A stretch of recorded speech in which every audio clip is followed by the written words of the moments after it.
Our hero, Shin Yu-sung, was the only one who brought back even the hopeless from the dead, the hands of God, the pinnacle of modern surgery. His motivation wasn't fame or money, but the joy of saving his patients. But his skill became a curse when patients poured in an endless stream, followed by the thugs, with whom he became a mere tool to be used whenever convenient. Colleagues gradually faded away, leaving him alone in this hell. And then he realized his life had finally gone downhill, but fate decided to finish him off. His head hit by a car, and in his final seconds, all the crap he'd been through flashed before his eyes. Suddenly, he abruptly woke up and saw his smiling parents, holding him in their arms, and at that moment it dawned on him, he had reincarnated in a new world, bringing with him all his experience and knowledge into this body. When his mother touched his hand and the scratch disappeared, without a scalpel, without anything, he realized, magic was real, and his new world turned out to be a true fantasy, where the chosen few slaughter monsters and people here are just fodder for the mobs. With these thoughts, the hero simply collapsed onto the bed.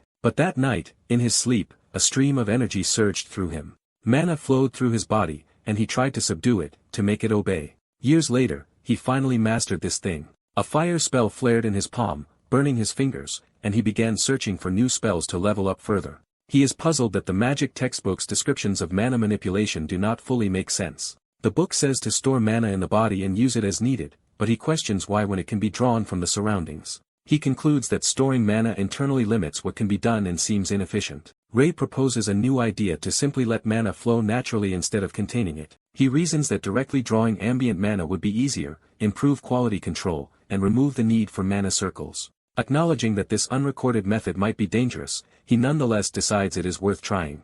After testing it, he is surprised that the results exceed expectations and resolves to keep experimenting. His mother happily tells his father how proud she is that Ray seizes every chance to read. She insists Ray is destined to be a magician, while his father argues that with his build he should become a swordsman. She retorts that training with his father would turn Ray into a meathead, and he defensively claims at least he would be a handsome one. Hearing their argument from the library, Ray rightly wonders why they are hiding if they are going to be so loud. His mother confides that, although proud, she worries Ray is too absorbed in books, puzzling his father. She points out that children his age usually play with friends and fears Ray only ever wants to read. His father reassures her that most parents wish their children liked reading and reminds her she wanted Ray to be a great magician. She falls silent, still troubled. Meanwhile, Ray decides that what he knows is insufficient. He resolves to design an almost perfectly efficient pathway for Manette to travel through his body. A new day begins at their home, setting up the next development. Ray's energetic mother bursts in, calling out for her cute son. She finds him reading again and is both amused and exasperated.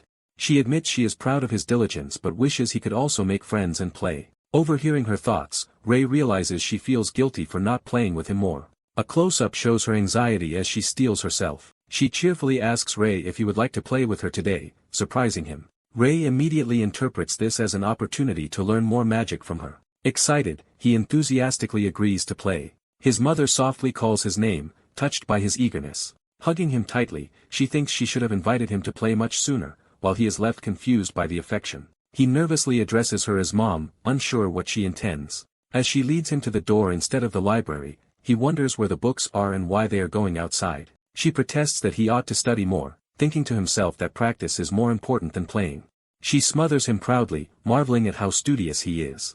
She insists that, just for today, it is fine to take a break and asks if he wants to see the outside world. She encourages him to go out and have some fun. Ray reflects that since reincarnating he has actually never gone outdoors and has no idea what this world truly looks like. He finally concedes that taking one day off is acceptable and agrees to go outside and play. His mother happily seizes the chance and urges that they leave immediately. Ray steps out and his eyes widen at the sight before him. He sees a sprawling, sunlit town and open road, taking in his new world for the first time. He thinks back on the 3 years he spent only reading at home. He admits he had never even considered going outside during that time. Now, feeling the open sky, he realizes he had been trapping himself in a self-made cage. His mother calls to him as he stands outside, still awed. She gently suggests he go explore on his own. Ray takes his first determined step into the grass. He breaks into an excited run. Joyfully sprinting under the blue sky, he revels in the freedom. The image shows Ray running across the bright landscape, finally embracing life in this new world. His face shines with pure happiness as he experiences true play and freedom for the first time. A young boy gazes over a vast forested canyon and sparkling lake, taking in the beautiful world.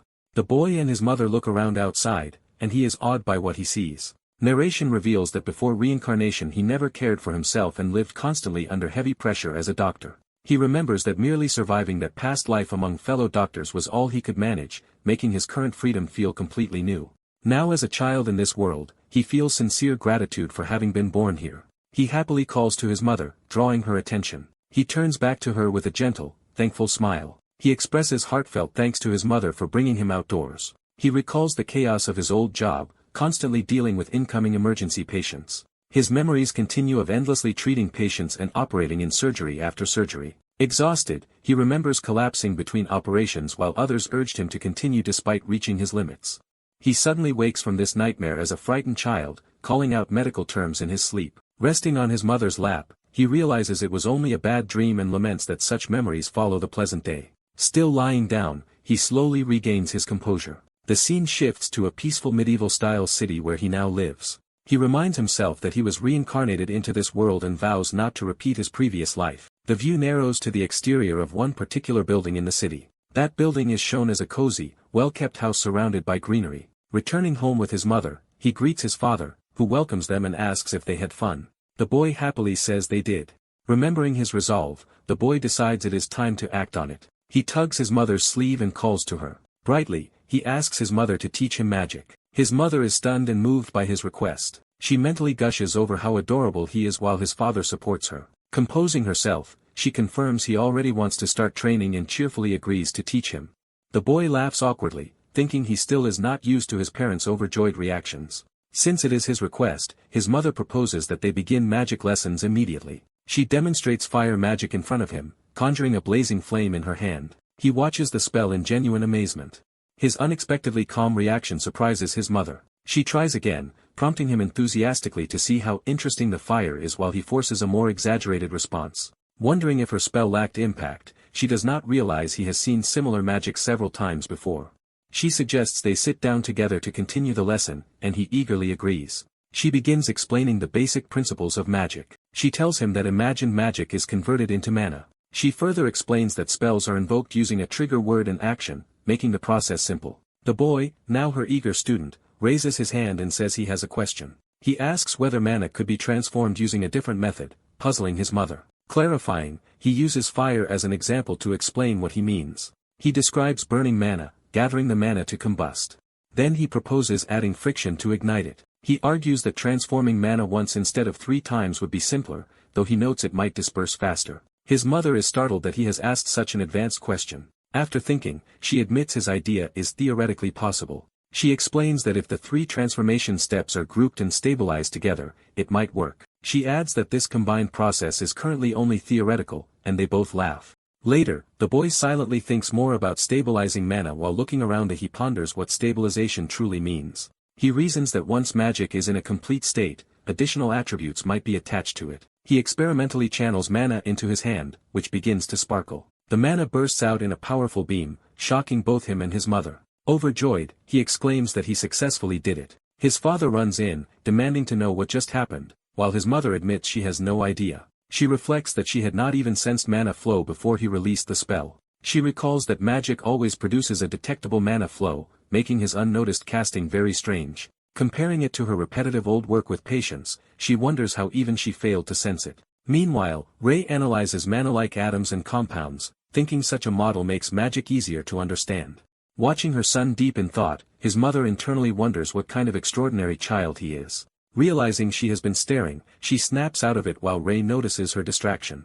He asks if something is wrong, and she covers by saying she is simply proud he can already use magic. They laugh together, joking that he might be a genius and agreeing that their son is amazing. That night falls over the starry sky. Lying awake, Ray reflects that his situation has become serious. From the next room, his parents worry aloud that his talent might cause the academy to take him away while resolving to protect him. Hearing them, Ray suspects they are talking about him and realizes avoiding the academy will not be easy. His mother confides that Ray is an extremely rare genius who appears only once in centuries. She fears that if the academy notices him, they will claim him. Ray admits he does not know what the academy is like but understands he could be forced there. He decides that to avoid such a fate he will need real power, not just casual magic practice. He resolves to pursue overwhelming power instead of studying magic merely for fun. Morning arrives with birds chirping in the trees. Light streams through his window, signaling a new day. His desk, covered with notes and a magic book, shows he has been studying late into the night. Now older with white hair, he wakes up yawning. Seeing the daylight, he remarks that it is already morning. He notes that staying in bed like a hermit makes it hard to feel time passing. Revealed as 15-year-old Ray, he wonders aloud if it is finally time to go outside. Narration explains that his growing experiments and research into magic have steadily advanced. His exceptional grasp of mana deepens as he meditates and trains. This understanding becomes the foundation for his rapid magical development. Due to absorbing huge amounts of mana over the years, his hair has turned completely white and he prepares to go out. He grabs a signboard, unsure how useful his former medical knowledge will be but intending to employ it. The sign reads that he can treat the sick, and he decides to give this idea a try. Before leaving, he thinks about using his abilities one more time. He unleashes an enormous blast of fire magic as part of his preparations. He then conjures wind and ice as well, testing multiple elemental spells. A huge magical construct forms at his fingertip, demonstrating his precise control. Satisfied that his magic is in perfect condition, he decides it is time to head out. The scene shifts to a sunlit street in the city. Ray sets down the signpost on the pavement. He picks a spot in the street, announcing it as a good place and putting up his sign offering to cure the ill. Standing there, he feels embarrassed by his own display. He loudly calls out to passers-by, promising to heal anyone who is unwell. Nearby townsfolk comment that he seems like a good young man. However, they laugh and tell him to stop pretending to be a saint and not tease sick people. Offended, Ray wonders how they can underestimate him so much. He calms himself, admitting he expected skepticism and deciding to wait patiently. As the sun sets, he is still waiting alone, unspeaking. When evening comes with no customers, he collapses in disbelief that nobody approached him. Resigned, he prepares to go home for the day. A girl suddenly asks if he can truly heal anyone who is sick, catching his attention. She asks if he means any patient at all, and he thinks this might be his first case. Excitedly she presses him, and he explains he must examine the patient first. She scrutinizes him in silence with a serious expression. Ray, frustrated, mutters that of course someone like him being able to heal anyone must sound unbelievable. Annoyed, he calls her short, provoking her outrage. She spins around, indignant at being called short. Ray insists that while he may look like a useless 15-year-old, that appearance is deceiving. He declares confidently that there is no patient in the world he cannot treat, and tells her not to judge by looks. Hearing this, she concedes he may be annoying but feels an odd sense of trust in him. She wonders why the seemingly obnoxious boy gives off such reliability. She steps closer and apologizes, acknowledging he is right. She formally introduces herself as Gade Vaughn Alicia, the Viscount's only daughter. She corrects him that her name is not Shorty, while he awkwardly introduces himself as Ray and realizes she is a noble. She tells him not to use stiff formal speech and to speak as casually as before. She explains that the patient she mentioned is her father, the Viscount. Alicia recounts that some time ago a red lump formed on her father's chest and swelled like a balloon. Ray suspects it may be a malignant tumor and says they should hurry to examine him. Internally he worries that if the tumor is really that large, it might already be too late. He rushes toward the Viscount's estate with Alicia, fearing they may be arriving after the critical moment. She hurries alongside him, her footsteps pounding. They reach the Grand Noble mansion, and she urges him inside while he notes its impressive size. Inside, the butler joyfully greets Alicia as she returns. Grabbing the butler, she urgently asks about her father's condition. The butler tearfully informs her that the Viscount's health suddenly worsened and he has just died, which she refuses to believe. Overwhelmed, she bolts away while the butler calls after her. She runs toward her father's room, crying out in denial. Bursting through the doors, she screams for her father. Inside, the Viscount lies motionless on the bed with a huge dark mass on his chest, while her mother grieves at his side. From above, we see the devastated family as Alicia begs her father not to die. Ray steps forward and gently asks if he may examine the body. He uncovers the corpse's chest to inspect the large, black growth. A close view shows the grotesque tumor in vivid detail. Placing his glowing hand above it, Ray notes that the life force is faint but still detectable. He announces that the Viscount can still be saved, astonishing Alicia. The others in the room look on in confusion and surprise. Alicia clutches Ray's cloak, repeating that this is her father. Crying desperately, she begs Ray to save him. Ray smiles slightly, accepting the plea. With a confident grin, he tells her not to worry. Observers whisper, wondering who this mysterious boy is and how a commoner gained entry to the Viscount's estate. Some servants suspect he is a fraud, possibly planning to steal valuables while claiming he can revive the dead noble. The Viscount's wife says none of that matters right now and admits she just wants a shred of hope. She decides to cling to the possibility that this strange child might perform a miracle, meeting the decayed mass. Ray is stunned that the tumor has grown so large and necrotic. He resolves to focus his mana into the shape of a scalpel as the first step of treatment. The knight and butler react in shock when they see him manifesting this glowing blade. The knight yells at Ray, demanding to know what he thinks he is doing. Ray replies that he is trying to fix the Viscount, while the knight protests that such treatment is outrageous. Ray coolly says that if they do not trust him he can simply stop, implying he is willing to walk away despite the knight's anger. A servant cries out to the captain in alarm. The lady of the house orders the captain to trust the boy for now, and he reluctantly agrees. The captain, annoyed, tells the servant to stop yelling and leave, thinking the boy is arrogant.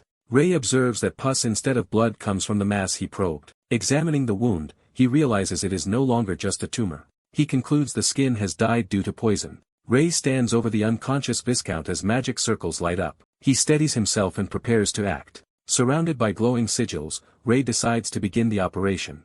He thinks he must first cut away the necrotic tissue. Others watch in shock as Ray channels magic into the patient. He then makes an incision in the man's chest. Ray reacts with unease at what he sees inside. Noting the lungs are rotting as well, he wonders how long the condition has been neglected. Still operating, he reflects that the patient is oddly fortunate in one respect. Ray judges the damaged lung area small enough that removing it entirely will still allow recovery. He uses magic thread to begin suturing the cut area. He finishes closing the wound with a spell called Mana Stitch.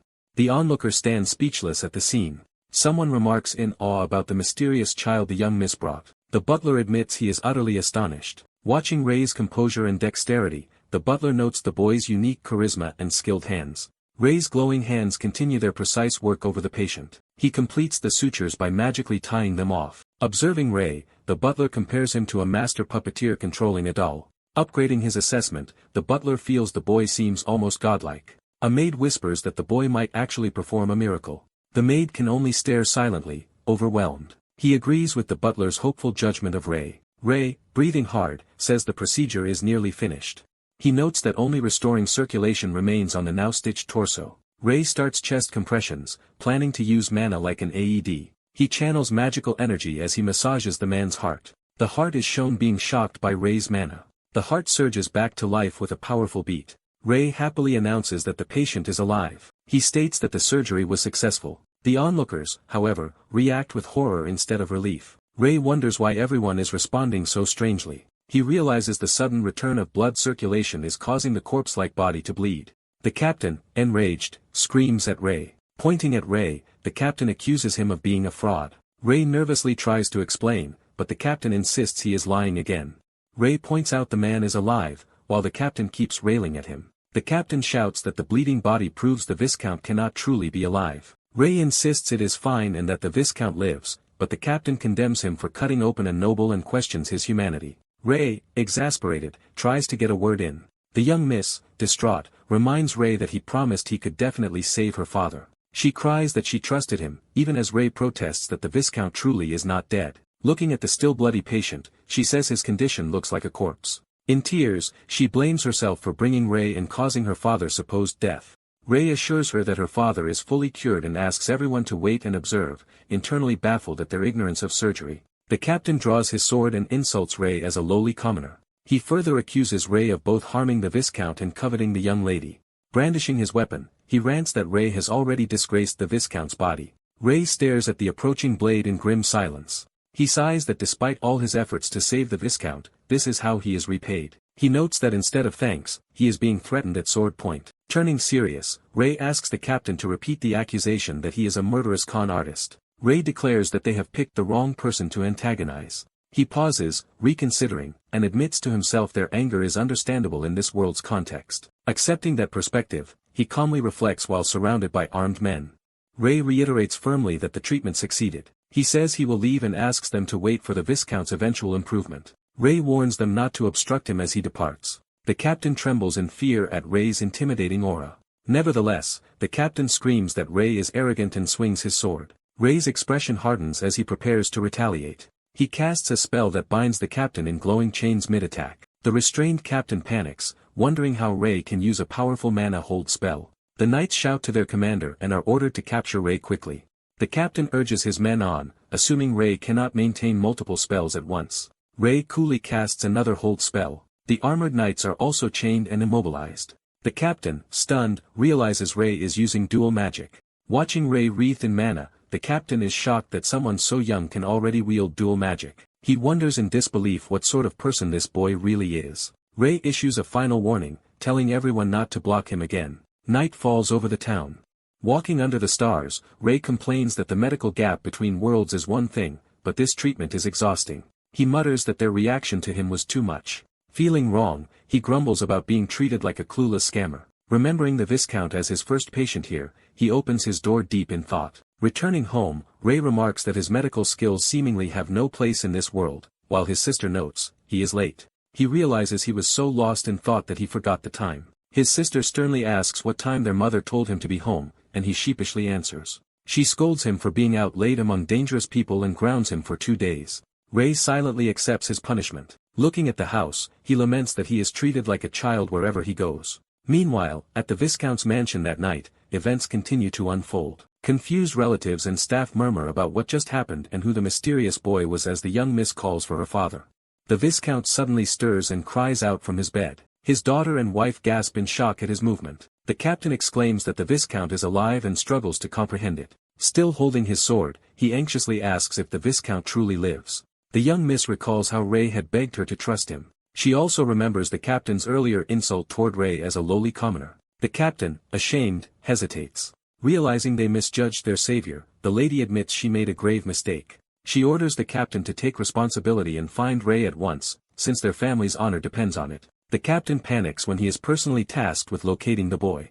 He suddenly remembers the restraints and magic Ray used on him. The lady further commands him to apologize directly to Ray for his rudeness. He agrees reluctantly. The butler muses in amazement at how such a young boy accomplished something so incredible. He wonders aloud if Ray might actually be a saint. Another voice notes that saints usually cannot use magic, making Ray's abilities unprecedented. They point to the Viscount's calm, living expression and recall that everyone witnessed his death earlier. One person argues that only a saint who raises the dead could have made this happen. The narration explains that a saint is a being chosen by God and endowed with vast divine power. Saints are said to be selected by God, full of divine energy, and able to hear God's voice.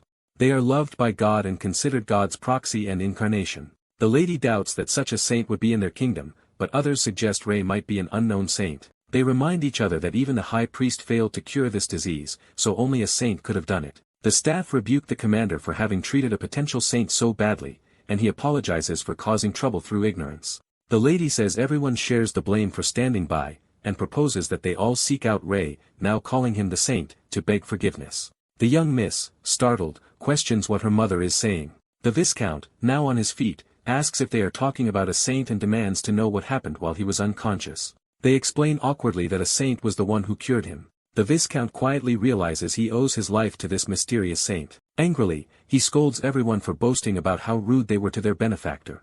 Cutting the lecture short, someone urges the Viscount to calm down.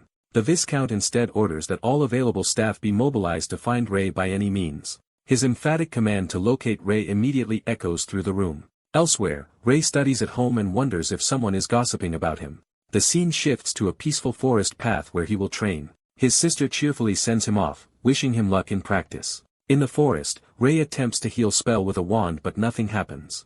His hand remains unchanged, confirming the spell failed again. A joking aside imagines someone teasing that his failure looks cute, leaving Ray confused. He tries a fire spell instead and is surprised when flames appear easily. He also succeeds in casting light, to his sister's amused enjoyment. A contrasting image shows a powerful heal being used elsewhere as Ray fails once more. Again his practice on a twig fizzles, confusing him. His sister laughs at his frustration and tells him to listen as she explains properly. She teaches that he'll channel mana to boost the target's vitality, though Ray thinks this explanation is overly simple. She advises him to picture his mana forming a layer around the target. She lightly touches the twig and casts heal correctly. Encouraging him, she tells Ray to try again, insisting it is not too difficult. Suddenly she hears a rustling noise nearby. They spot a deer emerging from the bushes. Noticing its badly injured leg, they comment on its misfortune. Seeing a perfect opportunity, his sister tells Ray to try healing the deer. She urges him to treat it as practice since the animal needs help anyway, and he agrees it beats using a twig. She suggests he approach the deer slowly so he does not startle it, while Ray suspects she is enjoying this too much. Ray cautiously edges toward the deer as his sister watches expectantly. He missteps, startling the deer. The frightened animal bolts, and his sister cries out that it is escaping. She excitedly urges Ray to chase after it. Ray runs after the deer, wondering why he has to go this far. Panting as he sprints, Ray grumbles inwardly about whether someone called the Hand of God really needs to work this hard just to learn healing magic. The protagonist, while chasing a deer, resolves to do everything possible to save lives. He begins casting magic, reflecting on past events that led him here. He recalls how the people around him reacted nervously to his unusual abilities. He realizes the townspeople fear his knowledge of modern medicine instead of understanding it. He snares the running deer with glowing chains, catching it. Watching the captured animal, he notes how well it runs despite its injured leg. He gently restrains the deer, promising to treat its injury. Determined to match locals' expectations, he decides to make his magic-based treatment succeed. A woman senses an overwhelming surge of mana and gasps. She wonders in shock how such incredible mana is even possible. The boy unleashes a powerful spell, swearing on his honor as a doctor. He casts Heal with full resolve, vowing to move forward. The deer screams in agony as the magic overwhelms it. The boy ends up kneeling by the now dead deer as the woman approaches. Both stare in stunned silence at the unexpected result. They shout in horror as they realize the healing attempt has killed the deer. They panic, questioning how the animal died instantly when it should have been healed. The boy laments that, as a doctor, he has just failed to save a life. He reviews the healing mage's explanation about using mana to bolster vitality, and wonders what he misunderstood.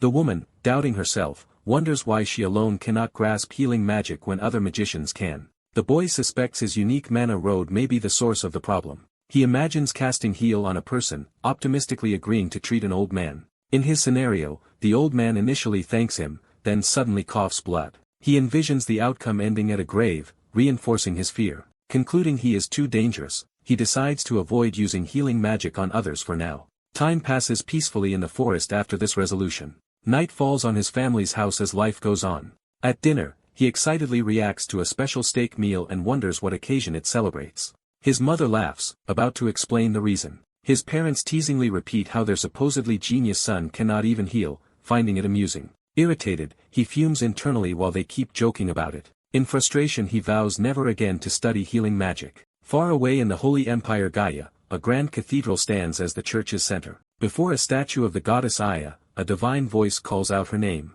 The Pope kneels, confused as he hears his deity speak to him.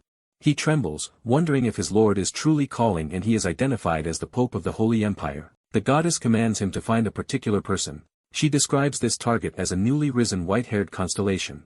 As a holy procession marches, knights discuss rumors that a new male saint has appeared. They mention the new saint is quite young but note that age is irrelevant to someone chosen by God. The knights agree that having an additional saint is unprecedented and beneficial. The narrative jumps to 10 hours before this unit was dispatched. Back in Gaia, attendants anxiously wonder what their lady, the goddess, has finally done. The Pope thanks the goddess fervently for this revelation. The divine message instructs him to search in the country of Cilia for a white-haired saint. He falls silent before the statue, absorbing the gravity of the task. He hesitantly asks if that is truly all the information they will receive. He complains there are many white-haired people in Cilia and begs for more clues. The goddess clarifies that the new saint is 15 years old and must be brought to the Holy Empire. The Pope hastily agrees to search for him at once. He rushes out, shouting for his subordinate, Iron. Iron arrives and asks what the Pope needs.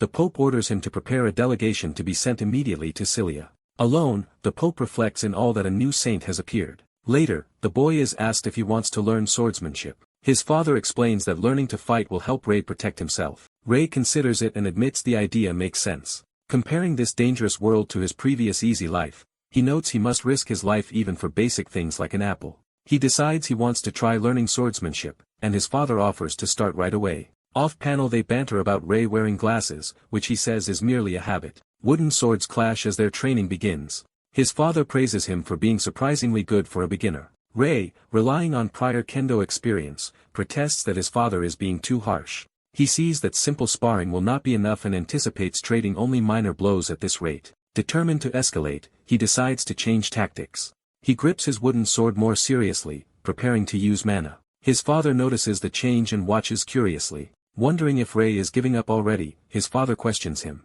Ray refuses to yield and channels power into the sword. He announces he is just changing strategy, imbuing his blade with sword aura that stuns his father. A powerful slash is unleashed with explosive force. Ray believes this enhanced attack will finally work. The violent exchange of aura blades convinces his father he will lose if it continues like this. Cornered, the father decides he has no choice but to respond in kind.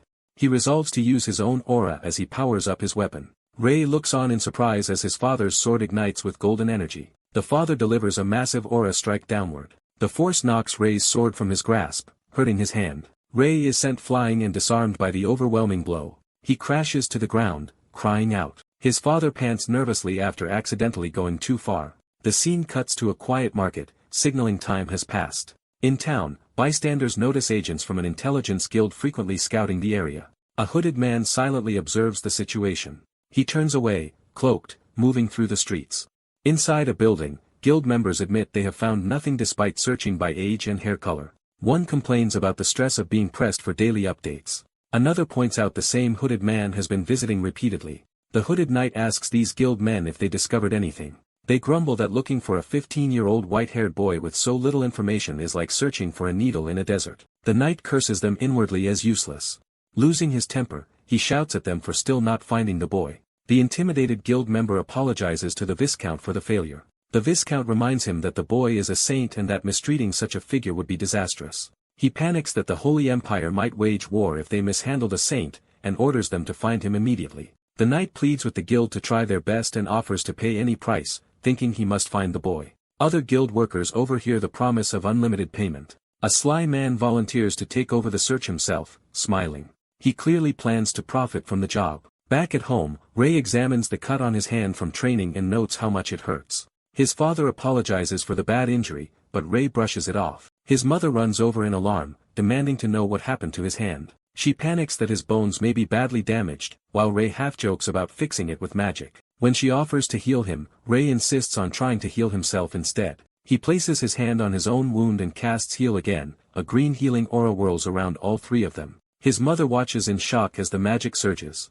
They confirm the hand is now completely and perfectly healed. His parents, recalling his previous failure, wonder how he managed at this time. His father sheepishly admits the deer died in one blow, and even remembers that its meat was delicious. Ray prepares to explain the true nature of his powers to them. He tells his parents there is something important about himself they need to hear. They prompt him to continue as he steels himself. He blurts out that he is fundamentally different from ordinary humans. A comical sketch shows how a messenger bird spread news about him to various people. His parents instead focus on reassuring him, hinting at another interpretation of his uniqueness. They tell Ray they will support him no matter what he chooses.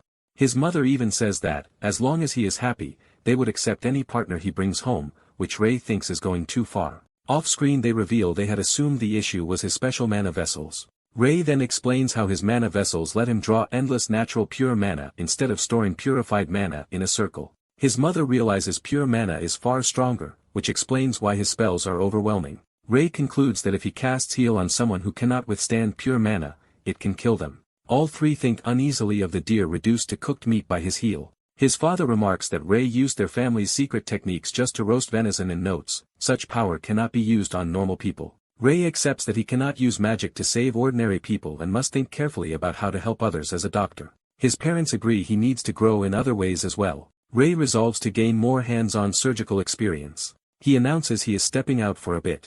When his father asks where he is going, Ray casually claims he is only going for a walk, hiding his surgical intentions. His parents remind him not to follow strangers and encourage him to enjoy himself like a normal boy. Ray says goodbye and heads out. Meanwhile, two adventurers arrive in Barlow Village, surprised by its size.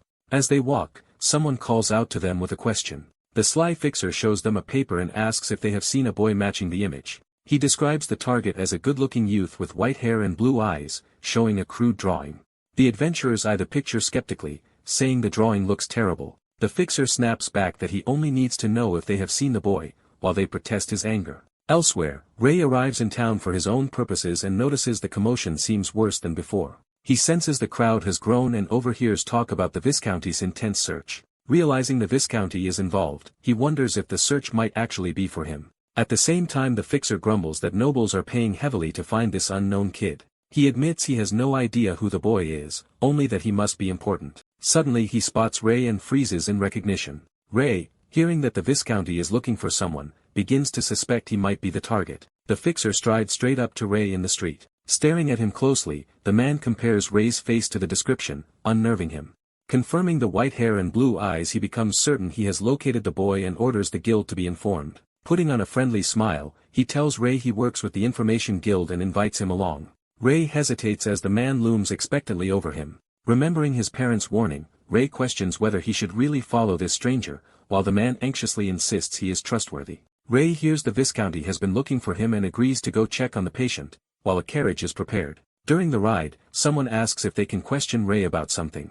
In the carriage, Ray is asked what he meant by calling someone a patient and whether someone at the Viscounty is sick. Ray awkwardly answers that someone there had been ill. Remembering the cured family, Ray grins darkly and wonders how they are doing now. The escort, unsettled, wonders if Ray has been insane the whole time. Arriving at the estate, the flustered escort urges Ray to get out, and Ray reacts in confusion. A servant enthusiastically greets them at the entrance. The gathered staff excitedly shout welcome to the saint. Ray panics as everyone insists that he is the saint they were expecting. Later, Ray struggles to explain himself, starting to say what he really means. Sitting before an extravagant meal, Ray tries to claim he is not the saint they want. The Viscount slams his hand down, outraged that Ray speaks so lowly of himself. The Viscount emotionally thanks Ray for saving not only his life but his whole family. He insists that anyone who could bless someone as cursed as him must undeniably be a saint. Ray mutters that it was just medicine and despairs over how to correct the misunderstanding as the Viscount calls to him. The Viscountess says they cannot deny Ray revived their dying household. She prompts her daughter Alicia to go offer thanks. Alicia shyly thanks Ray for saving her father. Hearing her name, Ray is shocked to recognize Alicia. Ray teases Alicia, reminding her she was the one who doubted bringing him there, leaving her flustered. Her parents react in alarm at something Alicia has done. The Viscount scolds Alicia and implies she should know better, making her shrink back. He reminds her she must apologize whenever she does something wrong, while Ray watches surprised. The Viscount urges Alicia to quickly beg Ray's forgiveness, while Ray tries to brush it off as a joke.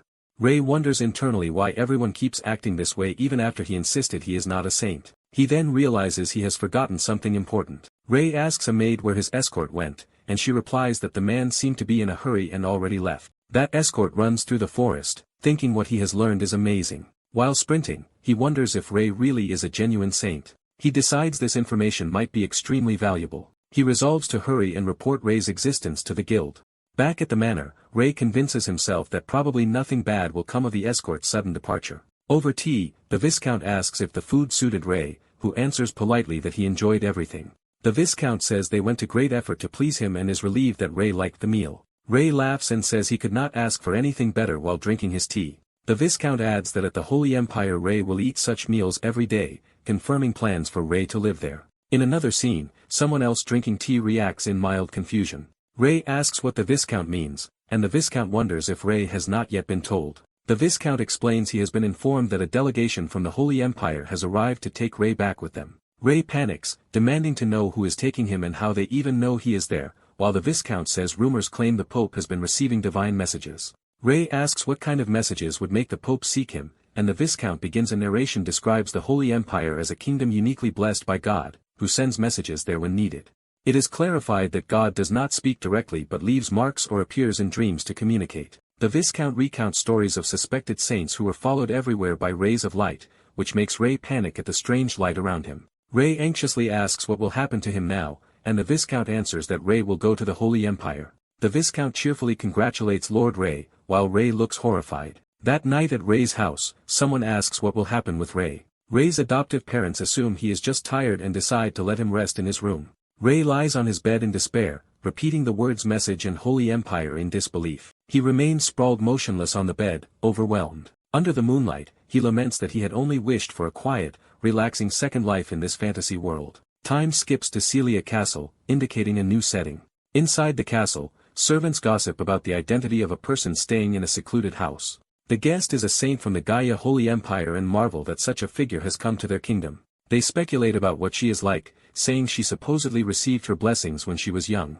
Rumors describe her as having very long hair down to her hips and eyes shining like pink diamonds. The maids add that she is said to be so beautiful that she always seems bathed in a ray of light. They hope they might be lucky enough to meet her one day. A nervous attendant knocks at a window and asks a woman inside if he may enter. From within, the woman allows him to come in. As she steps forward, he tells her it is almost time for the feast. The woman, wearing a large star-shaped pendant, sighs that they really never let her rest. The attendant asks her to get ready, and she agrees she will be out shortly. She adds that she also has something else on her mind. Revealed fully, Saint Iriel of the Holy Empire Gaia asks what happened to the information she requested about the newly found saint. The attendant exclaims that he has good news. He whispers in her ear, conveying what he has learned. Ariel smiles subtly as she listens. She beams, thinking that the person she has been waiting for has finally appeared. She is overjoyed that there is finally someone who will understand her situation. The next morning at Ray's house, the day begins peacefully. Ray appears exhausted and gloomy, clearly not rested. He sits in his room clutching his head, thinking he cannot find any solution and that if he is caught by the Holy Empire his life will effectively be over. He imagines how his supposedly peaceful second life would become harder than his first, spent forever worshipping a god he has never even seen. Panicking, he shouts that such a fate cannot happen, alarming his parents outside his door. Ray wonders if he should tell his parents everything and flee with them. He decides even if they ran there is nowhere safe to escape to. He concludes the Holy Empire would pursue him relentlessly no matter how far he runs. His parents confront him about his odd behavior since last night and ask what is wrong.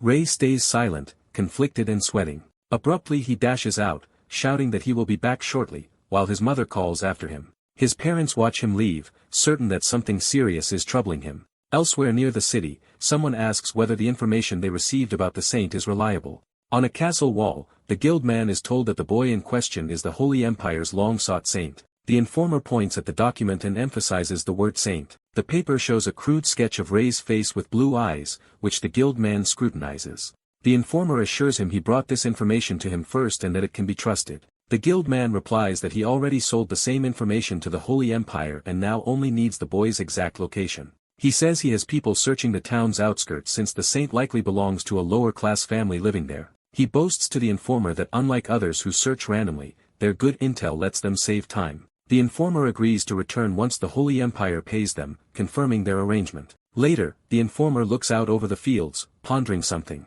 His partner asks what he is thinking. The man points toward a distant forest and wonders aloud if the boy might be hiding in that area. The partner repeats the question in surprise, asking if he has been investigating that forest too. The informer explains that is exactly why he mentioned it, suggesting the forest would be an ideal hiding place for the saint. The partner objects, recalling that dangerous residents of the forest would kill any saint who tried hiding there. He reminds the informer that the forest dwellers despise outsiders. The informer concedes that his companion has a point. They decide that the boy likely is not there after all. Meanwhile, the quiet forest is shown, peaceful and full of life. Ray walks through the woods, hoping a stroll will help him think of a good solution. He admits that no matter how much he thinks, he cannot find any way to avoid the Holy Empire. He wonders if running away is truly his only option. He realizes that would condemn him to a life of constant flight, something he absolutely does not want.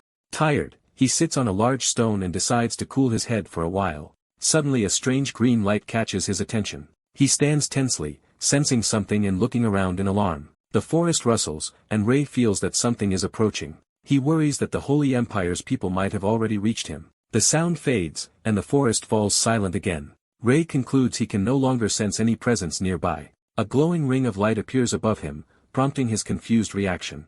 Mystical green lights float through the trees around where Ray stands. From within a tree, an unseen voice realizes that a human has entered its domain. Ray reacts with startled silence, eyes widening. The voice asks what a little human is doing there in that forbidden place. Thinking it might be a forest spirit, Ray nervously says he only came to take a short rest. The voice commands him to leave immediately, declaring the forest as its people's territory. Ray casually answers that he will go soon but wants to sit a bit longer, prompting the voice to repeat the order more forcefully. The entity erupts in anger, shouting for Ray to leave now. Ray falls silent, clearly annoyed and not intimidated. He complains that first the Holy Empire and now even this forest spirit refuse to leave him alone.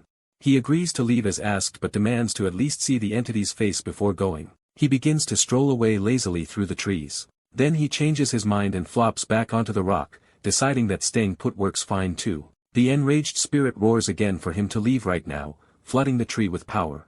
Ignoring it, Ray lies on the rock and shouts that he does not care. The spirit coldly warns him not to say he was not warned, calling him human child. Ray retorts that the spirit has no right to kick him out without even showing itself face to face. He lazily kicks at a tree while continuing to lounge on the rock. Suddenly a powerful, shadowy figure lunges at him with purple energy, launching a surprise magical attack. Ray's eyes widen in shock as the attack closes in. He instinctively counters with a burst of blue mana, clashing with the assailant's magic. He lands firmly, having just dodged or deflected the strike. Ray thinks to himself that he had not expected the spirit to attack so abruptly. He notes that if his mana had not already been active, the blow might have been dangerous.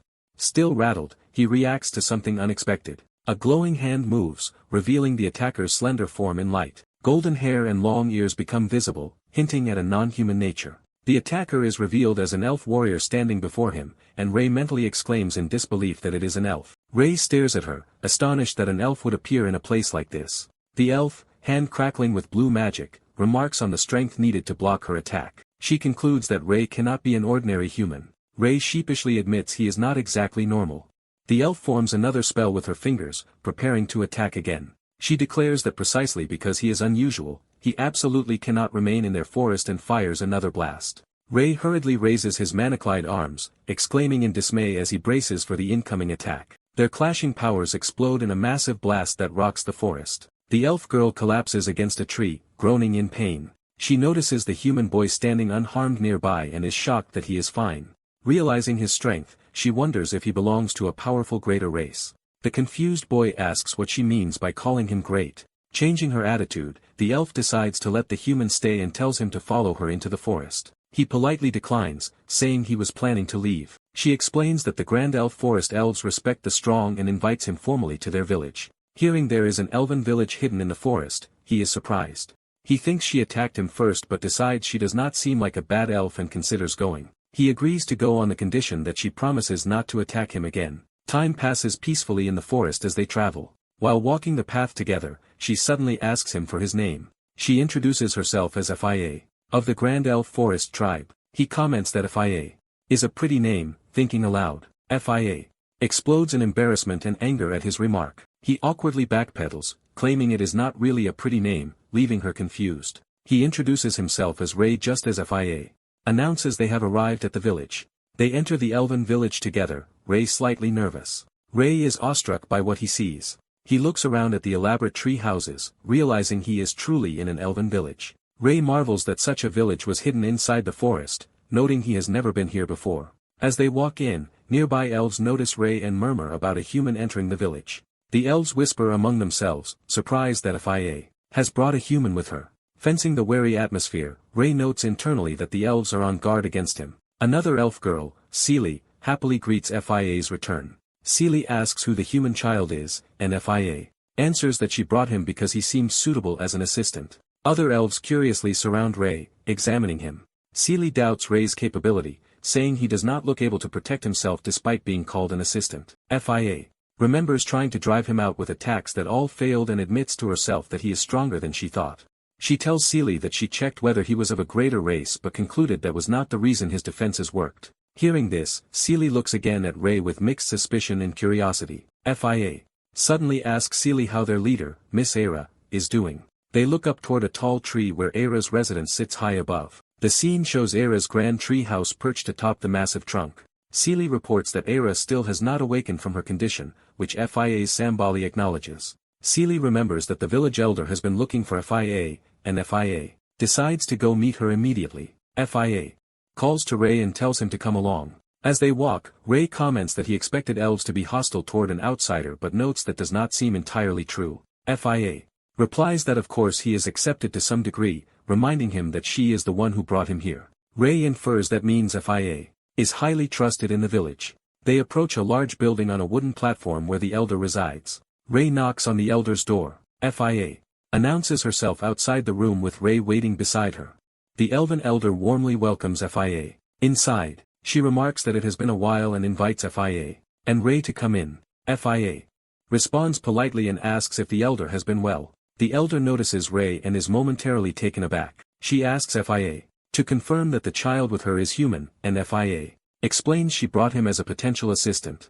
Ray heard the objects, saying he never agreed to be anyone's assistant. Tea is poured, and Ray reaches for his cup. Over tea, Fia explains to Ray that becoming an assistant of the elves has many benefits, including being recognized as a friend and moving in and out of the village freely. Ray tries to explain that he does not really need those benefits. The elder then turns serious, saying she called Fia because she has something important to tell her and asks Fia to keep it secret from the other elves.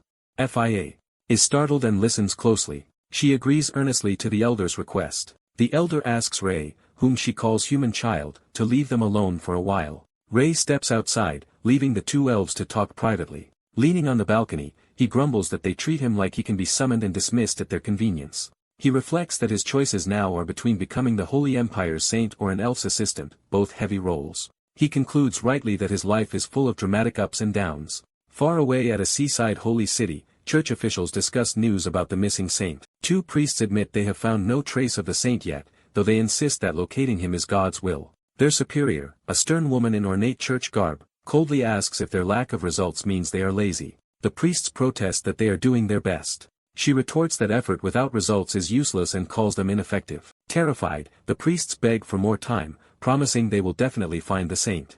The woman silently regards them, unimpressed. At last she says she will trust them once more. She warns that her patience is not as great as God's and hopes they keep their promise. Back in the forest, Fia shouts in disbelief as she learns from the elder that the revered Lord Ira's condition is caused by mana and could lead to death. The elder explains that Ira's breathing has changed and that she is either cured or near, but since she still does not wake, the latter seems likely. Fia is left speechless and distressed by this grim prognosis. The door to the elder's house creaks open after their talk. Fia steps out looking exhausted, where Ray is waiting for her. She gazes sadly up toward Ira's treehouse. The treehouse is shown again, emphasizing Ira's isolation above the village. Inside another building, Fia confirms to Ray that the person living there is very sick. She realizes Ray overheard the conversation and asks if he heard everything. He apologizes for unintentionally eavesdropping. Ray responds with mild confusion, not understanding why she is flustered. Fia questions why he is worried about them at all when they are of different species. Ray agrees that they are different but notes that people often fail to understand even their own kind, so differences should not prevent concern. He tenses, gripping the railing as he prepares to say more. Ray declares that being different species does not stop him from worrying about someone. Whom he chooses to care about is his own decision. Fia is quietly moved, left without words. Time passes and the scene shifts back to the house, suggesting she continues to think about his words. Inside, she watches Ray drink tea, still contemplative. Ray drinks in a refined, almost princely manner, which impresses her. Fia blushes slightly, unexpectedly charmed. Realizing her reaction, she panics internally, wondering what is wrong with her. While she frets, Ray says he has a question for her. Startled, Fia asks what it is, and Ray brings up the elf Era whom she had said was effectively dead. Ray asks straightforwardly if he can try to heal Era.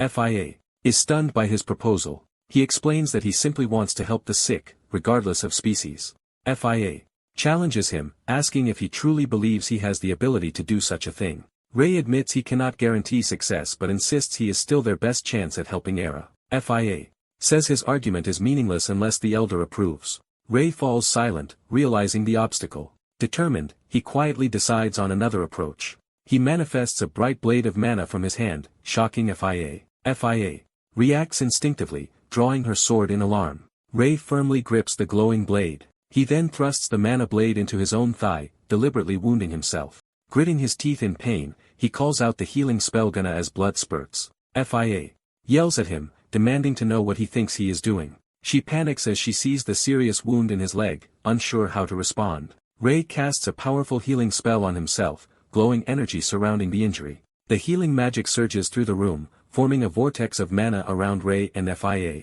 A blue-haired elf lying unconscious suddenly reacts, sensing the mana.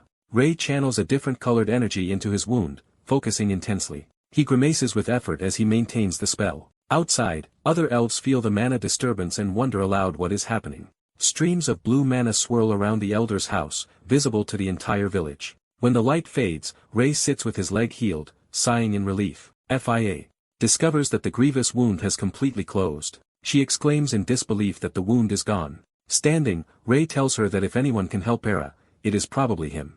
He confidently affirms that he is most likely the one capable of saving her. The elder, however, flatly states she cannot allow his attempt. Fia asks why, and the elder explains that tampering with Era would be seen as disrespectful to the revered lord's name. The elder describes how Lord Era is universally admired and implies that experimental methods, even with good intentions, are unacceptable. She repeats that she cannot let such a thing be done to Era, despite Fia's protest that Ray might truly save her, and ends the discussion. The elder dismisses them, ordering Ray to leave and go back. Fia falls silent, clearly struggling with the order. Ray silently questions the value of admiration if it means letting Era die. The scene shifts to Era's secluded treehouse at sunset, underscoring the unresolved situation. Later, Ray and Fia walk outside, and he remarks that his attempt failed, calling it unfortunate. FIA. Admits she had hoped it would work. Ray tells her not to worry, suggesting that the situation might somehow resolve on its own. Ray's smile, conflicted smile, saying nothing. Ray cheerfully asks if it is alright for him to keep visiting the village. FIA.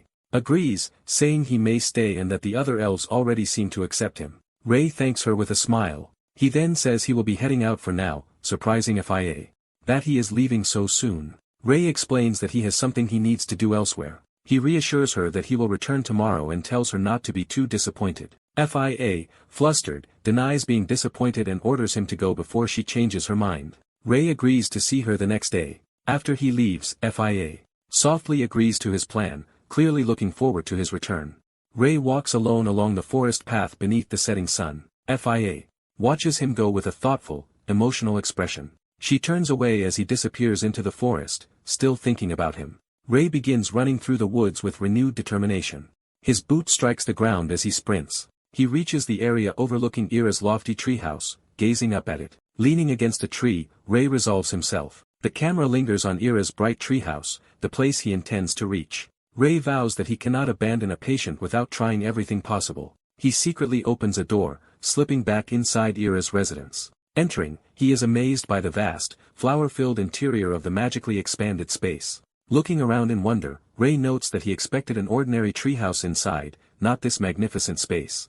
Ray enters the grand building through its large doors. He peeks inside nervously, eyes wide. He sees a sunlit hall with a flower-covered stone bed holding a body. Realizing the beautiful elf lying there as Era, he is stunned. His gaze lingers on her peacefully folded hands and white dress. He notices her slender legs beneath the draped cloth. He takes in the full sight of Ira's seemingly sleeping form among flowers. Ray is left speechless by her beauty. Flustered, he reminds himself not to be swayed by her looks and to stay professional. He begins a physical examination by feeling her wrist. Ray leans close, scrutinizing her condition. He concludes her pulse and breathing are normal but decides he must look for other issues. He adjusts his grip on her hand to continue the check. He decides to use mana to inspect her body internally. His mana flares, forming a glowing network as he scans her. Finding no physical abnormalities, he wonders if she is simply nearing the end of her life. Frustrated at his helplessness, he blames his lack of knowledge about this world's illnesses. A sinister purple aura begins to spread overhead. Sensing something, Ray suddenly pauses and focuses. He smells something strange near Era as purple energy gathers around her. Lifting her leg, he realizes something is wrong and reacts in alarm. He discovers severe pressure ulcers on her side, recognizing the damage from prolonged immobility. Frightened and outraged, Ray thinks the elves neglected Ira's body for far too long and rejects their so-called admiration. Looking at the wounds, he sighs that he has no proper disinfectants to treat them. He gently shifts her body, preparing to act despite his limitations. He steps outside and spots a nearby pond that could provide water. He fashions a large bowl out of leaves. Ray fills the improvised bowl with pond water.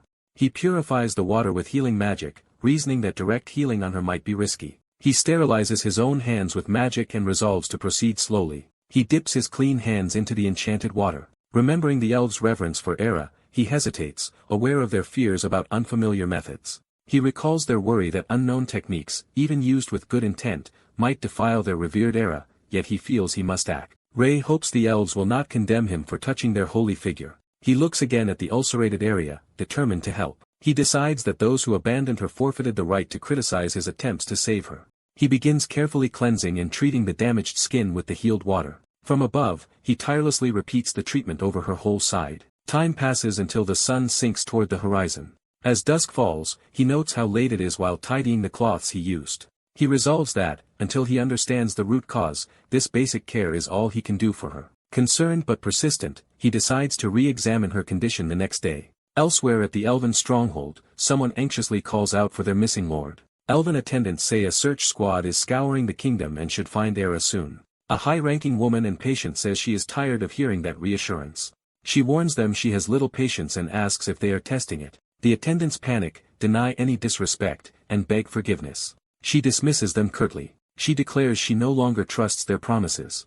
Deciding to act personally, she orders preparations to move out. On another day, Ray arrives back at Ira's resting place, exhausted but committed. Inspecting her wounds, he notes they have improved significantly and should heal within a week. The narration explains that over time he repeatedly snuck into Ira's sanctuary to care for her. He would first wash her entire body with the cleansed water and stretch her stiff muscles. In his remaining time he read through Era's library, studying to improve his medical knowledge. Relaxing against a stack of books, he jokes aloud about one of her amateurish drawings. Though Era never responds, he continues speaking to her, treating her like a conversation partner.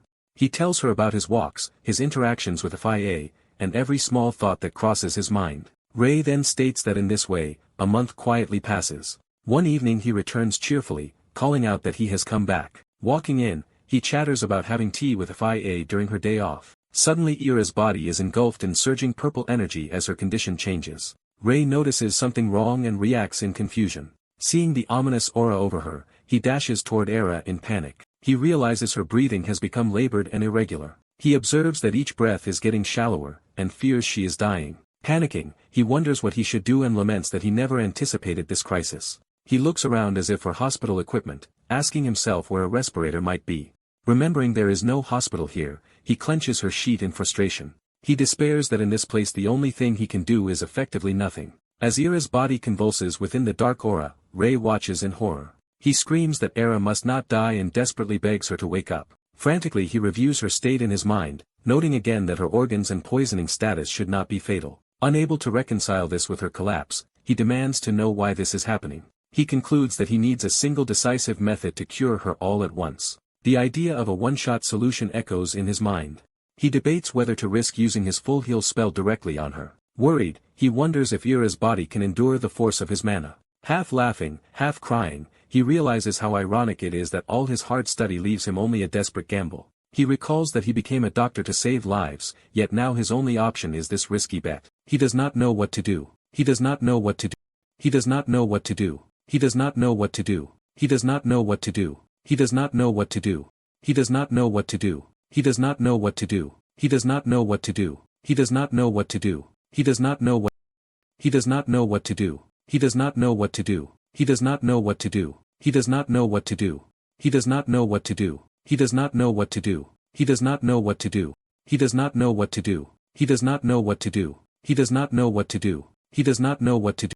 He urges her to hold on, saying he believes in her. Shouting the heal spell, he unleashes an overwhelming wave of blue magic. Era's fingers twitch as the healing energy courses through her. Her body lifts into the air, surrounded by crackling blue light as Ray sustains the spell. The torrent of energy swallows her silhouette completely. Outside the elves rush toward the house, shouting in alarm and confusion. FIA sees the magic spiraling around the treehouse. Shocked, she wonders if Ray is responsible, realizing it must be him. FIA sprints toward the house calling his name. Running in the rain of mana, she wonders when Ray decided he would never give up on Era. Overcome, FIA thinks that even this human is doing everything he can while the elves themselves have done nothing. The house doors rattle violently from the magical shockwave.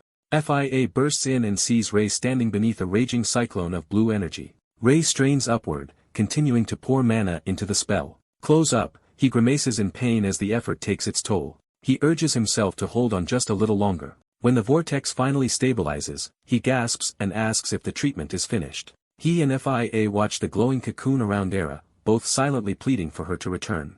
Inside the light, Era's body is lifted higher as the healing reaches its climax. A shockwave of mana knocks FIA back and slams into Ray as well. Ray screams as the backlash from the spell hurls him into a wall. He crashes to the floor, drained and barely conscious. With effort he forces one eye open, groaning. He then sees Era standing, fully restored and floating serenely in radiant light. Era opens her clear blue eyes, now awake at last. Rest on the ground, Ray weakly calls her name in relief. A close view shows his exhausted eyes slowly closing. In a dark void, Ray's consciousness drifts as he wonders where he is and feels as though he is submerged in water. The sensation is warm and comfortable, and he thinks he just wants to rest a little longer. From outside that darkness, Era declares that from now on Ray will be under her jurisdiction. Another elf protests that he is human and even accuses Ray of having done improper things with Era's body. Hearing her voice in the void, Ray recognizes it as Era's and strains to listen.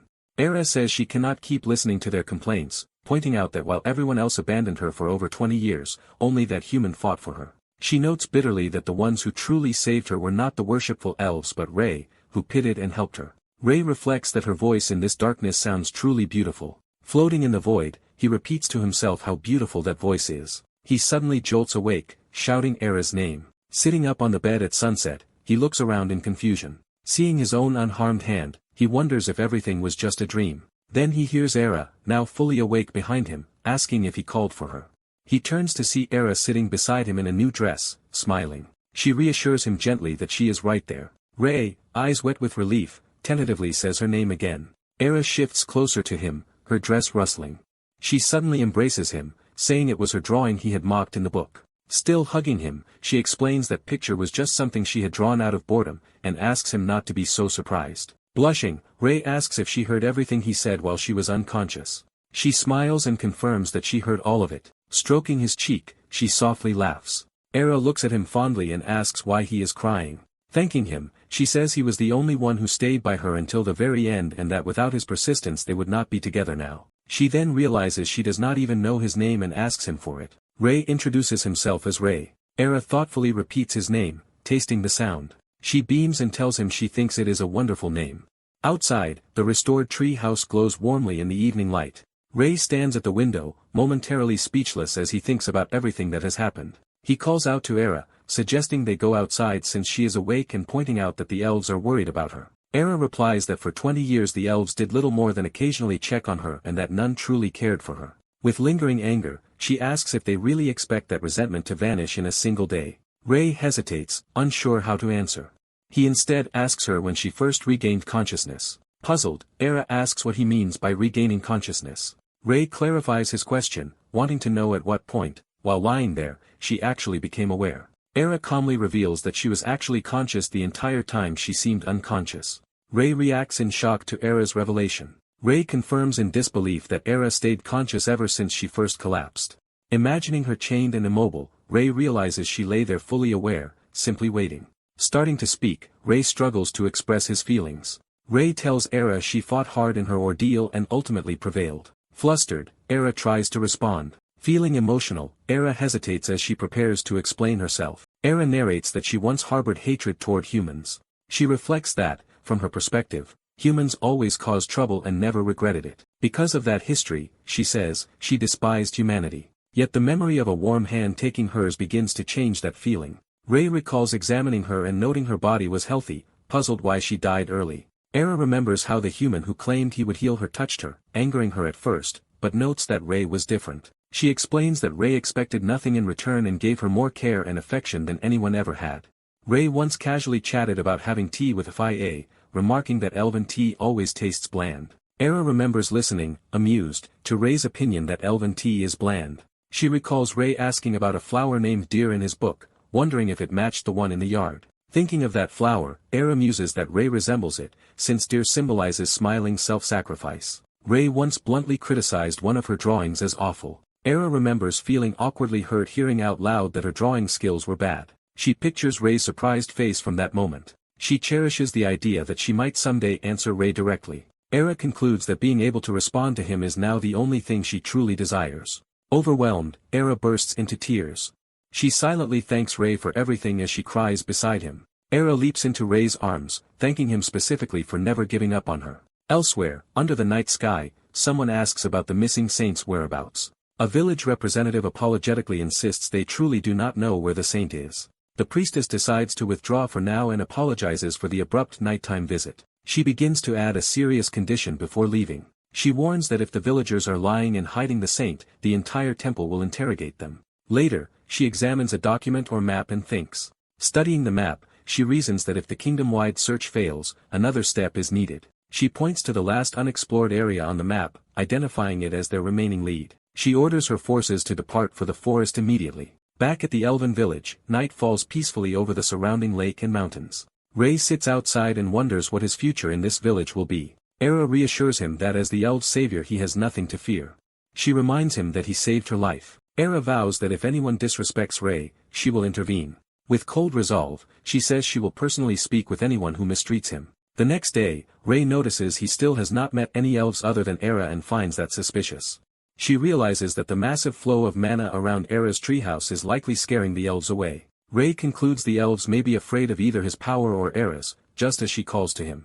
Era recalls how acts that moment by gently holding his hand. She admits she was shocked to meet someone whose mana could actually affect her body. Feeling his mana then, she realized there are genuinely kind humans in the world. She tells Ray not to worry, saying he can simply live here as himself. Ray closes his eyes and smiles softly at her reassurance. Curious, he suddenly asks Ira how old she is. Embarrassed, Ira dodges the question, calling her age a secret. Ray jokes that with an elf's long lifespan she might be around 200 years old. Ira falls silent, clearly uncomfortable. She pushes further, guessing 500 years, and she continues to wordlessly sweat. When he wonders if she could be 1,000, Ira yells that she is nowhere near that old. She scolds him for his wild guesses while he laughs and insists he was joking. Her irritation fades into a quiet laugh. Looking at the moon, Ira thinks the whole exchange is amusing. She confides she has never felt this warm, unfamiliar emotion before and wonders if it is happiness. Ray teases that it is odd to feel happy while being made fun of, but she insists she truly is. Ray then asks that she never knew happiness because she had never bothered to care about anything. Ray then asks if she thinks she can finally be happy from now on. She answers that she can, as long as Ray stays by her side. Ray remembers, when healing her, feeling deeply dissatisfied with his own limitations. He realized his overwhelming feeling back then was frustration at his lack of ability. Though once the best doctor in his previous life, he now feels helpless and reliant on luck. Determined, he decides that gaining medical experience in this world is essential. Knowing the Holy Empire is medically advanced and already seeking him, he resolves on a course of action. Ray sets his goal to become a saint and obtain all of the Holy Empire's medical knowledge. He regrets he may not be able to spend much time with Ira but accepts it as necessary. Ira remarks that the commotion outside suggests something is happening in the village. Down below, elves clamor around the elder, asking him to address their grievances, as the noise grows. Watching from above, Ray wonders if they should intervene. The gathered elves angrily demand to know why the elder hid how close to death Ira had been and their potential danger from humans. The elder humbly apologizes, taking responsibility for the secrecy. Ray notes the crowd's accusations are becoming harsher and suggests they wait. Ira scoffs, recalling that none of these elves visited her while she lay bedridden.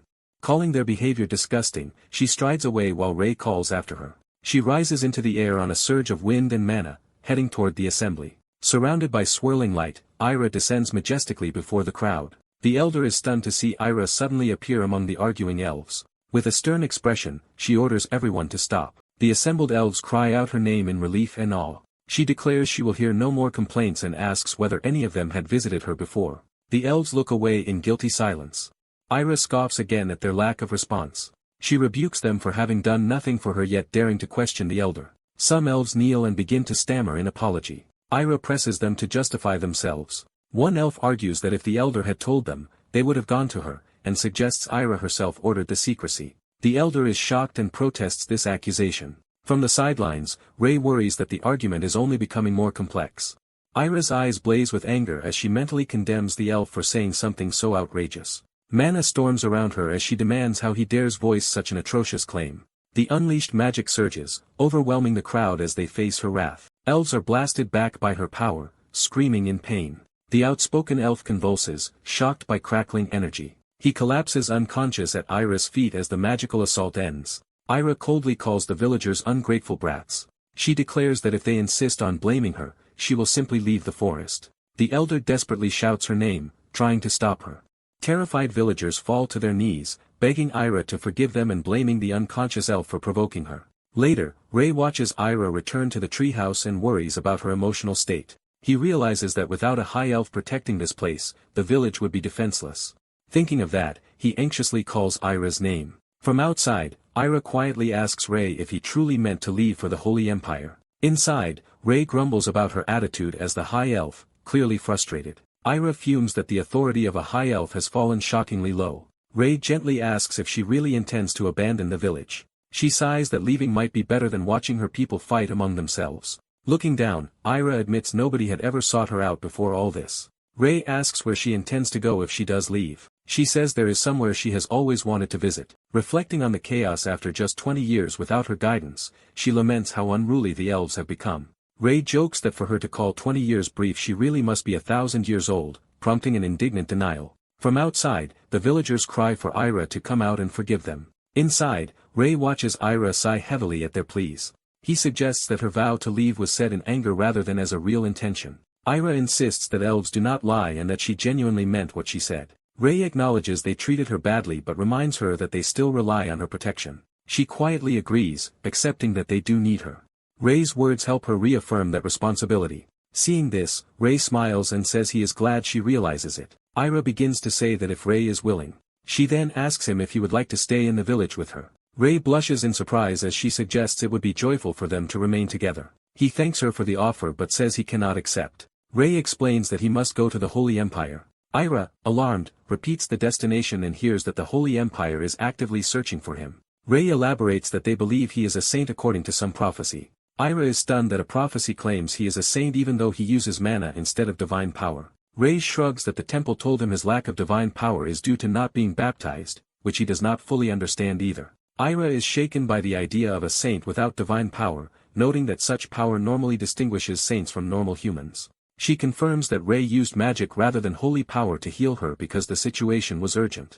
Ira recalls that her mysterious illness prevented her from using mana yet left her mind intact, making it feel like a curse. She realizes Ray cured that curse with only the basic first circle healing spell heal, defying all known magical theory. She also grasps that he is supposedly a saint despite lacking divine powers at all. Ira wonders if Ray might become the most extraordinary saint in history. Amused, she lets out a quiet laugh. She then says she feels silly for agonizing over whether to stay or leave the village. Resolving herself, Ira tells Ray they should set out. Outside, the elves kneel and rose as Ira and Ray approach them together. Standing before them with Ray and the elder, Ira demands to hear what the villagers have to say for themselves. The elves admit they were arrogant and apologize for taking her protection for granted. They collectively beg her forgiveness and ask her not to remain angry. Hearing their remorse, Ira declares she will retract her statement about leaving the village. She tells them she understands their anger toward the elder but explains he only acted to protect them. Ray adds that if news spread that Ira could die, it might invite human aggression, so the elder's secrecy was meant to keep them all safe. Ira reprimands the elves, saying they share blame for not seeking the truth themselves. She declares both sides at fault but insists the elder must remain to supervise the village. The kneeling elf, Phi, respectfully accepts Ira's decision. Ira smiles, seeming satisfied with the response. She calms down and, no longer angry, reaches out in a gentle gesture. Ira proposes holding a banquet to thank the village's savior, surprising Ray. Ray reacts nervously, questioning the sudden idea of a banquet. A distant scream pierces the night in a dark forest. Knights battle a hulking rock monster, cursing it as they struggle. The knight leader orders his troops to stop conserving strength and focus on forcing a path. A priestess powers up with holy light, declaring they will break through the monster-filled area today. A voice calls out to Lord Iriel from within the forest. A priest reports they should reach the elven village by the end of the day. Their commander, Iriel, sipping tea, comments that progress feels slow despite the small dispatch force. She asks her subordinate's opinion on their pace. He explains that heavy monster presence slows them, though he believes their rate is acceptable. Iriel remarks that traveling alone would be much faster. The subordinate apologizes tearfully for being a burden. Iriel abruptly sets down her teacup. She ends the break and orders everyone to resume marching. Decorations signal the elven village preparing for the banquet. Ray, awkward, tries to speak as the festivities begin. The whole village is lavishly decorated with banners and balloons. Looking over the village square, Ray wonders what all the preparations are for. Elves gather cheerfully under the great tree, the festival in full swing. Someone calls out to Ray, drawing his attention. Fia runs up happily, saying everyone has been waiting for him. She urges Ray to join the festivities, while he notes he expected a small party. Fia reminds him he is the village's savior, implying such celebration is natural. She says she has errands and cannot accompany him, but trusts he can attend alone. Ray asks Fia where she is going. Fia grips her weapon, saying festivals lower the village's guard and she must work. She tells Ray to enjoy the festival and promises to see him later. Watching her leave, Ray hopes everything goes well. Ray suddenly shouts Fia's name to stop her. He calls after her, suggesting they meet that night to eat together. Fia explodes in flustered shock at his casual invite. Grabbing his collar, she demands to know if he is serious. Blushing, she admits no one has ever invited her like that before. Realizing she got carried away, she hurriedly excuses herself and runs off. As she dashes away, Fia makes Ray promise to come get her later. Ray, lying on the ground from her tackle, thinks he is fine as long as Fia is happy. Ray then decides he should head into the main festivities as well. Later elves dance and socialize as the banquet continues. Female elves excitedly pull Ray into their group and invite him to join them. Male elves crowd around Ray at the food table, urging him to try various dishes.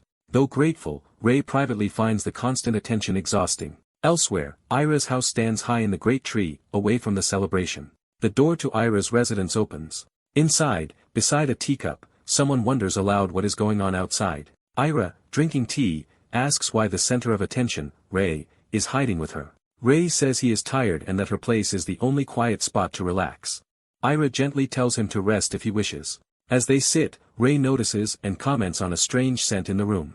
He recognizes it as the fragrance of dirt flowers. Ira confirms and says the scent is her way of celebrating this special day for him. Ray samples the tea thoughtfully. He then asks Ira why she herself stays inside instead of joining the festival. Ira notes he brought up a heavy subject over tea, and Ray tells her she need not answer if it is difficult. Starting to be honest, Ira considers where to begin her explanation. She starts by saying that long ago an incident occurred between an elf and a high elf. Ira explains that high elves are born into privileged status and revered above normal elves. She says one elf clashed with a young high elf, prompting that high elf to leave the village. Ira implies Ray now understands why she isolates herself.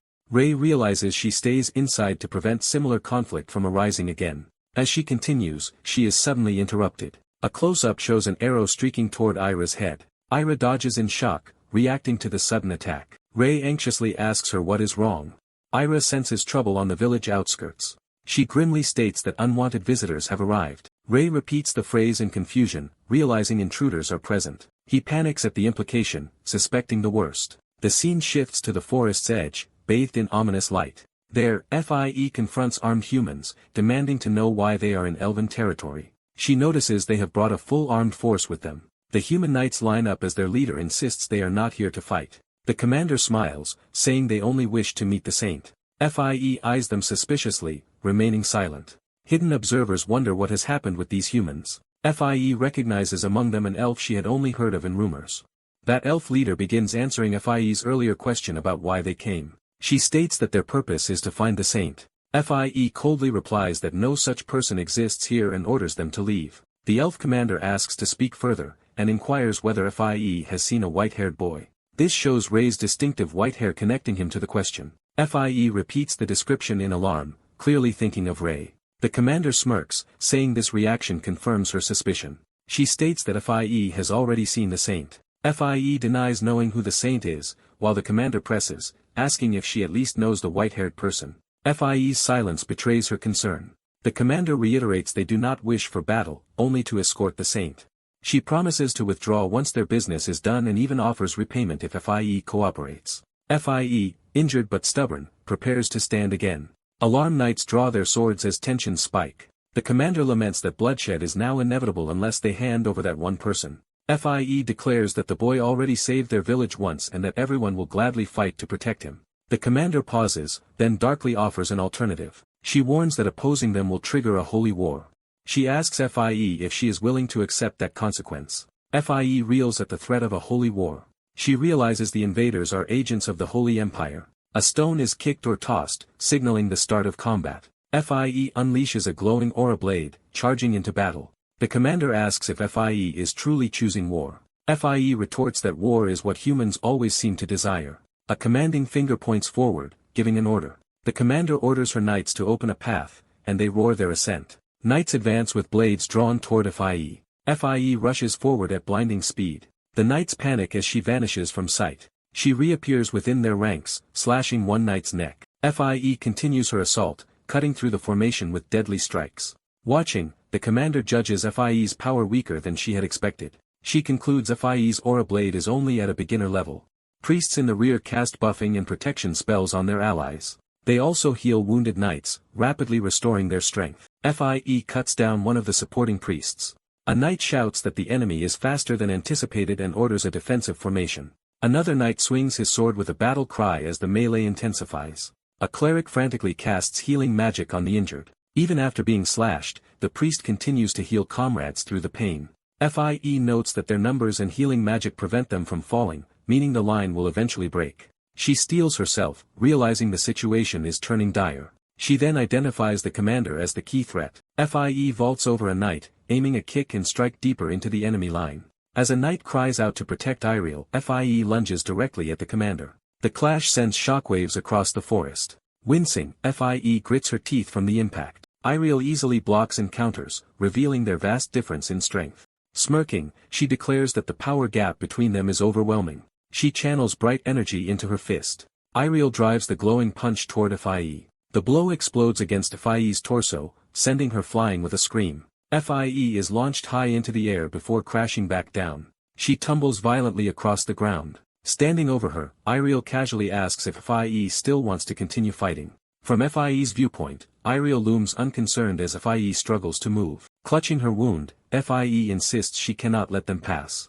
Iriel calls her persistence pointless, and says they only need the saint handed over. She repeats that there is no reason for FIE to keep resisting if she just surrenders the boy. Bleeding, FIE's hand tightens around her sword as she whispers refusal. She reforges her aura, the blade glowing with renewed blue light. With fierce determination, FIE vows she will never hand Rei over. Meanwhile, in the forest, someone asks how much farther they must run. Ira, racing with Rei, says she can already sense the battle ahead. She tells him they are almost there. Rei worries aloud about how many invaders have come, fearing they might have brought an entire army. They both react in shock as they finally glimpse the battlefield. The last image shows blood-soaked flowers and pooled blood, foreshadowing the carnage they are about to witness. In a bloody clearing, the wounded elf FIE stands alone against surrounding knights while someone screams her name. FIE's back is shown riddled with wounds, barely standing and drenched in blood. The white-haired boy shouts at FIE to move and frantically asks if she can hear him. FIE, dazed, notices the white-haired boy and fixates on him. The knights realize the white-haired boy is the prophesied saint. The kneeling knights declare they have come to serve the saint. A blood-stained armored figure approaches and politely greets the saint. The newcomer introduces herself as Saint Iriel Belize and apologizes for her bloody appearance. The boy silently glares, taking in the situation. Era appears before him and he calls out her name. Era orders him not to approach the saint and blocks his path. Era coldly warns the knights that they will die if they stand in her way. The knights falter, unnerved by Era's killing intent. Rei and Era rush to support the collapsing FIE and check if she is alright. FIE, half-conscious, insists they must stop the saint from coming. FIE repeats her plea to stop the saint and then collapses as Rei screams her name. Rei notes FIE is covered in blood with a dislocated shoulder and wonders how she held off all the enemies alone. Rei painfully forces FIE's dislocated shoulder back into place to treat her. Iriel cheerfully urges the saint to return with her to the castle. Rei, tightening his torn shirt, replies that the people are waiting for the saint's appearance. Rei clutches FIE's hand tightly, worried for her condition. Iriel explains that since Rei was chosen by God for a great purpose, it is time for him to fulfill his role. Rei reacts in shock to this talk of a divine accomplishment. He questions Iriel, repeating the word, accomplishment, in disbelief. Iriel insists that being chosen by God means being capable of performing miracles. Rei murmurs, causing miracles, and starts to process what that implies. Looking at the unconscious FIE, he asks if Iriel thinks such violence is justified by her grand goal. Iriel defends herself, saying she only politely asked FIE, tried peaceful means, warned her of force, and claims FIE chose to resist. Rei points out that Iriel trespassed into elf territory and used force just to obtain him, questioning her justification. Iriel answers that everything she did was necessary. Rei retorts that she should not expect him to simply go along with her after all this. Iriel, eyes glowing, says she would prefer not to use force against another saint. Ira, furious, condemns Iriel for invading their land, causing trouble, and threatening her savior with force. Ira challenges Iriel, saying they should test what the Holy Empire is really capable of. Iriel laments that it is cruel to pit a mere elf against the might of the Holy Empire. Ira, eyes darkened, tells Iriel to find out whether she is bluffing or serious. Knights charge at Ira, vowing to make her pay for threatening the saint. A flash of power shatters their weapons in midair. A knight stares at his broken blade, stunned at how this happened. Ira, unfazed, invites them to keep trying to attack. The knights begin to panic, realizing they are hopelessly outmatched. They drop to their knees before Ira, begging for their lives and asking forgiveness. Ira mocks Iriel's vaunted force, doubting such weak followers could accomplish anything. Iriel concludes that her man's failure stems from a lack of faith in the Lord. Ira pities Iriel, saying she is unfortunate to think God only granted her power and that she is trapped in her rigid view of divine will. Iriel's fist glows with holy power as she prepares to strike. She lunges and punches Ira, snapping that Ira talks too much. Ira activates a spell named Hold, chains of light bind Iriel's body, stopping her attack. Ira taunts Iriel, asking how it feels for the Holy Empire's power to be halted by a mere elf. Iriel, straining against the chains, insists this is not the full might of the Holy Empire. She screams that she will do anything to bring the saint back, even if it means cutting him into pieces. The forest trembles as tension peaks. Ira furiously tells Iriel not to defile Rei with her foul words. Ira declares that while Rei may be just meat in Iriel's eyes, he is more precious to her than Iriel can imagine.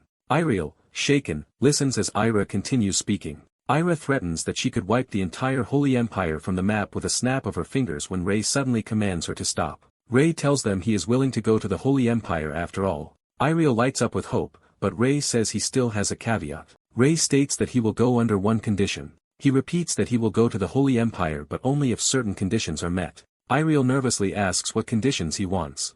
Rei's first condition is that he will not be a saint, for God. He clarifies that he will become a saint only by his own choice and must be free to quit whenever he wishes. Ira is horrified that he would even think of resigning from being a saint. Rei raises 2 fingers and moves on to his second condition. He warns that if anything like this attack happens again, he does not know how he will react. Ira anxiously asks what will happen if they repeat their actions. Rei threatens that in such a case he might simply leave the Holy Empire and become a saint for one of its enemies. Ira reassures herself that even if he betrayed God he would lose his holy powers, trying to rationalize the threat. Rei asks if there is anything else to discuss. Ira says yes. His third condition is that he be granted authority to access every library within the Holy Empire. Ira, relieved by this reasonable demand, says that part will be easy to grant. Rei announces a fourth condition, astonishing Ira that there is more. He demands proper compensation for his work as saint, including food, clothing, and housing. Ira, still reeling, asks what specific compensation he wants. Rei answers that of course he means money. Ira is left speechless and mentally overwhelmed. A priest urges Ira to abandon this recruitment, saying the saint's position should not accept such conditions. Another priest agrees and questions a saint who wants to be paid, suspecting God made a mistake. Ira glares at them for implying God erred and then apologizes, saying they can accept all conditions except the first. She formally states that every condition but Rei's freedom from divine obligation is acceptable. Rei sighs and says the first condition is actually the most important to him. Ira despairs and calls on God, overwhelmed by the negotiation. Rei introduces a fifth condition. He demands that Ira apologize to the gravely injured FIA. He specifies that the apology must be heartfelt and sincere. Rei then tells Ira to release Ira and let her go. Ira staggers free, shocked by the demand. She says she cannot apologize. Ira pleads that as a saintess who carries out God's will, her position makes apologizing difficult. Rei counters that she never considered the elves' position when threatening them, questioning her appeal for understanding. Ira insists she had no choice because she had to bring him out after he refused all their requests. Rei calmly interprets this as her saying she simply cannot apologize. Ira admits that is true. She explains she could apologize only on her own behalf, but as a representative of them, her words may incur God's wrath. Rei accepts her explanation with a clipped, "All right." He then declares the negotiation over and tells her to ask her God for another saint instead. Ira is stunned, unable to believe he is turning them down. Rei tells Ira they should leave to tend to FIA, and he agrees to head back. Ira watches them move FIA, and calls out for them to wait. She runs after Rei, asking him to hold on. Ira begs him to reconsider, saying she cannot apologize but can offer other arrangements. Rei firmly says he does not need alternatives and repeats that all he wants is an apology. Ira is left trembling in silence, torn between duty and conscience. Rei hoists FIA on his back and tells Ira they should go home. As they walk under a fiery sky, Ira asks Rei if he is sure he should have refused the offer. She says it is still not too late to return and that the Holy Empire would gladly welcome him if he agreed. Rei answers that he has no regrets and that if they cannot apologize after what they did, he would rather not follow them. Ira wonders why he went so far for elves of another race. Rei smiles and says he simply wants to do what he wants to do. When Ira asks what he ultimately wants, Rei answers that he wants a happy life. Ira replies that wanting happiness is all the more reason he should become a saint. Rei muses that living as a saint who grumbles over trivial things while healing the sick and injured might not be such a bad life. He concludes that he would be content just being happy in a small place. Ira smiles warmly at his simple wish. Watching the sunset, she tells him he is truly unique. The sun sets over the forest, closing this turbulent day. Ira stands alone in a bloody clearing, silently replaying Rei's rejection in her mind. Rei's words about the matter being over if she refuses to apologize echo in her thoughts. She broods, speechless and conflicted. A priest nervously asks if perhaps God made a mistake in choosing this saint. Ira repeats the word mistake, clearly troubled by the idea. She drops her blood-stained armor and cloak to the ground, startling the priest. Ira tells her entourage to return to the Holy Empire without her. She announces that she herself is going to the elf village. Elsewhere, 2 elves worry about FIA's condition, noting how badly hurt she was. They are startled when Ariel appears alone on the forest path. They aim weapons at her and order the human to stop and not approach. Ariel raises her hands, saying she did not come to fight but to visit the saint in their village. The elves are shocked to hear there is supposedly a saint living among them. They insist that no human can enter the village and warn her to leave or be treated as an enemy. Ariel then politely asks them to at least inform the saint that she is waiting nearby. The lead elf refuses and orders her to go back where she came from. Ariel instead asks permission to simply remain outside the village. She promises she will not cause them any harm. The elves begrudgingly tell her she may stay far away but warn that any sudden movement will be met with retaliation. Ariel bows deeply, thanking them and assuring them she will not approach at all. The elves lower their weapons slightly, watching her warily. One elf wonders if the saint she mentioned is really Ray. Ariel sets down her pack near the forest edge to camp there. She kneels on the ground, preparing to pray. Ariel begins a solemn prayer, surrounded by golden light. She resolves, at least for now, to wait patiently. The elves decide they should report this situation to Ray. Evening falls over the elf village as festivities and lights flicker. Fia lies bandaged in bed, murmuring, for now, in her sleep. Ray, exhausted, notes that they have managed to extinguish most of the fires in the village. Later he knocks on a door, calling out to Ray, revealing this is his own name being summoned by someone else. An elf informs Ray that someone is waiting for him just outside the village, looking specifically for him. Ray realizes the people he was expecting have finally arrived. He anxiously asks how many enemies are coming and is surprised to hear it is only one person. Ray, confused, confirms that they really said only one person is approaching. Night falls over the forest as something approaches through the trees. An elf announces his arrival, and Ray happily greets him as Ray. Ray's elf friend jokes that Ray has been the festival's center of attention and says it looked like they did not need his help. Ray asks who has been looking for him, prompting his friend to start to explain. The elf points out that the person looking for Ray is a girl standing nearby. Ray sees the saintly girl praying alone in a glowing aura and wonders why she is out there. Ray walks up to the praying girl, surrounded by holy light. Ray addresses the girl as saint and says he heard she was looking for him, but she remains silently praying. An elf tells Ray to forget it because she has remained like that in prayer since sunset, for about 3 hours. Ray silently studies her, concerned. Deciding to wait, Ray says he is sure she will wake soon and settles in nearby. Time passes to the next morning as the forest brightens. At dawn the girl finally exhales as her long prayer ends. She stretches awake from her praying posture, and Ray internally wonders what kind of prayer lasts all day. Ray is stunned that her prayer took an entire day to complete. A flashback shows Ray finding the saint gravely wounded out in the forest and questioning what she is doing there. The wounded saint says there is something she must tell him. Ray bluntly asks if she has come to apologize. She says she cannot apologize directly but wants to show respect for the elves' forest through her actions. Ray paraphrases her reasoning, accusing her of thinking her mere presence should satisfy them. She panics and insists that is not what she meant, so Ray demands she clarify. She explains that, due to her circumstances, she cannot verbally apologize but intends to repent through prayer until the elves accept it. Ray warns her that if she leaves her official position, the Holy Empire will come searching for her. He continues that her disappearance would provoke the Holy Empire into another conflict with the elves. She replies that this is exactly why she is praying, claiming her talks with her god will keep the Holy Empire from acting rashly. Ray doubts her and asks how he can believe her, so she says his elf friend who detects lies can verify her sincerity. Ira, the high elf, is shown as the one capable of checking the saint's words and protecting her. Ray weighs whether to trust the saint. The saint accepts his tentative decision with a simple acknowledgement. Ray tells her she can continue as she wishes for now but warns he will not protect her if the elves reject her. Overjoyed, she thanks him enthusiastically. As Ray turns away, she calls out to him again. Annoyed, he asks what she wants now. She hesitates nervously, thinking of a request. Shyly, she asks where she can go to freshen up, clearly self-conscious about her dirty state. Ray, irritated, thinks to himself that she is getting on his nerves. Time passes again, shown by a calm sky through the forest canopy. Later, the saint resumes long hours of glowing prayer and another clearing. 2 elves watch from a distance, humming thoughtfully as they observe her. They comment that, like yesterday, she has been praying non-stop all day and wonder why she is not exhausted. Ray arrives and is asked if he is heading home, agreeing that standing guard must be tiring. Ray asks Ray if it is really okay to leave the human girl like this. Ray falls silent, considering the question. He reflects on the saint's intense devotion and wonders about the god she serves. A gruesome memory flashes of the saint once undergoing brutal torture while still holding to her faith. Evening falls over Ray's home village. Ray returns home and calls out that he is back. His parents, caught hugging on the stairs, awkwardly greet their son. Ray, deadpan, tells them they can resume what they were doing. They protest as he slams the door, and his father calls after him. Ray drops his bag and heads straight for his room. Collapsing onto his bed, he mutters that the day was exhausting.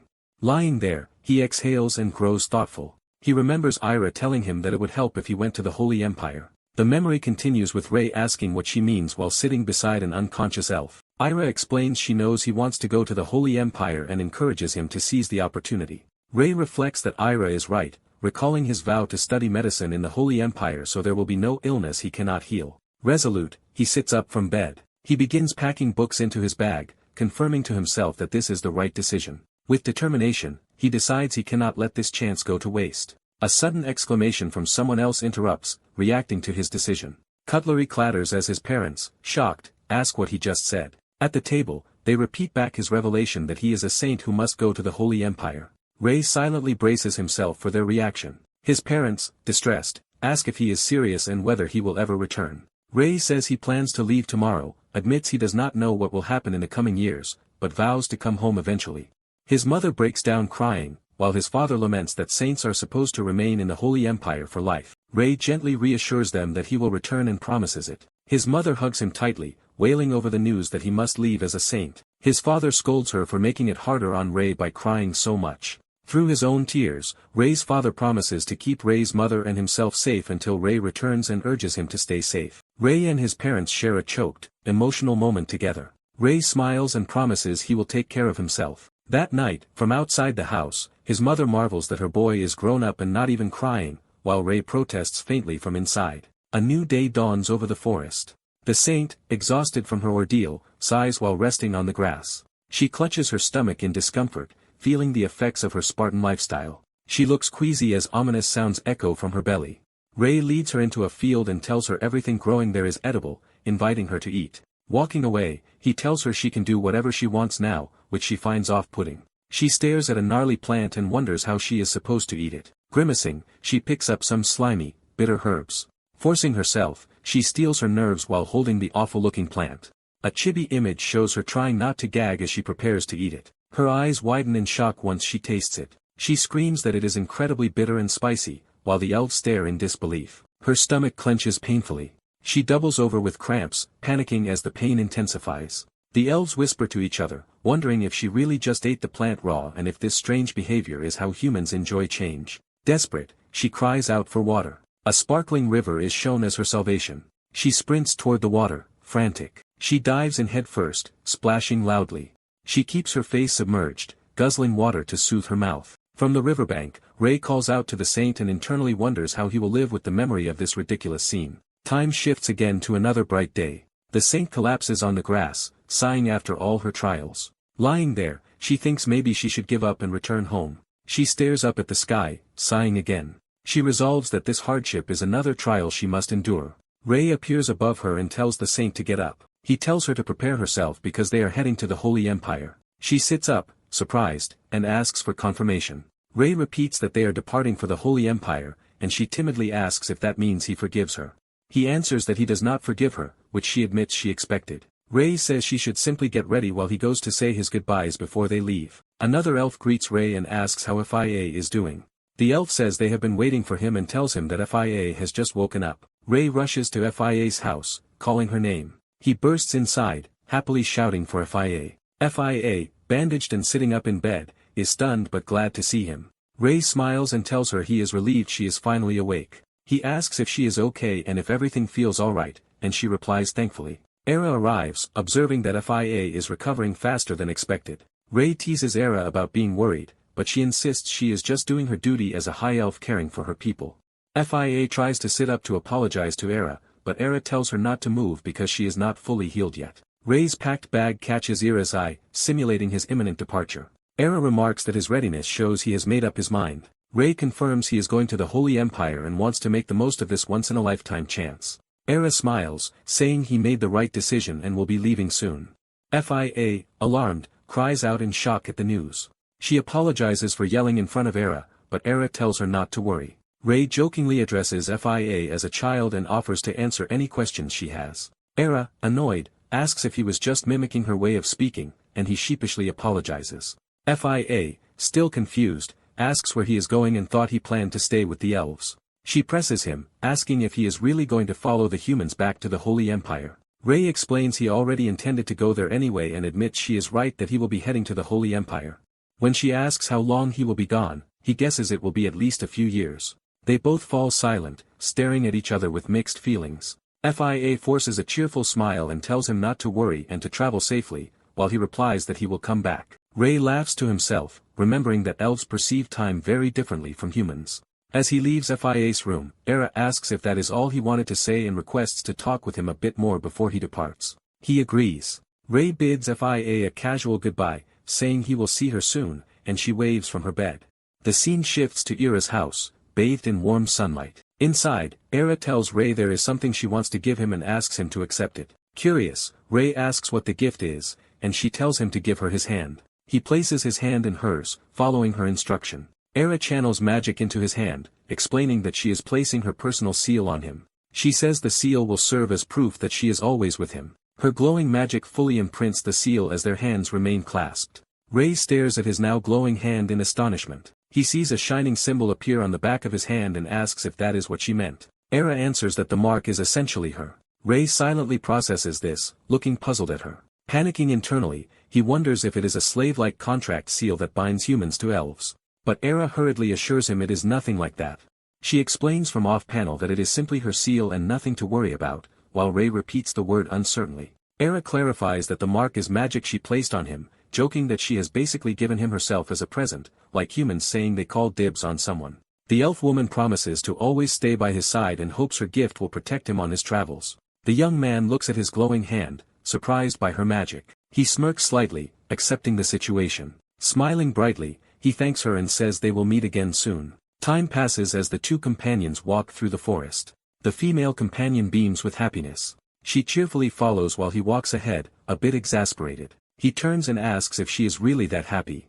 She explains she is overjoyed to finally be going back to her lord, and he thinks life in the wild must have worn her out. They agree to set off together, with him addressing her as Saint. He gazes at the glowing sky as they leave. The sun sets over the forest as their journey begins. Watching the light, he grows thoughtful. She asks if he has any regrets about leaving. He says he will be back here anyway, so he has none. He confirms the Saintess will still honor the conditions he requested. She says they may need to renegotiate the first condition but the others should stand. He glares, clearly displeased by her hedging. Grumbling, he urges her to get going while she laughs. Narration notes that their long journey has just begun. The scene shifts to a town at sunset, marking their arrival. Looking at a map in town, he recalls Iriel mentioning a place to visit before the Holy Empire. She clarifies they must first head along the royal road, not directly to the Holy Empire. A map explains they will travel from Cilia to Cilia along the royal road, meet a dispatch squad there, then proceed to the Holy Empire. She says they should start moving in earnest, while he wonders why she is so excited. He calculates that the royal road is 4 days away but wonders if man-enhanced running could shorten it to 1 day, though he dislikes detours. Trying to sprint all day, he stretches, prompting her to ask what he is doing. She appears with a horse, shocked that he intended to run the entire way. He innocently insists running would be faster, confusing her. She explains that even with her holy power the distance is extreme, so with only his mana he would never make it by running alone. He thinks he could manage with his mana vessels and would be faster than riding, but feels it rude to refuse her effort in securing a horse. Relenting, he agrees to travel by horse instead of exhausting himself. She admits she bought only one horse to save money and warns riding together may be cramped. But he says he cannot ride anyway so it is fine. She spurs the horse into a gallop. They ride off enthusiastically towards Cilia. That night, they decide to rest in the forest, and he volunteers to cook. He ignites their campfire with a simple fire spell. The flames burst up, impressing his companion. She marvels that he can cast magic with only a trigger word and estimates his skill near a two-circle mage. He downplays his ability while tending the pot. He conjures water into the pot with another spell. With the container and water ready, he thinks all he needs now are ingredients. When he tries to add a strange plant, she panics and yells for him not to put it in. He insists the spicy, bitter plant tastes good and reminds her she has eaten it before, which horrifies her. He realizes she previously ate the raw leaves instead of the edible roots. Chiding her gently, he explains only the roots should be eaten, though the more nutritious leaves are extremely bitter. She is disturbed that he never told her this earlier. To apologize, he offers her a freshly cooked bowl, saying it will taste completely different. She shyly accepts the bowl. She examines the creamy stew with bits of ingredients mixed in. Smelling and seeing how appetizing it is, she is surprised. She scoops up a spoonful. She tastes the dish. Overwhelmed, she exclaims that it is delicious. He watches in disbelief as she devours the food, wondering if the Holy Empire starves its people. Concluding she is stranger than he thought, he tells her to slow down while she keeps eating by the fire. The next day they finally see Celia, and she points out the massive castle dominating the city. Riding through the bustling marketplace, she notes its size and asks if he is glad he came with her. At Celia Castle, she says the dispatch squad should be there as well. He thinks to himself that it is his first time there, and hopes nothing goes wrong.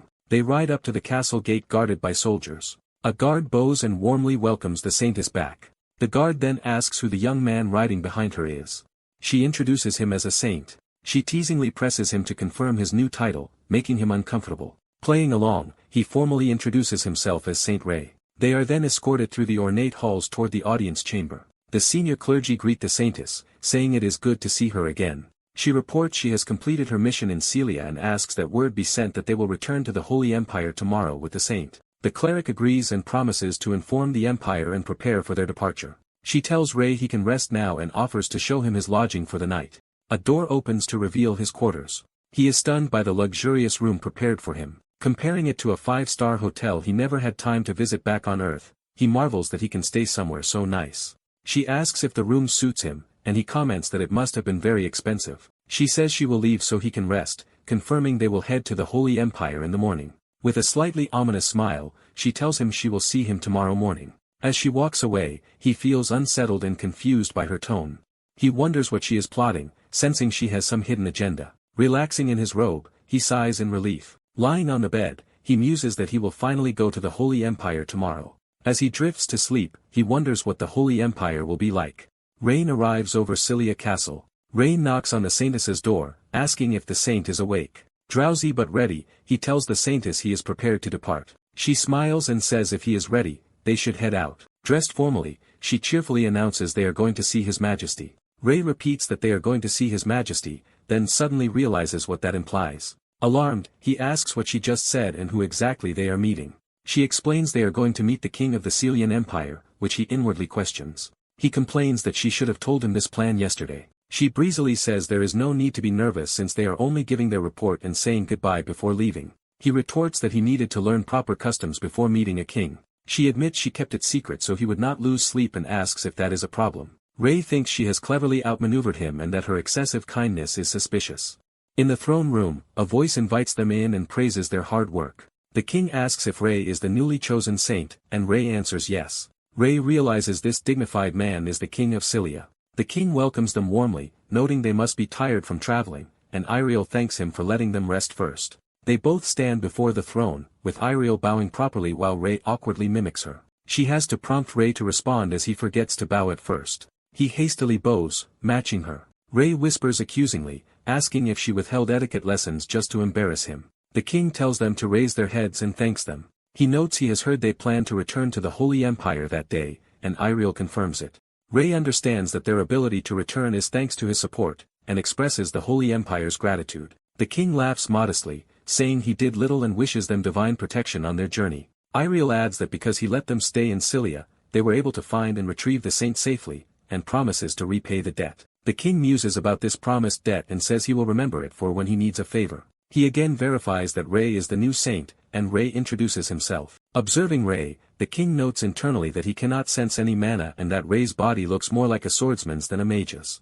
Relieved, the king thinks another saint has not really appeared and concludes Ray is nothing to worry about. He says it is an honor to meet both a saint and a saintess together, and Ray thanks him. Ray quietly asks Iriel if they should be leaving soon.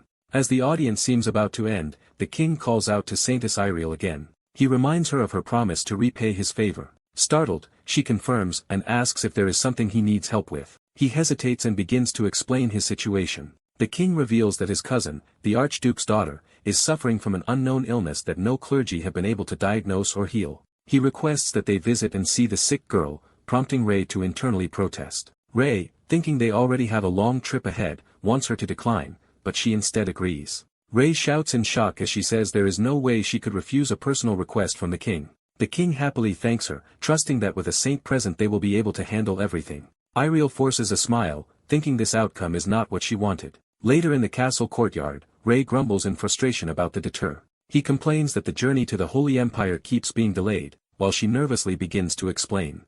She says the delay is because he is now part of the Holy Empire and should see how to use his divine powers for the good of the world by accompanying her. Rei points out that deterring to the Archduke's territory before the Holy Empire will only lengthen their trip, and she reluctantly admits it will. He reluctantly gives in, accepting the plan. Rei reasons that since someone is sick, they should help as soon as possible, as a doctor's duty is to go wherever patients need him. Narration reflects his belief that helping patients wherever they are is the true duty of a doctor. Meanwhile, a knight apologizes to the saintess as preparations for departure are underway. A senior priest says they already reported to the Holy Empire that they were returning, so he cannot easily approve a visit to the Archduke. Iriel explains it is a direct request from Celia's king and asks forgiveness, saying she could not refuse. She asks what the king offered in return, and is told there is no reward, the visit is simply repayment for their stay. Conceding the king has every right to ask, the priest agrees to inform the Holy Empire that their return will be delayed. Iriel thanks him, and she and Rei prepare to depart immediately to save time. Rei reflects that he has already seen how people react dramatically to his medicine, and recalls how his first patient caused a big scene. Curious, he wonders how his second patient in this world will react as their wagon convoy travels through the forest. At sunset the group stops to make camp. Clergy and knights set up tents and invite the saintess and saint to a prepared area. From another tent, onlookers whisper and point out Rei by the campfire as the saint. They comment that he looks better than rumors suggested and decide to approach him. One of the sisters shyly addresses Rei, asking for his attention. She offers to help him with anything, but he politely declines. The two sisters ask if they can sit beside him because they are curious about what he is doing. Rei warmly invites them to sit wherever they like. The sisters blush and react excitedly to his kindness. As they chat, the girls thank him for a plant he shared, and he explains it is a herb from the elven forest. The sun sets over the camp, closing this chapter of their journey. The young man leaves some energetic kids behind, thinking about the new saint. Hiding behind a tree, he overhears priests question whether they should follow such a young saint. The priest criticizes the saint as a selfish child who makes demands and recalls the saintess once being slapped by an elf. Listening, the boy is irritated that they are gossiping behind people's backs. The priest concludes that once they reach the Holy Empire, everyone will see the young saint is only a figurehead. Someone sharply asks what was just said about them and the saint. The saintess appears before the gossiping priests and demands they repeat what they said. Smiling ominously, she echoes their insult about the saint being a mere figurehead. She asks if she misheard their disparaging remarks. Still smiling, she presses them on why they were talking about her and the saint and urges them to continue. When they fall silent, she warns that their silence means they stand by what she heard. She says she will assume their insulting words are true and that she is free to act accordingly. A nervous priest stammers that they were only reminding people of all she has done. She angrily asks who gave them the right to complain to others on her behalf when she never requested it. An older priest rushes in, calling out to the saintess. He pleads that the young ones simply made a mistake and asks her to forgive them. He orders the juniors to apologize, but the saintess questions whether an apology is enough. She condemns them for secretly insulting a saint as a foolish figurehead and wonders how they can expect forgiveness. She reminds everyone that saints are chosen by God, so disrespecting them is equivalent to disrespecting God. She declares that their behavior counts as desecration. The boy hidden nearby hears her say that a mere apology cannot fix this unless they can justify themselves. An ominous thought follows that if they cannot justify themselves, something unpredictable might happen. The boy repeats that if their reasoning fails, he has no idea what might occur. One of the gossiping priests breaks down crying and begs Lord Iriel for forgiveness for saying such things. The saintess yells that he is apologizing to the wrong person and scolds him for failing to apologize properly to a God-chosen saint. Quietly, she reflects that some people cannot apologize at all even if they want to. The boy wonders if he heard her mother something about herself. He recalls how heavy the title of saint must be for someone her age and how seriously she takes the weight of her words. He relates, remembering how in his past life he was called a genius surgeon and knew similar pressure. Deciding it is time to step in, he prepares to reveal himself and asks if the conversation is over. Stepping from behind the tree, he says listening any longer was difficult, and the priests react to the saint's appearance. He notes aloud that everyone seems to see him as just a child and nominal saint. The gossipers insist they did not mean it that way and try to explain themselves. He admits they are not entirely wrong, since if he did nothing he would indeed become a figurehead saint, which shocks the saintess. He explains that without divine powers, had he simply arrived at the Holy Empire he would have been an ideal puppet, even if chosen by God. He points out that this is likely what many people are thinking as the onlookers avert their eyes. The saintess vehemently denies that anyone thinks that and insists God must have a reason for selecting him. He clarifies that he only means many in the empire probably see him that way and that even if not, he could do little about it. He then asks if, since these people slandered him, he may judge them himself and wonders what would happen if he desired their punishment. Others explain fearfully that heretic inquisitors could seize and even kill them in the worst case, which horrifies the culprits. Terrified, the priests beg the saint for forgiveness and mercy. The boy pauses thoughtfully as everyone watches him. He says there are likely many more who mocked him as a figurehead, arrogant child, or someone with no right to be saint. Addressing the crowd, he admits their criticism is not wrong. He is young, without power, trust, connections, or proven ability among them. He explains that is why he plans to spend several years in the Holy Empire to prove himself to everyone. Knights and priests ask what exactly he is trying to prove. He vows that all who talked behind his back will regret it and that everyone who disrespected him will remember this moment as his promise. As proof of that promise, he announces that he will not punish the people here, stunning the guilty pair. The priests tearfully admit they were wrong to speak about him, promising to repent and learn from their mistake. He calmly says he hopes they come to regret their decision even more in the future and that he will strive to restore honor to the Holy Empire. Under the moon, he reflects that fulfilling this resolve may take many years. Yet he is determined to do everything he can. He resolves to make sure everyone regrets the choices they made about him today. The onlookers watch in awe as glowing sigils appear above them, marking the gravity of his vow. The entire camp kneels before him under the night sky, fully recognizing his presence. Later by the campfire, someone approaches and remarks that his speech was impressive, expressing him as Iriel. The saintess teases him by quoting his dramatic line about making them regret today's decisions, and he tells her to go ahead and tease him. She notices he is reheating leftover stew from before, and he says the priest even ate his share back then. He says the ordeal has made him hungry and offers her some stew while it is still warm. Smiling brightly, she gladly accepts the offer. They then spot a shooting star streaking across the night sky.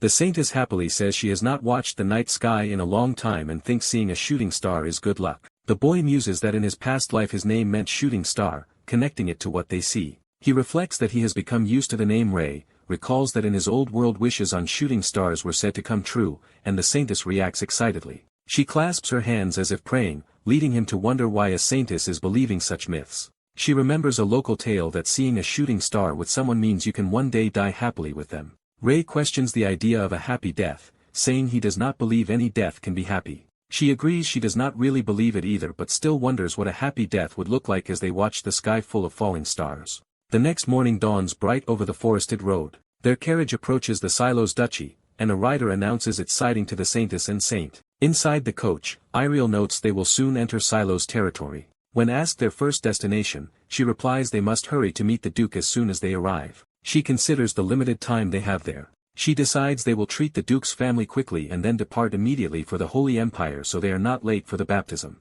At the duchy, the Duke greets them warmly, saying he has been eagerly waiting since he heard of their visit. Introducing himself as the Duke of Silos, he expresses deep gratitude that they came so far for his daughter.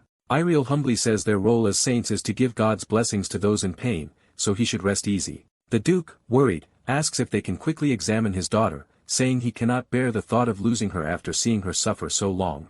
Iriel agrees to check the girl's condition immediately, and the Duke vows he will do anything if they can help. Following this trust, Ray thinks the duchy must hold Iriel in extremely high regard both as saint and as a person. A maid leads them down the corridor toward the sick girl's room. At the door, the maid addresses Lord Layla, announcing the saintess's arrival. When Ray and Iriel see the girl, they are shocked by her appearance.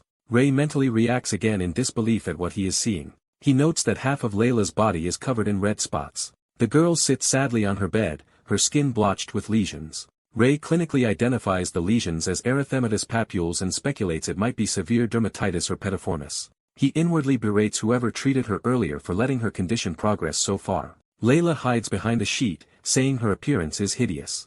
Iriel gently calls her name and asks for her hand. Layla reluctantly extends her spot-covered hand, which Iriel takes. Iriel comforts her, saying she has had a hard time but that everything will be fine from now on as divine light gathers. Sacred light engulfs them as Iriel channels her healing power into Layla. Layla feels the energy and watches her skin begin to change. The Duke and Ray marvel at the overwhelming divine power filling the room. Iriel continues to pour golden light through their joined hands. Layla looks down, stunned to see her skin improving. Examining her hands, she exclaims that they are better. Crying with relief, she says her hand has healed, and Iriel declares the treatment complete. Iriel tells the Duke his worries can finally end, while he gasps and calls out joyfully to his daughter. Layla hugs her father, and he thanks God that she is now healthy. Weeping, the Duke thanks Iriel for healing his daughter after 8 years of suffering and swears never to forget this favor. Iriel modestly says there is no need to thank her personally, crediting the cure as an act of God. Ray observes that what looked like a chronic skin disease has been healed instantly just by Iriel's touch. Troubled, he wonders whether medicine has any meaning in a world where such miracles exist. Night falls over the Grand Silos castle. The Duke hosts a lavish feast and urges them to enjoy all the food he has prepared in gratitude. Iriel politely says the banquet is more than enough and thanks him for the meal while Ray sits quietly. The Duke's son, Lord Hopel, praises Iriel, saying the rumors did not do her kindness justice and thanks her for saving his little sister. Iriel replies humbly that the honor is hers and that she will pass their thanks on to their god, which further impresses Hopel. Ray, however, broods silently at the table. The Duke notices Ray's silence and asks if the food does not suit his taste. Ray smiles awkwardly, saying the food is fine and he was simply lost in thought, apologizing for causing concern. Iriel covers for him, saying he has many worries on his mind and the Duke should not be troubled by it. Later, Iriel privately asks Ray if something is wrong, but he brushes it off as simple fatigue. The Duke accepts this, telling Ray to rest since they will stay at the castle overnight. Alone, Ray questions why he struggled so hard to become a doctor in his previous life. He remembers his past self, a weary medical student studying late into the night. He reflects bitterly that although he reincarnated with all his medical knowledge, in this world that expertise seems useless. In his mind he stands across from his former self, wondering if he must abandon the identity of Becky Sung and live only as Ray. Later, as he lies awake, someone knocks and asks if the saint is sleeping. Ray lies in bed silently, not responding. Outside the door, Iriel speaks through it, asking him not to lose faith in himself. She says everyone sometimes doubts themselves and hopes whatever troubles him will not destroy what he has built so far. She adds that his usual prickly yet humorous self suits him far better than this restless, exhausted version. Her words make Ray think. Sitting up, he repeats her advice about not losing faith in himself. He reaffirms that even though he is now Ray, he is also still the former Dr. Becky Sung. Determined, he concludes he just has to find something that only he can do. Nervously, Iriel practices what she wants to say, fidgeting with her hands. She gathers courage and says she simply wanted to tell him not to give up. Ray smiles gently and thanks her, saying her encouragement helped a lot, which relieves her. The next day he calls her name, and she answers brightly. He then teasingly asks if this was her first time trying to comfort someone, eliciting a flustered reaction. Even afterward, a shout echoes through the castle demanding to know what is happening. The Duke is distraught that his daughter, who seemed fine yesterday, appears to have relapsed and demands an explanation. Cradling Layla, he orders that the saintess be summoned immediately. Someone outside the tower wonders what is going on. The Duke, close to tears, reports that Layla's symptoms have returned and asks if the treatment failed. Iriel, confused, says the cure should have been complete but agrees to attempt treating Layla again. The Duke authorizes her to proceed as Layla lies before them once more covered in spots. Ray stops Iriel, asking her to wait. She calls to him in surprise as he steps forward. Layla, ashamed of her reappearing lesions, tells him not to look at her. Ray responds gently, asking Layla to give him her hand instead. The Duke doubts that a newly appointed saint can cure what even the saintess failed to fully heal. Ray admits that if his suspicions are correct, only he can truly heal her condition. The Duke questions what he means by being the only one. Ray explains that more healing from Iriel will only cause temporary improvement and asks what the Duke will do when the symptoms inevitably return after they leave. He asserts that what Layla needs now is not another miracle from the saintess but a different kind of treatment that only he can provide. The young man declares that the sick girl needs to be treated by him, the saint. The Duke doubts him, pointing out that the boy supposedly has no divine powers and asking what he plans to do. The boy explains that his treatment does not rely on divine power but on using his knowledge to cure her illness. Layla, covered in skin lesions, agrees that trusting the saint is their only remaining option. She says they have tried everything else and wants to believe in the saint if he can fix her condition. Moved by her resolve, the Duke reluctantly grants permission for the saint to treat her. The Duke then pleads earnestly with the saint to save his daughter. The saint promises confidently that he will heal the young lady. The next day he begins investigating the cause of Layla's skin disease. He first examines hygiene, but since the linens and clothes are cleaned daily, he rules poor hygiene out. Because the castle is protected by a magical barrier, he also dismisses outside parasites as a cause. He turns to her diet and notices a common element present in every meal. He identifies that common element as flour, noting how prevalent bread is in this world. He observes that even meat dishes are often coated with or accompanied by flour-based sides. Seeing her symptoms worsen after eating, he forms a specific suspicion about the illness. He recalls that flour contains the insoluble protein gluten. He concludes that Layla suffers from gluten sensitivity dermatitis, an allergy-based skin condition that is straightforward to treat. However, he laments that this world lacks developed medicines that could easily address such reactions. Since he cannot safely make unfamiliar medicines, he decides that changing her diet is the only practical treatment. He orders the staff to remove all foods he listed from Layla's diet. Time passes quietly in her room. A maid calls to the resting Layla, who sleepily responds. Ray asks permission to enter Layla's room. Layla hastily sits up and welcomes the saint inside, while he apologizes for intruding. Ray greets her and says he has come to check her condition. Observing that her rash has worsened, he confirms internally that her diet is the cause. He tells her there are important precautions he needs to explain. He instructs her to avoid all flour foods such as bread and to refrain from scratching even if she feels itchy. Surprised at being told to avoid bread, she hears him say that this is all he can do for her now. Layla, who loves bread, struggles with the idea of giving it up and briefly wonders if he is deceiving her. She asks if he will not use magic or anything else to heal her. Ray replies that dietary control is a self-treatment and that more must be done to stop the rash spreading. He adds that he will personally lance and clean her blisters once a day while monitoring her condition. He ends the visit by telling her to rest, emphasizing that good sleep is also important. Alone, Layla doubts that avoiding bread could really cure her and thinks it sounds unreasonable. Outside, Ariel asks about Layla's condition, and Ray reports that it has worsened. Ariel proposes simply treating Layla again with her usual holy power. Ray points out that Ariel's prior treatment only gave temporary relief and that the symptoms returned. Ariel marvels that merely changing Layla's diet could cure the disease and wonders why no one tried it earlier. She says she believes in him but warns that the king does not and that they cannot stay in this duchy much longer. Ray acknowledges privately that her concerns about time are valid. Ariel insists she cannot change the political circumstances no matter how pitifully he looks at her. Ray clenches his fist, thinking that this case will shape how he treats future patients, not just whether he can save Layla. He asks Ariel for exactly 1 week to prove his method. He vows that within that week he will completely heal Layla. Ariel silently considers his determination. Layla screams her refusal from her room.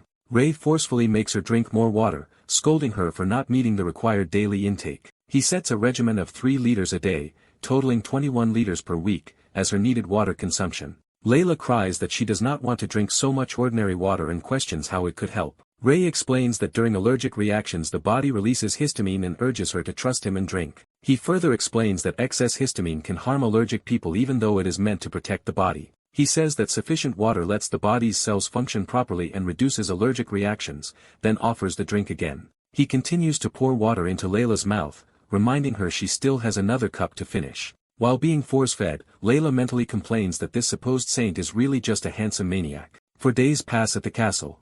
During that time, Layla resents him as she eats flour-free meals and is forced to drink large amounts of water. With no other choice, she decides to trust him and follow the regimen. As a result, her skin clears rapidly, and she is astonished to see herself healed in the mirror. Ray simply tells Ray that the rash truly improved once she stopped eating bread and drank enough water, saying she can hardly believe it. Ray reminds her they must remain cautious and consistently follow the treatment. Layla cheerfully agrees to continue. Ray notes that despite his initial worry that people of this world might react differently from those in his original world, that concern now seems unnecessary.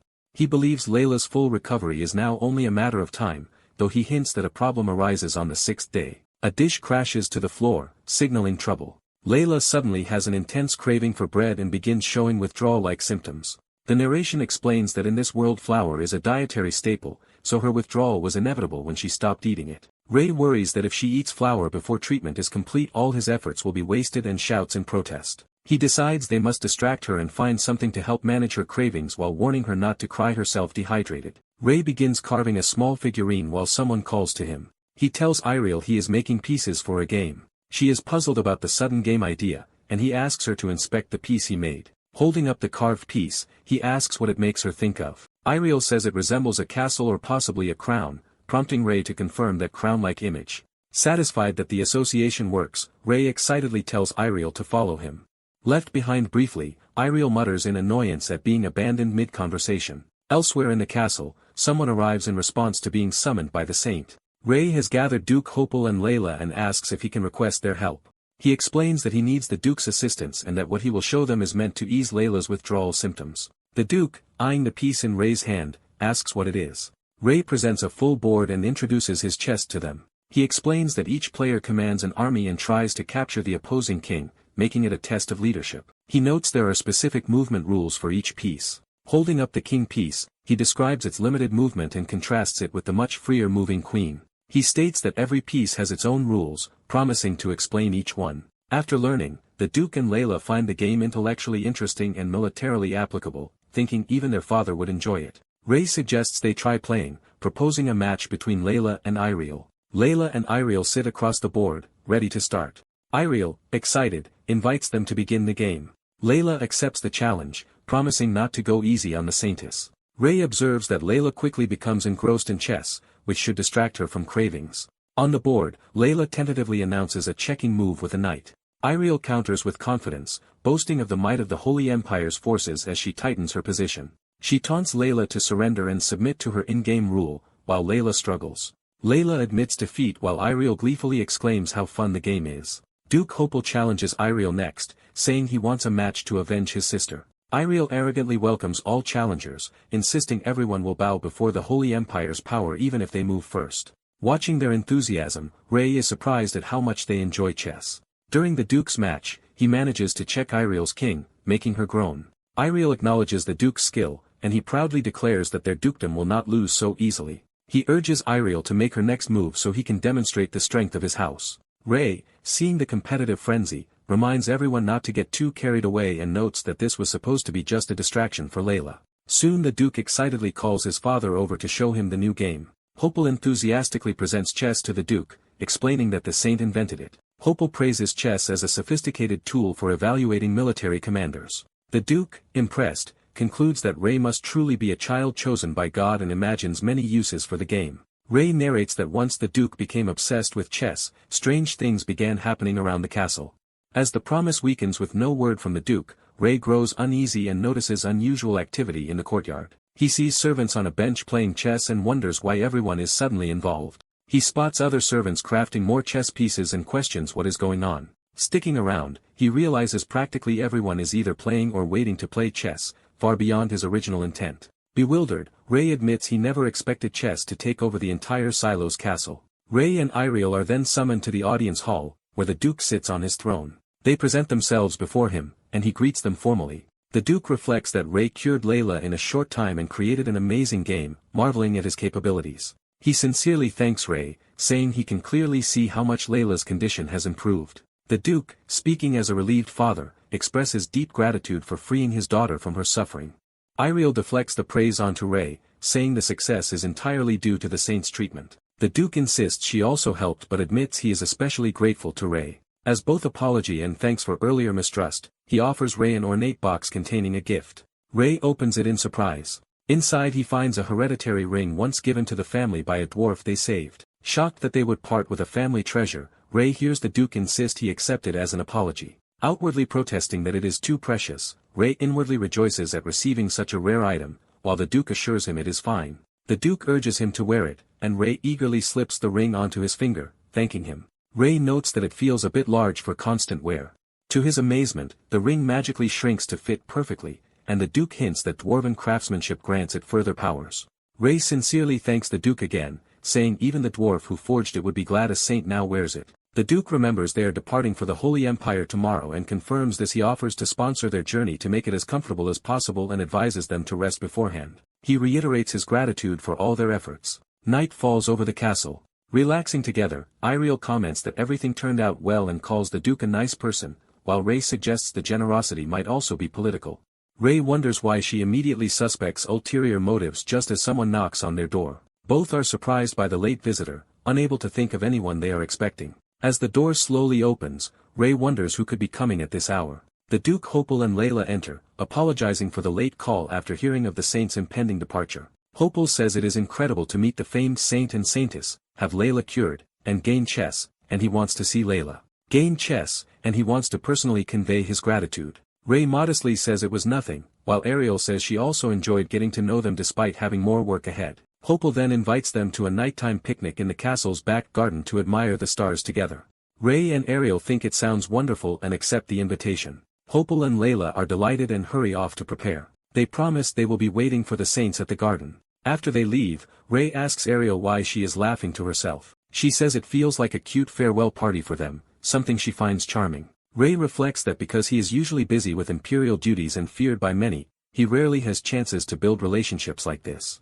Ariel muses that perhaps the world has changed while she was too focused on her mission. She savors a new, unfamiliar warm feeling that this experience has given her. Ray wonders to himself, recalling that when he first met Ariel, he remembers that she was once cold and single-minded about her goals, contrasting with how she is now. The narrator recalls that Eri used to be extremely violent, shown beating a bloodied opponent. He notes that the former Eri no longer exists, implying she has fundamentally changed.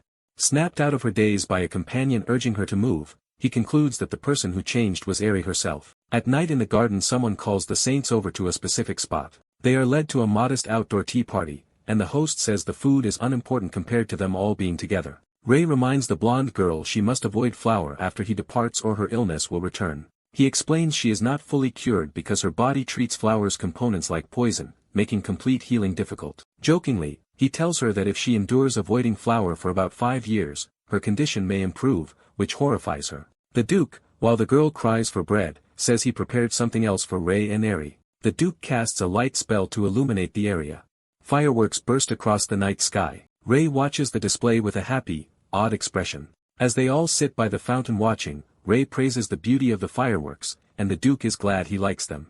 Ray comments that the show must have cost much mana, and the Duke replies he wanted to do everything possible since this might be their last meeting. Ray smiles, touched. Ray offers to return the favor for the Duke's efforts. He begins casting his own combined magic, invoking light and explosion. A massive surge of blue energy gathers. Ray's spell creates an even grander multicolored fireworks display in the sky. People inside the cathedral watch the fireworks through the huge stained glass windows. The old Duke watches the spectacle from his library window, clearly pleased.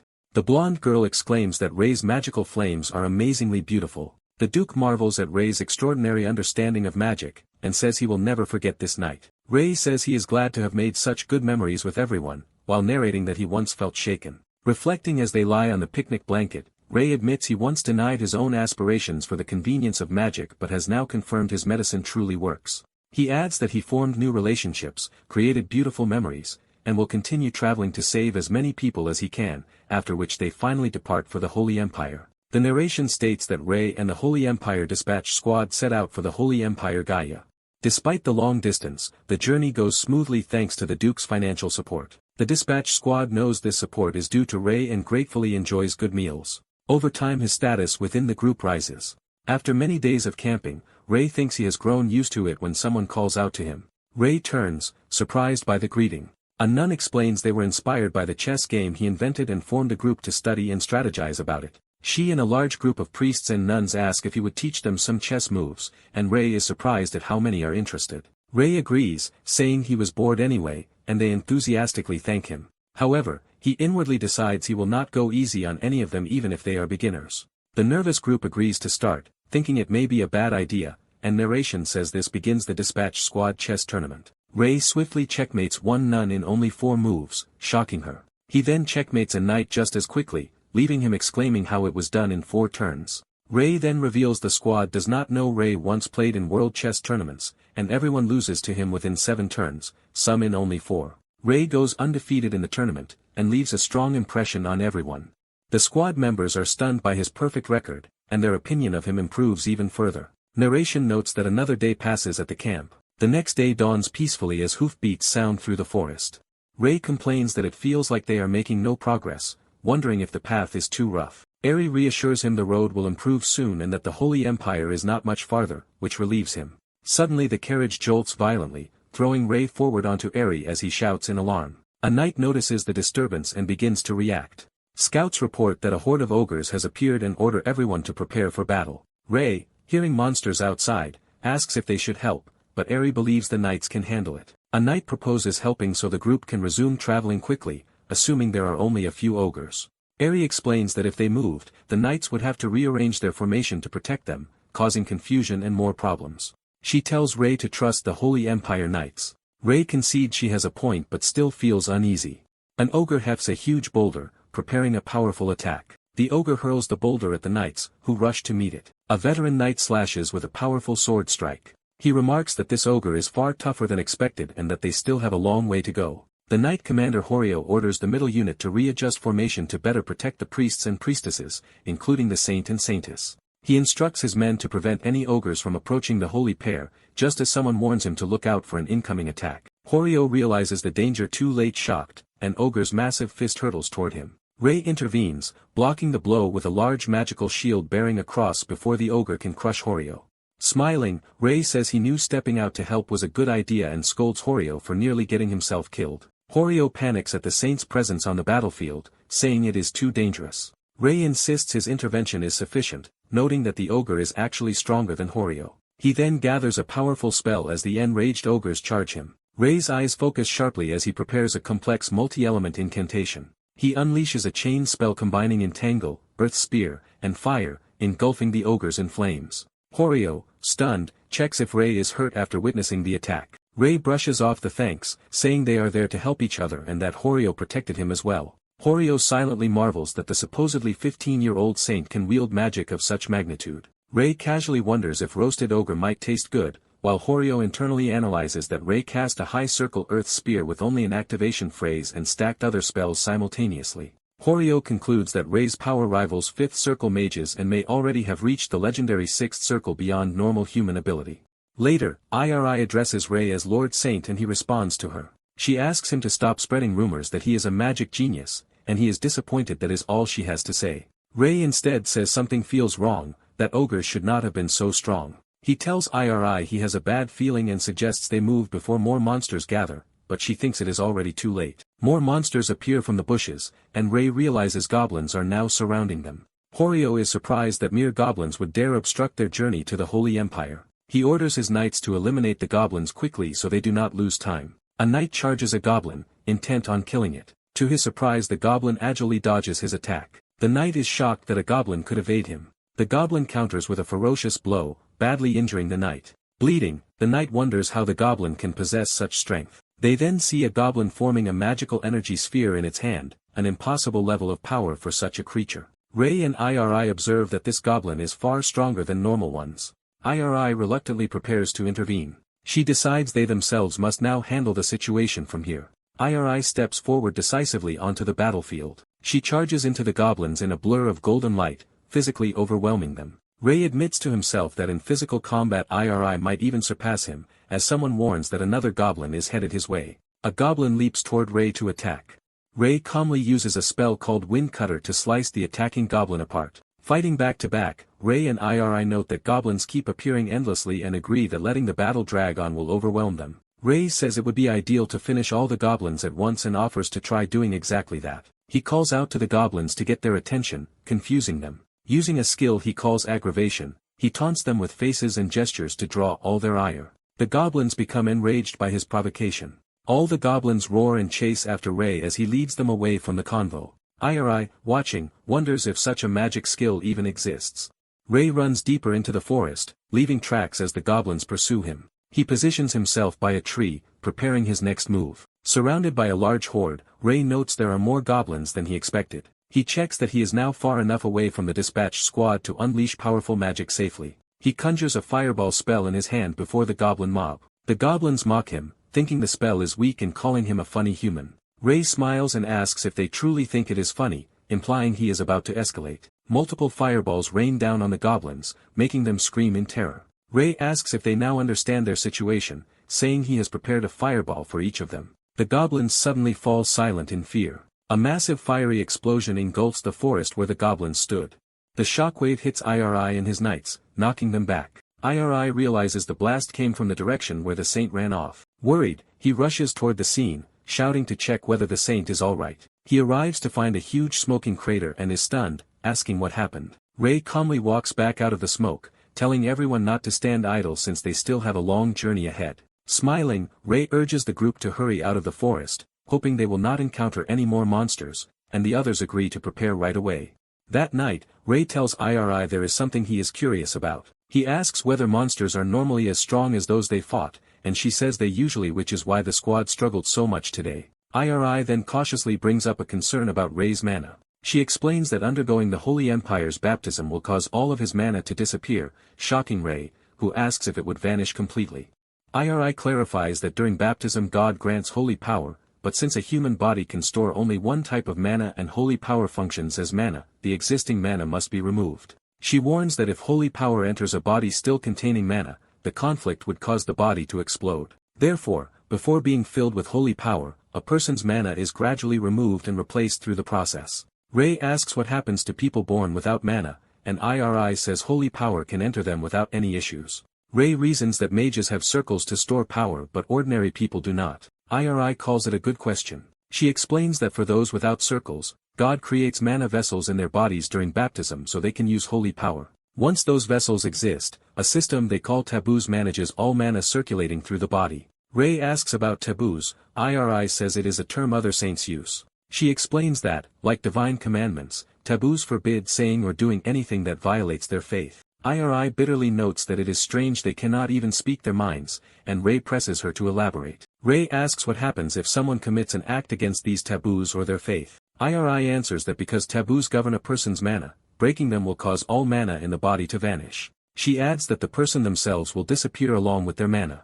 Smiling ominously, Iri says such a person would vanish from the world forever. Ray summarizes that a single wrong word could erase someone from existence, seeing it as a warning against speaking out. Iri says she has heard of many who disappeared for that reason and therefore must keep herself in line. She concludes that these rules will not really affect Ray, but he should know his existing mana will disappear. Ray then asks if, once filled with holy power, his mana could ever return, and worries it may be gone forever. Iri confirms that he could neither regenerate mana nor use his mage circle afterward, meaning the loss would be permanent. She adds that holy power still has benefits, such as letting him support others with buffs even if he can no longer cast magic. She notes, he would still be able to contribute in battle that way. Ray inwardly thinks he would love to use holy power if it did not cost him his mana and resolves to search for another solution. The next day a knight announces they are finally approaching the Holy Empire as its grand capital comes into view. Ray looks out the carriage window, relieved that they have finally arrived after such a long journey. Iri instructs the priest driver to head straight for the capital city Salonia,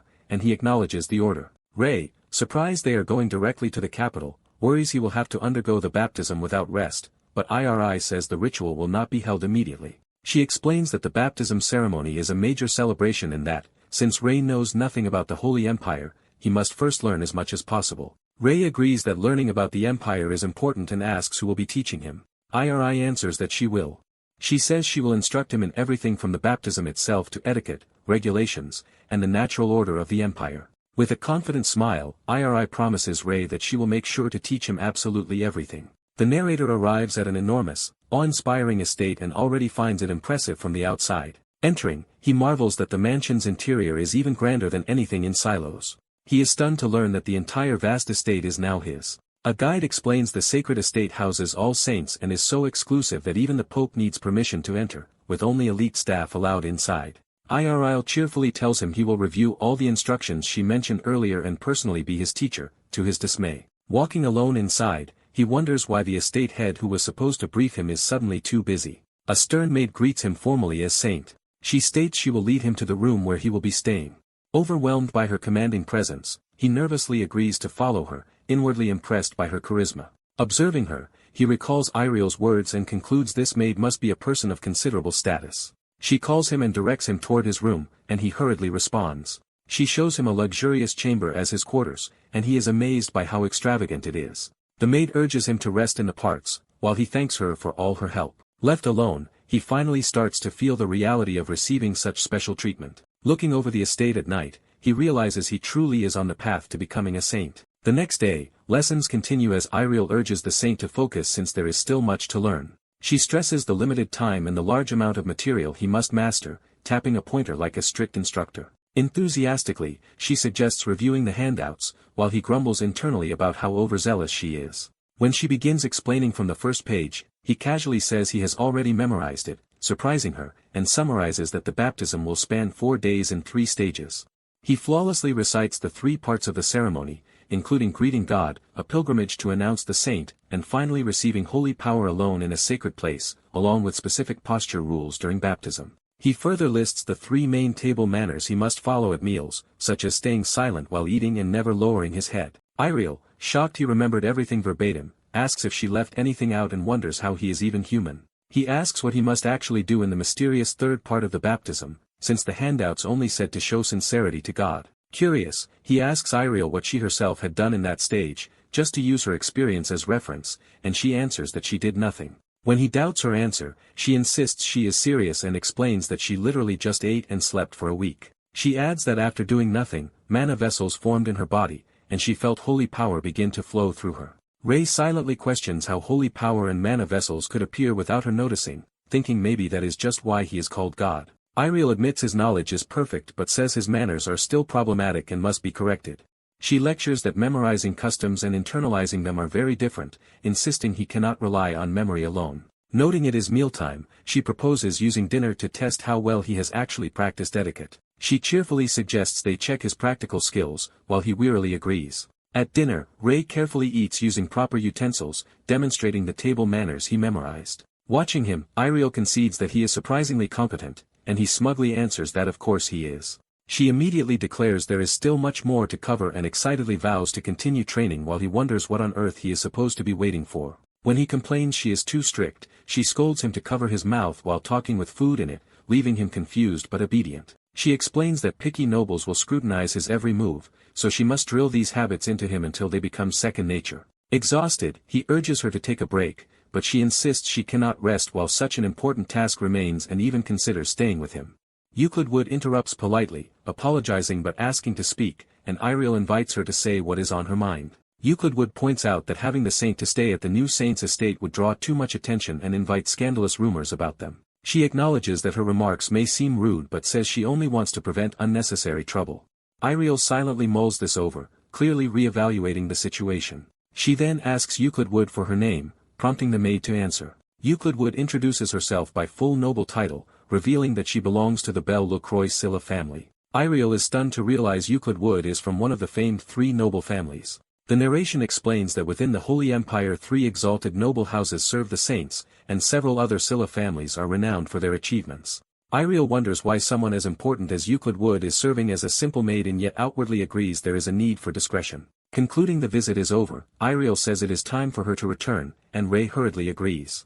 As Euclid Wood leaves, Iriel pointedly adds that she will remember her, implying future interest. Rei politely repeats Euclid Wood's full title, thanks her for her advice, and she replies that it is an honor. After hearing the Belle Le Croix name, Rei is puzzled and files it away, sensing it is significant. Euclid Wood internally notes that anyone with a Scylla title must be a noble and is surprised nobles even work as servants here. Rei reflects that if nobles serve him, the role of saint must be even more important than he first thought.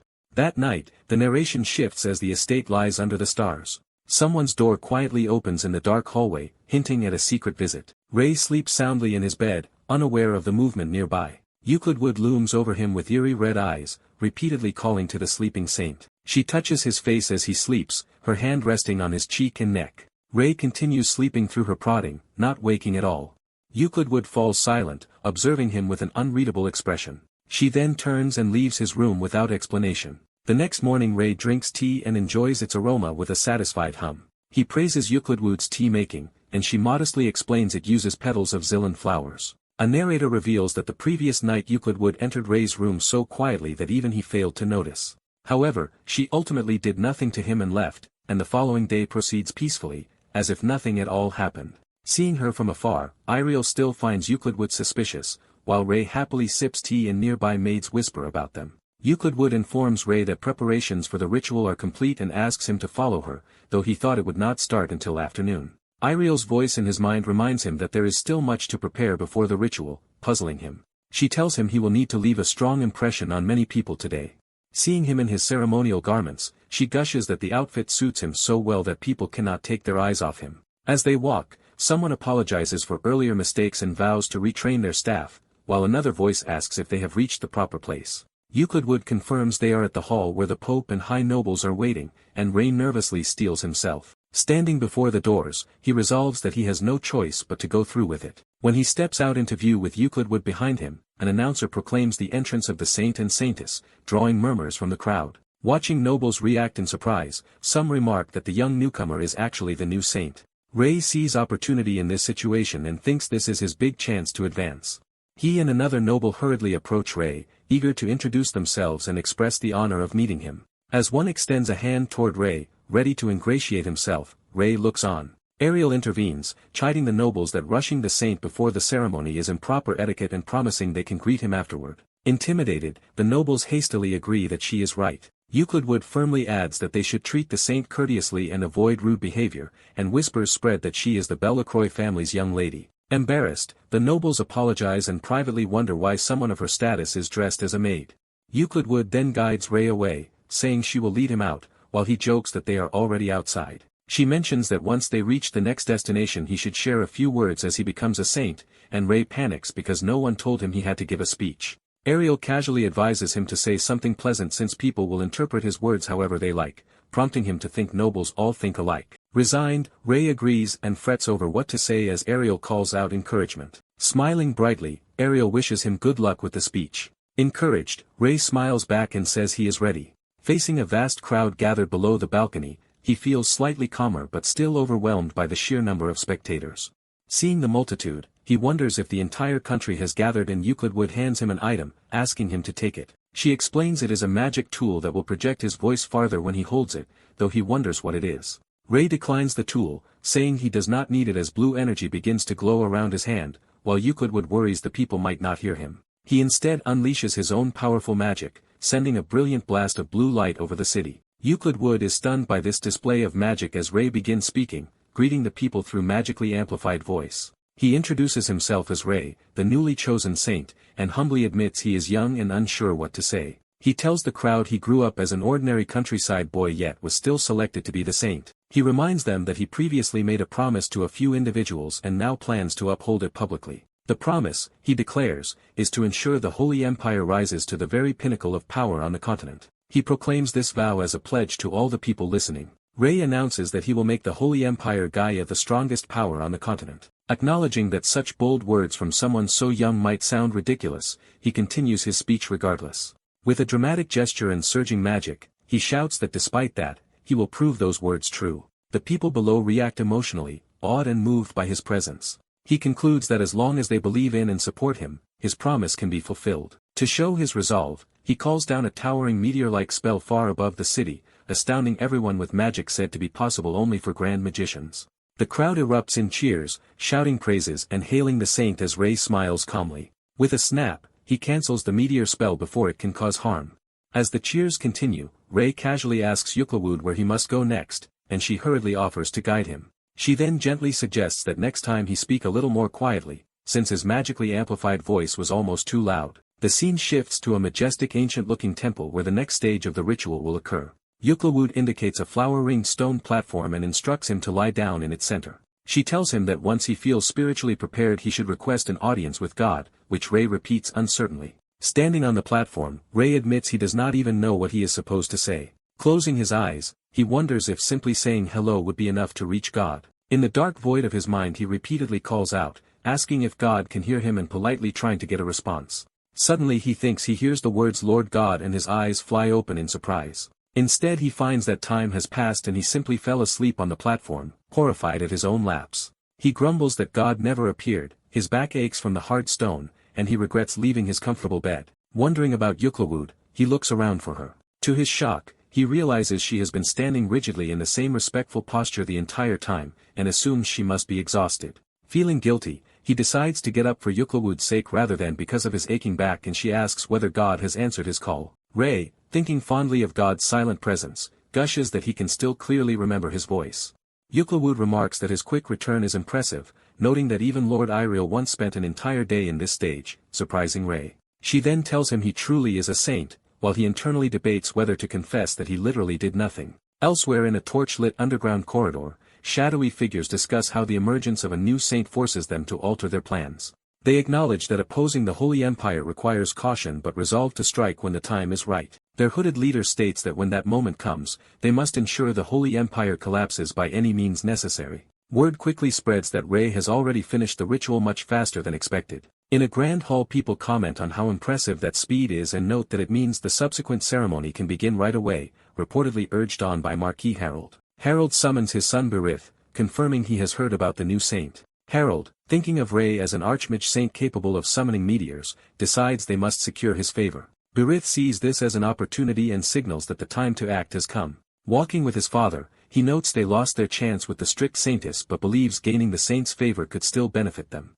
Berith, introduced as Harold's eldest son, reasons that befriending the saint will strengthen their family's influence, and Harold tells him to cultivate that relationship during the banquet. Harold warns Berith to treat the saint with absolute respect regardless of apparent age and to avoid angering him. Berith agrees. Once alone, Berith scoffs that his father worries too much, having heard the saint is just an unsophisticated country boy. Looking at the night sky over the estate, Berith wonders mischievously how he should toy with this new saint. At the banquet hall, nobles gossip about the new saint, and rumors spread that he is actually a commoner. Some nobles comment that Ray is lucky to have risen in rank and debate whether they should use the occasion to teach him proper manners. Count Green's family hears this, and one member suddenly notices someone entering.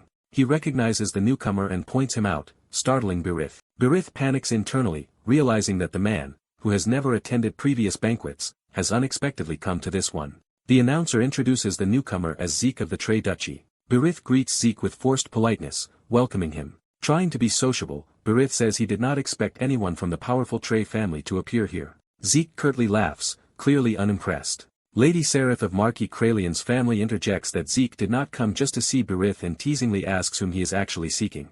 Zeke asks if the saint has arrived yet, and Seraph realizes he has not met Ray either. Berith nervously claims the saint will be there soon and suggests they wait together. But Zeke abruptly turns and walks off. Forced to improvise, Berith laughs that Zeke must have urgent business and pretends everything is fine. Once Zeke is gone, Berith inwardly curses him as a shameless bastard for walking away and undermining his plans. Someone wonders if the ornate room has been specially prepared for them. The new outfit feels perfectly tailored, and the wearer is delighted. The attendant explains she estimated his measurements on arrival, astonishing him with her accuracy. She calmly says practice makes estimating easy, while he praises her as even more amazing than he thought. She thanks him and offers to guide him to the banquet hall. She tells him to follow, and he notes inwardly that she reacts like a machine. The scene shifts to the grand, bustling banquet hall. Guests remark that the saint is late and start gossiping about what happened during the ritual. They say they heard the new saint gave a very impressive speech.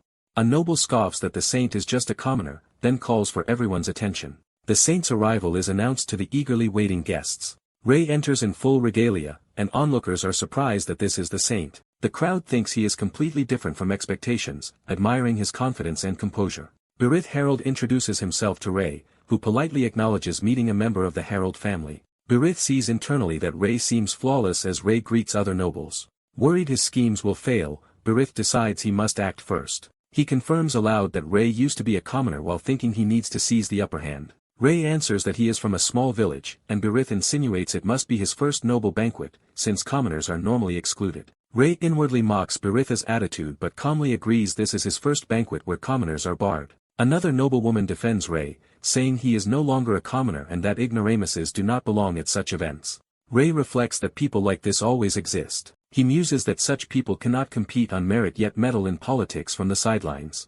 He concludes that people like that are worse than trash. Ray points out that Berith equates status with worth and decides to let him talk himself into trouble. Pretending naivety, Ray says he does not understand that worldview, prompting Berith to backpedal nervously. Ray braces himself, signaling that he is ready to proceed. Berith, sweating, presses the point that Ray was once a commoner. Someone suddenly seizes Berith's sword arm as he moves to draw a blade. Ray is shocked as he notices the attempted attack. A blur of movement streaks overhead in the banquet hall. Zeke appears behind Berith, having halted the drawn sword with magic at Berith's neck. Berith screams in terror. Ray scolds Zeke for the dangerous move but is relieved his mana stopped the blade, while another voice apologizes in shame. Zeke drops to one knee, apologizing profusely for such a first impression, surprising Ray.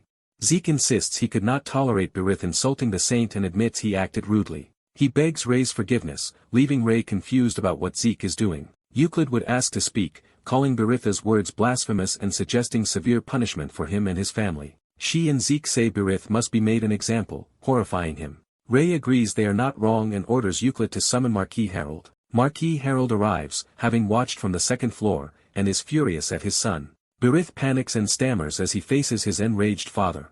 Marquis Harold strikes and yells at Berith for his stupidity. He continues to beat Berith, cursing him for disrespecting the saint and calling him trash. Ray and the others watch in alarm, wondering if they should intervene. Marquis Harold throws himself to the floor before Ray, blaming his own failed parenting and begging forgiveness for his son. He orders Berith to apologize as well, and the terrified son does so. Euclid and Zeke offer to deal with the offenders, but Ray tells them to calm down. Ray ponders how best to handle the situation while his two protectors still seethe behind him. Ray asks Marquis Harold what punishment he considers appropriate for his own actions. Struggling, Harold begins to speak of his son Berith. He reflects that Berith lost his mother young and that he has always felt guilty as a father. He recalls vowing to give his son a comfortable life lacking nothing, though he has failed that promise. Kneeling, Harold offers to renounce his title and donate his fortune to the temple if Ray will forgive his son.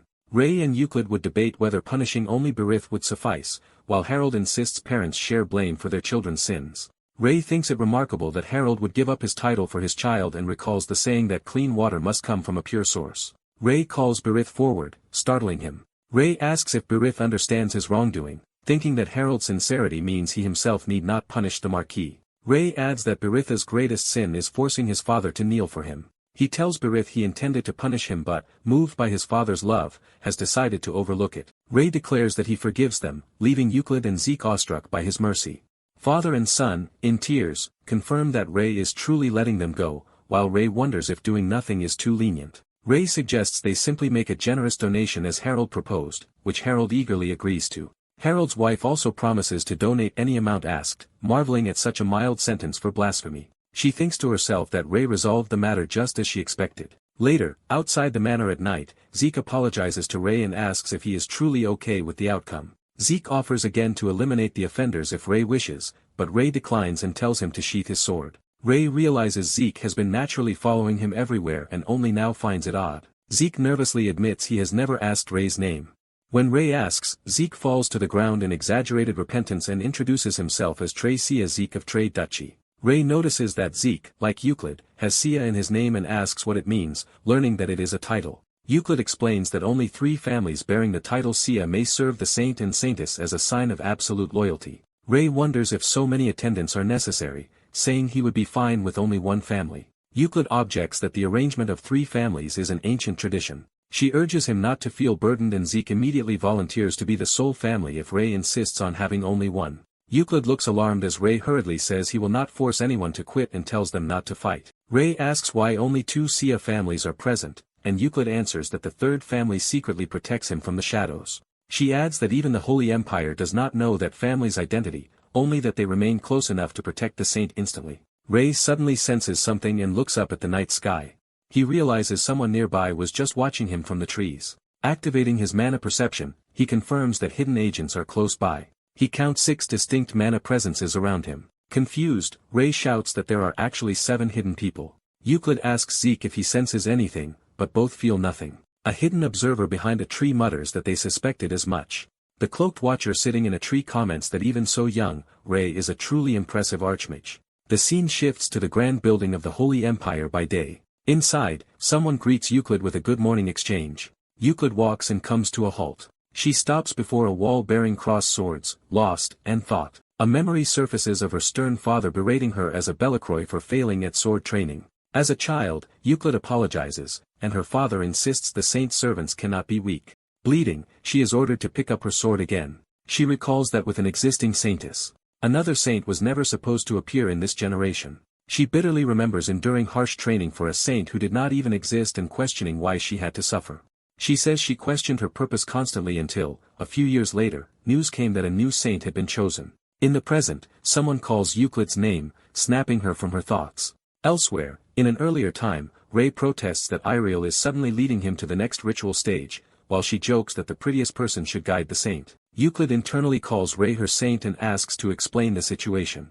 She clarifies that only saints may normally enter the ritual site, and that this has nothing to do with appearance. Ray, annoyed, asks if Iriel finds the misunderstanding funny. Walking through a forest behind a castle, Ray comments on how pleasant it is outside as Iriel leads him. She says they are almost there, surprising him with how close it is. Ray notices holy knights guarding the area and infers the place must be very important. When Iriel points out the entrance, Ray is confused. He sees a long staircase and is told he simply has to climb all the way up, which he finds daunting. Iriel adds that, to show respect to God, he must not use mana during this climb. After a long ascent under a vivid sky, Ray yells for Iriel to wait.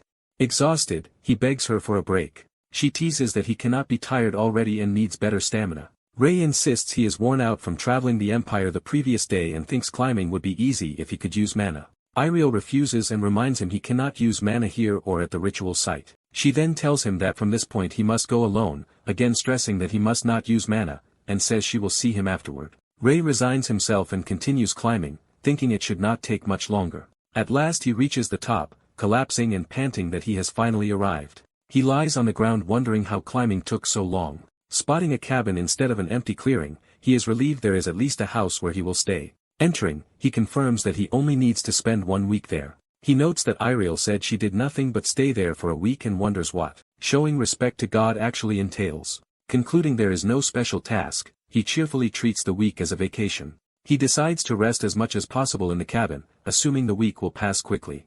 The narration reveals he is unaware of the harsh trials and reality awaiting him during this stay. The next day he casually picks fresh apples from trees, pleased with their quality. At first he enjoys eating the fresh apples. After many days, he grows utterly sick of eating nothing but apples. Frustrated, he angrily bats an apple away, calling the situation cruel. He complains that he has obeyed the no-manna rule and done all the survival work by hand. While catching fish and living off the land, he protests that no one explained what he was actually supposed to do and asks if this effort is not enough. As the days drag on, he repeats bitterly that they promised it would only be a week. After a whole month alone, he yells at the sky demanding some sign and information. He laments that he came to train as a saint, not to learn gentle survival, and in anger renounces sainthood. Suddenly he senses something unusual and wonders what is happening. Holy light begins to swirl around him, and he asks if God is finally responding because he got mad. He is lifted into the air by an enormous surge of golden power and thinks the long-awaited moment has arrived. Radiant energy floods his body, and he exults that he has finally gained holy power. But the light quickly dissipates, leaving him drifting down in confusion. Realizing the holy power has left him again, he panics about what to do. The light flares once more and he hopes it was just a joke and that this is the real awakening. When the glow fizzles out yet again, he angrily demands to know what is going on. Another huge column of light envelopes him, and he asks if this time it is real. The scene cuts to him standing alone in the quiet woods after the light vanishes. He wonders if God is messing with him, completely baffled by the inconsistent manifestations. The clear sky offers no answer. A massive divine light suddenly descends from above once more.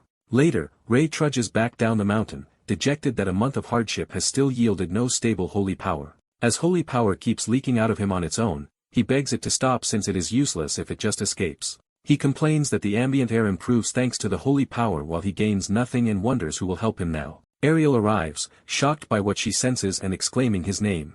Ray, moved to see another person after a month alone, is grateful even if it is just Ariel. From Ariel's perspective, she recalls seeing his silhouette blazing with holy light on the staircase and being startled when he asked what was wrong. Back in the forest, Yuklawood confirms that Ray currently cannot properly use either holy power or mana, and Ariel suggests he try using mana again now that the ritual is over. Ray asks why Irie's clothes are so dirty, and she explains she rushed over after sensing holy power. Ray uses the spell to magically clean Irie's clothes. Seeing the spell work, Ray is relieved he can still use mana. Ray notes he can use ambient mana and wonders why he has lost access to holy power. Irie tells him it is unfortunate he cannot use holy power but says he is still a chosen, amazing mage who can silence critics with magic. Irie comments that Ray's holy power makes the air around him feel pleasant and smell nice, which confuses him. She describes the scent as warmly attractive, so Ray decides to keep some distance until he can control his holy power. 2 church members arrive to congratulate Ray on completing the ritual and call him their saint.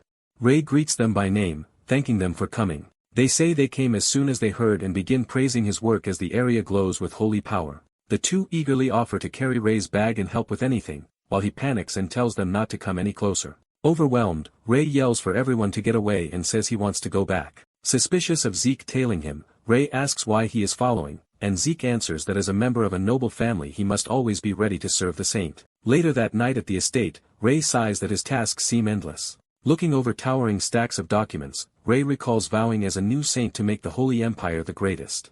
He resolves to honor that promise by first studying every aspect of the empire, from history to industries, and says he must read extensively. After his research, he concludes that making the empire great requires introducing a new system. The next day, Ray convenes all the nobles of the Holy Empire at the palace under bright sunlight. The nobles discuss and criticize the empire's past inefficiencies. In response, Ray presents detailed reform proposals for agriculture, commerce, and trade. Among these, he introduces the Milpa-style solar agricultural system as a key change. This farming proposal receives overwhelming noble support and becomes the first reform officially adopted. Count Grain then asks Ray about a proposal mentioning priests being used as mercenaries. Ray cheerfully clarifies that the idea is to allow priests to work as hired mercenaries. Another noble questions if Ray really intends to send priests into battle, and Ray answers yes. Count Grain argues that many priests would die, weakening the nation and discouraging future vocations. Ray explains the priests would stay at the rear, healing frontline soldiers brought to them, thus minimizing casualties. The nobles object that a battlefield is dangerous regardless, worrying about flank attacks. Ray acknowledges the risk but says ideally all priests should return safely from battle. He adds that he will not send priests without a plan and intends to dispatch paladins to guard them. Ray argues that paladin escorts should keep the priests safe, though a noble nervously raises further concerns. Ray explains that mercenary priests are merely another strategic option and that even in use, their availability is valuable. He adds that first-hand experience healing battlefield injuries would be valuable training for priests. When Grain worries about using priests just for money and honor, Ray answers that those are only side benefits and that the plan has deeper aims. Ray reveals the real objective is gaining support from other nations in exchange for lending priests the aid. He reasons that countries needing the Holy Empire's help will avoid endangering them and can compensate the Empire if there are casualties. Grain admits that lending forces would increase the Empire's influence but still fears the danger. A new voice calls the idea of using priests' lives as collateral good, supporting the plan. Irie, now dressed as a saintess, openly agrees with Ray's proposal, stunning the nobles. She privately reflects that Ray's ideas are excellent but predicts backlash against mercenary priests. Ray asks if there is a way to win over the nobles, and Irie confidently offers her help. She then says they do not need noble favor at all. Irie insists they can simply push through the opposition.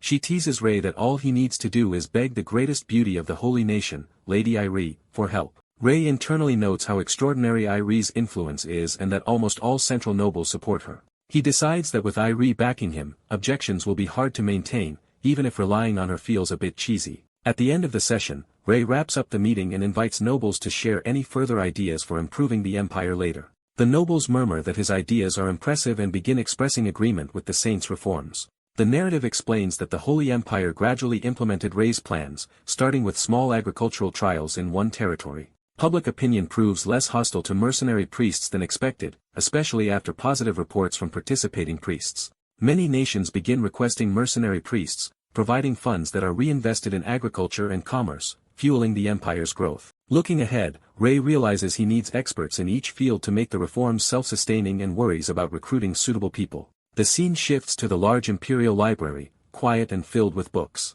Inside, a bespectacled librarian yawns as someone remarks that he looks tired. Recognizing the newcomer as Lord Eclee, the librarian jumps up excitedly while Eclee casually returns the greeting. Eclee notes it has been about 3 months since their last meeting, and the librarian agrees. Eclee finds it strange that the usually quiet library is now full of visitors. The librarian explains that the new saint has been coming to the library frequently in recent days, surprising Eclee. Eclee spots Ray reading amid stacks of books and guesses that everyone has been charmed by his good looks. Approaching, Eclee startles Ray at his desk. Eclee confirms Ray is the saint, and Ray cautiously asks if there is a problem while wondering who this odd person is. Eclee notices that Ray's book pile focuses on medicine and asks if he has been studying those volumes. When Ray says he understands them to some extent, Eclee assumes he has read them all and questions him further. Eclee then tests Ray by asking how to treat a wound from a rusty sword. Ray answers that he would prevent poisoning with holy cure. Eclee agrees that is correct in theory but asks if Ray personally accepts that approach. Eclee explains he would cut out the poisoned flesh, and Ray asks why he would do that. Ray clarifies that a rusty blade wound is not simple poisoning, the infection spreads through the tissue itself. He explains that the danger comes from infected tissue around the wound rather than poison from the rust.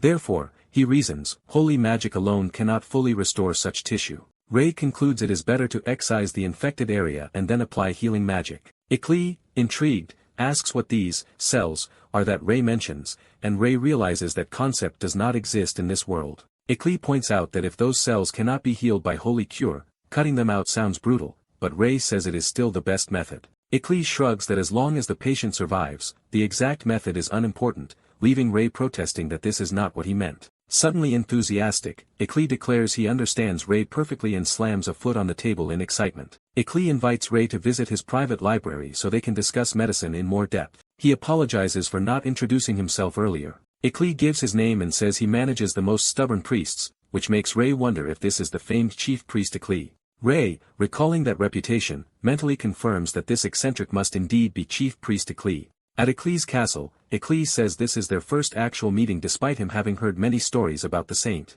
In Eclee's personal library, he offers to answer any medical questions Ray has but remarks that it is odd for a saint to study such an inefficient field. Ray notices the shelves stacked with medical texts and replies that, despite Eclee's words, it looks like Eclee is studying medicine too. From Eclee's perspective, Ray asks why he also seems to be studying medicine when he just called it inefficient. Eclee smiles and admits he was hoping medicine might fix his own long-standing condition. Ray asks if Eclee's strange eye is congenital. Eclee, surprised that Ray shows no shock at his eye, confirms it has been that way since birth. Ray questions Eclee about his vision and pain, learning that the eye barely sees but does not hurt. Ray asks permission to inspect the eye more closely, and Eclee agrees. Examining it, Ray recognizes the condition as cataracts. Eclee, unfamiliar with the term, asks what cataracts are, and Ray begins questioning his night vision. When Eclee says he sees slightly better in the evenings, Ray becomes confident it is cataracts and prepares to explain.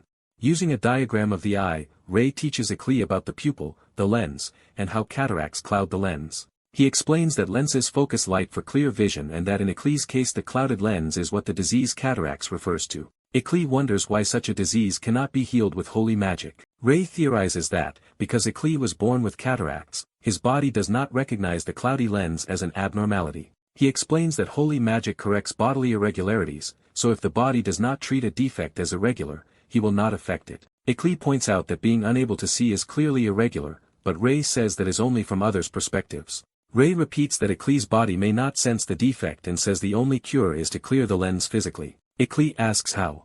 Ray bluntly answers that they must carve into the lens. Horrified, Eclee yells about cutting his eye, and Ray assures him it is only one step in the treatment.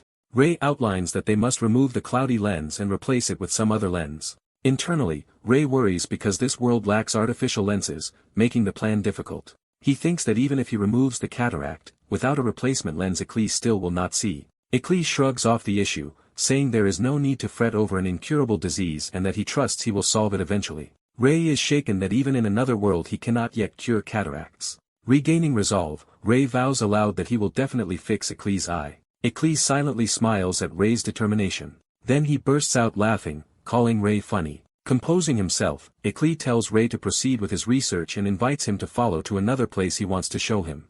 He brings Ray to his expansive lab and announces it as his own workspace. Eclee explains the Holy Empire built the lab for his medical studies and offers Ray free use of it. Ray happily accepts, saying he was lonely working alone and wants to help others in the field. Narration notes that Ray begins conducting research at Eclee's estate. A month later in the lab, Ray surveys ingredients and equipment, preparing his next experiment. He picks up a tube of green liquid, identifying it as troll blood. Ray notes that once troll blood is exposed to air it soon becomes soft and malleable. Testing it, he finds it has solidified to a jelly-like firmness. He reasons that other monsters' blood has distinct properties and that combining them might yield progress. Discussing this with Eclee, Ray says mixing different species' blood is normally lethal due to incompatible body compositions. Eclee mentions a special case, orc blood, which is said to adapt well and tolerate mixtures with other blood. Ray muses about this high adaptability and wonders how he can verify it. Later, Ray travels into the forest, tired after collecting materials. He decides he has gathered enough for the day and prepares to leave. Ray notices something odd nearby and turns to investigate. He finds an unconscious orc and troll together, guessing they knocked each other out in battle. Approaching the orc, he discovers it is still alive despite a huge gash in its chest. Observing the grievous wound, Ray concludes the orc is in shock from blood loss and that surviving a fight with a larger troll is miraculous. He then checks the troll's body, pondering his earlier conversation about orc adaptability. He recalls Eclee's statement that orc blood can safely mix with other species' blood because of its adaptability. Excited, Ray realizes this is a perfect opportunity to test this theory and resolve to save the orc. The injured orc begins to stir. Slowly waking, the orc reacts in panic to its wound. As it panics against the tree, Ray remarks that it has already regained consciousness. The orc screams and struggles, and Ray yells for it not to move. Ray restrains the orc with magic, invoking a spell to hold it still. He calms it, saying he is trying to save it by transfusing the troll's blood to replace what it lost. Noting the rushed treatment, Ray sees something strange happening at the wound. He notices that the mixed blood on his hand has turned clear rather than green or red. Realizing the significance, Ray exclaims that this perfect result should let him carry out his plan. Later, at sunset, Ray arrives at the forest side Eclee had directed him to. He reflects that the troll-orc transfusion made the blood clear and pliable, proving that mixing those two species' blood works. Ray concludes that with more research he can fashion an artificial lens from this material and thereby cure Eccles' cataracts. Determined, he decides he must now gather more troll and orc blood. Back in the lab, Ray asks where he should go to study orcs and trolls. Eccles suggests an abandoned village named Jihul near the castle, in forests where both monsters frequently appear. The scene shifts to the ruined village of Jihul at night. Walking among the ruins, Ray confirms that Jihul is truly deserted as Eccles described. He suddenly spots something and looks closer. Ray sees two shivering children huddled together in the abandoned town. Wondering if they too have been abandoned, Ray focuses on the boy's wary face. Two starving siblings cower together until a stranger greets them. The white-haired man kindly offers them some food. He reassures the wary boy that the food is safe and not poisoned. Seeing them accepted, he thinks to himself that at least they trust him. He reflects that all he can do to help right now is provide them with food. The boy shares the given food with his exhausted little sister. The boy is shocked to find a bag full of coins handed to him. The man tells them to take the money, go to Salonia, and use it for lodging and food, prompting the boy to ask why he helps strangers. Smiling, the man answers that he is helping them for no particular reason. The boy realizes the man truly has no ulterior motive. Walking away, the man muses that this crisis started just after he left the capital and that current laws cannot address it, so he must investigate. He vows to one day restore glory to this place and build the best version of the Holy Empire. Time passes, and the scene shifts to peaceful mountains and forests. The man arrives before a cave in the mountains. Inside, he wonders if he has found a troll's lair. Seeing the sleeping troll, he thinks he must be careful not to wake it. He approaches the slumbering creature from behind. He pulls a syringe from his bag, apologizing inwardly for barging in. Grinning, he announces that he is just going to borrow some of the troll's blood. Later, a peaceful orc camp stands among the trees. Two orcs turn at a shout of hey. The man approaches and says he has come to ask them for a favor. The orcs glare and growl angrily at him. They charge at him, ignoring his attempt to talk. He casts a spell that binds them with chains and orders them to stop. He reminds one orc that he once saved its life and asks if it remembers. He explains he needs a favor and will pay for their work if they help him. Sometime later, the city of the Holy Empire is shown in daylight. Returning home, he thanks the orcs and his thoughts for letting him successfully test his ideas and plans to organize his findings. As he walks, another set of footsteps comes up behind him. He turns and recognizes the boy he had once helped. The younger sister, crying, tugs his clothes and asks if something bad is happening nearby. The boy is thrown to the ground after being beaten. A thug holding a club taunts him for not handing something over earlier, while the boy weakly demands it back. The boy yells for his stolen money to be returned. Surrounded and seething with dark emotion, he repeats his demand, angering the thugs. The leader, enraged, raises his weapon to punish the boy for talking back. The man intervenes, grabbing the attacker's arm and asking what he thinks he is doing. The thug yells back, demanding to know who the man is. The man silently studies the situation. He notices the pouch in the thug's hand and wonders if it is the boy's stolen money. The thugs, seeing his appearance, assume he is a rich kid alone and threaten to teach him a lesson. Their scarred leader orders everyone to attack him. One thug tries to punch him from behind. The man calmly knocks the attacker out with a single punch. The leader is stunned that his subordinate was defeated so easily. The man asks if they still think things will go their way and suggests continuing. The leader rallies the others and they all rush him with weapons drawn. After a brief clash, the thugs lie unconscious on the ground while smoke and dust clear. The boy hugs his sister and asks if she is okay as the man watches. The man apologizes that such an incident occurred and says he knows a safe place for them to stay. At the Grand Church estate, a voice refuses his request to house the children.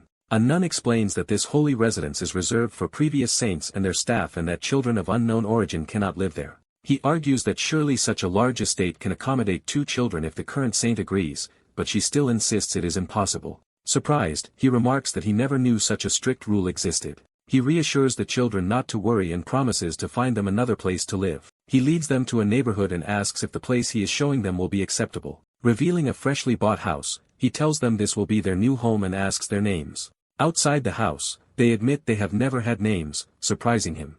He thinks about giving them good names. Remembering his own world, he proposes calling the boy Mary and the girl Chris, words he says hold great meaning where he comes from. The siblings are speechless and he nervously wonders if they dislike the names. The girl says that is not the case. The boy explains he is simply overwhelmed with gratitude for everything the man has done. The man looks at them warmly as they bow their heads.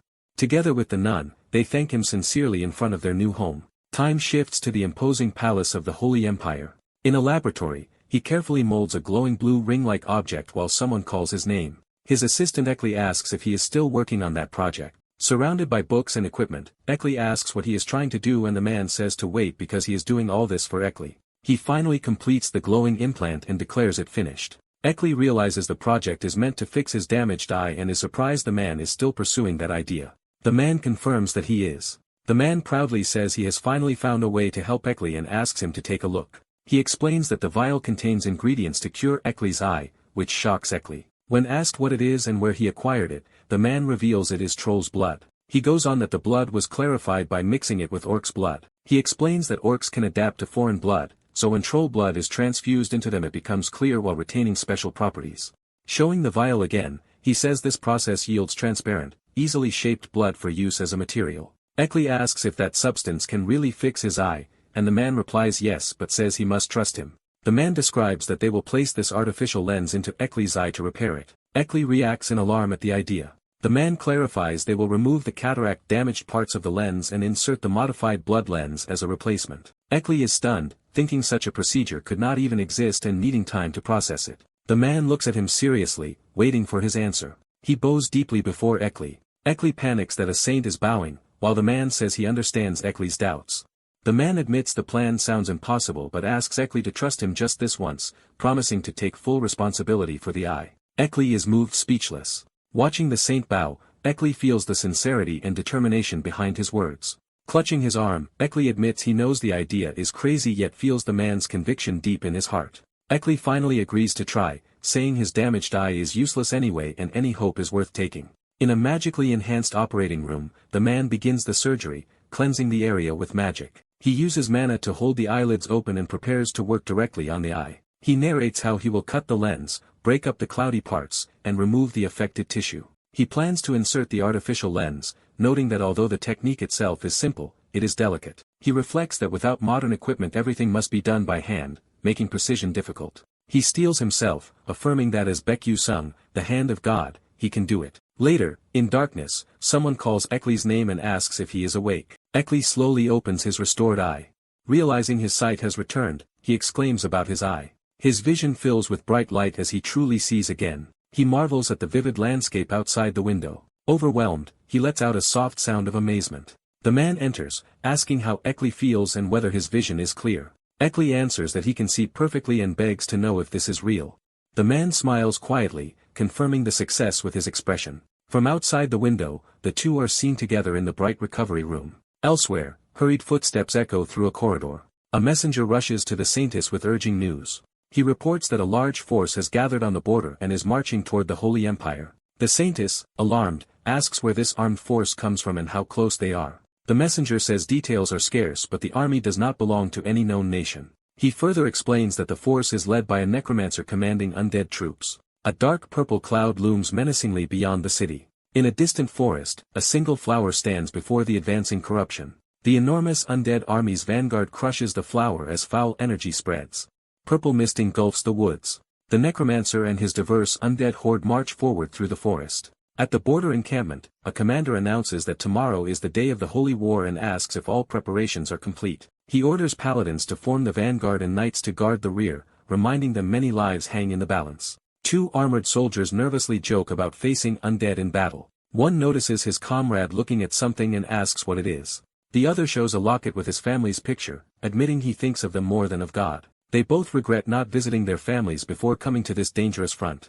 One says he heard from officers that the new saint, famous for using meteor-like magic, will join them in the fight. They note it will still take 4 days of marching from Salonia for the saint to arrive, so their task is to hold the line until then. Looking up anxiously, they pray that God will be with them. Meanwhile the sun sets over the imperial palace. The saint broods anxiously in her office as evening falls. She is told that the Pope has formally ordered the saint to be dispatched to the border. She reflects that the danger must be dire if the Pope is sending the saint into battle. She asks about reinforcements from neighboring nations and hears they will take 4 or 5 days to arrive. She then asks who will be accompanying the saint on the march. The answer is that the Third Paladin Order, the Holy Altar's warriors, and the royal guards are already on their way with him. Realizing those are nearly all available forces, she asks if that is truly the full strength they can muster. The official silence confirms her fears.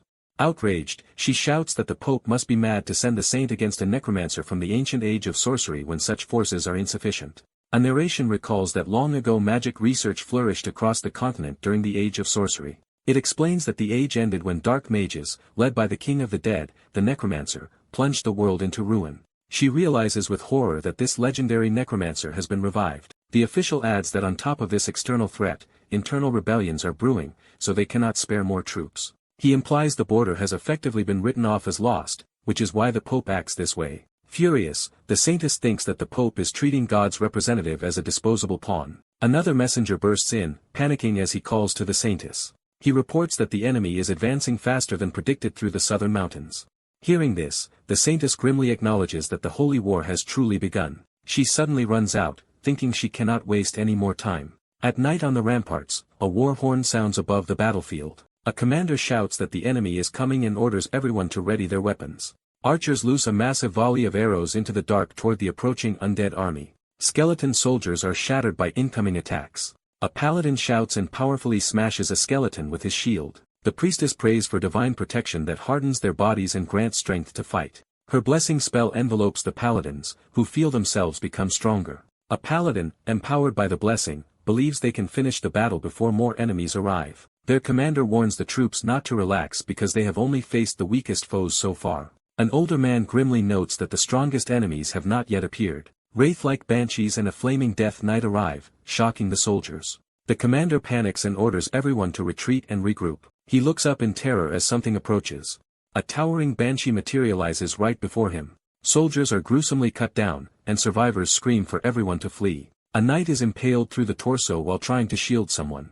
A priest is mortally struck from behind by a banshee. Amid the massacre, a hooded necromancer laughs as soldiers beg for help. The necromancer revels in watching humans being torn apart. He commands his undead to annihilate every last enemy. As purple power surges into the undead, a knight realizes they are getting stronger and is ordered to retreat. A desperate knight questions whether their god has abandoned them. Another knight shouts a warning as a huge death knight raises a spiked mace behind the captain. The death knight grips its massive weapon, ready to strike. A sudden green flash interrupts the attack, startling the captain. He turns and wonders in disbelief why this many powerful foes are present. The silver-haired saint appears, calmly gathering blue magic in his hand. Looking at the vast undead army, the saint remarks that there are an overwhelming number of enemies. His first projectile of light streaks toward the battlefield. As he runs, he recalls being ordered to the border despite the danger. He remembers that the Pope had no choice but to send him because of the crisis. Clerics discuss that the border mission sounds suicidal and that facing a necromancer will cause internal conflict. The saint decides that even if they hold the border, internal collapse would ruin everything, so he tells them to inform the Pope. In the present, he declares that he will personally protect the border. Shocked soldiers ask how the saint arrived on the battlefield. The saint orders the wounded paladin separated and healed while royal guards defend the holy troops, and they thank him. Officers worry that treating the injured will weaken their front lines, and the saint asks if they really think the situation is bad. They notice that nearby undead have melted away and attribute it to the saint's holy power.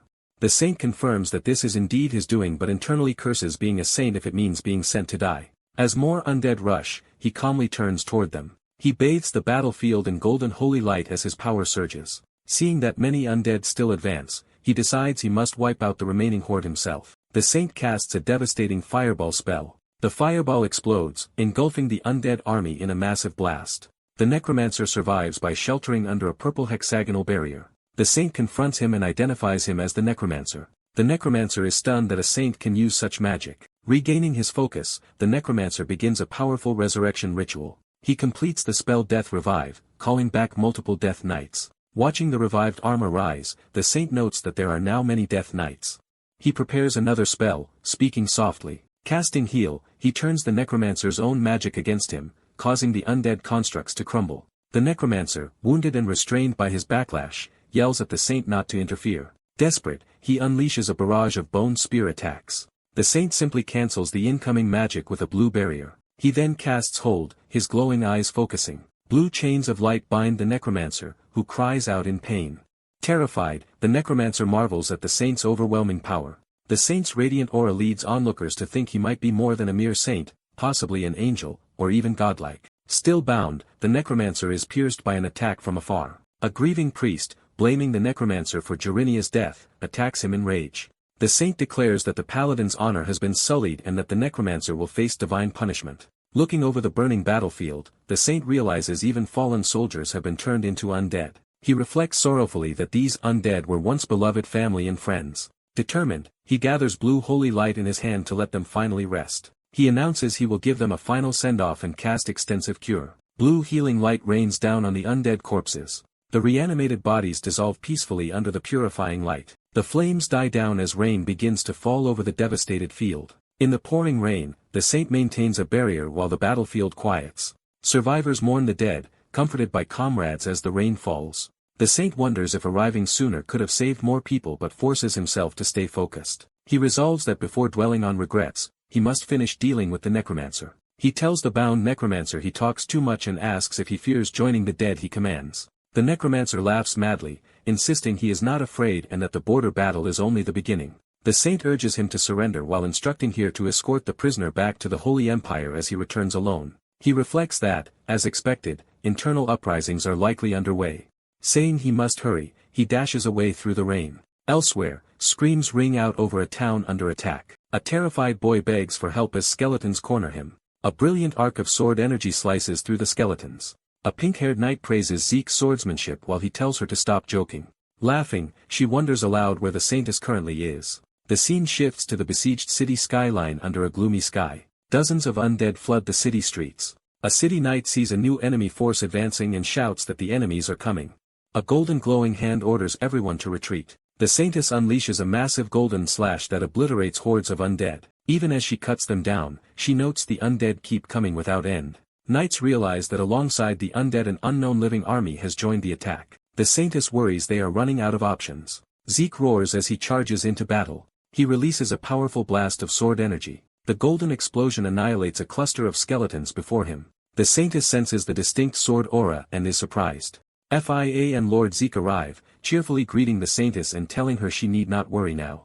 The saintess anxiously asks why Zeke left the saint and what has happened to him, while Fia clings to her. Alarmed, the saintess demands to know what Zeke means when he cites the saint's orders. Zeke hesitates silently, troubled. He remembers being struck on the forehead by the saint during their earlier conversation. In that memory, the saint tells him to stay in Zalonia because he would only be a burden if he came along, while Zeke insists on following. Later, the saint sighs under a clear sky, resigned to Zeke's stubbornness. Zeke replies firmly that the saint must then face him in combat. The saint challenges Zeke to prove he is strong enough not to be a burden.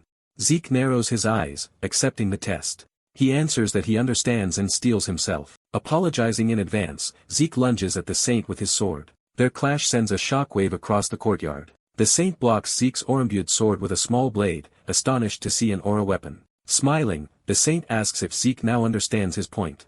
Zeke thinks there is no way the saint should be this strong, even with an aura sword. The saint explains Zeke is more needed elsewhere and internally notes how impressive it is that Zeke's blade was blocked so easily. Back in the present, Zeke admits he would have been useless at the border and was instead worried about assisting Lady Iriel. Iriel realizes the saint knowingly faced a necromancer alone and questions his judgment. Frustrated, she calls the saint an idiot for not understanding the danger he is in. An unknown figure steps forward, remarking that it is unfortunate. Meanwhile, the saint reaches a blood-soaked village and fears for Mary and Chris. Hearing someone call out to him, he turns quickly. He finds Chris crying over the bloody body of his sister Mary. Mary weakly addresses the saint while clinging to Chris. The saint runs over, frantically asking if Mary is alright and what happened to Chris. After checking Mary, he realizes that he is not alone. Becking Mary, he realizes she has no pulse or breath and appears to have already died. Chris explains that his frail sister has always been weak since childhood. Overcome with guilt, he shouts that as her older sister he should have protected her. The saint tells Mary he was wrong to bring them to this place. He apologizes for causing Chris even more pain, but Chris rejects the blame. Chris insists it is not the saint's fault because he was only trying to give them a better life. Still, Chris wonders tearfully if he could have saved his sister had he been stronger. He declares that he wants to become stronger. The saint sighs heavily, reflecting on the tragedy. He notices the dead knight behind Mary and concludes the killer was not from the Holy Empire. Analyzing the scene, he deduces that Mary herself killed the knight, revealing hidden talent. Addressing the surroundings, he orders everyone hiding to come out. The devastated town remains silent in response. The saint, realizing he is being watched, taunts the hidden observers for ignoring him. Scouts quietly report 2 hidden figures on a rooftop. They also report 3 more hiding beneath a tree. Another is identified near the fountain. The saint calls out the stalker trailing him and demands that all of them reveal themselves. A masked red-haired figure steps forward without speaking. The masked group introduces themselves collectively as the 7 messengers of the Dane family and formally greets the saint. One of them, Hong Yong, individually introduces himself as one of these 7 messengers. The red-haired leader continues speaking. He points out 3 of his comrades by name as Hyuk Yong, Chong Yong, and Sai Yong. He then names the remaining 3 messengers as Ji Kyung, Seo Yong, and Ha Il Yong. The saint rightly wonders if someone was lazy when naming this similarly named group. He explains that he summoned them here for a particular reason. The saint asks the Dane messengers to take care of Chris. When they clarify if he means the grieving child, the saint replies that Chris has the potential to become an assassin. The red-haired assassin agrees that he can already sense that potential. They note that surviving in this slaughtered area proves Chris's remarkable aptitude. The assassin says that even if Chris ends up trained as an assassin, the saint only wants to give the child a chance to grow stronger. Another messenger confirms that the saint wants them to teach Chris their techniques, and he praises her for understanding his request. The masked guard refuses to train anyone, explaining they must focus entirely on protecting their charge. Another guard adds that some of their identities must remain secret to prevent information leaks that could endanger their lord. The silver-haired boy realizes convincing them will be difficult and notes how stubborn they are. He nervously asks if they would still refuse even if he issued a direct command. Noticing their startled reaction to the word command, he wonders if it triggered something.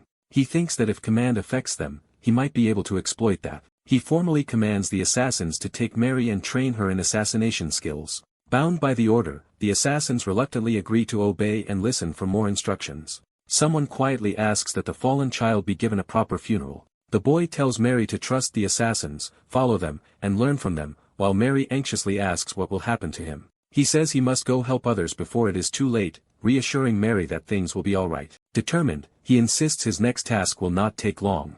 He casts a powerful holy spell called Blessing. The knights exclaim that they have received the blessing and pray for divine support. The saintess rallies the troops to march forward and win the battle. A companion worries she overused holy energy, asking if she is alright. The saintess insists she can still fight and sends Phi A to guard the army's left flank. The saintess privately admits she is only pretending to be weak. She reasons that instead of repeatedly buffing allies without a plan, she should use her power to crush enemy morale and force a retreat. Worrying about the enemy grand art tradition, she vows to hurry to the front. Suddenly a huge attack slams into the saintess. She looks up in shock at the unexpected strike. The blow sends her crashing to the ground. An imposing man greets her mockingly as the saintess. She recognizes him as Duke Zahard, a famed sword master, while he jokes that she disliked his greeting. Zeke rushes to the saintess's side and checks on her condition.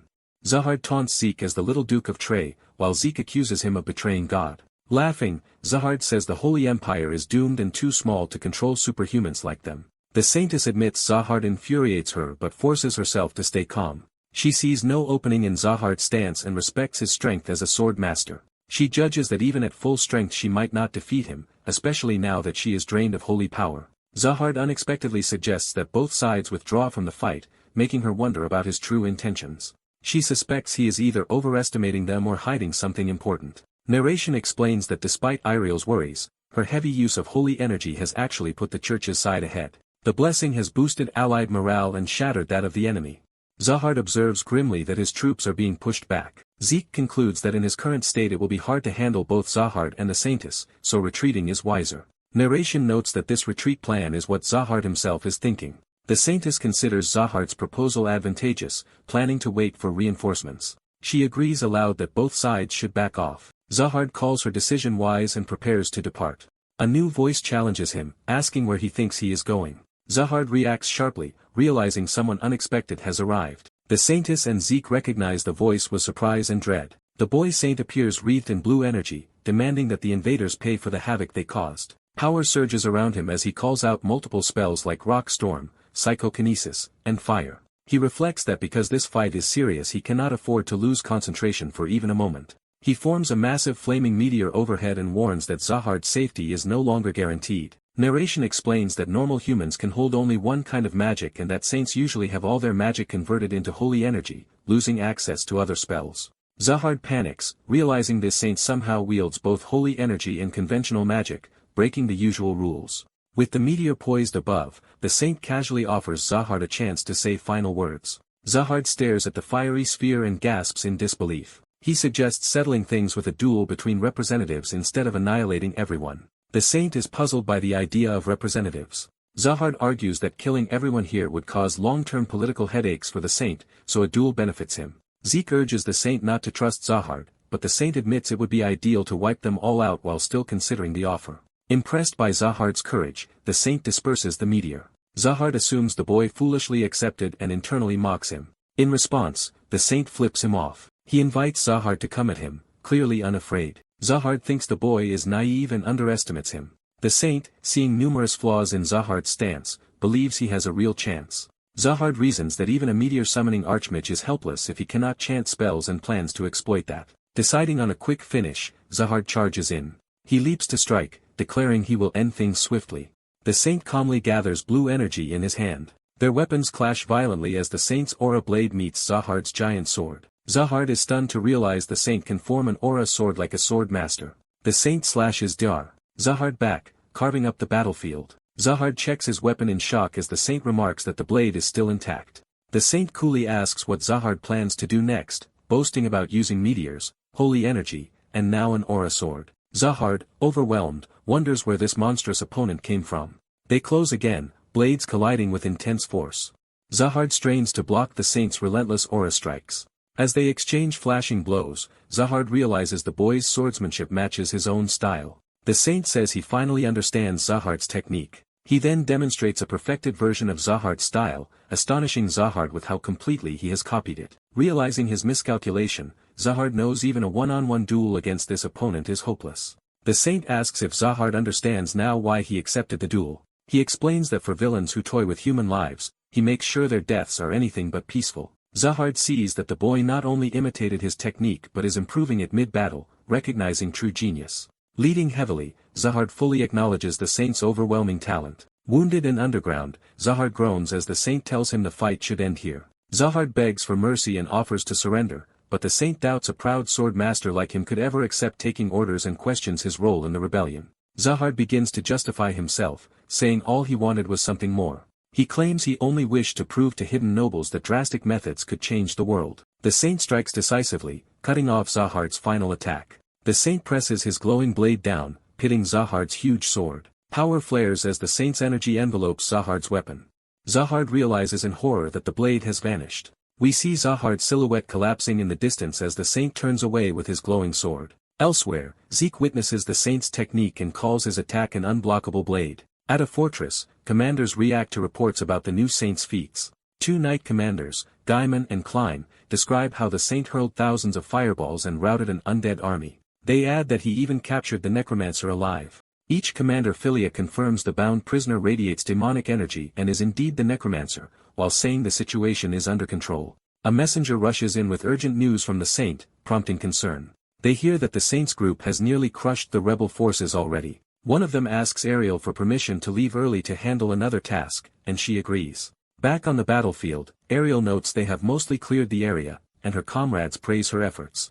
Fia wonders aloud what the saint was in his previous life, prompting Zeke to scold her for being disrespectful. Ariel tells them to calm down and offers to explain more about the saint. A sudden surge of purple energy erupts nearby. Fia panics and asks what is happening as Zeke senses grave danger.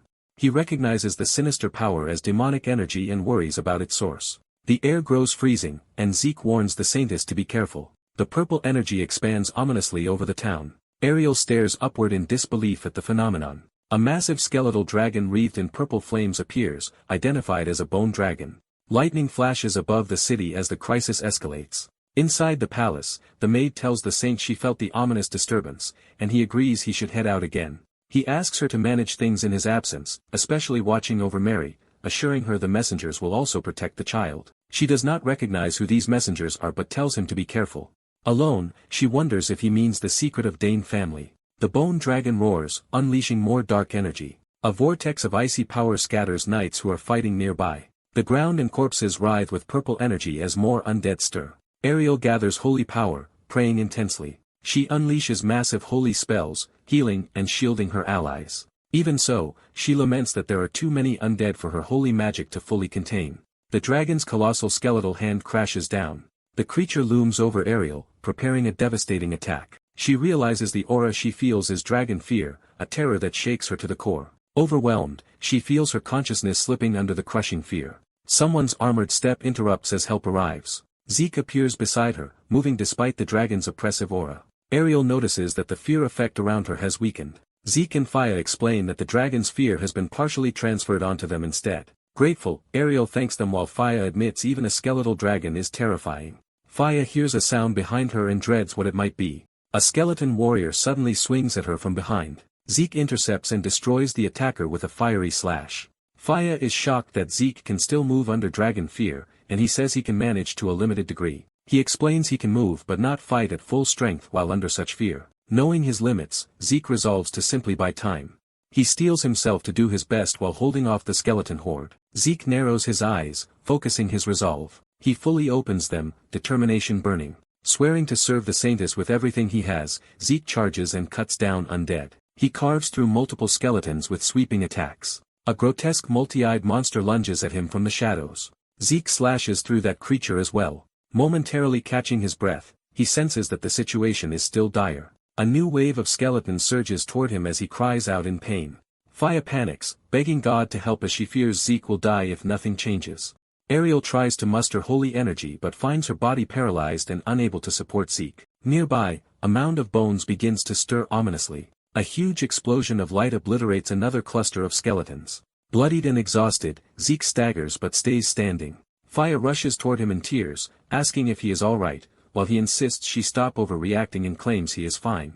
Zeke, the young sword master, feels true exhaustion for the first time. He analyzes the bone dragon and realizes it only projects overwhelming fear. While attacking, Zeke doubts his training despite being hailed as a sword prodigy. A powerful force suddenly strikes his hand. Pushing himself, Zeke wonders if this is all he is capable of. He regrets that someone stronger than him was not chosen for this fight. He wishes he were as strong as Zahard while being overwhelmed by skeletons. Bleeding, Zeke believes he is unworthy to serve his lord. Collapsing in blood, he weakly calls out to the saint. He apologizes in his thoughts for not being able to stay by the saint's side. The saint, Ray, arrives, praises Zeke for holding out, and begins casting magic. Ray unleashes an extensive healing spell that wipes out the surrounding undead. Seeing the bone dragon, Ray identifies it as the root cause of the calamity. Ray gathers a dense orb of blue mana in his hand. He confronts the airborne bone dragon, preparing to attack. Ray recalls reading about dark magic and a great weapon that nullifies most magic and creates an undead even aura blades cannot cut. He reasons that a demon of this level implies another necromancer is nearby. Ray cannot locate the necromancer because of the bone dragon's interference. He promises to search for the necromancer later and casts a heal spell offensively. The healing magic engulfs and crushes the bone dragon. Onlookers are shocked that Ray destroyed the bone dragon with a single healing spell and feel the oppressive fear vanish. The bone dragon's skull glows as it is overwhelmed by holy power. The dragon's core flares again, surprising everyone. Zeke warns the others that the bone dragon is about to unleash its breath. The dragon fires a devastating purple beam toward the town. Ray's mana shield cracks under the blast, and he acknowledges the weapon's power. He resolves not to let the town suffer further damage. Ray casts heal again, flooding the dragon's heart with holy energy.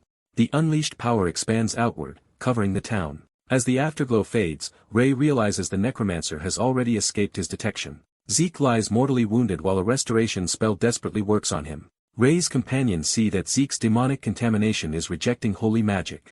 Ray concludes that continuous holy energy might heal Zeke but is unsure how long he can survive like this. Observing Zeke's condition, Ray notes how dangerous his state is. Examining the injuries, Ray judges Zeke's lower abdomen and intestines to be shredded, with only his lungs relatively intact. Ray vows to do everything he can to save Zeke despite the severity of the wounds. He cleans the area and prepares an extensive healing procedure despite the poor environment. Ray knows he must operate within the critical golden hour to save Zeke. He orders Iriel to block any miasma or demonic energy from reaching him during the operation.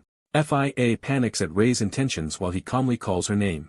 Iriel steels herself, clearly anxious about what Ray is about to do. Fia, in tears, can only watch silently. Ray decides he must quickly reconnect Zeke's torn organs despite lacking equipment or donor parts. He identifies the demonic energy as the main obstacle and considers how to deal with it. Ray resolves to absorb the demonic energy himself and places his hand on Zeke's corrupted abdomen. Demonic miasma surges into Ray's arm, causing him pain. He realizes demonic power is still a form of mana that can be manipulated. Ray plans to exploit mana's tendency toward low-density areas by clearing the mana pathways in his left hand. He begins absorbing the demonic energy from Zeke's body, shocked by how much corruption there is. After extracting it all, Ray cleanses himself and immediately proceeds to the main surgery. He magically reconnects the aorta and other arteries so Zeke's heart and blood flow will function again. He continues, enduring pain while repairing the abdominal damage. Ray grimaces from shared pain and apologizes to the unconscious Zeke as he works. He checks Zeke's lungs, notes their improved color, and believes the sore master can now hold on. Ray sterilizes himself again and prepares to operate on the abdomen next. He inspects the ruined ileum, relieved there are no infections, and believes he can still save Zeke. Arya watches Ray operating from a distance, murmuring his title. She admits she had doubted him at first, even while restraining FIA. Despite disagreeing with Ray's risky methods, she can sense Zeke's life force returning. Yet she worries about Ray's left hand, now darkened by residual demonic energy. Ray finishes suturing Zeke's abdomen with magic. Exhausted, he announces that the operation is over. Ray collapses, prompting Arya to scream his title in alarm. She begins purifying the demonic tank spreading through Ray's arm. Arya senses that the demonic energy has already sunk into Ray's bones and will require extremely precise holy control to cleanse. Realizing she cannot cure this alone, she runs off wishing she had a specialist for such treatment. Suddenly she notices the arrival of masked, covert protectors. She recognizes the masked figures who silently appear before her. Their leader orders Ji Kyung to secure the unconscious saint. Ariel asks if they are the saint's protectors as they lift Ray to carry him away, and they confirm it. They inform Ariel that they will take Ray to Celonia and ask her to accompany them later to continue his treatment, which she agrees to despite feeling as if she is talking to ghosts. The masked leader thanks her and instructs FIA to handle the remaining situation. FIA promises to finish up and later return with Zeke. Seeing them depart, Ariel anxiously whispers the saint's title. Still shaken, she repeats his title as she worries. Ray lies unconscious in a bed, wrapped in sheets. In a modern hospital memory, a colleague tells Dr. Jin Yusung that they must head into surgery. The team confirms a heart surgery patient and prepares the operating room. Jin Yusung feels something is off as they stand over the anesthetized patient.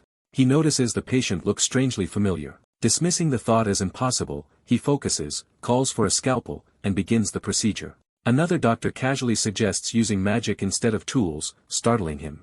Ray jolts awake from this vivid past life memory with a scream. He finds himself in an ornate bedroom in Celonia and recognizes Euclid and Mary. The maids happily inform him he has finally awakened.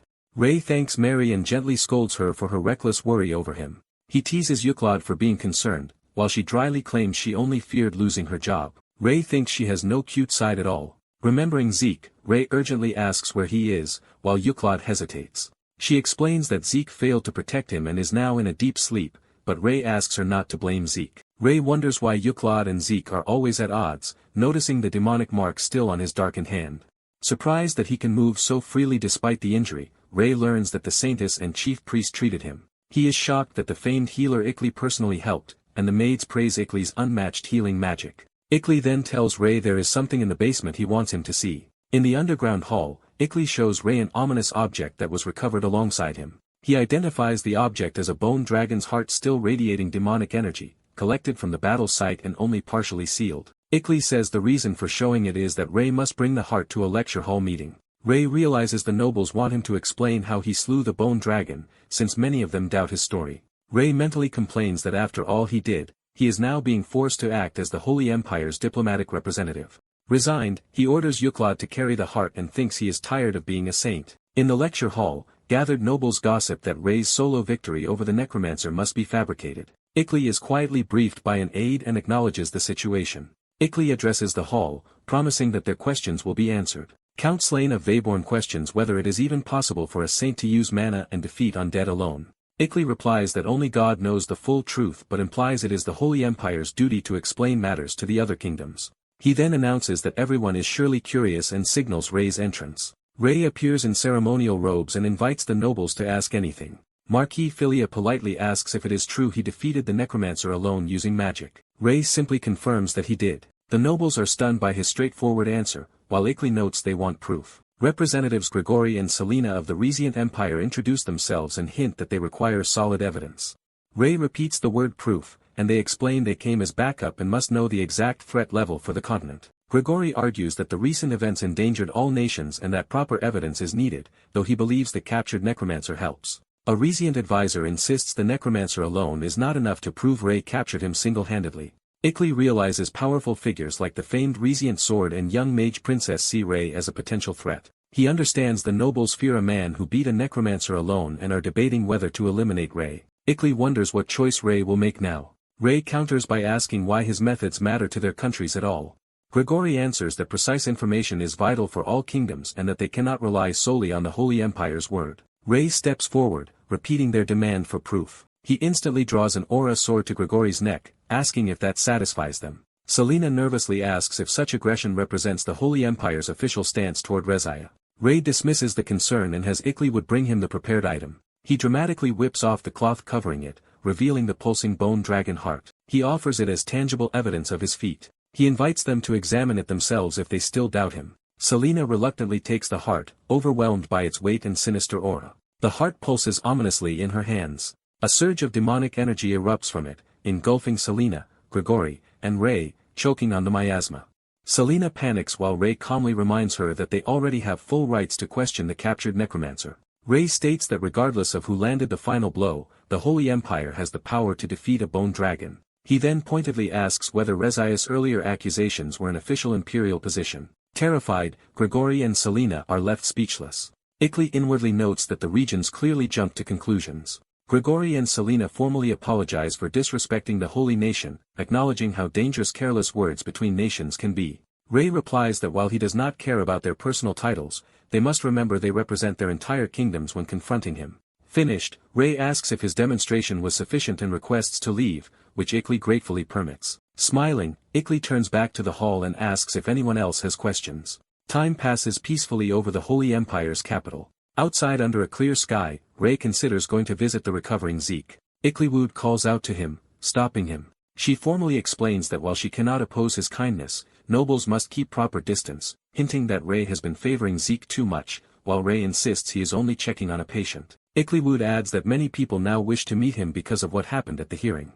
The nobles gossip afterward about Ray capturing a necromancer and slaying a bone dragon with magic. Selena timidly asks Ikli what Ray's magic circle level currently is. Ikli admits even the Holy Empire does not know Ray's exact level. He speculates publicly that Ray is at least an 8th circle mage or higher. Narration clarifies his estimate was only speculation based on Ray's baptism magic, but it deeply impressed those present. Further narration compares this to known standards. Most top mages are only 5th or 6th circle, making Ray's supposed level extraordinary. Selena, stunned, thinks there is no way the saint is merely 5th or 6th circle and struggles to comprehend the possibility that he might truly be 8th circle. Representatives of the Rezian Empire request to stay in the Holy Empire and verify the High Priest's statement. Delegates from the Glamin Kingdom and the Veyborn Kingdom also ask permission to remain in the Holy Empire.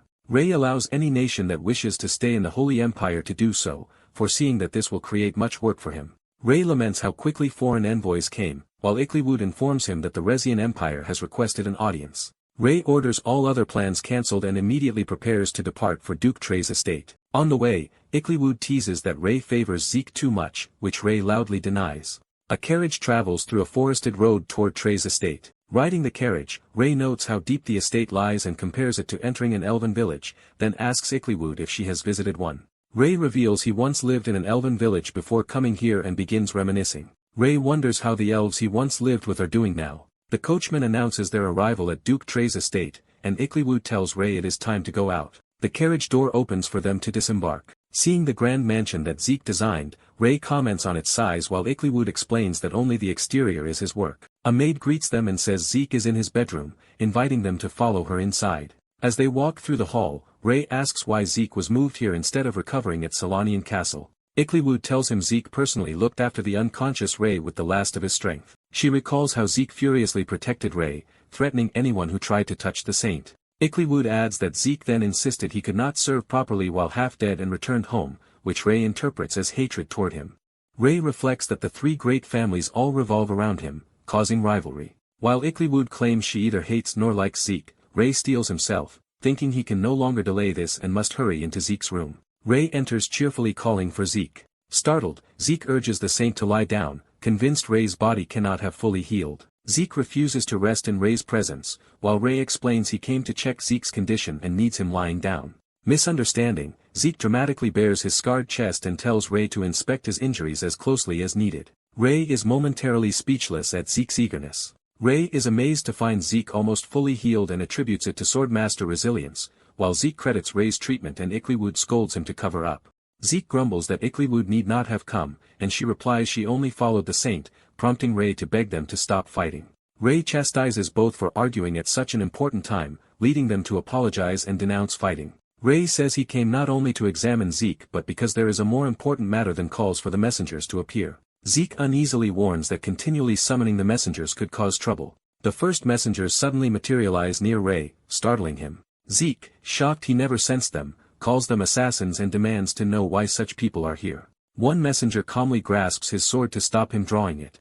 Another masked figure appears before Zeke, telling him they are not enemies and to lower his weapon, which makes him think yet another has arrived. Icklewood, realizing even an injured swordmaster could not react to them, suspects their identity and moves to protect Ray. A messenger restrains Icklewood from behind and tells her to calm down, remarking that if they were enemies she would already be dead. Ray intercedes, grabbing their hands and telling everyone to stop, pointing out that it is Icklewood and Zeke's first time meeting these people. He introduces the masked group as the messengers of the Dane family. Zeke and Icklewood recognize them as members of Dane and one messenger asks why Ray summoned them. Ray states he gathered everyone for an important reason and wants to get straight to the point. The Dane representative urges him to explain the purpose of this order. Ray declares it an official order and begins assigning future roles to all of them. He smiles confidently as he is about to announce that order. Ray proclaims that everyone present will have dinner together, leaving others repeating the word in disbelief. Elsewhere, robed conspirators complain that their recent plan failed despite heavy investment. These cloaked figures, whose identities are exposed and Necromancer captured,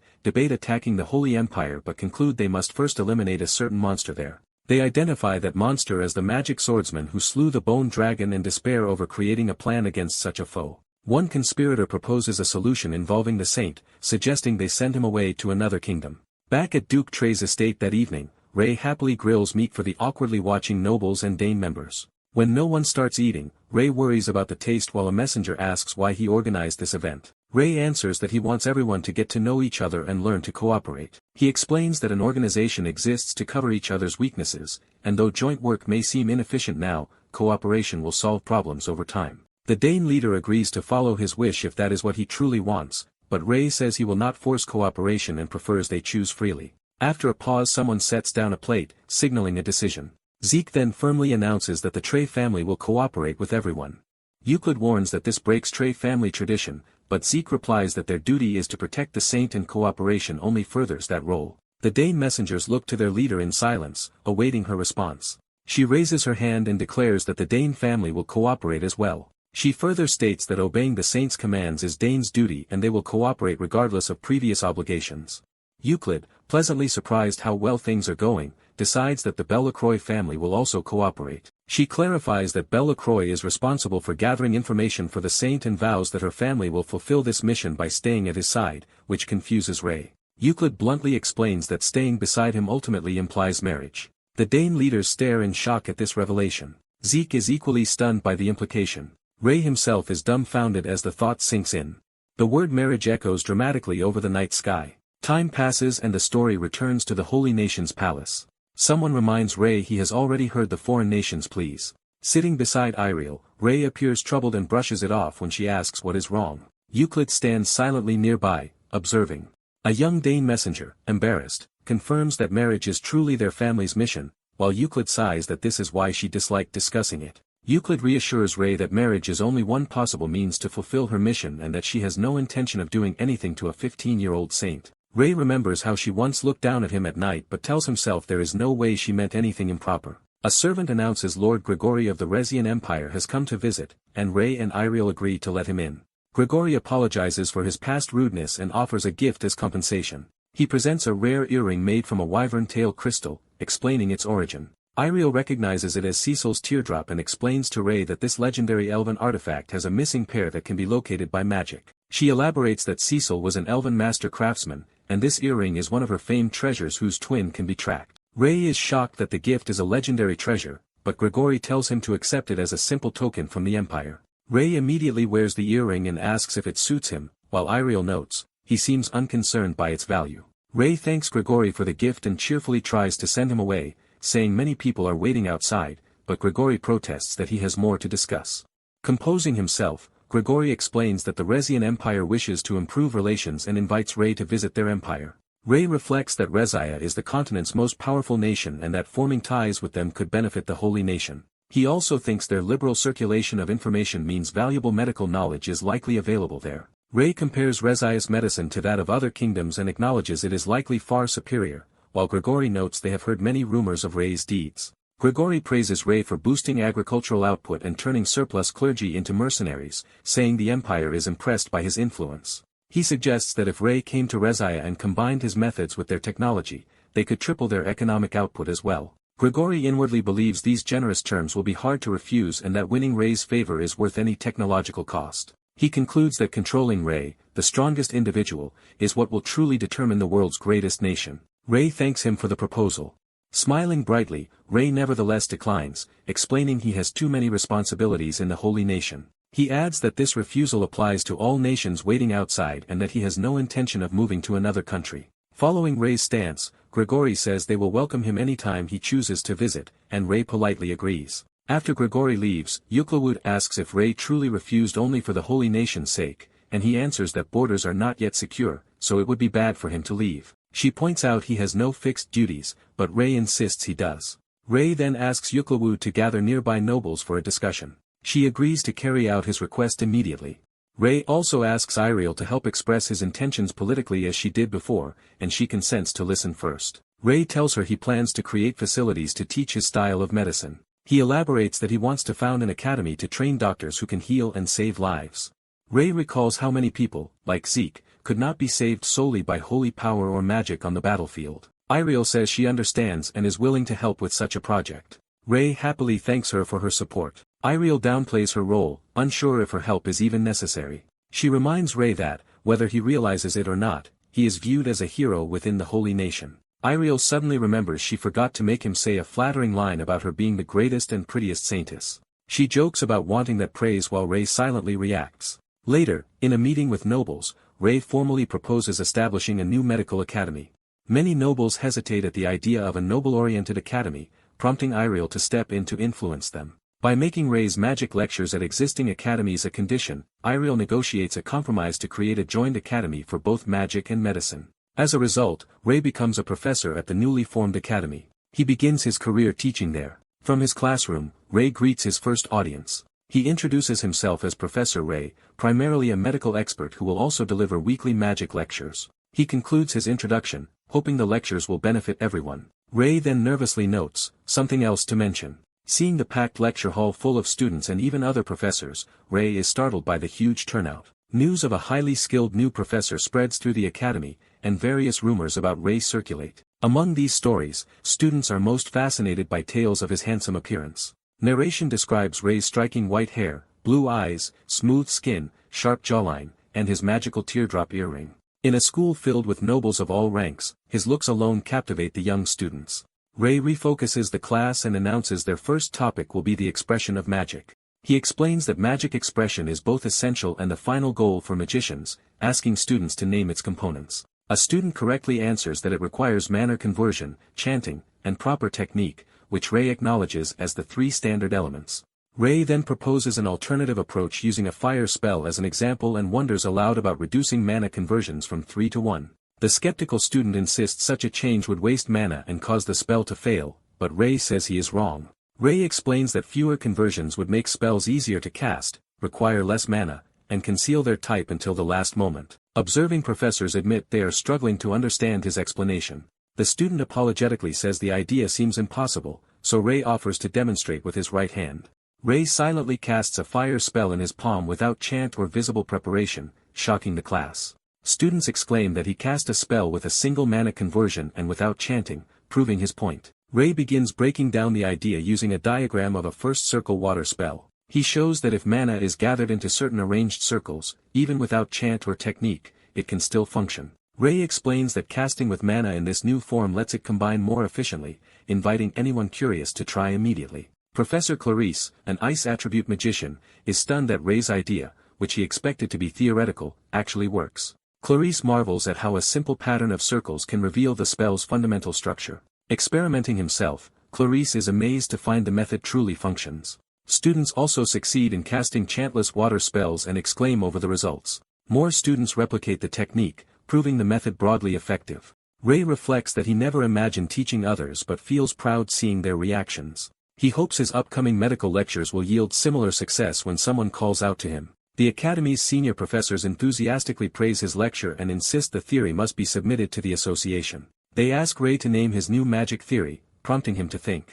Ray casually names it atomic theory. That night the Academy erupts in excitement over the lecture's implications. Students witness a strange surge of blue magical power and wonder what is happening. It turns out Professor Clarice has broken through to become a fifth circle magician after internalizing Ray's lecture. The next morning Ray wakes up annoyed by the noise outside his room. Someone urgently pounds on his door, shouting for Professor Ray. Ray gravely opens the door, complaining it is too early, and is met by someone exclaiming that he is finally awake. Ray's students swarm him, begging for repeated magic theory lectures and for his lessons to become a regular course. Ray, exhausted, reacts weirdly to the students' non-stop enthusiasm. He hurriedly seals his room door with strengthening, locking, and silencing magic while students shout for him. The narration explains that, to escape being hounded in his quarters, Ray agrees to the students' pleas and doubles his weekly magic lectures. Ray slumps in his room, frustrated that his life at the Academy is nothing like he had planned. Scene shifts to a treehouse home in a forest, indicating another location important to Ray.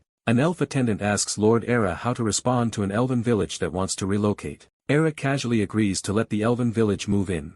Era adds that the relocation must be completed within a week, surprising her attendant. Era mentions she has to leave afterward, implying another destination. The attendant assumes Era is going to the Holy Empire and asks her to tell Ray she is doing well, which Era denies. Teasingly asked if she is not going to the Holy Empire, Era finally agrees to pass on greetings to Ray. Era reflects that although half a year should be trivial to an elf, thinking of Ray makes the time feel unbearably long. Back at the Academy, Ray notes that many students have gathered for his next lecture. In class, Ray introduces Professor Clarice, an ice magic professor, as his assistant. Students whisper in amazement that Clarice is helping Ray after becoming captivated by Ray's lecture.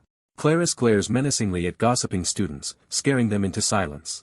Ray tells the class to stop chatting and focus. He announces the start of the second magic theory lecture. Ray explains that mana in the atmosphere is uniform, so all magicians draw on the same quality of mana, making the caster less important than how the mana is used. To demonstrate, Ray asks Clarice to cast the wind spell Wind Cutter on him. Students fret that such a spell is too dangerous, wondering if Ray is crazy. Ray reassures Clarice to aim at the board near him if he is worried, and Clarice agrees. Clarice forms a sphere of wind, preparing it to become a sword-like wind cutter. He unleashes the wind cutter spell powerfully down the classroom. Ray immediately casts Cancel, erasing the spell before it hits.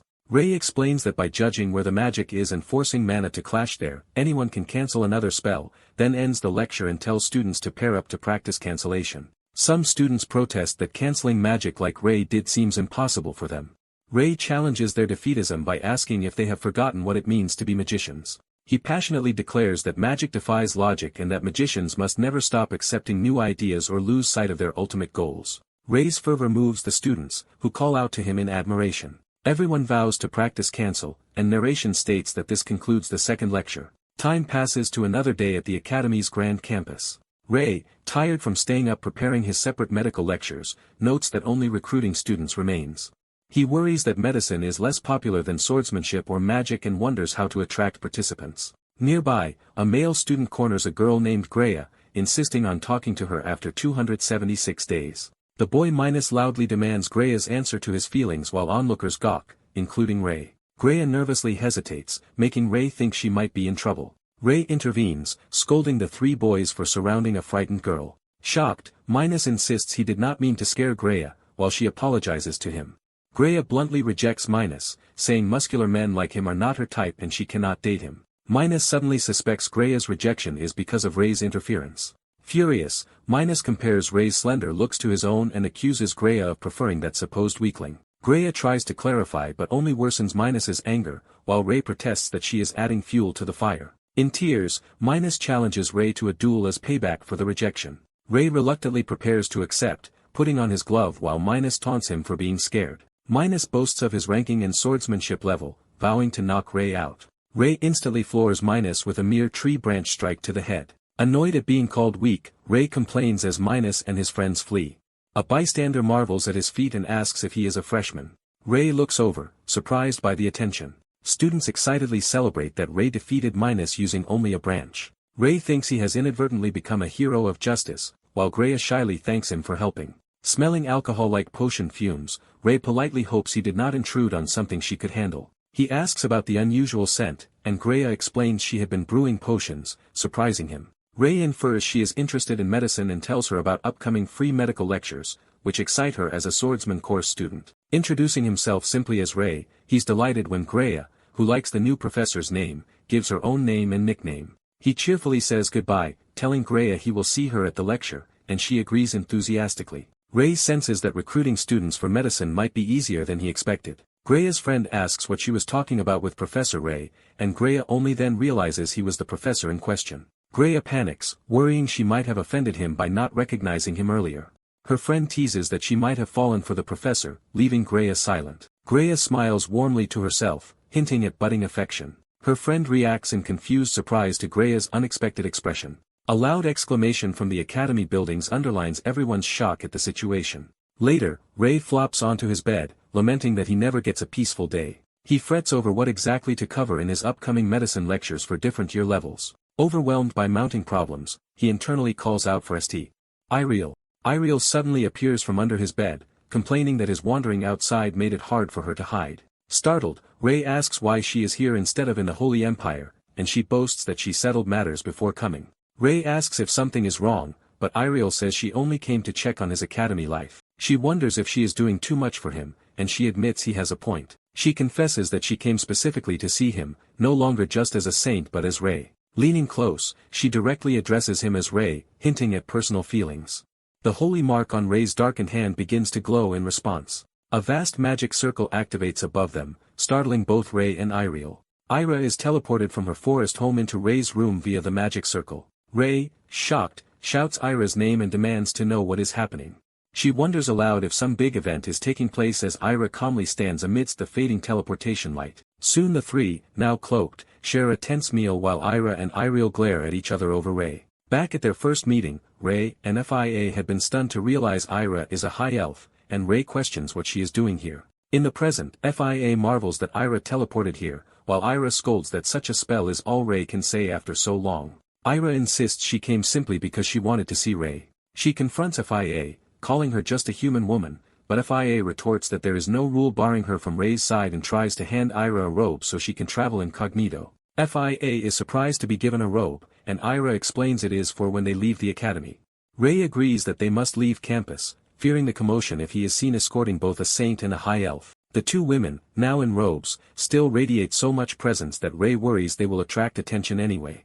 From outside, Ray's inner monologue again wishes for just one calm day. At a city restaurant, Beira remarks that human towns have changed a lot in the short time since she last visited, though Ray doubts her sense of short. A group of mercenary-looking men politely ask if they may share Ray's table. Ray and his companions agree to share, and the staff lead the four newcomers to sit with them. The leader thanks them, and Ray, sensing mana flow, deduces they are a mage and three swordsman adventurers. The men clarify that they are actually mercenaries rather than adventurers. Their armored companion adds that they belong to the up-and-coming Billical Mercenary Corps. Ray recalls Billical's reputation as a rapidly growing, highly skilled mercenary company and asks what such a group is doing in this village. They explain that the Holy Empire directly commissioned them to suppress resistance forces and nearby monsters. Ray and FIE exchange uneasy looks at this revelation. Outwardly FIE praises the mercenaries for receiving a direct imperial request, while inwardly Ray realizes the church shifted dangerous work to them. Ira, intrigued by the tale after living so long in the forest, leans in and urges them to keep talking. The mercenaries, captivated by her beauty, eagerly agree to tell her more. Narration says their stories give Ray useful information.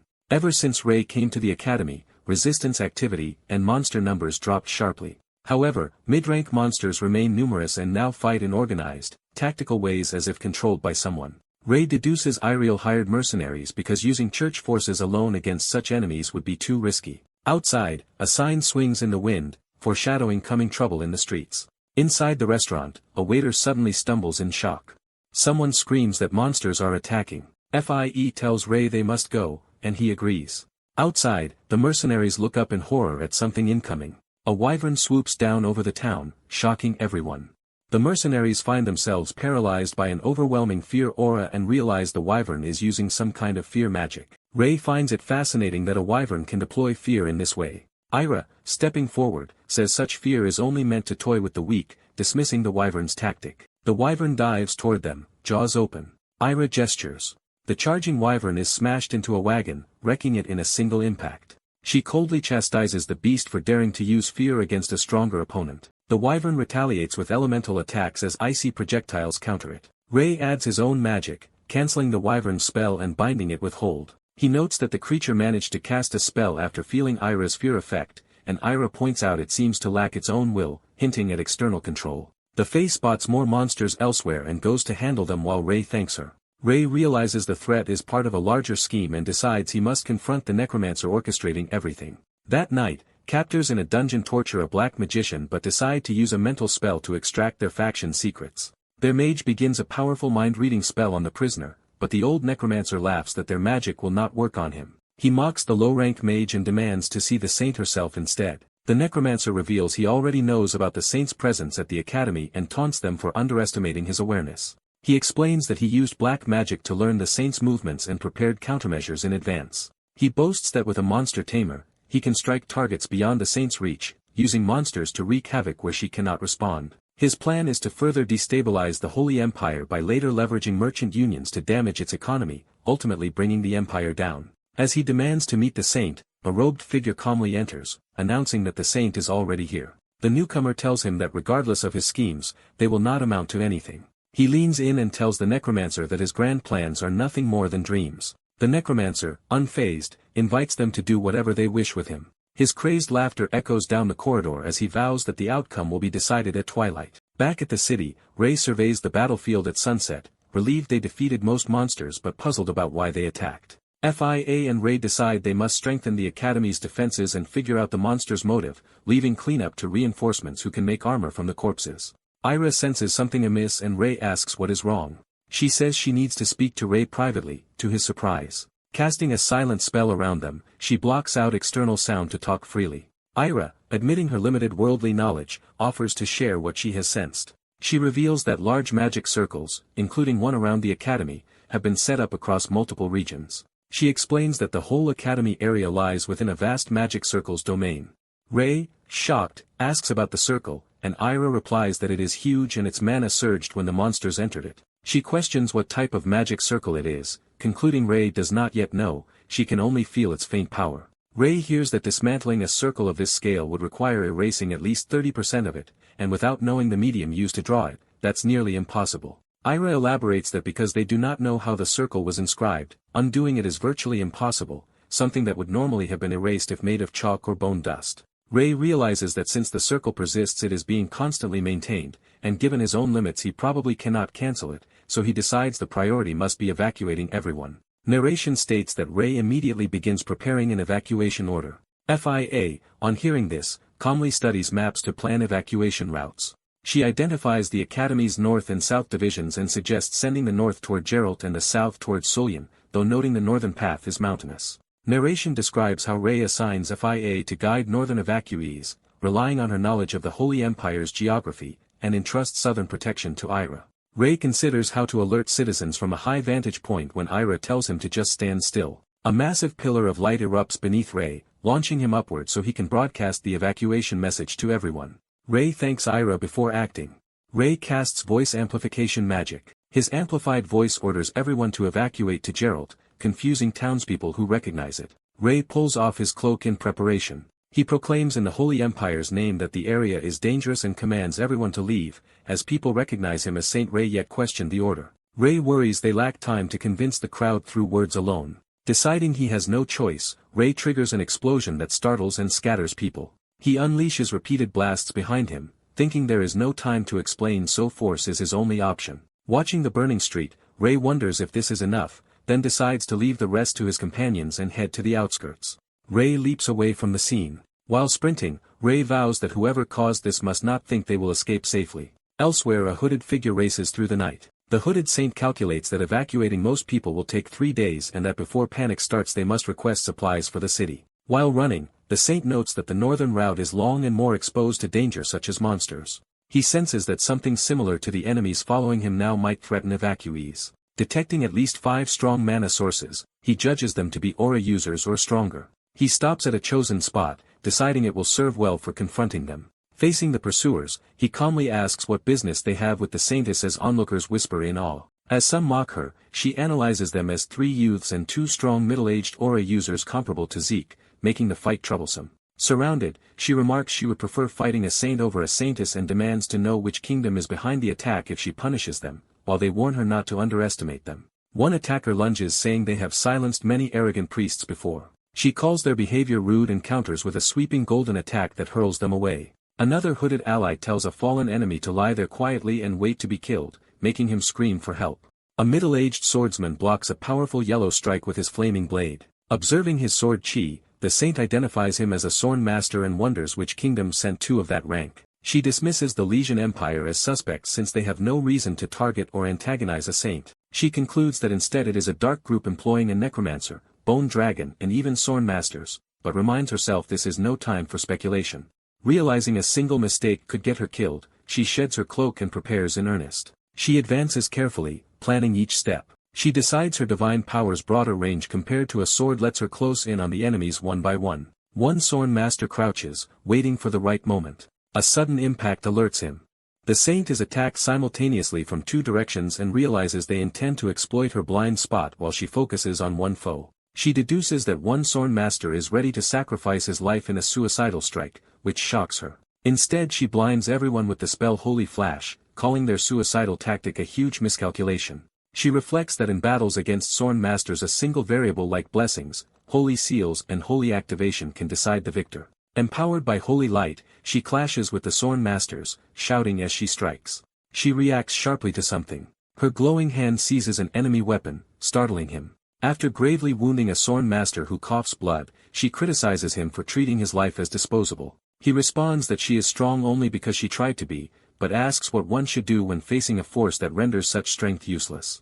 He says he would normally seek peace or compromise, but the enemy they face has no concept of peace. She concludes that in that case annihilation is the only option and wonders if that is possible against a stronger foe. He says he cannot, but someone else might. Smiling, she states she knows someone capable of such a feat. The older Sorn master asks if she has anything more to say. He calmly replies that he has said all he needs and accepts his end.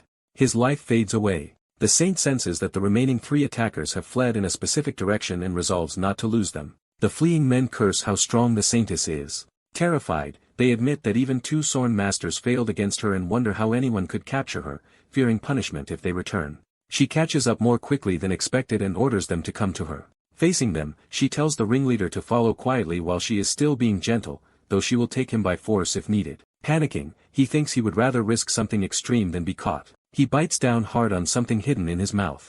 The saint notices and realizes he has just chewed something. She deduces they carried poison pills and notes their willingness to commit suicide to protect a secret. She immediately heals one of them, preventing his death. She coldly asks if he thought he could die so easily and tells him to obey and follow her, threatening to maim him if necessary. The terrified men ask if she will at least untie them later if they cooperate. She retorts that they are in no position to negotiate. She explains that attempting to assassinate a saintess is a capital crime punishable on the spot and that, after interrogation, they will be executed. One insists that even if they talk the Holy Empire cannot act. She answers that it is not his decision and orders him to speak truthfully. He asks her to promise to consider one request if he tells the truth, and she agrees to try if he swears to be honest. Ignoring his companion's protests, he makes a mana oath to tell nothing but the truth. The saint recalls that breaking such an oath causes one's mana to tear them apart, so she trusts what he will say.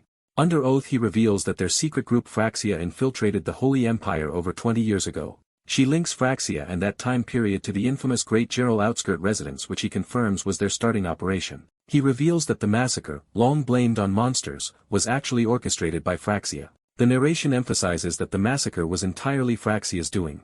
He explains that some survivors with good physiques, including them, were kidnapped during that massacre. Everyone else was simply thrown to monsters as food. The 2 Sorn masters she just fought were also kidnapped from other kingdoms and forced to obey because Phraxia held their families hostage. He adds that Phraxia even holds his younger sibling, betting the saint to promise she will destroy the organization. She agrees to his plea and tells him to go. He is shocked she is letting them go, but she says they are free to return to their families or die elsewhere as they choose. She reassures them not to worry about Phraxia, saying she cannot promise total obliteration but believes she can push them to the brink. One of the other men steps forward, politely wanting to share what he knows about Phraxia as well.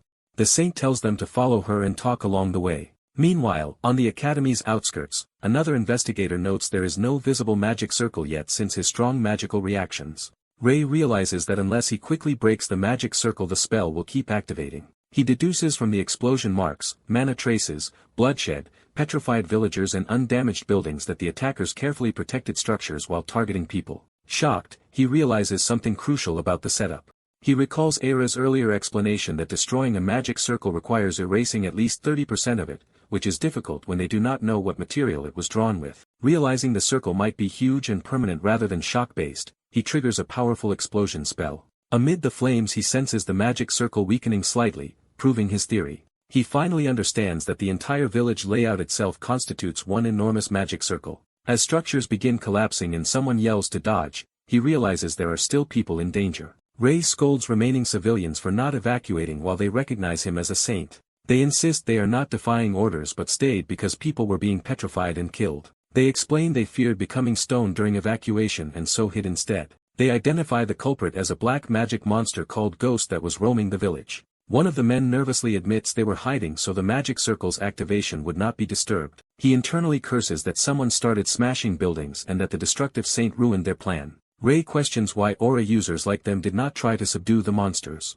The fake villagers panic as he points out that the blood on their clothes cannot come from bloodless ghosts and contradicts their claim of hiding. He accuses them of killing Holy Empire soldiers who were fighting the ghosts and then lying low while the monsters escaped. Realizing they are exposed, one says they have no choice now. The men drink a substance that dissolves their bodies and Ray shouts in alarm at the instant-acting poison. He notes he has never heard of a toxin that melts someone so quickly and wonders who would force them to die to preserve secrecy. Though frustrated by new mysteries, he decides that dismantling the magic circle must take priority. Activating mana detection, he calculates that destroying 30% of the citywide circle requires more than explosions. Sensing no civilians nearby and that the dead traitors were the last, he resolves to draw out as much mana as possible and end it quickly. He gathers a massive sphere of blue mana in his hands. He slams the condensed mana into the ground in a devastating attack. The resulting earthquake-like shockwave shatters buildings and ruptures the ground. Elsewhere, the former assassins finish telling the saint how Phroxia kidnapped them. One says they underwent harsh training and carried out many dirty missions. All the saint notes they still provided useful intelligence despite being low-ranking. From them she learns Phroxia's approximate size, capabilities and information network. She judges this knowledge a big improvement over her previous ignorance, then is asked how her own past was. The man guesses she grew up wealthy and asks about her childhood. She begins recalling her youth. The flashback shows a rural church where a man calls for a fi. A cheerful young girl answers her father. Narration explains that on a small imperial island stands a church for orphans.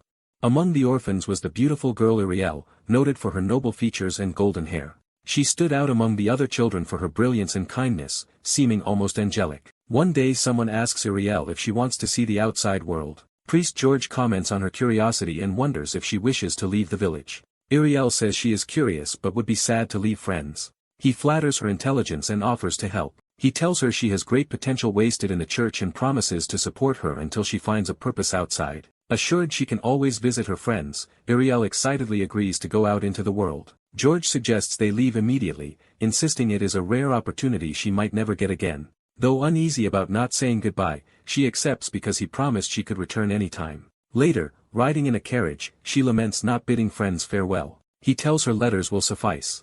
She optimistically believes everything will be fine. In the carriage she notices they already passed the nearby village and asks where they are going and he says to the port. He explains they will board a ship to the big city of Gilles. He paints Gilles as a wonderful place far more amazing than their island. Uriel eagerly anticipates what Gilles will be like. A large sailing ship is shown, indicating their voyage. Arriving, George proudly shows Uriel the city of Gilles. The harbor city of Gilles glitters under the sun. He asks whether she likes the town and she excitedly asks where they are headed next. He says they only need to talk a little and leads her off the ship. He pours her a cup of tea, saying it is holy water tea prepared to celebrate their new life in Gilles. Smiling, he invites her to drink with him. Trusting him, Uriel drinks the tea. She immediately feels strange as disorienting patterns swirl around her vision. As she grows drowsy, she realizes her eyes are closing while he looks down at her placidly. She notices haggle over the price for selling her, agreeing on 2 white gold coins. Uriel awakens in an unfamiliar room, dimly recalling drinking the tea and calling out to the priest. George cheerfully wishes her a good life here while another man demands the payment. Horrified, she asks if this is the great place he spoke of, and he confirms it is a slave trading outpost. With a smile he bluntly tells her he has sold her. She freezes in shock as he labels her a slave. She protests that he promised an amazing future and guidance, but he laughs at her naivety and admits it was all a lie. He adds that because she is smart she should manage fine as a slave, while she despairs. As he walks out, he mockingly tells her she can still write letters whenever she misses her friends. Grinning cruelly, he vows to send her friend there as well. A slaver orders the stunt girl to follow him. Narration states that after being deceived by those adults, she spent 4 days in shock, sitting motionless and staring at the wall. Ariel clarifies that her earlier behavior was an act, and over time the guards around her grew lax. She studied the building's structure and area, memorizing the behavior and routines of everyone entering and leaving. Eventually the day arrived when she was to be sold as a slave. Remembering being given a cross, she apologizes in her thoughts to Ariel. In a flashback, her dying mother apologizes for failing to protect her and entrust her with a cross, saying the deity will always stay with her through it. Her mother tells young Ariel she must never become weak and has to stay strong. Clutching the cross, Ariel recalls being urged to grow stronger. A slaver notes that because she is a rare regional type, many buyers will want her and announces it is time. The slave manager, pleased the priest sold her cheaply, is introduced as the man in charge of the slaves. Ariel thinks she cannot defeat or outrun him, while he wonders why she seems to be sleeping and moves closer. She reasons a girl cannot outrun an adult man, while he worries she might be dead as he inspects her. She decides her only option is to make him drop his guard. Ariel suddenly lunges and slashes his throat with a metal cross. She narrates that she killed him with the cross in order to escape. The image of the blood-stained cross symbolizes that killing blow. In the present, Ariel says that because of her past actions, she considers herself a murderer as she and her companion arrive at Jiho's gates. At Jiho, a priest kneels and greets her formally as the saintess. She calmly tells the priest of Jiho that it has been a long time since they last met. Looming over the trembling priest, she pointedly asks whether she should call him father. Soldiers shout that Ariel has gone this way through the city streets. Pursuing slavers rage that they will definitely catch her this time, as she recalls being betrayed and sold by her priestly father. She explains that the slave traders relentlessly hunted her for months after her escape. Each time they caught up, she triggered another trap or ploy while they chased her. The result is their agonized screams as her ambushes injure them. She escaped them repeatedly using the same lethal tactics she had used the first time. As she slaughtered pursuers and was drenched in blood again and again, she recalls that grim process. The bloodstains clung to her hair like an indelible mark of her crimes even as her sense of guilt faded. She came to hate the world that turned her into a killer, fixating on revenge and nursing murderous thoughts. At her lowest, a blinding light suddenly appears before her eyes. A radiant goddess descends and, for reasons unknown to her, chooses Ariel. Bathed in that gentle light, she realizes how precious life is and how empty revenge would be. Because of that revelation, she can now face the cowardly priest without being consumed by hatred. She notes with surprise that looking at this shameless man provokes no anger in her anymore. Elsewhere, magical explosions rock the city, and someone says they cannot simply destroy the entire formation. Ray sits amid blue mana, analyzing the citywide magic circles to identify their types and purposes. He visualizes the city as glowing runes and deduces that the building's layout themselves forms several large magic circles. Estimating there are fewer than 6 such circles, he prepares to narrow down which ones matter. Suddenly a new magic circle appears overhead, startling him.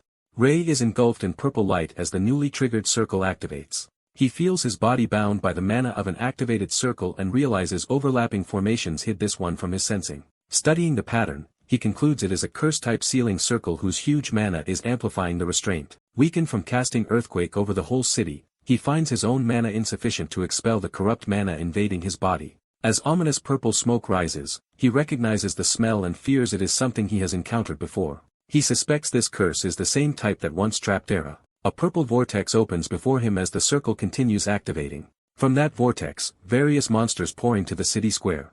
Ray judges he cannot fight in his current condition but must still do something. An orc smashes into him, knocking him brutally aside. Ray thinks that if he does not stop the monsters here, they will attack the evacuating citizens. And he strains himself to form a massive mana sword. He unleashes a sweeping slash that carves through the enemies. The effort overloads his mana circulation and he feels intense strain. Ray senses his mana violently reversing through his veins, as if they will burst. Pain overwhelms him, leaving him open as arrows suddenly strike his back. He collapses on the ground with arrows embedded, barely conscious. Gasping and bleeding, he blames himself for underestimating the enemy's plan and walking into their trap. Surrounded by wolves and archers closing in, he wonders if this is the end for him. Outside the city, refugees and supply wagons stream toward the gate, unaware of his plight. An observing elf notes that shipments are arriving smoothly thanks to a human collaborator and decides her escort duty is done, so she must rush to Ray. Suddenly she senses Ira's and Ray's connection and worries about him. A mark on her hand glows, alerting her that something is wrong. Realizing Ray's life force is fading, she frantically wonders what is harming him. She hastily opens the teleportation gate to reach him at once. She arrives just as an orc raises its weapon over Ray's body and shouts for it to stop. Furious, she charges the monsters, calling them evil beasts. She cleaves through them with overwhelming blue power, leaving a trail of blood. Seeing Ray's condition up close shocks and horrifies her. She calls his name in panic as dark curse energy seeps from his wounded body. The elf desperately heals him and pleads with him to wake up. Smelling the familiar stench of the curse, she freezes, remembering it clearly. She recalls the sickly sweet scent that clung to her during her own 20 years under that curse. That fragrance was the sign of the spell that had kept her asleep until Ray freed her. Now she realizes Ray's body reeks of that exact same curse. Stricken, she can barely speak as she looks down at him. Sitting alone in the blood-soaked plaza, she whispers his name in despair. Ray's body lies peacefully amid white flowers as if in a saintly repose. News that the kingdom's hero Ray has fallen spreads, shocking his supporters. The kingdom organizes a grand ceremony in his honor. The Pope extols Ray's exploits and grants him the unique heroic title Able. With the saint gone, the kingdom becomes vulnerable, and the neighboring nation Brokaisha launches an invasion. War inevitably erupts between the two realms.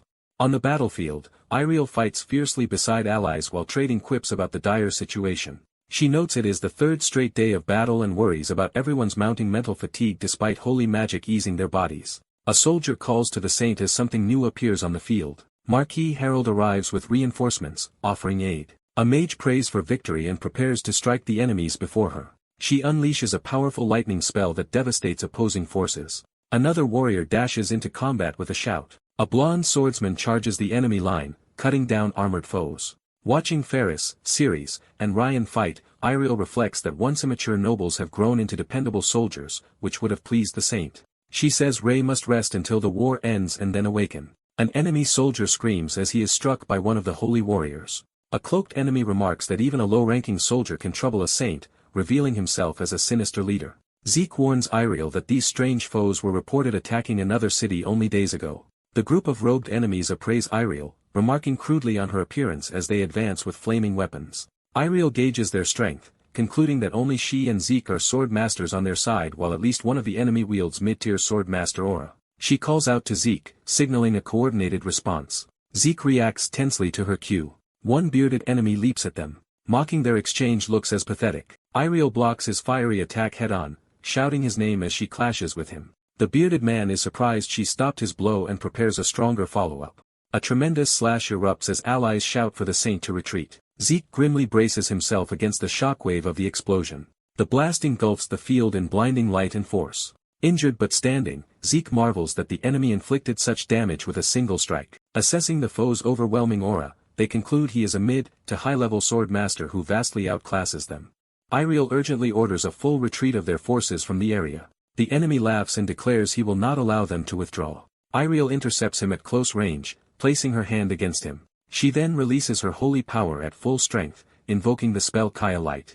The enemy staggers in the brilliant radiance and wonders if she had been hiding such power. He reflects that in an instant her light erased his hostility altogether and muses that she might even be borrowing divine power. Later, at camp, a commander outlines their strategy. The 7 holy knights will hold the front while Marquis Harold's cavalry hits the enemy rear. Another officer assigns saints and saints in training to coordinate the knights, specifying the coming clash will occur in the northwest forests. Iriel praises a young strategist named Gria for her excellent plan and resolves that if it works, they can reverse the war's momentum. She ends the war council and suggests they rest whenever the enemy shows no intent to fight. By the campfire, she exhales wearily.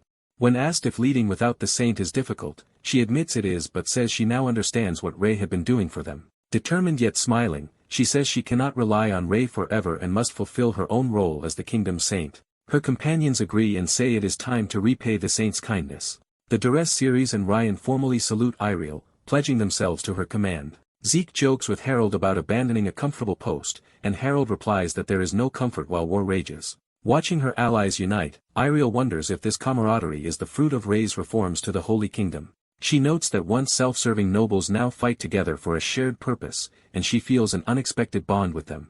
She reflects that this newfound sense of solidarity is strange but welcome. The scene shifts back to the quiet, starry city where Rei lies.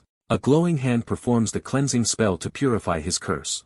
A nun asks about Rei's condition. Era explains that his mind is awake though his body cannot move and urges that someone stay by his side to talk so he does not feel lonely. As she departs, she entrusts Rei's care to the human maid, who agrees. The maid remarks that only Iriel could receive such affection and protection from powerful fairies. She tenderly strokes Rei's forehead, telling him many people care deeply for him.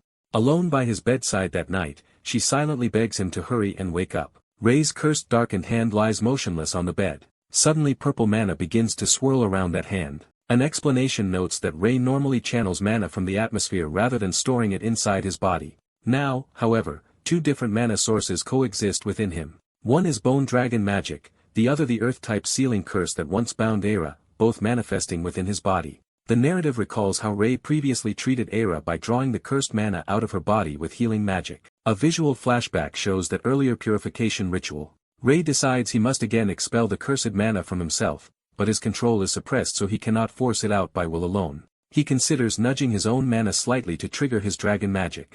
A tiny spark touches the skull of the bone dragon mana, confusing it. The dragon mana hesitates, puzzled by the contact. The blue dragon serpent of his own magic coils powerfully. Because opposing mana types cannot coexist, they start to repel each other fiercely. Rei plans for his bone dragon magic to drive the cursed mana out of his body. He orders the two mana forces to clash and destroy each other if needed so that his magic will ultimately prevail. Yet, he acknowledges that the cursed mana has accumulated for decades and, if the magic circle's mana erases all magic, he will be lost. Therefore, he resolves to push the enemy mana back while preserving as much of his own as possible. As the internal battle of Manus rages, he feels the chaotic turbulence ravaging his body. Rei vows to find and punish whoever created the magic circle that trapped him. Someone asks if the enemy nation Proxia is already near. Maids explain that almost everyone is being drafted for war and that Yuklawud has gone to the battlefield. In the palace someone worries aloud for Ms. Yuklawud's safety. On the battlefield, Yuklawud orders the 8th Cavalry to pull back and commands the 5th Magic Legion to attack with spells. A training sequence shows instructions to strike an opponent with the Wind Slasher sword, followed by a painful cry. After casting, Yuklawud orders the 5th Magic Corps to retreat. She then uses a powerful snow storm spell that engulfs the area. The opposing commander recognizes the magic, orders his troops to fall back, and has everyone return to camp without chasing. Back at camp, Rei complains that the enemy never actually faced him yet still sent him out. Lorraine and Galicia praise how Yuklawud's presence boosts troop morale and say they are proud to defend Selene, while their commander congratulates them. Yuklawud thinks that if the fighting continues like this, Selene, Gariel, and Salonia will all be in danger. She considers variables, noting that most enemy forces are concentrated in Garel and concluding that they need reinforcements. Yuklawud orders Lauren Glacier to go to Garel, and Lauren agrees enthusiastically. Yuklawud exhales wearily in the camp. Suddenly she senses an impossible surge of mana. Shocked, she recognizes that the mana flow she feels should be impossible. At that moment Rei awakens in bed, sweating and startled. He realizes he has finally woken up and begins thinking further. Rei confirms that the curse entity in his left hand is gone thanks to combining two types of mana. He notes that the curse of dragon magic has completely vanished but laments how much it had weakened him. Though his body still cannot move well, he discovers he can manipulate ambient mana in the room. Besides, he needs far less mana than he once used to heal Era and only needs enough to expel the curse. As blue mana surrounds his body, he concentrates on maintaining focus despite the unusually large amount. He notices his left hand, filled with magic, now feels strangely light. Rei realizes all his blood vessels and muscles are saturated with mana and is shocked by this. He concludes that the mana within his body has been fully activated, perhaps because his hand adapted to countless mana streams. He analyzes how the mana circle and his left hand magic interact, creating a body that uses mana with maximum efficiency. Excited, Rei decides to activate this state throughout his whole body. From outside, a heal spell descends upon the building. Inside, Rei channels mana around his body and begins healing himself. He feels incredibly light, as if flying, and realizes his physical condition is the best it has ever been. Clenching his fist, he resolves to return. Empowered and free of restraints, Rei feels completely unshackled. Narration explains that enemy sword masters launched a devastating surprise attack on the holy capital of Zalonia at night. The defenders recall that the assault came without warning. A Holy Knight commander orders a retreat, reasoning that losing more troops will make holding the area impossible. Deciding someone must delay the enemy, the saint prepares to stay behind while others urge her to leave. Knights and mages volunteer to defend the area in the saint's stead. Comrades insist she cannot hold out alone, especially with their strongest warrior absent. They warn that if she dies here, the war will effectively be lost. The saint raises her hands to invoke divine power. She casts blessings and holy protection over the knights, who feel immense divine power and recognize it as her blessing. The saint commands her forces to kill all enemies while privately begging that none of her people die. The battlefield erupts with movement as the enemy advances. A knight leader orders his men to hold their positions and block the enemy's passage.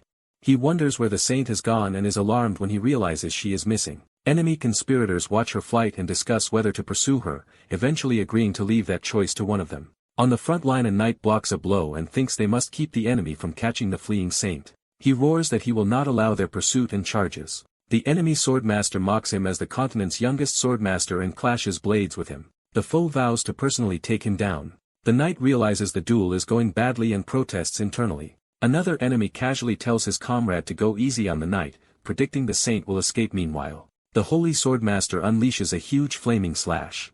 He curses under his breath while pressing the attack again. Friendly wizards bombard the field with a fireball volley. Greya rushes forward, shouting that she will support Zik. Zik calls out her name as the enemy notes how many strong fighters the Holy Empire has.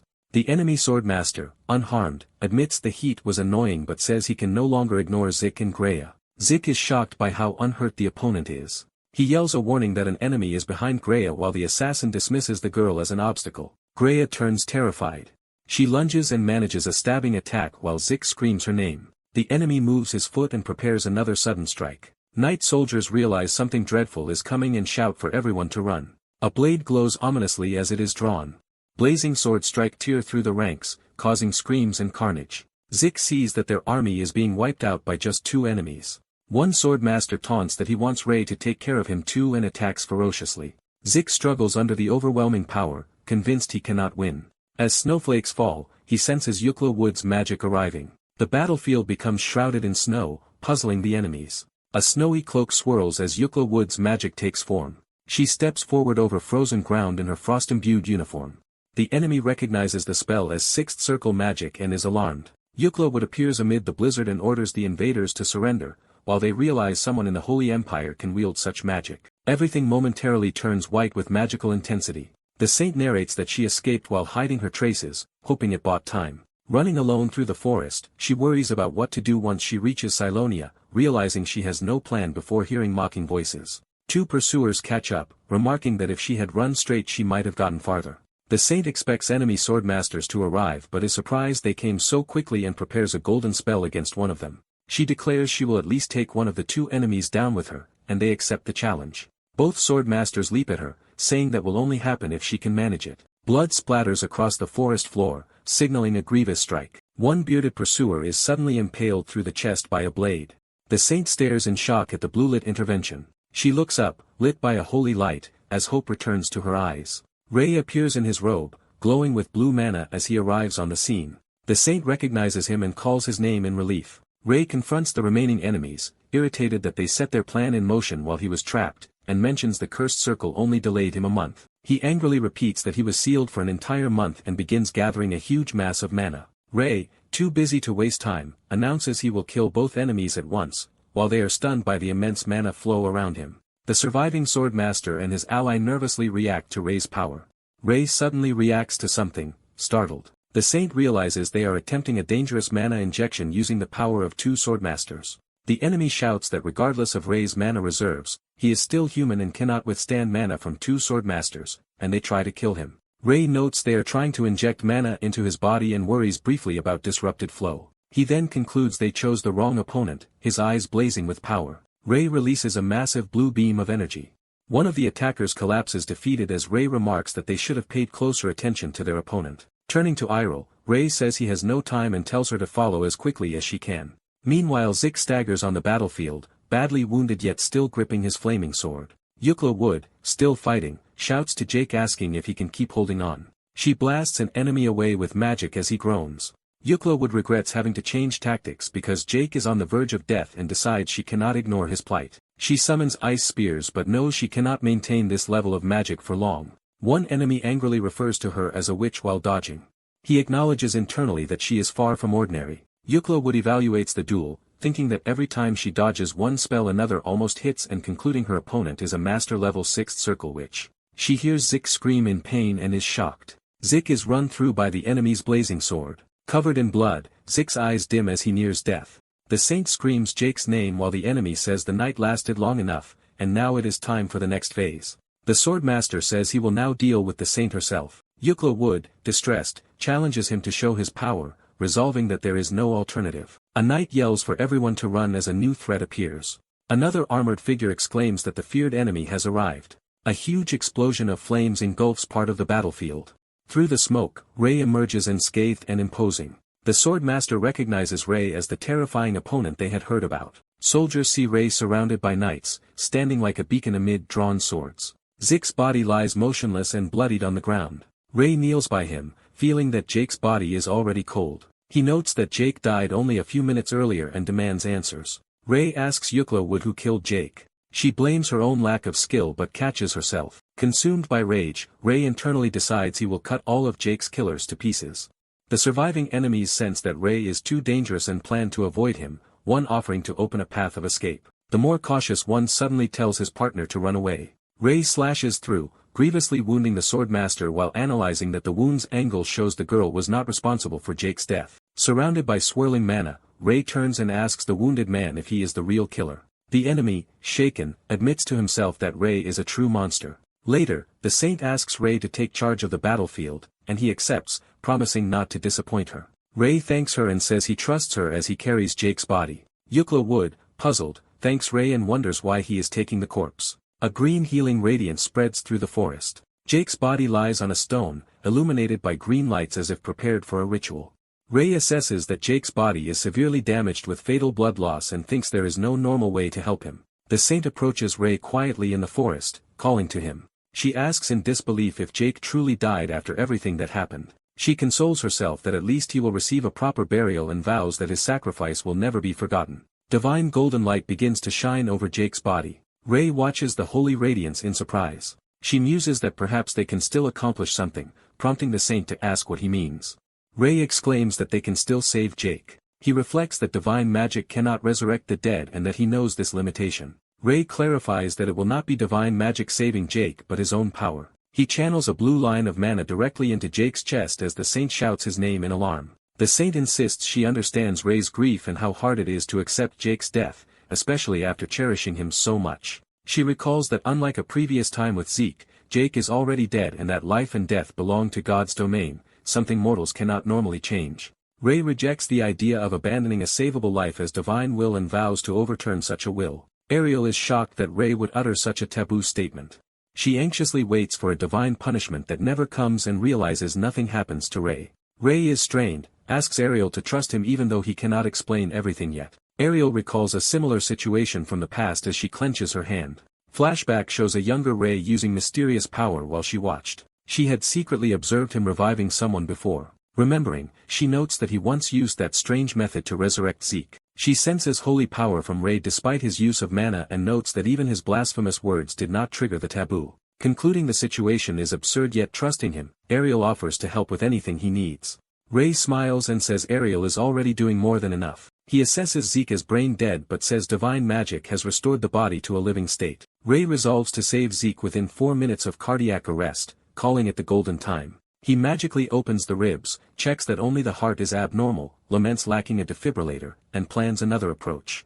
Determined, Rei thinks of an alternate method. He recalls that the heart beats via regular electrical currents from atria and ventricles. He reasons that an AED restores rhythm by supplying current, so he will magically control body currents, send them to the heart, and apply rhythmic compressions. Rei begins magically massaging the heart directly to induce blood flow. While performing this magical CPR, he desperately prays for Zeke to live. He commands Zeke's heart to start pumping again as light flares. The heart resumes beating under the combined electric and manual stimulation. Rei and Ariel react in astonished relief as the revival works. Rei confirms the heart restarted and urges Ariel to hurry and heal Zeke. Seeing Zeke respond, Ariel exclaims that such a revival should be impossible. She notices Zeke's color improving and his breathing returning.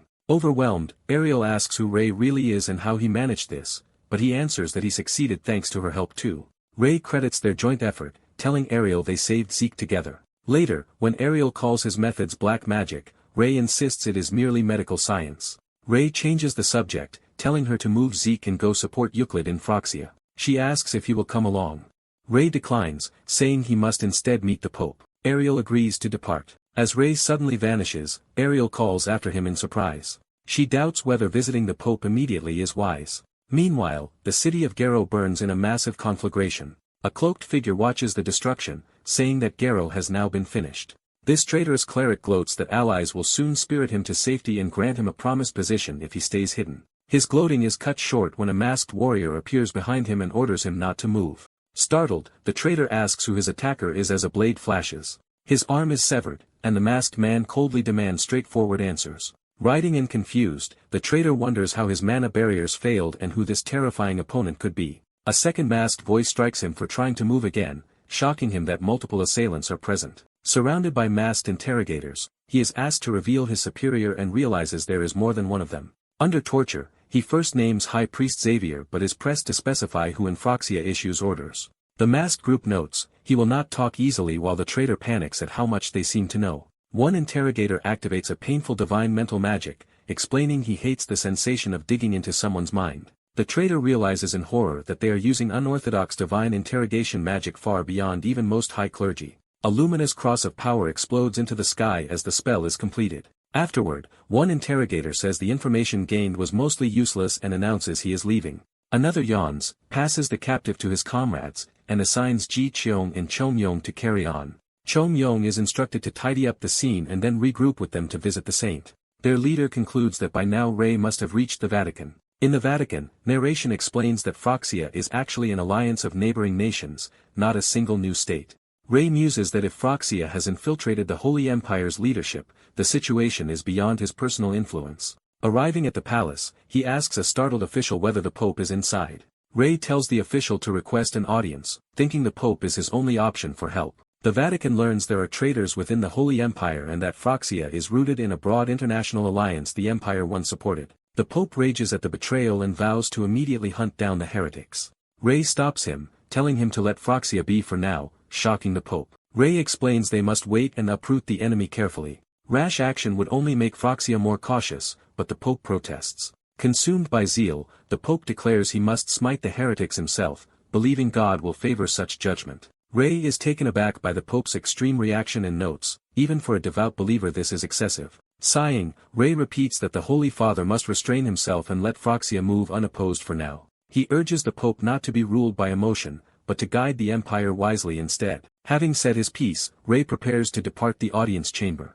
The Pope grips his throne in anger as Ray leaves. Furious, he calls Ray insolent. Elsewhere in the palace, Ray sighs that he cannot understand the Pope's thinking. He reflects that involving faith in a matter of the Empire's survival was a mistake, and that telling the Pope anything may have been unwise. Ray analyzes Phroxia's known strength of 6 sword masters and wonders if more hidden elites exist. He calculates that Phroxia's forces could annihilate smaller kingdoms and, if they redirected from the Holy Empire, might eventually become unstoppable. Realizing he must predict and preempt their moves, he decides he needs more information.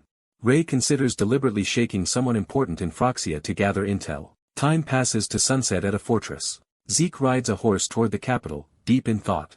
Ray's earlier declaration removes Zeke from battlefield duty for now. Zeke objects that as a sword master his absence will weaken their forces, but Ray insists the opposite is true. Ariel explains that Phroxia treated a sword master as expendable and that future enemies could be stronger. She wants Zeke as a commander instead. She reminds Zeke he surely does not wish to rely on the Saint's direct intervention again. Pressed, Zeke agrees that he and the 3 great families will handle the war effort. Ariel then formally asks him to leave the front lines and accompany the Saint instead. Riding again, Zeke begins reflecting on his childhood. He remembers being hailed as a sword prodigy and becoming the youngest sword master. As a member of the Trays, he believed his destiny was to serve the Saint and proudly devoted himself to that role. He recalls when God chose a new saint in his first meeting with Ray. Zeke remembers Ray casually blocking his sword with bare hands, an overwhelming feat that excited him. That encounter made him want to devote everything to Ray and live as the Saint's sword. Yet now he laments that instead of being a reliable sword, he has become a burden to Ray. He thinks of the 2 times Ray had to rescue him on the battlefield. Spurring his horse, he screams in frustration at himself. Galloping through the fiery sunset, he questions what kind of guardian he has been. Back at headquarters, Ariel worries whether removing Zeke from the war was the right decision. She acknowledges she followed Rei's request but wonders what he is truly planning. Scene shifts to a prison corridor where someone approaches.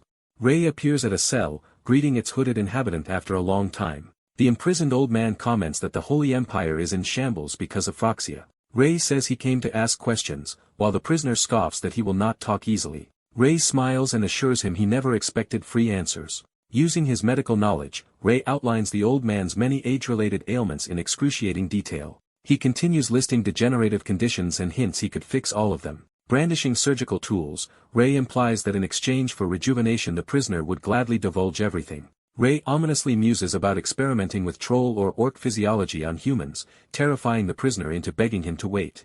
Narration notes that as a modern DR, Rei knows countless ways to inflict pain, and the prisoner's screams echo through the dungeon. Broken by torment, the prisoner tearfully agrees to confess, revealing that Phroxia's true identity is the magic tower. Rei, disappointed the man cracked so early, nevertheless tells him to continue his story. The prisoner explains that 5 legendary magic towers once existed and regulated magical balance across nations. Fearing their power, the continent's armies attacked. The Black Tower answered by summoning a bone dragon and undead, devastating kingdoms and ending the age of magic. Surviving towers then united, vowing revenge and forming Phroxia, now boasting many sword masters and high circle mages including the first 7-circle archmage.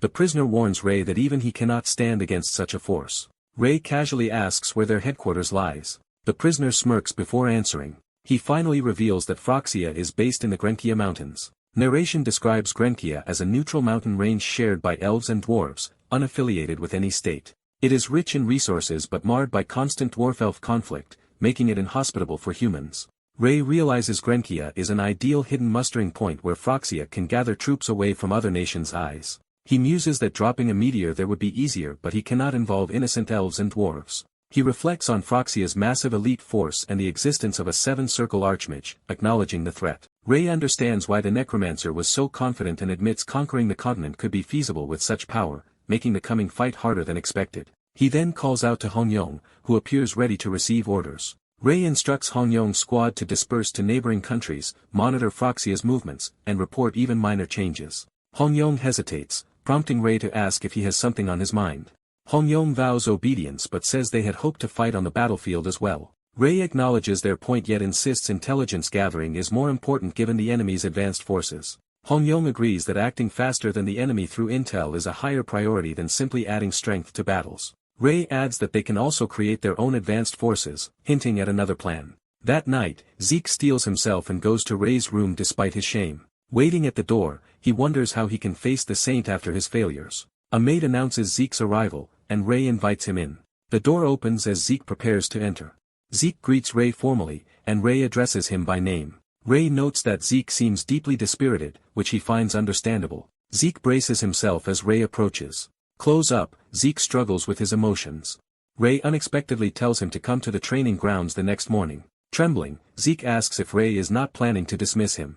Rei reacts in confusion, saying he has no intention of casting Zeke aside. Instead, Rei promises to make Zeke unbeatable over the next 10 days, telling him to focus solely on becoming stronger. Rei acknowledges how much Zeke has suffered trying to fill the void during Rei's long slumber.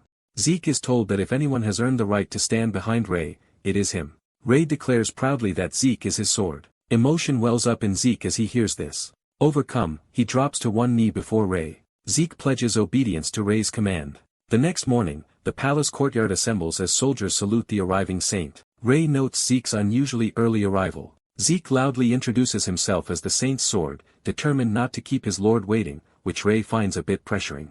Rei begins training by asking Zeke to form his usual aura blade. Once Zeke does, Rei stops him, saying they need to change his habits. Rei explains that aura blades are not just condensed mana but depend on correct habits and control. He states that aura blades are fundamentally about balance, intriguing Zeke. Using a diagram, Rei tells him to divide the sword into 3 sections and distribute mana evenly across them. Rei then takes Zeke's hands and says he will personally manipulate the mana in his body to demonstrate.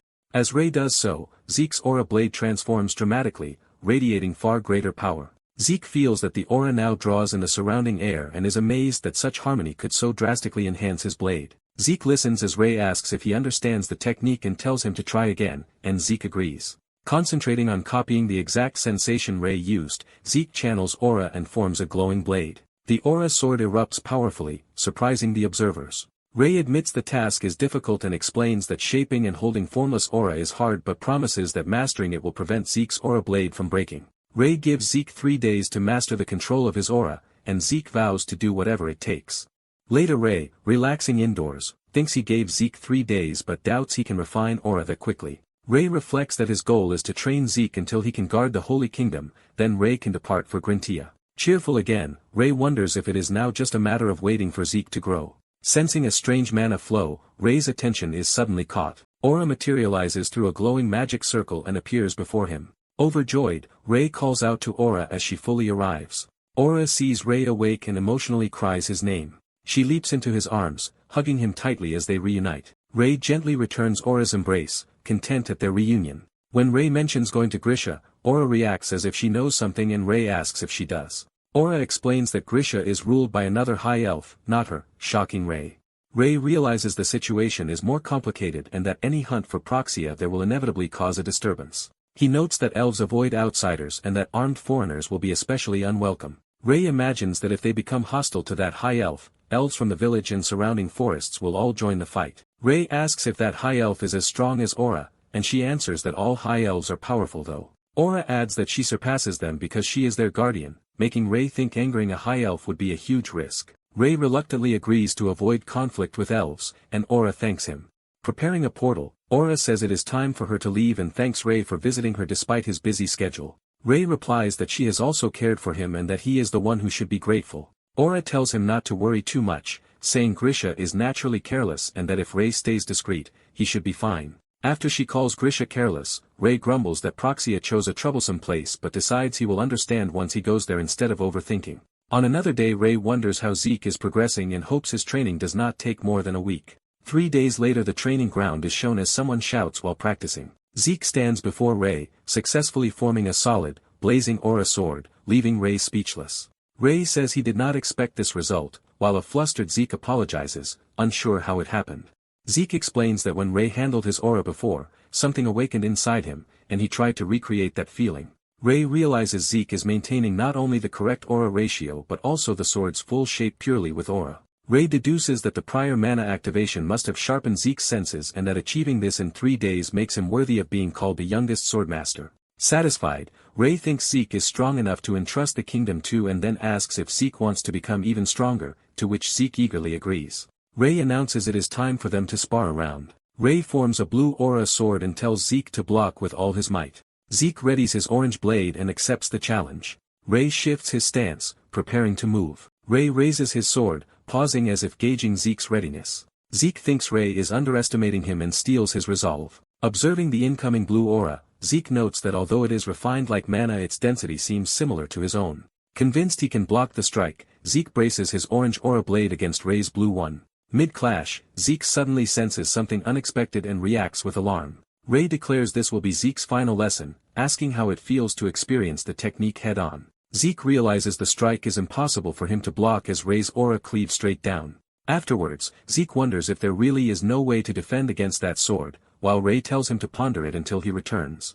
Rei then informs Zeke he is heading to Proxia's headquarters. Shocked, Zeke starts to insist on going with him. Rei probably flicks Zeke on the head, cutting him off with a yelp.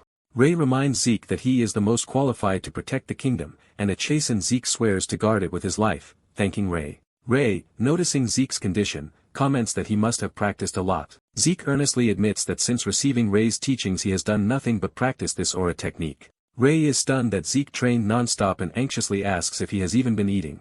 Zeke passionately declares that with the grace of Rei's instruction, taking time off to eat is unthinkable, leaving Rei speechless.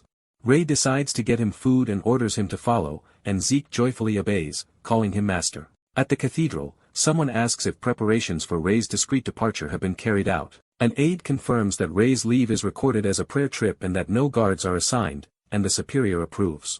The superior adds there is one more matter to discuss and prompts Iklai to listen. A messenger reports an alarm that the Inquisition has begun to move, shocking Iklai. Outraged, Iklai exclaims that they are acting without his approval and demands an explanation. He is told the Pope himself has taken action, leaving him dumbfounded. Iklai curses the Pope under his breath. Calling the Pope's interference needless trouble, Iklai orders the messenger to follow him, and the man agrees. Far away, wind howls over snowy ground. Ray now travels to a snow-covered forested mountain, bundled in winter gear. He sneezes and remarks how brutally cold these snow mountains are. Despite wearing magically warmed clothes, Ray marvels at how much colder the region has become and how each step feels different from his past visit. With the blizzard worsening and visibility dropping, Ray wonders if he should camp where he is. He sets up camp and sits by a magical fire, trying to warm himself. Realizing he needs a stronger fire, he thinks about adding more fuel. Looking around for firewood, he searches for anything he can burn. Ray spots a strange stump-like tree with small arms and leaves, deciding it should work as firewood. As he grabs it and lifts, the tree creature speaks, telling the human to let go. Startled, Ray reacts in confusion. The creature bares its teeth, repeats that he should let go, and screeches as Ray panics. Ray wonders if it is a spirit or a monster and realizes that explains its odd appearance, while the creature is surprised to meet a human here. Ray says he did not expect to encounter a tree monster here either, and the creature corrects him, claiming to be a dryad. Imagining the traditional beautiful image of dryads, Ray accuses it of lying, and the dryad angrily promises to prove itself. The dryad hops and pulls itself free from the ground with effort. It calmly explains that as Ray just saw, being uprooted will not kill it. Ray acknowledges this revelation. The dryad silently waits for his reaction. Ray, unimpressed, thinks so what? Changing the subject, the dryad notes Ray's remarkable divine power and asks if he is a divine being, prompting Ray to introduce himself as the Saint Ray. The dryad asks powerful human Ray to share some power with it, saying it needs strength and will grant Ray what he wants in return. Ray considers that dryads enrich forests and that if this creature truly is a dryad, the elves of the Grensia Mountains might welcome it and perhaps help with the Proxia hunt. He asks what kind of strength the dryad means, and it replies that it meant exactly what it said. The dryad solemnly requests that Ray make it stronger.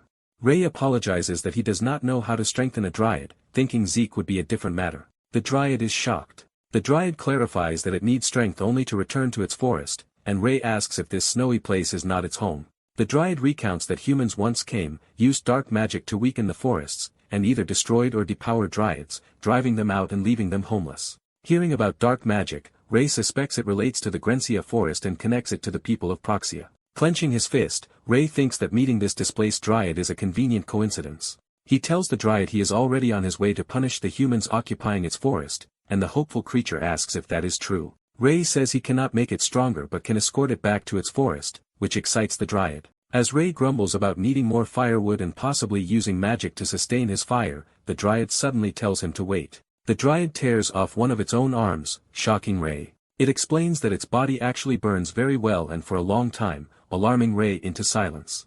Seeing how eagerly the dryad sacrifices itself for fuel, Ray resolves to get it back to the forest as soon as possible. The next day dawns over a green mountain range, indicating their progress. Enjoying the milder climate, Ray remarks that this is how mountains should feel. Noting marked bark in his map, Ray concludes he has entered elf territory. He thinks he should first speak with the local high elves. An elf sentinel confronts him, demanding to know why a human is there, and Ray guesses this is a village guardian. Ray politely asks to meet the area's high elf, but the elf brusquely rejects the idea and scoffs at letting a stranger into the village, especially one wanting to meet someone named Sherzi. Ray realizes Sherzi must be the high elf's name and explains he is asking for permission, but the guard curtly orders him to leave. Ray sighs that he did not expect a warm welcome yet finds the conversation hopeless. When another voice asks what the commotion is, someone approaches quickly through the foliage. The white-haired elf woman, Sherzi, appears. Ray notes she resembles Ira and focuses on her demeanor. Observing her easy manner, Ray thinks she seems able to converse reasonably,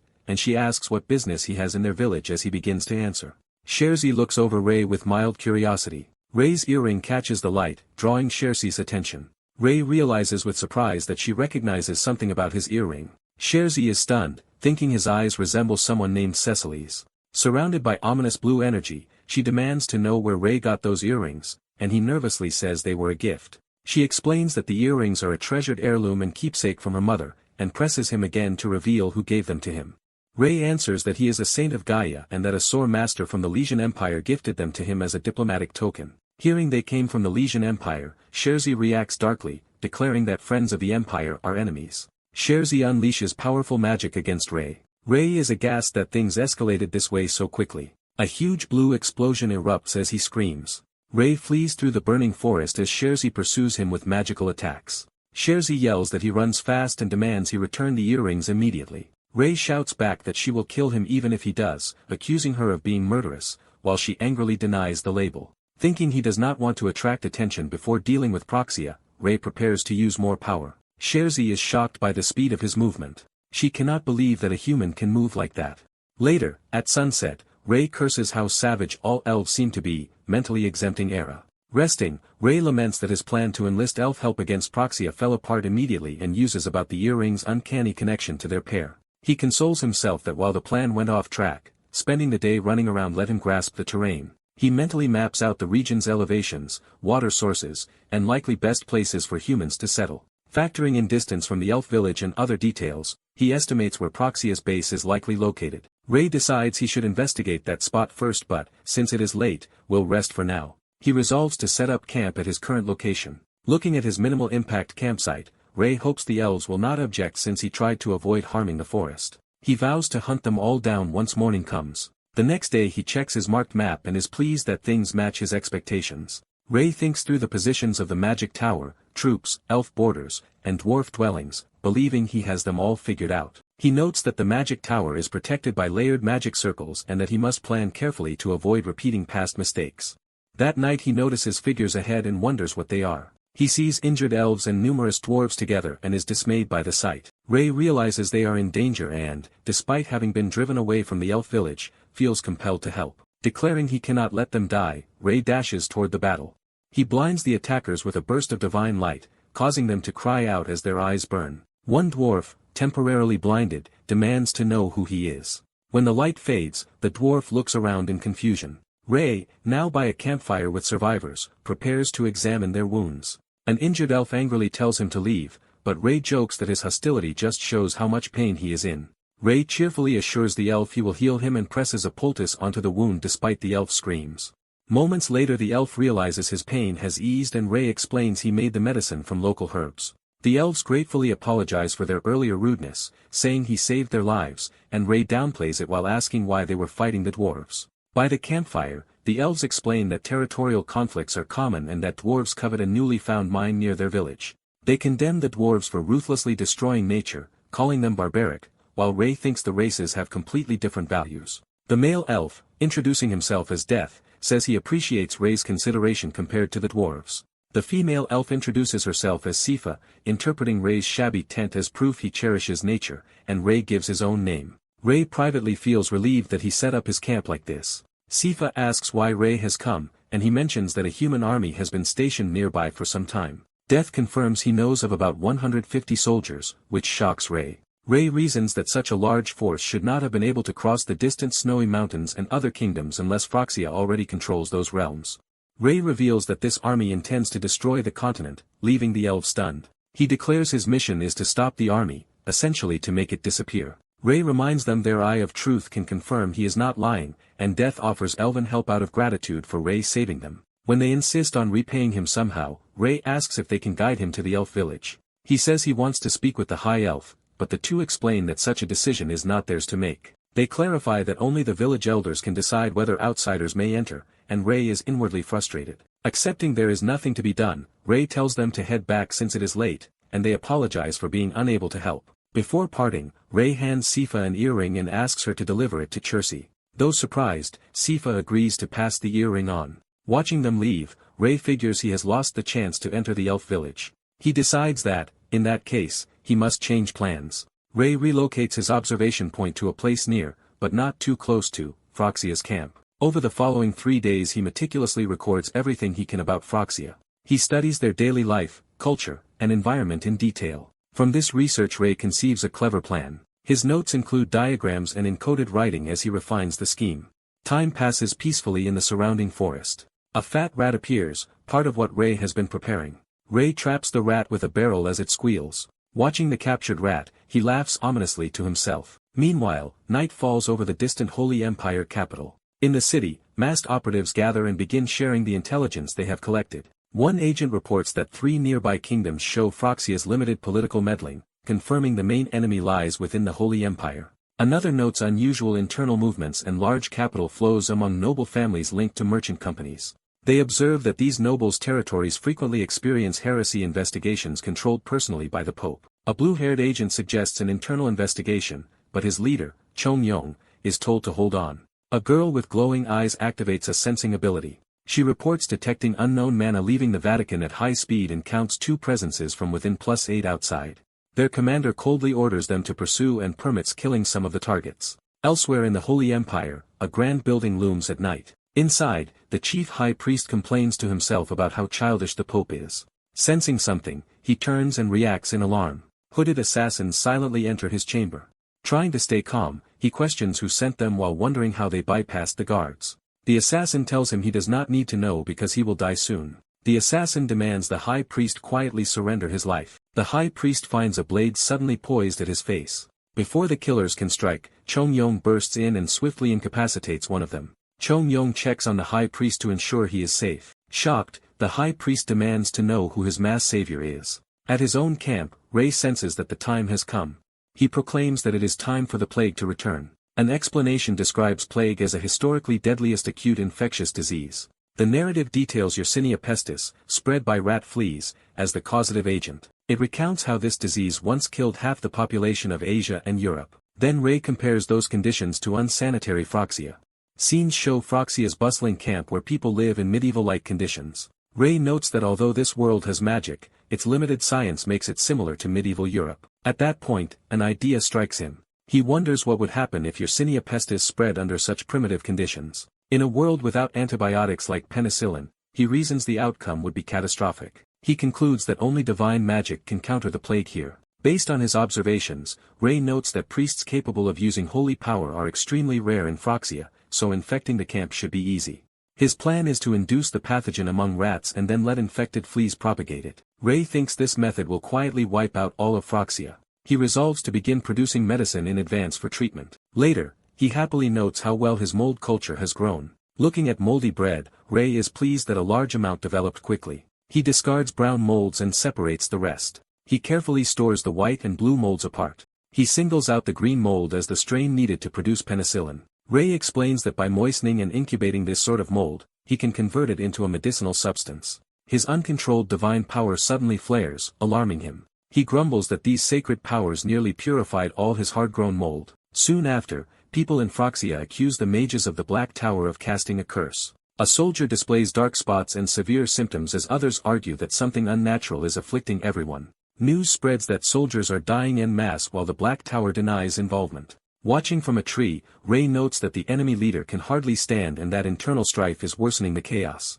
He muses that magic or healing alone cannot fix environmental contamination, so the plague's spread will continue regardless. Observing the town, he concludes Phroxia will collapse on its own without him needing to interfere further. However, he still worries about the future threat posed by the rumored first 7th class human mage and decides it must be eliminated early. Ray also plans to raid the Black Tower's accumulated knowledge and magical artifacts for his own benefit. Dreaming of travel magic that would spare him another mountain crossing, he eagerly anticipates learning teleportation-type spells. His gaze fixes on Phroxia's central tower. As guards shout that someone has gone up the tower and order his capture, Ray dashes upward. He taunts the staggering guards, noting that infecting them made infiltrating the tower easy. Realizing the tower is protected by Swordmaster-level warriors, he infers that something very valuable is hidden at the top. Higher up, armored knights confront Ray, shocked he has made it this far. Ray blasts through them with magic, venting his frustration at all he has endured because of Phroxia. He resolves to treat anything expensive he finds as compensation.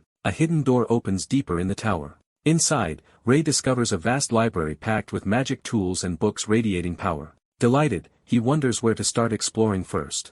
He then notices he has stepped on an unconscious robed figure and wonders who it is. The stranger stirs, beginning to rise. A pale young man with long dark hair awakens, confused and trying to speak. Both ask each other's identity, each claiming never to have seen the other. The mage realizes Ray must be the one who unleashed rats and plague throughout Phroxia, and his mana flares ominously. Ray senses that this mana matches that of the seal that once bound him, identifying the man as a powerful foe and remarking on his unexpected appearance. Ray recognizes that this is the 7th class Archmage-in-Chief of Phroxia, who in turn is amazed such a young man has reached 7th class.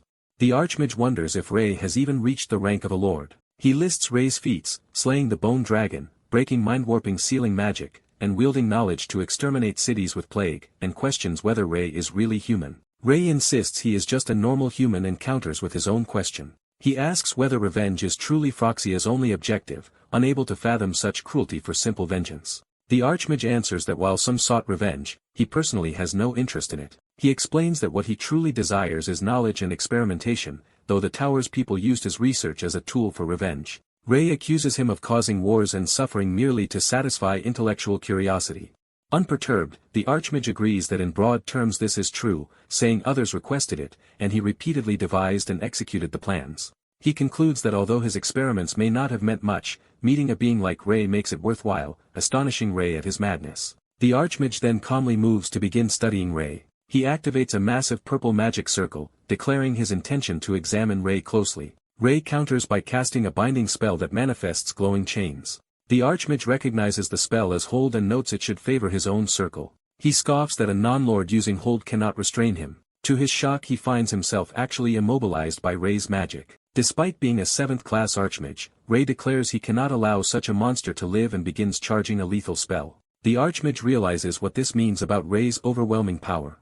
Blue light fills his eyes as Ray's attack detonates. The blast obliterates Phuxia's tower and base, completely annihilating the organization. The sky over the ravine glows with the aftermath of the destruction. Ray rejoices that he can finally leave this hellish place and dreams of a future focused only on medicine. Smiling at sunset, he notes he even managed to secure some loot on his way out. He treasures a particular sealed grimoire, convinced it holds advanced magic like teleportation. Eagerly, he attempts to unlock the book with magic. The book refuses to open, leaving him puzzled. He keeps shouting the unlocking spell in frustration but gets no response. The grimoire remains stubbornly closed.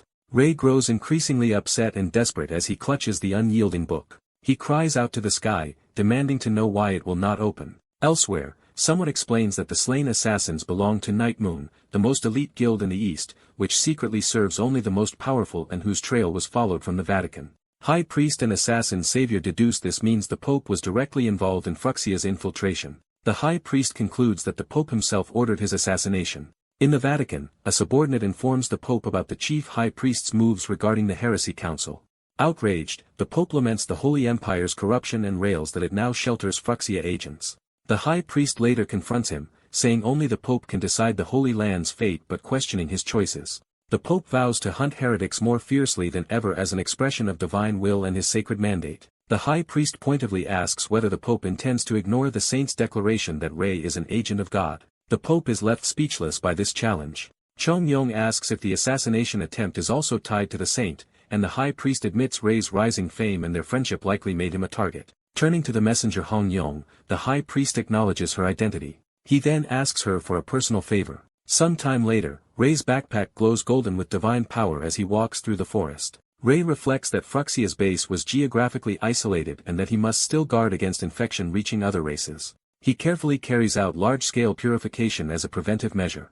Using his holy power, he sanctifies an area 3 kilometers around Phuxia, killing remaining fleas and pathogens. He admits that divine power can be useful after all, just as someone calls out to him. Hearing the familiar voice, Ray turns in surprise. Chersi, the elf he once met, appears exhausted but relieved to have finally found him. Ray initially tries to avoid further entanglements, but Chersi runs after him, apologizing for her previous behavior. She explains that she misjudged him, that he saved children from her village, and that her anger over her mother's death at the hands of the Legion Empire clouded her judgment. Ray accepts her sincere apology while inwardly realizing the Empire had given him stolen elven keepsakes. He then asks why she came looking for him, suspecting it is for more than an apology, and Chersi hesitantly begins to explain.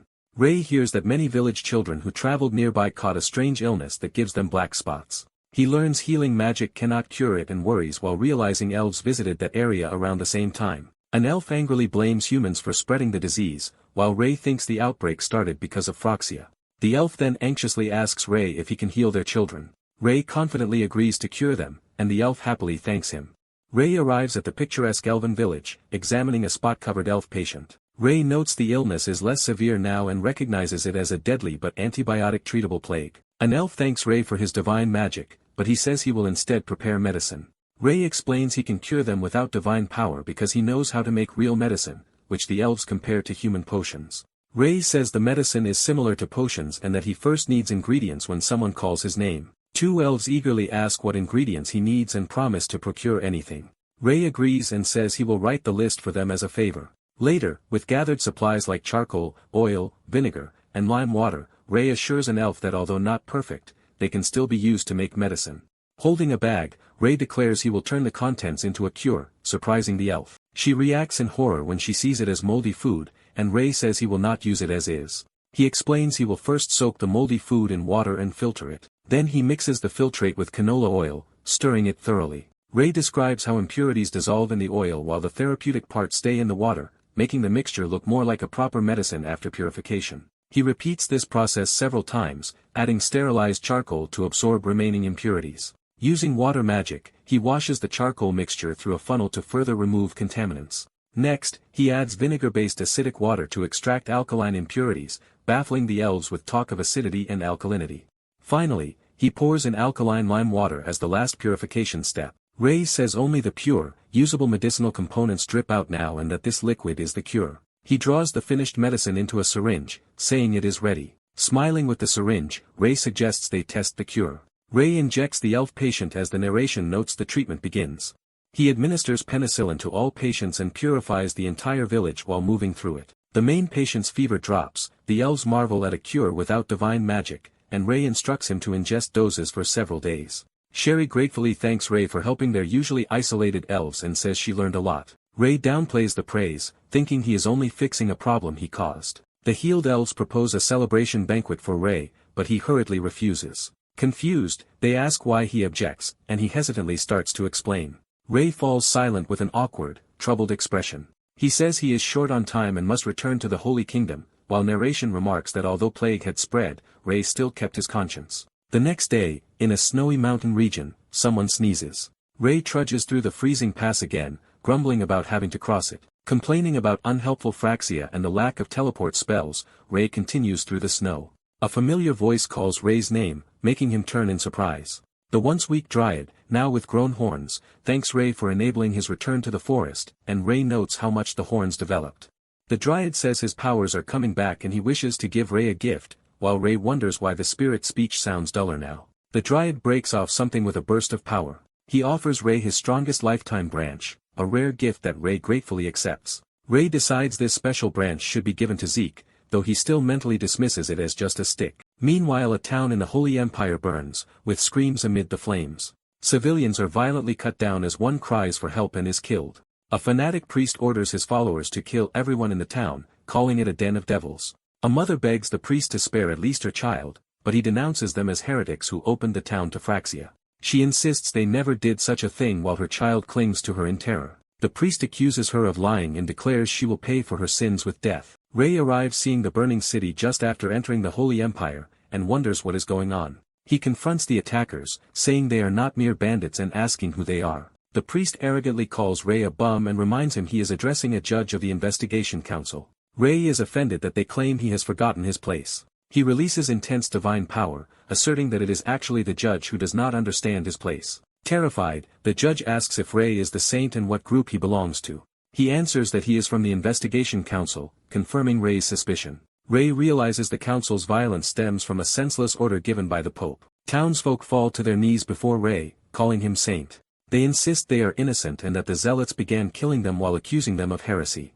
They plead with Ray to stop the massacre, saying they will all die if he does nothing. Desperate, they beg Ray to save them, saying he is the only one they can trust and asking him at least to protect the children. Ray reassures them and swears on his name to settle the situation, which moves the survivors to tears of gratitude. He then orders the investigation council forces to retreat, saying he is staking his name on it, but they hesitate because their orders came from the Pope. Ray acknowledges they cannot disobey the Pope.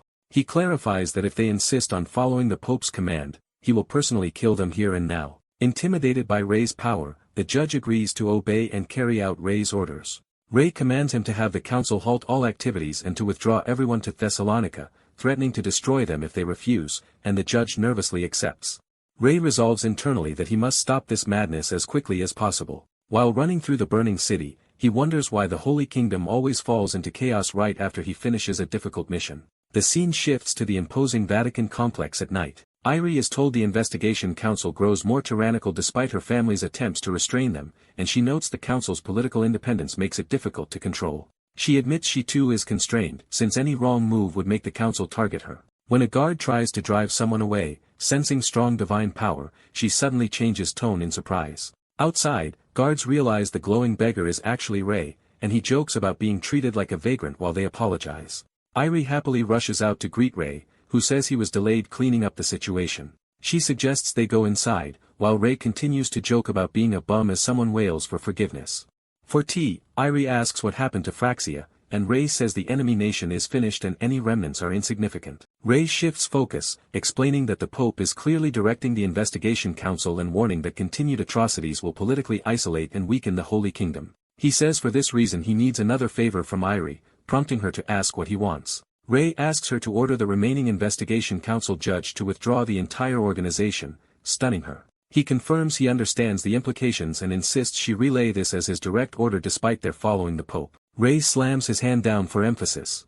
Leaning over the table, he demands the council be held accountable for their wrongdoing. The story cuts to the Vatican Investigation Council's grand main building under clear skies. Inside, someone orders the whole council to assemble. Council members angrily ask who gave such an order, then recognize the interruption. Ray appears in formal vestments, identified as the saint, and asks who holds the highest rank in the council. The chief judge, Deos, steps forward to greet him. Ray states he has come to issue an order, demanding all heresy judges gather in Salonia immediately. Deos cites an earlier papal order and says he cannot comply, implying their hands are tied, but Ray presses him. Ray floods the hall with divine power, knocking Deos down, as the judge marvels at the overwhelming aura. Other council members feel as if their bodies will burst under the weight of Ray's power. Bathed in golden light, Ray calmly asks if they have reconsidered. Deos insists this will not change the Pope's decree and questions whether Ray intends to oppose His Holiness, while Ray says he will call it whatever they like. Ray declares that everything he does is for the people, fulfilling the duty placed on him as saint by both God and the faithful. Fixing Deos with a glowing gaze, Ray gives them 1 week to assemble every council judge in Salonia or face consequences. To demonstrate his resolve, Ray unleashes a blast that explodes part of the ceiling. Ray warns that he will destroy the rest next if they refuse. Terrified, Deos agrees to obey Ray's demand. Narration says that with the council cowed, only one task remains. The scene shifts to the solemn interior of another grand building. The Pope is introduced, appearing stern and authoritative. A panoramic view shows the sprawling capitol and church complex. Ray confronts the Pope, saying he has created a huge mess. The Pope smugly replies that he only punished heretics. Ray retorts that slaughtering innocent people without reason cannot be called punishing heretics. The Pope scoffs at the need for justification. He loudly proclaims that his Pope's words are both law and divine will. Ray accuses him of confidently spouting nonsense and hints there is another true motive, having investigated the massacred village. The Pope's hand tenses on his throne's armrest. He warily asks what Ray is implying. Ray says he cannot understand the Pope's so-called faith. He argues that using faith as an excuse to murder innocents proves the Pope must be hiding something. The enraged Pope shouts at Ray for daring to accuse him with such audacity. He orders his guards to force Ray to kneel before him. Ray prepares to fight, powering up with blue energy and asking if this is the route the Pope chooses. As he is about to act, the doors burst open. High Priest Eccles enters, telling Ray not to dirty his hands. Eccles presents an official decree stating that from this moment Pope Glichier is to be arrested and tried for heresy. The Pope rages at the idea of being detained and urges guards to arrest the traitors, but someone tells him resistance is futile. Eccles reveals a construction contract showing the Holy Kingdom took a large payment from Phryxia for academy buildings. He explains the document bars the Holy Kingdom from complaining about Phryxia's work later, exposing the Pope's financial motive for the massacre. The Pope panics, demanding to know how Eccles obtained this document. Eccles says skilled allies helped him and emphasizes that the paper bears the Pope's own seal, leaving no room for excuses. He orders everyone present to arrest the Pope and imprison him. The Pope protests angrily that this is absurd. He unleashes blinding golden power, claiming to be Gaia's chosen king and warning that opposing him is defying the gods. He vows to judge them all using the goddess's power. Ray dismisses his words as nonsense and punches him, as narration prepares to conclude the affair. The narration states that Pope Glichier was imprisoned, and it seemed the chaos was finally ending despite his delusional belief that this was only a divine trial. A peaceful daylight returns over the Holy Kingdom, with the papal throne now empty. High priests and nobles vie for the position. Ray proposes that Eccles become the new pope, shocking him. Ray praises Eccles as factionless, extremely powerful, and ideal as the first female pope to cleanse the office's reputation. Eccles hesitates, unsure he can handle it, but Irie and Ray encourage him. After seeing the list of corrupt candidates, Eccles is outraged that such people want the papacy. He grimaces, then suddenly agrees enthusiastically to take the role. The narration says that with strong backing from Ray and Irie, Eccles' candidacy surged. Eccles is then shown inaugurated as the Holy Kingdom's first female pope amid celebration. Rei, in ceremonial robes, smiles and gives a thumbs up during the festivities. Time passes at the Academy complex under a calm sky. Irie, now busy in an office, works through towering piles of documents. Rei brings her a drink, comments on her workload, and thinks she is a workaholic for returning to duties immediately. As she drinks the hot tea, Rei reflects that he has constantly relied on Irie since coming to the Holy Kingdom. He decides he wants to repay her somehow, recognizing how often she has helped him. Using magic, he casts a cleansing, refreshing spell on her, startling her. Irie marvels that magic can relieve fatigue in ways divine power cannot, and Rei offers more if needed. She suspiciously asks why he is suddenly being so nice. Half teasing, she wonders aloud if Rei might actually like her. Rei stays expressionless while she quickly claims it was only a joke and assumes he is simply expressing gratitude for all her help. Rei jokes to himself that he is like a ghost as the woman boasts that it would be natural for him to like such a beautiful helper. Rei smiles knowingly, preparing to respond. Rei agrees with her encouragement, thanks her, and affectionately pats her head, leaving her stunned. The woman blushes, clearly flustered by his gesture. Embarrassed, she protests being treated like a child despite being older, while narration reveals Rei is actually over 50 when past lives are counted. She suddenly remembers something important, looking alarmed. Realizing what she forgot because of work, she panics that starting now will put them in trouble, confusing Rei. She scolds Rei that this is no time to be relaxed, prompting him to wonder if something big is happening today. Rei suddenly recalls what he forgot, shocked. Both remember and shout that they have the papal inauguration banquet. Night falls over the grand palace where the banquet will be held. Dressed formally, Rei notes that if they leave immediately they can still arrive on time. Rei is informed that Zeke has arrived, and he tells the messenger to let Zeke in. Zeke bursts in calling for the saint. Zeke excitedly praises Rei's appearance, and Rei thanks him while asking why he came instead of Yukla Wood. Zeke says he heard Rei is very busy even after the war and offers to serve him for the day, while Rei casually mentions he has a gift. Zeke is moved and surprised to be receiving a present. Rei hands him a simple wooden branch as the gift. Zeke, holding the branch, begins to ask what it is and Rei admits it may not look very grand. Zeke is deeply touched, declaring he will treasure the branch as his family heirloom, while Rei thinks he did not even need to lie that it was a dryad's branch. Rei asks if Zeke found a way to stop his unstoppable sword strike, and Zeke enthusiastically replies that he did. Rei is shocked that Zeke claims to have found a counter. A flashback shows Zeke facing Rei's legendary sword beam attack. He believes he can block the beam as his own power collides with it. The memory shows Zeke realizing Rei's sword technique is truly unstoppable. Back in the present, Rei confirms Zeke actually found a counter, and Zeke insists that, based on seeing the move in person, he is sure he can do it, prompting Rei's admiring inner thought. Zeke promises he will definitely demonstrate it soon, while Rei wonders why his gaze is so distant. The scene shifts to the lavish hall prepared for the papal inauguration banquet. Dressed in white, the woman notes that as expected the entire prominent family has gathered for the banquet. She notices unfamiliar guests and is told they are diplomats from the Herhan kingdom. She recalls that Herhan ignored their call for reinforcements during the war and suspects the diplomats now have another agenda. Watching them approach, she concludes they probably aim to restart trade relations. Rei and Zeke arrive at the banquet and are greeted by her, who comments on their early arrival. The woman from Greya Teeps respectfully greets Rei as a saint who accomplished much in the war.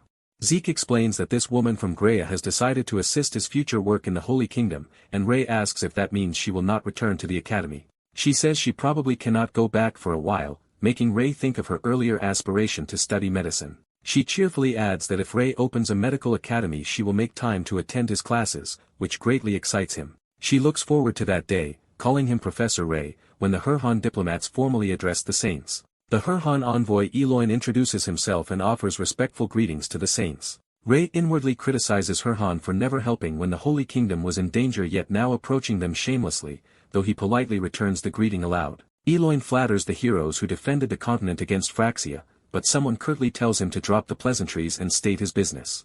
The female saint coldly says that those who only watched the war from afar are unwelcome, though they will hear the envoys out in recognition of their long journey. Eloin explains that trade between Herhan and the Holy Kingdom stopped due to the war. He reminds them that, under the Friendship Trade Agreement, Herhan is supposed to be the exclusive importer of the Holy Kingdom's grain. He moves to formally request resumption of that trade when a furious voice cuts him off. The voice denounces his request as nonsense and orders the envoys to leave immediately. The saint reiterates that this harsh response represents the Holy Kingdom's stance and politely suggests they head back after their long trip. Eloin pushes back, warning that canceling the agreement would damage the Holy Kingdom's diplomatic image and insisting agreements cannot be broken unilaterally. Ray steps in, acknowledging that trade-dependent Herhan is struggling financially and saying the goddess would want them to aid their neighbor. Eloin happily praises Ray as a perceptive savior of the continent. Ray then proposes that they will resume grain exports, but Herhan must import at double the previous price, stunning Eloin. Eloin protests that such terms are unreasonable and tantamount to breaking the agreement. Smiling, Ray says it would be impolite for a supposedly friendly nation to object to those terms.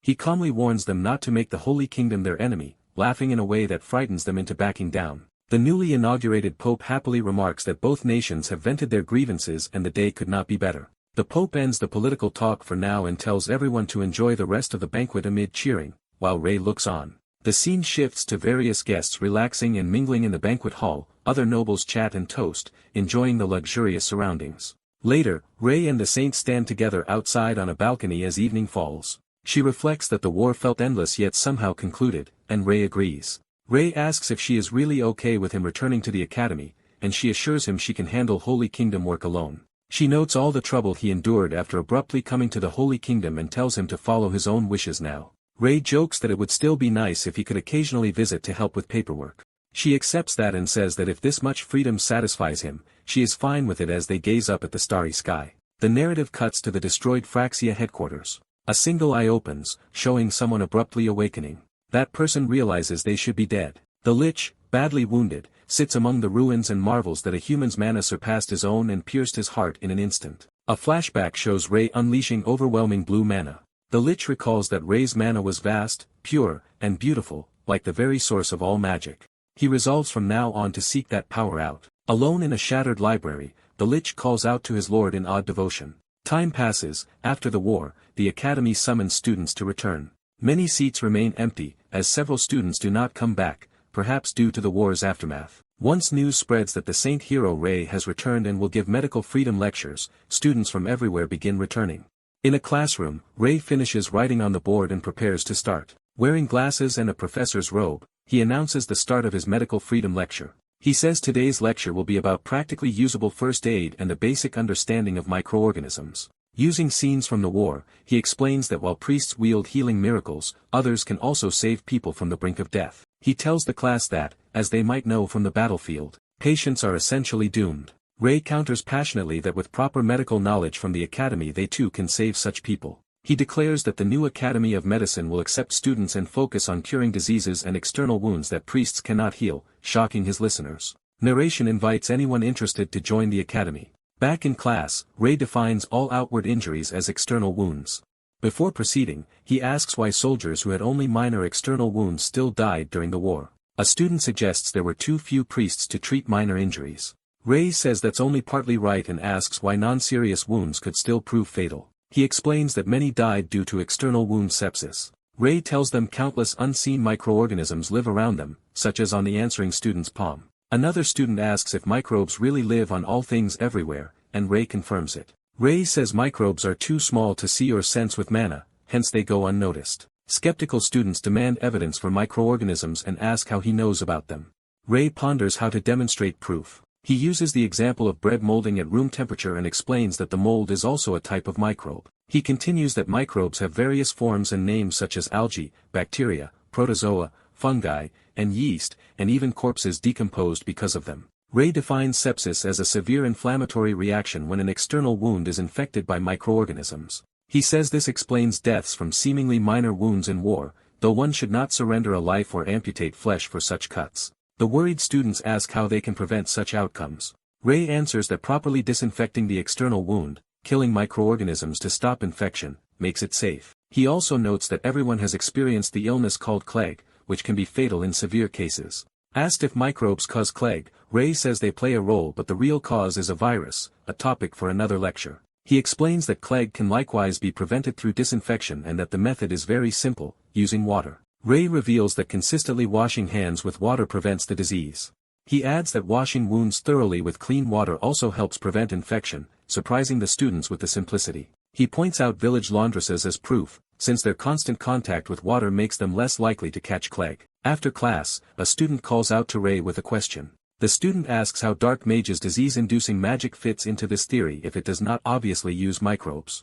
Ray says it is a good question. Ray explains that such dark magic does not conjure illness from nothing but instead creates conditions where microbes can thrive and cause disease. Realizing he has digressed, Ray is about to move to the next topic. The bell rings, and Ray laments that class ended just as he was getting started. He worries he failed to capture the students' interest with this first lecture. To his surprise, the class applauds enthusiastically and praises Professor Ray and his lecture. Narration says that alongside a campus craze for hand washing, the popularity of the medical freedom lectures gradually increased. Eventually the Academy of Medicine is officially established. Its fame grows and a record number of students enroll, delighting Ray. One day Ray walks across campus in a white coat as the academy looms behind him. Excited, he says this is the true beginning of his new path. The story briefly shifts to the bright blue sky overhead. Someone's footsteps approach as a voice remarks that he can clearly sense Ray's presence here. The Lich, cloaked, thinks he followed faint traces of Ray's mana all the way to this place. Seeing the academy, he is surprised Ray is in the Holy Kingdom rather than with the powerful Legion Empire. He wants to meet Ray immediately but worries suddenly appearing before someone who thought he killed you might be rude, revealing that even this Lich considers Ray's feelings. He wonders how to naturally meet Ray again without offending him. Noticing many humans wearing matching outfits, he deduces that the white coat and green vest combination is the academy uniform. He muses to himself, then decides what to do. He steps forward with a plan in mind. Dressed in a white coat uniform, he decides this disguise is sufficient, ignoring any idea of being considerate. Narration explains that academy students are divided into three types: sword bearers, robed mages, and another category. The third group is those who wear white medical gowns. The Lich, now in a gown, finds the outfit surprisingly impressive and is mistaken for a new student by others. He awkwardly confirms he is a student while nearby classmates quietly marvel at how striking he is. They ask if he knows the way to class, then invite him to follow them to the lecture hall when he says he does not. As they walk, the girls mention that today is a practical session in groups of 3 involving dissecting a pig, which scares one of them and makes the Lich wonder if dissection is some form of dark magic. They correct him, saying it is simply to learn organ structures important in medicine, making him ponder medicine itself. He recalls that medicine was once a trend in the age of sorcery but faded because it seemed less effective than magic, and he thinks the Holy Kingdom is teaching useless things. Meanwhile, a noble swordsman rudely scolds a medicine student she bumped into, and she apologizes fearfully. The Lich and another student note that the noble actually bumped into her and is just being territorial. The noble's friend explains that the medicine faculty is new and filled mostly with commoners, while sword and magic faculties are dominated by nobles who resent sharing status. Calling their behavior crass, the Lich suggests they leave before being late to their practical, prompting an exclamation from the nobles. One noble angrily blocks his path, demanding where he is going after such an apology, while the girl protests that she already said sorry. He insists her apology is insufficient and says she should kneel. The Lich smiles darkly, ready to act. He trips or throws the bully to the ground, sarcastically asking if that humiliation is what the noble wanted. He internally condemns the noble's arrogance born solely from unearned status. Using magic, he curses the bully, declaring that from now on he is an orc. The spell continues as the Lich commands him to build a village in the woods and wallow in mud. Later, the cursed student runs away squealing while a girl screams, and the Lich laughs that Ray is finally starting to act like his true, ruthless self. The Lich casually tells his new companions to show him to the laboratory, and they nervously agree. Surgical instruments are laid out in the lab for the upcoming dissection. Smiling at the equipment, the Lich thinks that once this lab session ends he will search the academy for his new lord, Ray. The white-haired instructor asks the class if everyone is ready, surprised by something.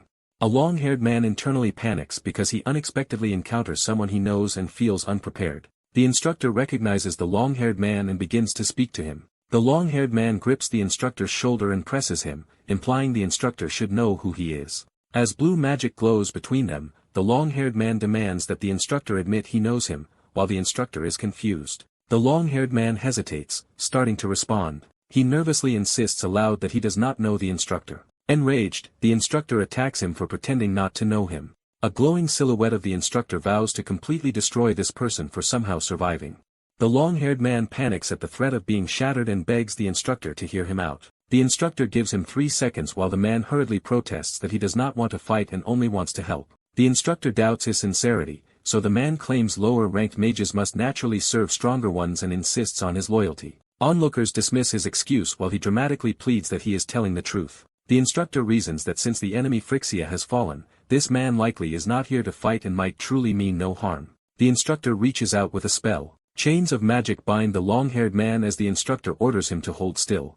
The instructor commands him to stay within sight and motionless for the rest of the lab, and the bound man eagerly agrees. The instructor tells the rest of the class to ignore him and begin the practical exercise. Later, still chained, the long-haired man grumbles about the situation. Watching the students clumsily work on a corpse, he judges their skills as pitiful. He mocks the other groups for mangling the meat and suggests they may as well use a hammer. The instructor asks if he can dissect properly, and the long-haired man confidently says that dissection is his specialty. The instructor releases him partially and lets him try, warning him against doing anything foolish. The man promises to show loyalty through his skills. Eyeing the others, the long-haired man prepares to show these incompetents how it is done. He performs an overwhelmingly fast and precise dissection, shocking the room. Posing flamboyantly, he declares that this is the proper way to dissect. He then smugly enjoys the stunned silence that follows.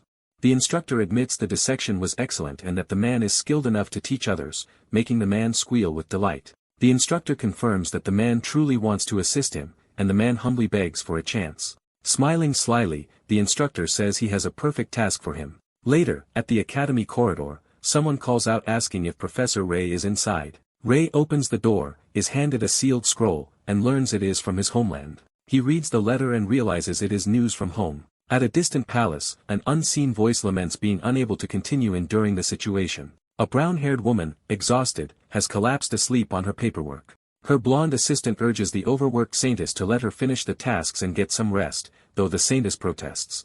The saintess reflects that she boasted about finishing everything before Ray returned, yet what she has actually done is superhuman already. She realizes something important about the situation. Meanwhile, Ray reads the letter and learns that his homeland only requested the presence of the holy saint. He summons fire in his hand, contemplating what this summons implies. A narration explains that the mighty empire of Lesion's iron-blooded emperor, George de Lesion, is gravely ill and the empire has requested the Holy Kingdom to heal him. Common knowledge of the world has stated that a God-chosen saint can heal all diseases through divine power. Ray considers that if they fail to cure the emperor, the empire will view it as refusal and a serious diplomatic rift will form between the two nations. He thinks that actually curing the disease seems possible. He broods alone, surrounded by looming hands representing political pressures. He decides that although diagnosis and politics are complicated, he must still treat the patient. Resolving himself, he begins outlining his priorities. Back at the academy, Lich has officially been appointed as an honorary professor, and he curtly tells a rookie student not to talk to him outside of practice.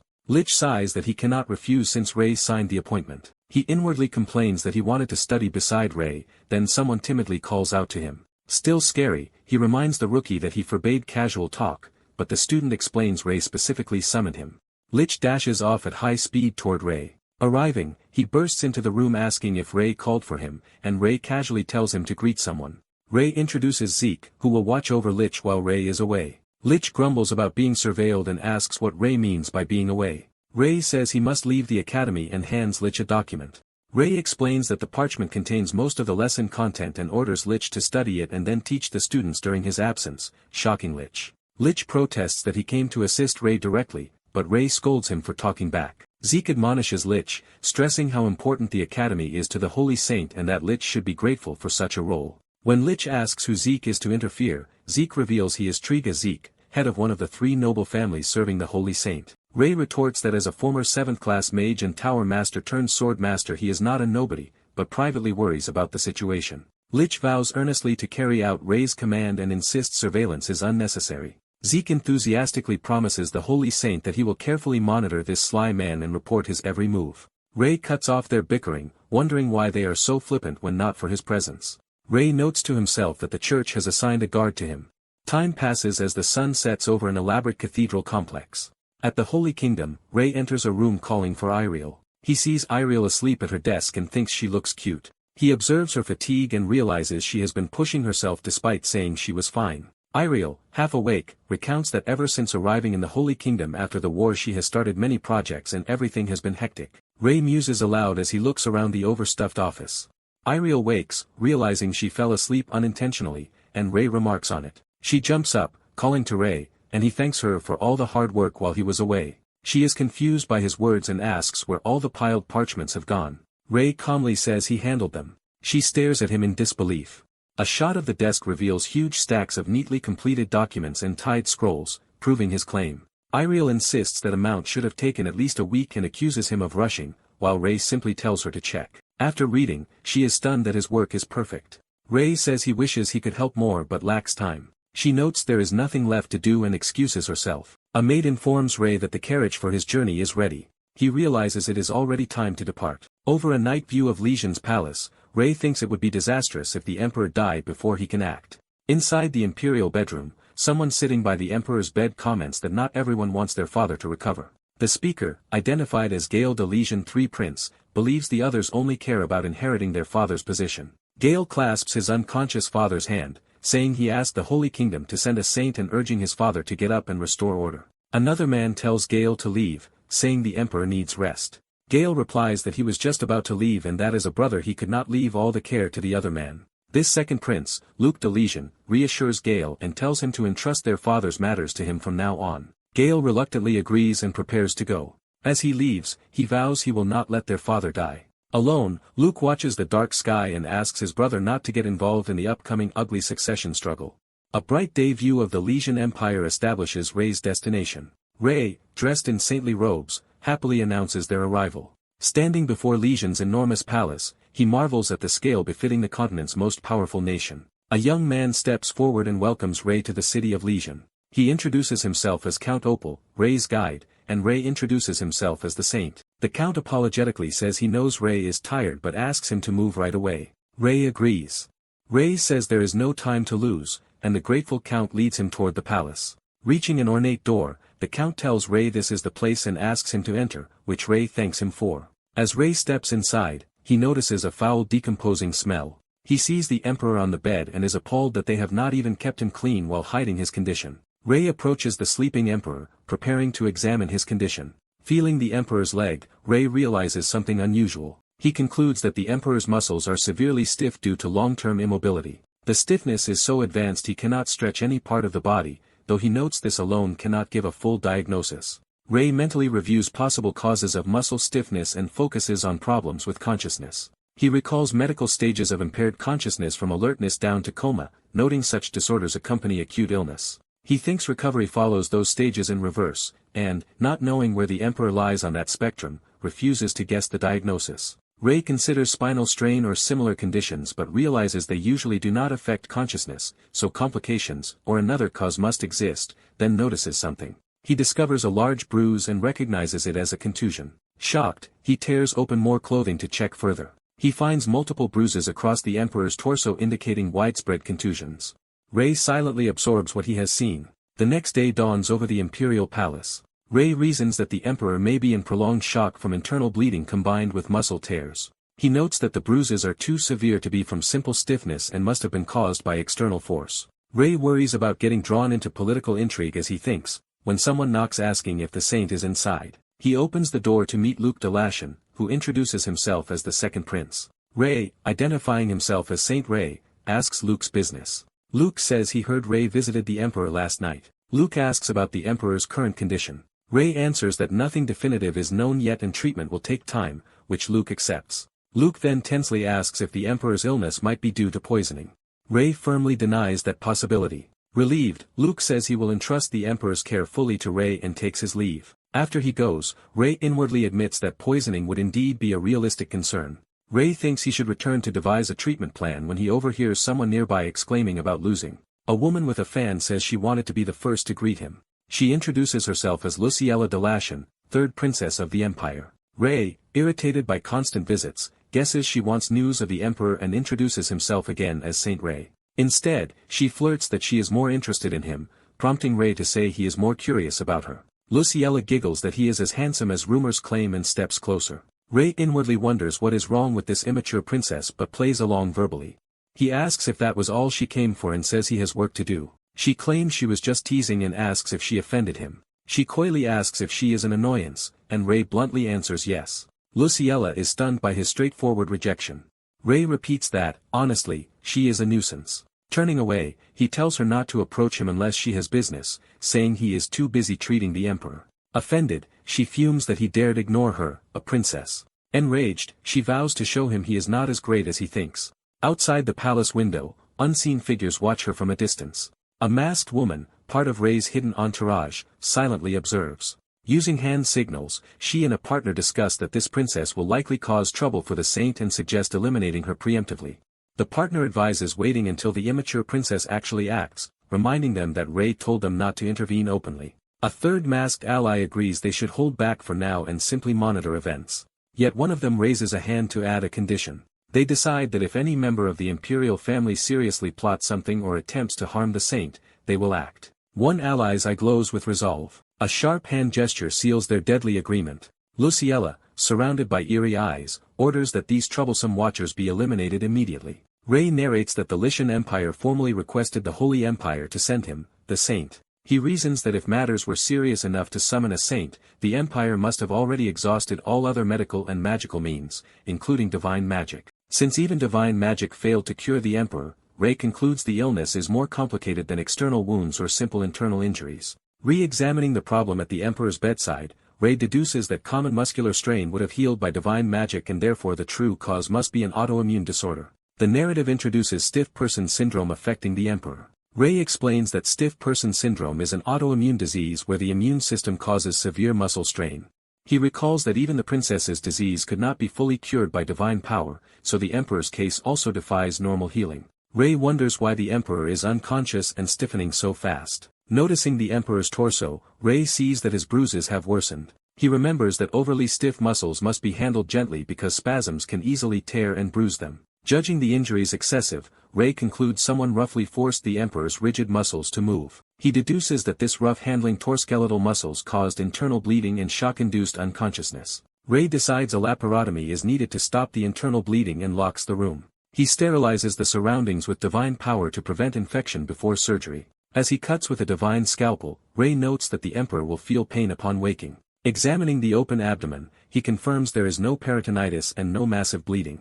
After stitching the wound, Ray notes a bowel obstruction likely linked to muscle stiffness and plans to monitor it. With the emergency surgery over, he turns his attention back to treating the stiff person syndrome itself. Ray admits the syndrome will be difficult to cure. Elsewhere in a dungeon, a subordinate named Hongyong begins a report. Hongyong explains that political infighting over sovereignty is intense in the Lycian imperial court. He outlines the line of succession. First Prince Jared, then Second Prince Luke. He adds that Third Princess Luciella backs the First Prince while First Princess Eliza supports the Second Prince. Reporting on other royals, Hongyong notes the rest are less prominent, though the Second Princess is a powerful mage who shows no interest in the throne.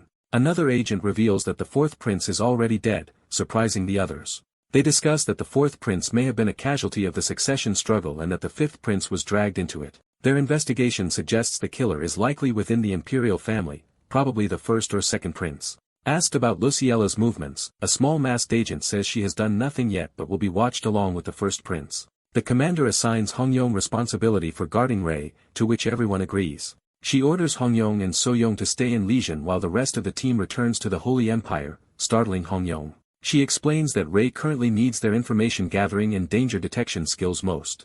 She formally places Ray's safety in the hands of Hongyong and Soyong and grants them discretionary authority in emergencies. As she departs in smoke, she instructs Hyukyong to delve deeper into imperial family secrets, noting there is much still hidden. Hongyong agrees and says he will keep watching the princess and report to this spot nightly. Outside the palace, Ray tells his group to split up. A servant informs Ray that the imperial family is waiting for him in the lobby. Ray thinks the summons was expected but is still abrupt. Deciding it is a good chance to familiarize himself with them, Ray agrees to go meet the royals. Ray and the maid walk down the ornate hallway toward the lobby.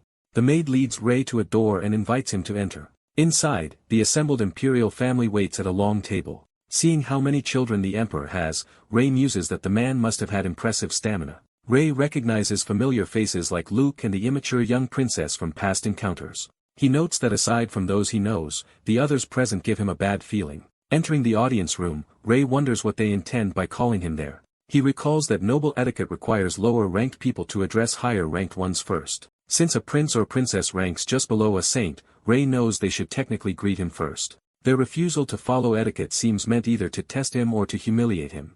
Ray concludes they are trying openly to insult him and sighs an annoyance. One royal finally speaks, rudely comparing him to a lowly dog for not greeting them. The princes and princesses erupt in anger, calling Ray's remark outrageous and extremely rude. Ray retorts that he did not come here by choice. He tells them that if they plan to treat him like this, he would rather end the meeting, prompting shocked protests. As he turns away, he thinks their behavior reflects poorly on the Lessian imperial family's upbringing. He separates that insult from his medical duty and focuses on needing medicines, wondering if they possess chamomile. Later, when someone knocks, Ray asks who it is.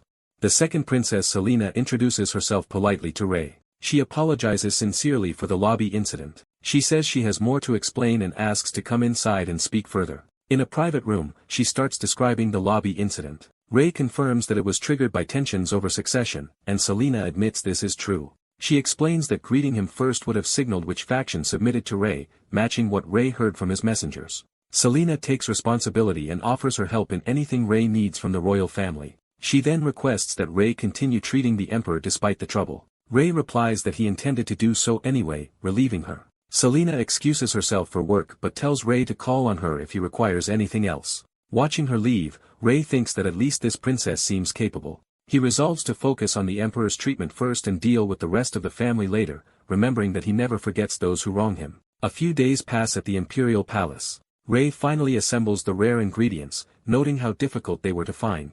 He recalls that discovering chamomile after hours of searching was practically a miracle. Using divine power, he instantly dries the chamomile. Ray begins compounding the medicine by pulverizing the dried herbs and squeezing some ingredients for concentrate. He mixes in water to form the drug into pills. He reasons that concentrated blueberry antioxidants will act like medicine, and despite some mineral loss from boiling, enough vitamin C remains to lower the emperor's cortisol levels. With bleeding controlled, he expects the emperor's shock to improve, and the medication should relax the man's muscles so physical therapy can begin. Ray decides to give the medicine as soon as the emperor wakes. The emperor lies asleep, his condition stabilized. He slowly regains consciousness. Upon waking, the emperor feels as if his entire body is being crushed. He realizes he has been lying there unable to speak or move.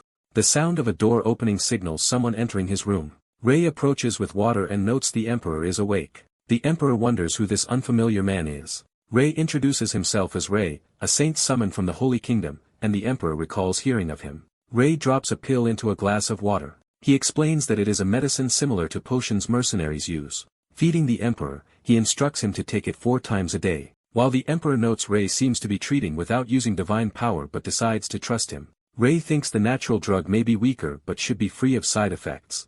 However, he knows one more issue still bothers him. Using divine magic, Ray cleans the emperor's body and surroundings. He finds it suspicious that the emperor has been left unwashed despite so many palace maids. Ray concludes someone must have blocked maid access to the emperor, implying an internal plot. Considering motives, he thinks the first prince gains nothing from harming an already sick emperor, whereas for the second prince the risk would be huge. If the second prince is tied to the internal bleeding and maid restriction, Ray realizes the man could face the death penalty. Ray forces himself to stop overthinking and focus on treatment. He decides his only concern should be curing the emperor, not who inherits the empire. Ray confidently promises the emperor he will cure him, though the emperor wonders if he can trust such an odd healer. A week later, events move to a new day at the palace. Ray notes that during this week the emperor's condition has improved significantly. The emperor still cannot talk but can now move his head and slowly chew food. Ray observes that the recovery rate is rising and considers increasing the medicine dose to speed muscle relaxation. As he walks, deciding to raise the dosage, he suddenly senses a strong murderous aura. He wonders if assassins are again targeting the emperor but then realizes the killing intent is directed at him. He grimly concludes that he himself is the target. Ray summons So-young, who promptly answers. He orders her to leave one attacker alive and eliminate the rest, and she agrees. So-young swiftly slaughters the assassins. Ray praises her and binds the sole survivor with divine chains. He tells the captive to answer questions by blinking and asks first if the imperial family sent him. Realizing the captive is a trained assassin, Ray studies him closely. So-young volunteers to handle the interrogation. A burst of holy light fills the palace as she begins. The next morning, the castle stands peaceful under blue skies. Suddenly an explosion rocks part of the structure. Amid the rubble, Ray demands that the third princess be brought to him immediately, threatening consequences if they refuse. Brandishing a sphere of explosive divine power, Ray shouts that he will blow up the entire castle if they do not comply. Alarmed officials ask what is happening as Ray yells for them to bring the third princess. When they hesitate, saying she is eating, Ray furiously repeats that she must come even if she is at a meal. To emphasize his demand, Ray triggers another controlled explosion, forcing officials to agree to summon her at once. The first and second princes arrive at the commotion and demand to know what Ray is doing. Ray tells them assassins targeted him last night, sarcastically calling it Lessia's hospitality, shocking them. Luke asks if that is really true. Ray implies he would not make such claims without cause. The Emperor, hearing of the matter, remains silent, withholding judgment. The first prince bows deeply before Ray and apologizes. He assures Ray the apology is sincere and promises that the imperial family will help find the true culprit. He insists that, regardless of who is responsible, the blame lies with the imperial family, and he accepts any punishment for endangering the saint. Ray notes that although the prince once looked down on him, he is now behaving like a proper royal. Ray orders that the third princess be brought because he considers her the mastermind. The princes read the document Ray presents, recognize Luciella's handwriting, and order her summoned without delay. Ray smugly accepts their obedience. Guards drag a furious Luciella in as she protests and struggles. The princes confront her, asking if she truly tried to harm the saint and calling her ungrateful and crazy. Luciella feigns ignorance, demanding to know what they mean. Ray hands back the assassination document to her, saying it belongs to her. Luciella panics internally, wondering how Ray obtained this proof, while narration notes that Hyukyong and Soyoung helped. Out loud she claims she never wrote it and insists someone forged her handwriting, prompting Ray to demand who. Ray glares and asks if she took his earlier leniency as weakness. He unleashes a huge surge of blue mana toward her. Observing the display, the princes marvel at Ray's power and recall rumors he once fought a necromancer. Ray coldly asks if Luciella seeks war with the Holy Empire rather than help, implying their misconduct could be case of spelly. The first prince warns that Ray is overreacting and insists Luciella would never wish to antagonize the Holy Empire. Ray counters that a Luciella princess has attempted to assassinate an important figure of the Holy Empire, questioning how they can still claim they do not want war.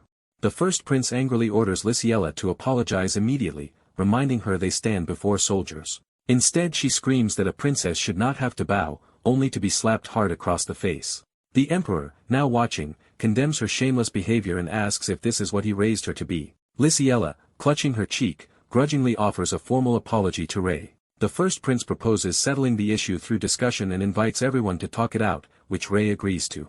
Ray demands that all princes and princesses be summoned to the lobby again. To stress his seriousness, he detonates another explosion outside the palace. Ray warns that if they show the same dismissive attitude as before, he will not let the matter end with mere blasts. Narration states that afterward the entire imperial family assembled in the lobby. They listened to the full account, offered Ray somewhat perfunctory apologies, and Ray accepted while moving the conversation to compensation. Ray demands two things as recompense: closer diplomatic ties and active trade between the Lessian Empire and the Holy Empire.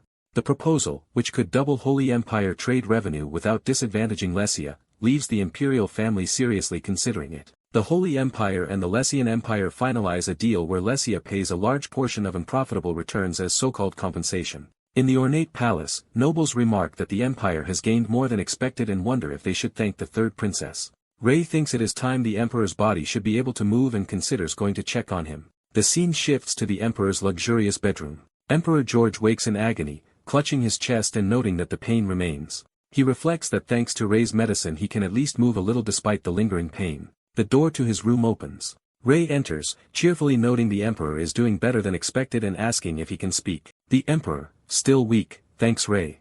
Ray tells him not to worry and asks him to try moving so they can see his current condition. Observing lingering bruises, Ray comments that although they last longer than normal it is acceptable. The emperor silently studies Ray. Narration explains that around the time Emperor George regained consciousness, other events were unfolding. In a dark room, a hooded figure approaches the emperor's bed and calls him father. The emperor, lying in bed, recognizes the voice with confusion. Kneeling, the hooded visitor apologizes repeatedly to his father. Suddenly a powerful blow or attack slams into the emperor as he lies in bed. In shock and pain, the emperor wonders what is happening while the attacker again apologizes to him. The assailant's clenched fist finishes the brutal strike. In the darkened room, the attacker continues to murmur apologies to his father amid the sound of blows. Bleeding from the mouth, the emperor weakly asks why this is happening to him. The hooded figure's hands glow with magic as he once more addresses his father. Crying, the hooded prince begs his father never to forgive him for what he is doing. Narration recounts that at Lessia's request Ray went there to treat their critically ill emperor. Ray discovered the emperor suffered from stiff person syndrome, yet one mystery remained unresolved. The emperor's body was covered with unexplained bruises. Ray realized the injuries clearly came from an insider but chose to focus on treatment for now. Meanwhile the seven messengers, investigating to protect Ray, uncovered a vicious power struggle in the imperial family. The main contenders, Princes Jared and Luke, were so ruthless they even killed siblings in their battle for power. After various incidents, when the emperor finally regained consciousness, someone came to visit his bedroom. Echoes of the words "I am sorry, father" filled the chamber. The hooded prince's earlier plea not to be forgiven is recalled. A few days later, the palace bells toll. Mourners gather on the palace grounds as a ceremony is about to begin. A funeral is held for Prince Ian de Leshan, the fifth prince of the empire. Ray considers the entire situation in Lesia to be outrageous. He laments that such chaos erupts precisely while he is in the empire. One of the masked messengers reports that their investigation shows Prince Luke was the first to move. Ray is surprised Luke was involved and hears how Luke quietly undermined Ian's policies and reputation. Cornered, the fifth prince tried to hire assassins to poison Jared or Luke. In response, Jared and Luke reinforced their guards and in turn began hiring assassins to kill other imperial relatives. The violence escalated for a week until Ian's guards were found unconscious and Ian himself discovered dead with a cleanly pierced throat. Ray asks who killed Ian but is told every imperial family member has an alibi.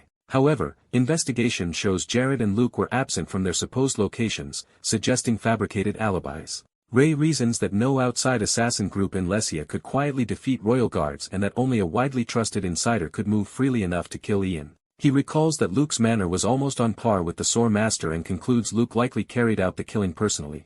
Ray instructs Hu Qiong and So Young that he still needs more from them. He orders them to gather further information on the imperial power struggle, especially scandals and corruption that could tarnish the imperial dignity. Watching the castle, Ray thinks the dirtier the secrets they uncover, the better. The next day, agonized cries echo through the palace. The emperor suddenly manages to sit up from bed, shouting in effort. Ray happily praises this as impressive progress. The emperor responds enthusiastically to the encouragement. Later, Ray watches him sleep and murmurs in satisfaction. When the emperor begins to groan, Ray tells him he understands but that he must repeat the exercise. Ray notes that the anthocyanin-based medicine is working and the emperor's muscle stiffness has improved far more than he feared. Suddenly Ray senses something unusual and snaps to alertness. He detects that someone is approaching the room. Ray casts a sleep spell, instantly putting the emperor back into slumber. Prince Jared opens the door, remarking that Ray is inside. Jared greets Ray politely and asks how he has been. While Ray replies that he is fine thanks to Jared, Ray confirms to himself that the emperor is fully asleep and then casually mentions he heard about the fifth prince's so-called accident. Jared says the imperial family is ashamed and suggests Ian died in a carriage mishap. He elaborates that it was apparently caused by a flock of wyverns that also attacked nearby villages, and Ray notes that a wyvern nest indeed exists behind the empire. Ray reflects skeptically that the story claims Ian left the palace for a change of pace and was coincidentally attacked by wyverns at the perfect time. Internally considering this excuse pathetic, Ray listens as Jared asks after the emperor's condition. Ray answers that the emperor should be waking soon, which Jared calls good news. Jared offers his help with anything Ray might need, and Ray jokes that bringing peace would be ideal. Jared repeats the word peace with a strained laugh, saying it will come naturally. As Jared prepares to leave, he asks Ray to take good care of the emperor, and Ray promises to do so. Just before going, Jared calls Ray again. He warns Ray not to pry too deeply into the affairs of the imperial family. After he leaves, Ray interprets the warning as a sign Jared is planning something. Ray smirks mischievously to himself. He vows that the imperial schemers will not get their way. Ray reflects scornfully on Jared's claim that peace will occur naturally and resolves instead to forcibly impose peace on the empire. A few days later pass in the palace. Ray notes that events are progressing exactly as he anticipated. The messengers return and kneel, presenting scrolls and reports detailing corrupt acts by the imperial family. Ray picks up one of the scrolls. Reading the contents, he curses at how utterly depraved the imperial nobles are. The documents show the merchants guild bribed the first prince in exchange for trading monopolies. They also reveal that the second prince is in an incestuous relationship with the first princess and that he has long ignored her many corrupt deeds. Ray summons Hukyong and So Young to give further instructions. He orders them to return the incriminating parchments to their respective owners, prompting a concern that the culprits might retaliate to silence the threat. Ray explains that the culprits will not act rashly because someone unknown now holds detailed knowledge of their most sensitive weaknesses. He decides that before those nobles can move again, he will complete the emperor's healing. Soon after, the emperor calls to Ray. Now able to dress himself, the emperor marvels at his own recovery and credits Ray for it. He then comments that he heard the royal family was in turmoil while he lay bedridden, and Ray confirms it has indeed been chaotic. The emperor is disturbed to hear this. Resolving to confront the situation, he says he must meet his children. He asks Ray to stand beside him during the audience with his offspring, which surprises Ray. The emperor explains that Ray healed him yet refused any reward and praises Ray's character, patriotism, and modesty as exemplary. Comparing Rei's virtues with his children's behavior, he ruefully admits he has raised his own heirs poorly and agrees it is time to correct them. He confesses that he spoiled the children while raising them alone without their mother and worries whether they will accept his scolding. Rei offers to help him deal with them. The emperor's full recovery is announced across the empire. The royal family gathers in the throne room to congratulate George on his restored health. The first princess begins to speak up with a hesitant but she questions why the saint is seated near the throne, and the emperor answers that he personally asked Rei to sit there. The emperor tells everyone that Rei worked hardest for his recovery and begins to contrast Rei's behavior with that of his children. Turning to his heirs, he declares they have committed unforgivable acts and asks if they know what he is referring to, which leaves them sweating. He states bluntly that he means the death of the fifth prince. He explains that although they hid it as an accident, he now knows Ian died because of their internal struggle, shocking the royal children. He furiously asks how they could plot to kill their own siblings when he always urged them to remain friendly. From the throne Rei denounces their obsession with power as inhuman, saying they are no better than beasts. Jared accuses Rei of overstepping and being disrespectful to the imperial family in front of them. Rei retorts mockingly, asking if they are so sheltered they do not understand how the world works. He then challenges them, asking what they intend to do about it and whether they truly believe they could beat him in a duel. Evidence of their misdeeds is produced in the form of scrolls dumped before them. Rei points out that these are the very stolen parchments that mysteriously reappeared and urges the emperor to read them as well. The emperor announces that the parchments detail how his children slandered, harmed, and ultimately killed each other and laments the corruption of his imperial house. He notes that only second princess Selena stands apart, having committed no corruption or scandals. Overwhelmed, the emperor sits with his head in hand, unable to believe his children's betrayal. He sentences all of them except Selena to 3 years of probation. He declares he will accept no objections and that anyone who refuses the punishment must leave the imperial family. In shock, the princes realize 3 years of enforced inactivity will effectively remove them from the line of succession, and the emperor orders everyone to go. Rei observes that living as if dead for 3 years will end their chances at the throne and feels justice is served. As Luke turns to leave, George calls him back, asking if he has anything to say to his father.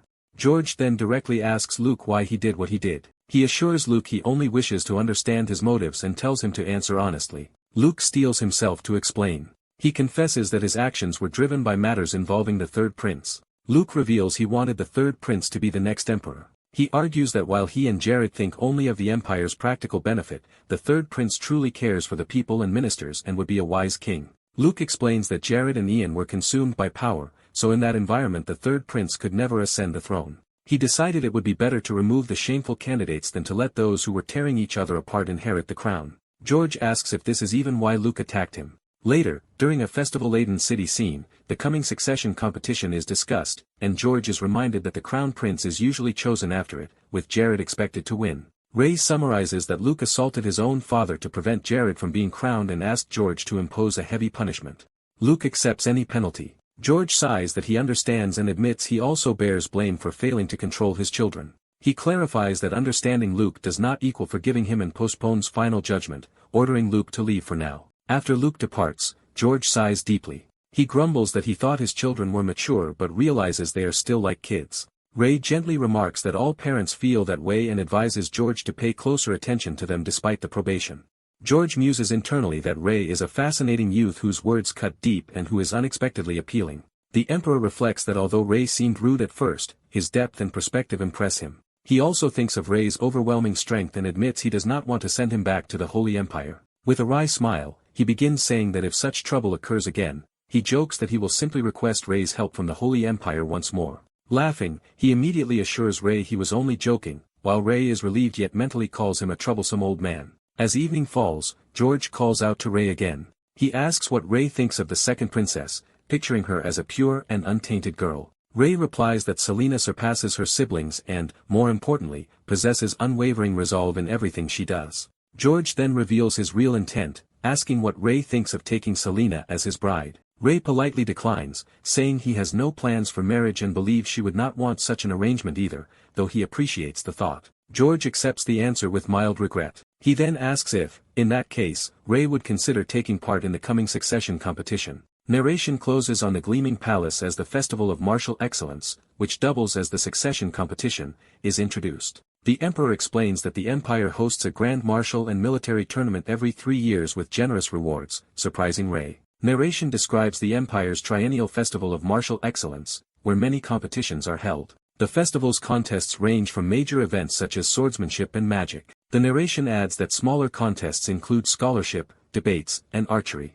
Ray asks if he can join every contest, but is told he may enter only 3 and must use only swords and swordsmanship and only magic in the magic contest. The Emperor says the festival is in 2 weeks, normally requires preliminaries, but he will place Ray directly into the finals. Ray agrees and decides to enter the swordsmanship and magic contests, surprising his host. The Emperor rushes off to arrange Ray's entry and tells him to rest and prepare, while Ray thanks him. Ray reflects that he might have been coaxed into joining, but the rewards and fun make it worthwhile. He then decides it is time to check on the situation in the Holy Empire. Ray prepares a crystal ball, a mana-powered device for long-distance visual communication. He recalls leaving a paired crystal ball with Zeke and infuses mana to contact him. The crystal ball activates.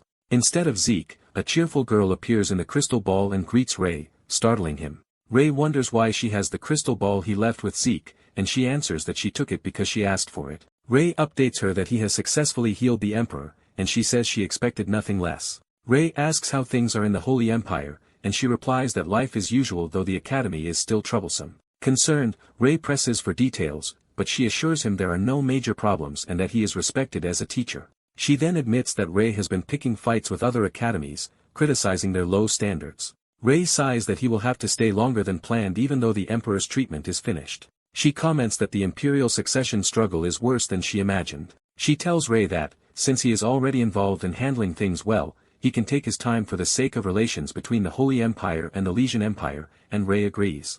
She mentions that nearly a year has passed since Ray came to the Holy Empire, which surprises him. She says time flies and that once he returns he will travel to various kingdoms as a saint, beginning full saintly duties. Ray grumbles that calling his efforts mere adjustment time is unfair, but she insists he should rest as much as possible while in the Empire. She reassures him that she remains in the Holy Empire handling matters while they say goodbye and end the call. Ray mulls over the idea of starting official saint activities. 2 weeks later, the festive city sky is lit with magical effects as the tournament begins. Ray marvels that the Empire uses magical devices to light the sky, while his companion notes he is a magician himself. His companion laughs, saying magical devices feel different from ordinary magic. Ray asks if something is funny, and the companion says he was remembering their first meeting. The companion admits that at first Ray seemed scary, recalling an intimidating impression. He quickly adds that he no longer feels that way, especially since Ray is personally guiding him today. The companion points out the swordsmanship arena and the adjacent, larger magic arena where the contests will be held. Ray notices a shabby structure nearby and jokes it looks worse than a doghouse, learning it is the archery arena. The companion explains that archery has declined in popularity, drawing few spectators or participants, and the arena survives almost by miracle. Ray thinks it is understandable that no one wants to compete in such a poor venue. A guide informs the saint that the preliminary matches are starting, and Ray agrees to go inside. Combatants face each other in the Colosseum for the swordsmanship preliminaries. 2 fighters rush toward each other and engage with sword and twin axes. Ray and his companion watch the impressive bout in amazement. One fighter wins decisively, raising his sword as the other falls. As the sun sets, someone asks Ray what he thought of the preliminaries. Ray answers that the matches were high level and that the finals will be exciting. Hearing distant music, Ray's attention is drawn to it. His companion identifies the source as a minstrel and asks if Ray wants to watch before dinner, and Ray agrees. Ray sees a hooded musician playing a string instrument and focuses on the instrument itself. Recognizing it, he realizes the musician is playing something like a violin. When asked if he knows the instrument, Ray says it reminds him of a similar one and evokes old memories. Ray enjoys the beautiful performance and feels a bit nostalgic. The 2 saints walk along while the music continues behind them. As the piece ends, the musician quietly thanks them. Ray's companion comments on how wonderful the performance was. The hooded musician approaches Ray and addresses him politely, prompting him to ask if something is wrong. She brings up what Ray said earlier upon seeing her instrument. She recalls that he specifically called it a violin. She confronts Ray directly, confirming that he used the word violin, and he admits that he did. She asks how he knew the instrument's name, and Ray internally realizes this woman recognizes that term from the modern world. Ray wonders if she might also be a reincarnated person, but outwardly claims he read about it in a book. Activating her eyes of truth, she flatly states he is lying. Ray discerns from her traits that she is a half-elf, a mixed descendant of elf and human. Ray offers a trade, promising to tell her the truth if she explains where the instrument came from and how she knows about it. She explains that the instrument is a keepsake handcrafted by her grandmother, who taught her to play it. Rei thinks it is impossible her grandmother created a violin-like instrument by coincidence, and prompts her to share more. She agrees but first asks Rei to explain where he saw such an instrument and how he knows it. Rei claims he once watched someone play it, learned its name as violin then and remembered it. She studies him silently, testing the truthfulness of his words with her ability. Rei notes to himself that it is not entirely a lie since he indeed learned it in his previous life from a music teacher, and insists aloud that this is the truth. Feeling awkward for pressing him so hard, she apologizes, and Rei says it is fine since he questioned her just as much. Rei then asks her to tell him more about her grandmother, and she starts considering where to begin.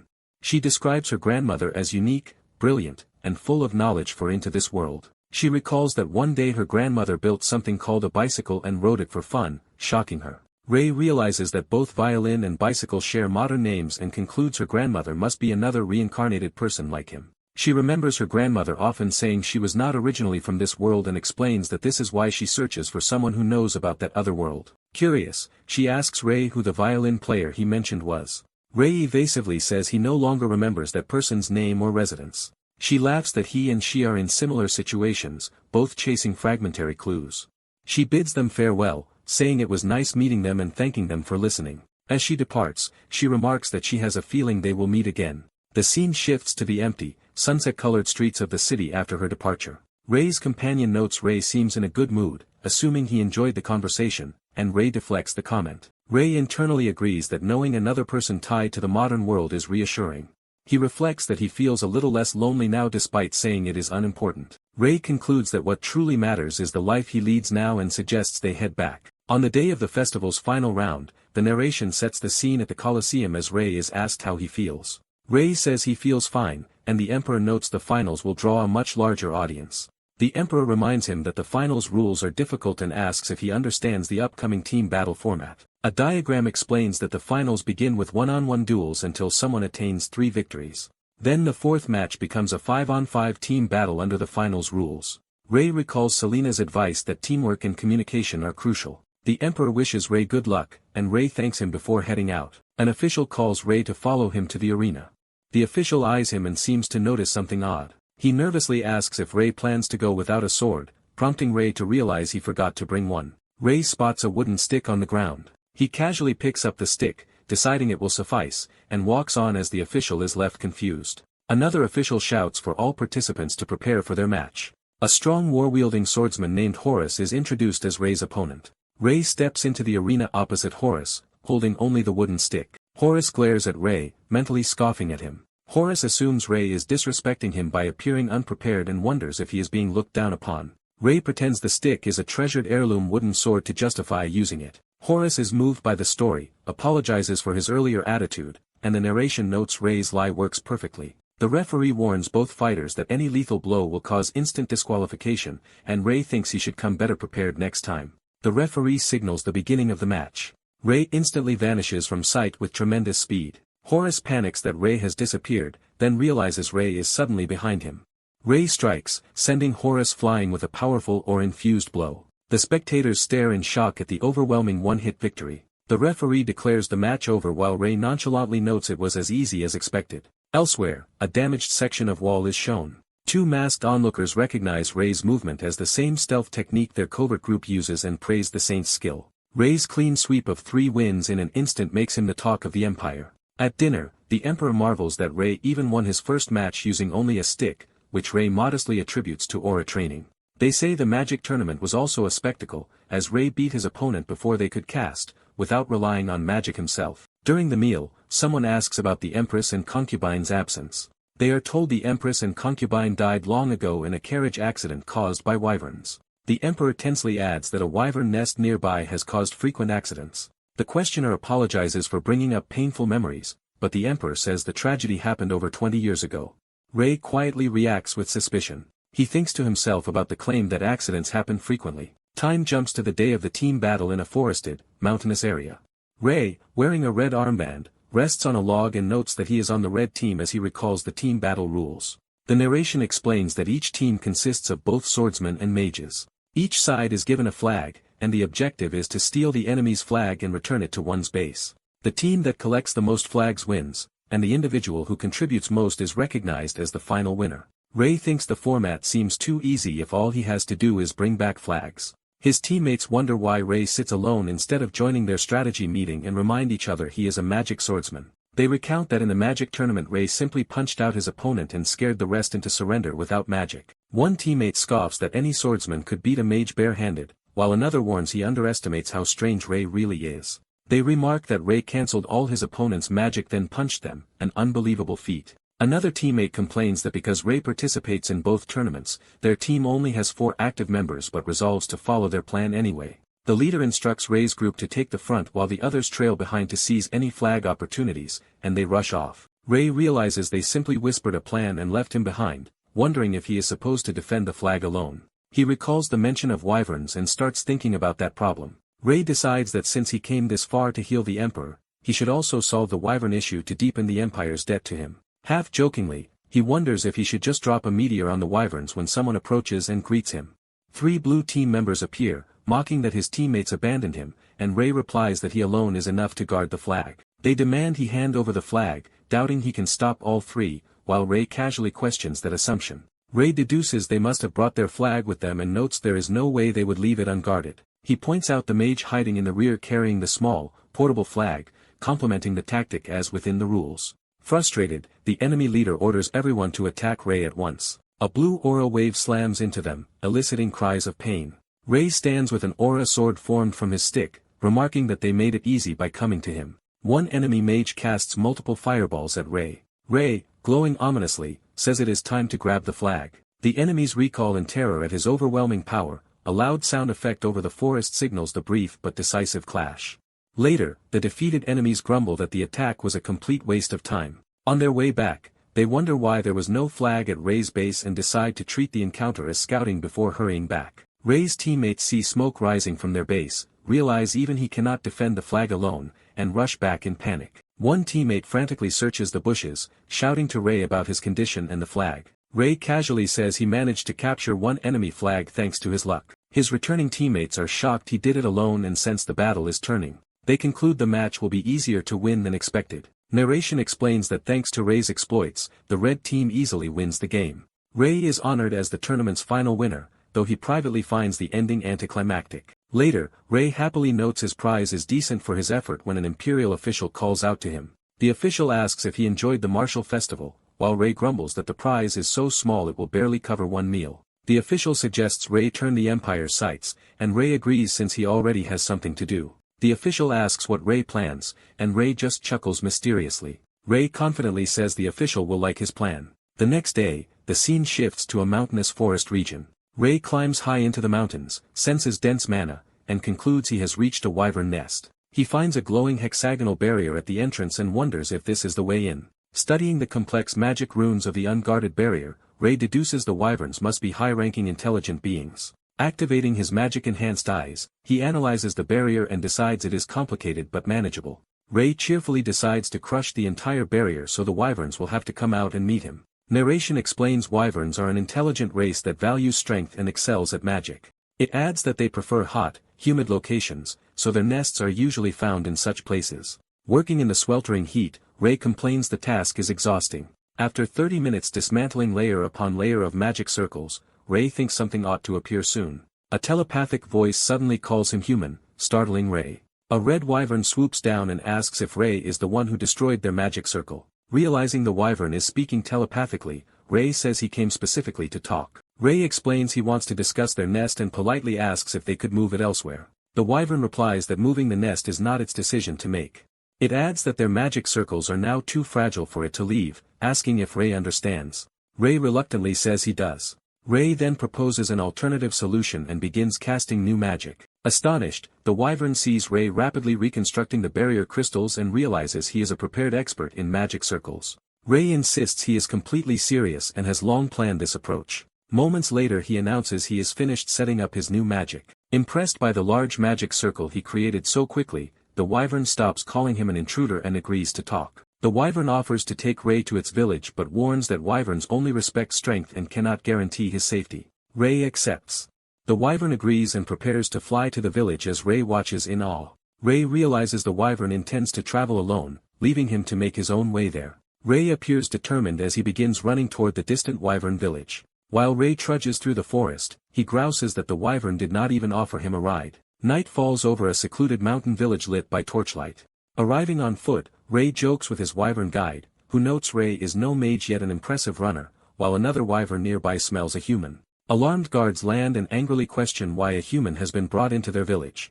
Ray's guide explains that the human came to talk and that it personally decided to lead him inside, so the guards tell him the visitor is now his responsibility. The guide adopts a humanoid form, revealing a horned young man. In this form, he invites Ray to enter the village, surprising Ray that wyverns can take human shape. Ray mentally analyzes this ability, wondering how close wyverns are to humans, when a telepathic voice suddenly calls out to him again. Another wyvern, distant from Ray, remarks that he must be weak if he still cannot sense mana after coming so far. A second telepathic message offers Ray help if someone is after him, and Ray realizes he has located its source. The speaker then invites Ray to its home for a proper conversation, and Ray cheerfully agrees. The narrative shows the full wyvern village nestled among rocky cliffs. Entering the settlement, Ray observes that it feels archaic and reminiscent of ancient civilizations compared to human villages. He notes with interest that the wyverns live entirely in human form and even construct houses like humans. Overhearing telepathic chatter, someone calls Ray a half-breed with disdain. Various wyverns sense a human smell, panic about an intruder, and admit feeling tempted by his presence while asking if he is dangerous. Ray, who merely came to talk, looks uncomfortable as his guide tells him not to mind the curious voices. The guide points out his own modest house and leads Ray toward it. Ray reflects that wyverns care little about outward appearances as he is invited inside. Tea and snacks are set out, and the host signals that serious discussion can now begin. Ray repeats that wyverns are rare and asks again if they could relocate their nest elsewhere, but the host reminds him that decision is not hers alone. Ray then asks to meet a wyvern with true authority, and the host says it might be possible under certain conditions. She explains that wyverns strictly uphold survival of the fittest and an infernal. Ray observes that her combative nature reflects a racial trait and agrees to her terms. He suddenly restrains her with a spell called Hold, binding her in glowing chains. Shocked to realize Ray is the stronger mage, she acknowledges his superior power as he casually agrees. Accepting defeat, she agrees to go see the leader as Ray cancels the spell.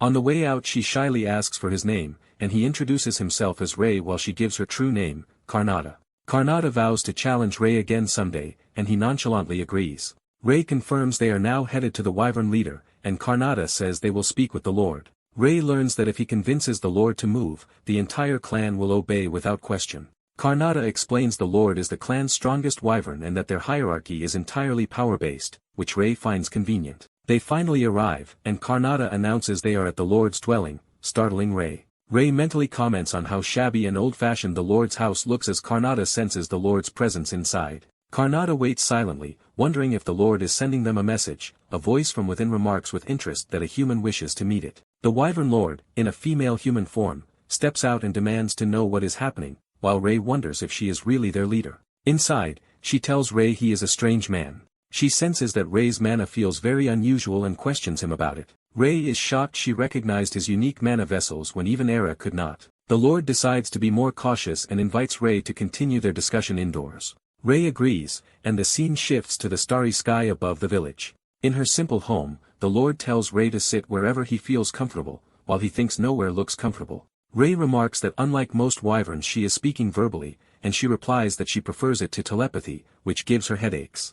Pouring tea, she says Karnata told her Ray wants the wyverns to move. She calmly asks why he wants them to relocate. Ray explains that civilian casualties around the area have become too high because people are either attacked by wyverns or harmed by their magic. The Lord laughs that she understands, but says such harm is natural, as the strong dominate the weak just as humans do. Ray admits she is not wrong but says that rule merely states the strong should govern, implying alternative. She concludes that by his logic they should simply drive him out by force. Surrounded by blue flames, the Lord agrees somewhat and fully unleashes her power. Ray, also engulfed in mana, insists the strongness should rule and pointedly asks how she detected his unusual mana. She says it was only a guess, noting she could not feel any mana inside his body and therefore assumed his mana was unique. Ray looks up in fear as her power swells. Transforming into her giant blue wyvern form, she towers over him, and he notes both her size and her powerful mana crystal. Ray recognizes that the jewel embedded in her claw is the same type used in Cecily's eyes and that it is a dense mana crystal. The wyvern admits Ray is gathering a surprising amount of mana but claims it is still insufficient to defeat her. Ray smiles and asks what she thinks of his next move. He then executes a sudden technique that shocks her. Ray begins forcibly draining the Wyvern Lord's mana, surrounding himself with swirling blue energy as she panics. Outside, other wyverns look on in astonishment at the raging mana inside the house. The spectacle manifests as a titanic rockstorm at psychokinesis spell above the village. Ray adds enormous firepower, forming a colossal fireball while calmly controlling it. The Wyvern Lord, watching, can only think that his power is amazing. She retaliates with a barrage of high-speed magical beams, insisting he still cannot beat her. Ray's counterattack detonates spectacularly in the sky. Back on the ground he shouts in alarm, realizing the blast might endanger the village. Wyverns cry out in fear and flee as flames rain down, with some yelling to run. Ray begs the Lord to stop before she burns everything, while she admits his spell was stronger than expected and he keeps shouting at her. Ray suddenly notices something critical, eyes widening. He sees a wyvern child running terrified through the danger zone. Karnada rushes out, conjures an air hand and shield spell to block falling debris and protect the child. The elder wyvern reacts in shock to this display of concern. Ray checks that the child is unhurt, while the Lord silently watches. She then strikes the child hard on the head. Outraged, Ray yells at her for hitting a child who almost died and calls her behavior shameful. The trembling child cries that wyverns do not need anyone's protection. The Lord snarls back that the boy would be better off dead than saved by a half-breed. She tells Ray that unlike weak human society, their world culls and destroys the weak. She declares that only the strong deserve to live and warns Ray not to insult that pride. Turning to the boy, she demands his name, and he timidly answers that it is Kurad. She coldly announces, as Wyvern Lord, that Kurad is exiled from the village, shocking Ray. She then acknowledges Ray's strength, agrees to consider his relocation request, and tells him he must now leave. Ray worries he is responsible for Kurad's punishment, and insists it is unfair, asking her to rescind the banishment. The Lord rebukes him for overstepping, saying this is an internal matter of their kind. Ray's mana swirls as he reminds her of her own doctrine that the strong should rule. She scoffs that if he is forming meteorites again she will simply destroy them, calling it a waste of mana. Her expression shifts as she senses his gathering power. Ray forms 3 huge flaming meteorites overhead and says he is not calling her way wrong. He clarifies he does not wish to change their beliefs but asks her, as leader, to reconsider this specific decision. The Lord falls silent, visibly shaken by his words and power. Hearing Era's name, she suddenly recognizes him and calls out in surprise. She asks if he knows Era, and Ray confirms he has known her for a long time and asks if the Lord is curious. She begins narrating that wyverns settled here only about 400 years ago and once peacefully shared the same mountain range with elves. She recalls meeting Era often as fellow clan leaders in the Celia Mountains and becoming close friends. Then human slave traders appeared, and one slight trader exploited their lax vigilance to secretly capture both elves and wyverns. Taking advantage of them, the trader hunted members of both races for slaves. Eventually the elves and wyverns uncovered his scheme and joined forces in battle to rescue their kin. During the Age of Sorcery, when humans were stronger, they still managed to defeat the trader and reclaim their people, though they suffered many casualties. The Lord explains that loss made her realize their races had grown lazy and complacent, facing an uncertain future without a clear identity. She and Era then decided as race leaders to separate, after which wyverns avoided close ties with any other race and embraced solitary strength. She says she has no regrets about that decision, though she admits her time with Era was enjoyable and they were very close. Ray's words now make her realize she nearly repeated past mistakes, and she thanks him for making her reconsider, saying he may greet Era for her. In a lighter tone, she asks what Ray's relationship with Era is, confessing she first thought he was Era's son because of their resemblance but decided that was impossible. She changes the subject to negotiating their relocation and tells Ray he has become a respected human among wyverns. Jokingly, she adds she cannot ignore a request from Era's lover, while Ray protests that they are just friends. The story cuts back to the imperial capital, showing the grand palace at night. Inside a luxurious hall, nobles gather at a banquet where it is announced that the saint will depart the empire tomorrow. The emperor toasts, hoping everyone will remember the saint's service to the empire. Ray, now in formal attire, asks why such extravagance is necessary, and the emperor says it is the least they can do as the saint prepares to leave. Ray thanks him for the rare feast and hints there is something else he wants to say. He produces a magic contract written by the Wyvern Lord, explaining it guarantees the Empire's safety from wyvern attacks as long as they do not strike first. The Emperor is stunned that Ray has already secured this treaty with the Wyvern Lord, while Ray calmly confirms it is finished. A noble, overwhelmed by gratitude, gushes that the saint seems like a divine being. The noble thanks the saint for a favor beyond his duty and vows never to forget it, while the saint dryly thinks he probably will. Princess Selina approaches and notes, she has heard the saint will be departing tomorrow. The saint confirms it is time for him to leave, and Selina thanks him for everything. When he asks what she is thanking him for, Selina insists he is a benefactor of the empire. Selina hesitates, gathering her thoughts in silence. She explains she was a prodigy famed as the youngest sixth circle magician and, uninterested in imperial politics, devoted herself solely to magic. Because of that focus, she ignored imperial affairs while her siblings were left to face them. Reflecting on the saint's selfless service despite being an outsider, she feels ashamed that a royal like her has done nothing. She admits she feared the chaos and hid behind magic as an excuse to look away. Selina now resolves to face things head-on and declares she will enter the struggle and claim the throne. Apologizing for the long speech, she says she wanted him to know her decision. He thanks her for her courage and assures her the empire will not forget him. The saint smiles and tells Selina he believes she will succeed. Encouraged, Selina beams as he urges her to keep doing her best. That night, someone shouts an affirming yes over the view of the imperial palace. Inside, ornate doors stand closed as tension builds. Someone curses in rage as something slams into the floor. A furious man pounds his fist, ranting that the saint ruined his scheme and that the throne should already be his despite a 3-year probation. Hooded conspirators complain that Princess Eliza's bribery has swung nobles toward Prince Luke and that the probation makes Luke's succession almost certain. First Prince Jared Delesian, distraught, asks what they can do as he refuses to watch events slip away. A cloaked advisor says he has an idea involving wyverns, which Jared urges him to explain. The advisor proposes provoking the wyverns so they attack the empire. Jared realizes such an attack would draw all imperial forces to the capital. The advisor concludes that in the resulting chaos they can spark a revolution. He argues they will take few losses because the wyverns will also be attacking, so they must strike quickly before the empire can fully prepare. Jared agrees and entrusts the advisor with organizing the troops, which the man readily accepts. The man readily accepts. Jared orders him to secretly raise and equip a hidden army, which the advisor says he knows exactly how to do. Later, Jared, eyes glowing with malice, tells his followers to immediately attack the wyverns to coincide with the saint leaving the empire. The next day, a herald announces that the saint's carriage is ready. The saint, preparing to return to the Holy Kingdom after a long time, walks toward departure. He thinks that once back home he will head straight out on his formal pilgrimage. Before he can leave, explosions and smoke rise from the city, making him wonder what trouble has started now. At the gates, an imperial commander denounces the wyverns for attacking the empire and threatens them. Wyvern warriors angrily retort that humans attack them first and insult the commander.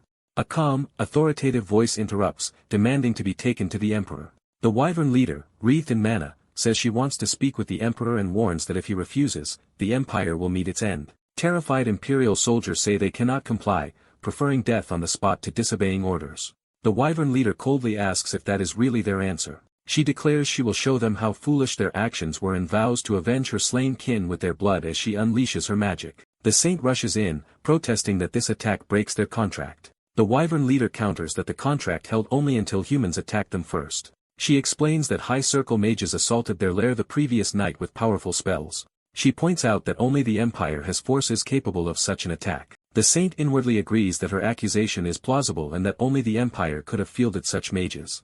He recalls that Lilith swore their pact with a mana oath, meaning she would have died if she lied, so her claim of being attacked must be true. Concluding that only influential imperials could order such mages, he tells Lilith to stop her assault for the moment. Lilith refuses, saying she cannot overlook the slaughter of her people, but the saint urges her not to harm innocents. He promises to find every person behind the attack and hand them over to her. Lilith says she cannot easily trust a human's words under these circumstances. The saint offers to swear his promise on his own mana. Lilith notes how bold that is, knowing the consequences if someone of his power breaks such an oath, and he tells her to wait until morning. After agreeing to withdraw for now, he asks Sir Gregory for help. He orders Gregory to have the emperor gather all the nobles of the empire immediately. The scene shifts to the palace as the nobles assemble. Seeing that most nobles have arrived, the saint prepares to speak. He reminds them they all know the city was devastated by a wyvern attack. He bluntly orders each noble house to record its entire private military strength without omission. The British nobles protest that even a saint has no right to demand this information. They argue that imperial matters should be handled solely by the empire and tell him to stay out. Annoyed, the saint says he does not care what happens to the empire and is happy to leave if they want. The emperor chastises him for such words and angrily tells him to depart at once. Gregory explodes at the nobles instead, ordering them to obey the saint or face total erasure of their records and protections. Afterwards, Gregory tearfully begs the saint to reconsider leaving, but the saint curtly refuses. Gregory, furious at the nobles' ingratitude, vows to punish them and rushes to demand their apologies, which they hastily give. The nobles grovel, begging the saint to stay as long as he wants, while he inwardly calls them cowards. The saint muses that he had wanted to help out of loyalty but now feels no such desire. Panicked nobles ask what they must do to win his help. He answers with a single demand for money. Elaborating, he orders each family to hand over 3/10 of its entire wealth. When they complain such a demand is too much, he cheerfully prepares to leave again. Fearing his departure, they hurriedly agree to pay as a sign of apology. The nobles then praise his boldness while he internally calls them shameless and orders them to hurry and submit the records. A short time later, they present the compiled lists of their private soldiers. Reviewing them, the saint notes that most nobles secretly command enough troops to form a small country. Realizing the data is too messy to pinpoint one culprit, he feigns disappointment at not finding who ordered the wyvern attack. Gregory objects that after all this the saint still cannot identify the mastermind, and the saint dryly comments on the empire's deep corruption. He produces what appears to be a mana contract ensuring the wyvern lord will grant a request and proposes using it for forgiveness. While others admire the supposed contract, the saint thinks to himself it is actually just a fake paper covered in mana scribbles. The narrator clarifies that the contract is indeed forged, prepared beforehand for this ruse. Anxious nobles wonder what happens next, worried about the wyverns they have dragged into the mess. The saint, reasoning privately, concludes the only ones who would benefit from attacking wyverns are a royal and his noble allies, specifically the desperate first prince. He considers how to turn his strong suspicion into certainty and prepares a plan. He tells the emperor to simply listen and do exactly as he instructs. The saint begins putting his scheme into motion. The emperor silently absorbs his words, startled. The emperor then announces that, thanks to the saint, matters are settled and that he will now make an important declaration. He proclaims that the coronation ceremony for the crown prince who will succeed him will be held the next morning. People swear that night. Someone rants that the saint continues to interfere with his ambitions. Jared, meeting secretly with his agents, fumes that he had not expected the saint to wield the wyvern lord's contract and worries about the sudden appointment of a crown prince. His advisor urges haste and suggests calling in the strike team again, realizing the prince is planning something reckless. Jared confirms they will indeed attack the Wyvern Mountains once more. Hidden observers remark that Jared is now too desperate to think clearly. One masked ally orders that the saint be informed while he continues to watch Jared's movements. The saint, anticipating such a move, waits near the Wyvern territory that night. He arrives at the mountains, muttering that Jared was foolish to provoke the Wyverns again. Lilith appears and asks if he has already identified the masterminds. He answers not yet, explaining he came to warn her that the culprits will soon come to the Wyverns on their own. He tells her that since the attackers are returning, they must lie in wait and strike as soon as they sense mana. He adds that once those attackers are captured, the remaining conspirators in the Empire can be exposed and urges her to reconsider attacking the Empire. When she doubts he has done so much already, he reminds her of his mana pledge and insists he is not lying. She wonders what benefit he gains from all this effort and half-jokes that perhaps he truly is a saint. The saint decides it is time to draw the conspirators out into the open. Back in the imperial palace, nobles complain that the saint is overstepping by summoning the royal family whenever he wishes. Princess Luciella rails against his arrogance, while Selena warns her to mind her words. Selena defends the saint as the empire's savior and urges Luciella to show proper gratitude and courtesy. Luciella privately resents Selena's sudden concern for the imperial family, while Jared broods in the background. Jared anxiously wonders why the saint has summoned them and what he is planning. The saint greets the gathered royals, confirming that all 6 of them are present. One prince asks why they were called. The saint assures him the reason is important. He reveals that one of them ordered the original attack on the wyverns and that a second assault has just been made. Shocked, the royals protest at the idea that someone from the imperial family is responsible. Jared panics internally, realizing that if caught he will certainly be executed, but convinces himself there is still no evidence. The saint addresses Jared's thoughts aloud, saying he must believe that denying everything will keep him safe. Smiling coldly, the saint announces he actually has solid evidence. All the noble soldiers who attacked the Wyvern lair have been captured and can be made to confess with mind magic. He then paints a vivid picture of how public resentment would force the empire to parade the conspirators' severed heads to calm the people. Offering an alternative, the saint proposes that the guilty party confess to him and try to resolve the matter honorably. He explains that by confessing their sins in God's name, they can reduce their guilt, and admits he also enjoys the idea of the empire owing him a huge favor. He simplifies the offer. He gains credit while the traitor avoids public execution. Crumbling under pressure, Jared abruptly shouts that he is the one who did it. He formally confesses that, as first prince, he ordered the attack on the Wyvern lair and begs for mercy, while the saint calls it a good decision. The saint cheerfully bids him farewell, saying there is no divine mercy but he wishes him peace in the afterlife.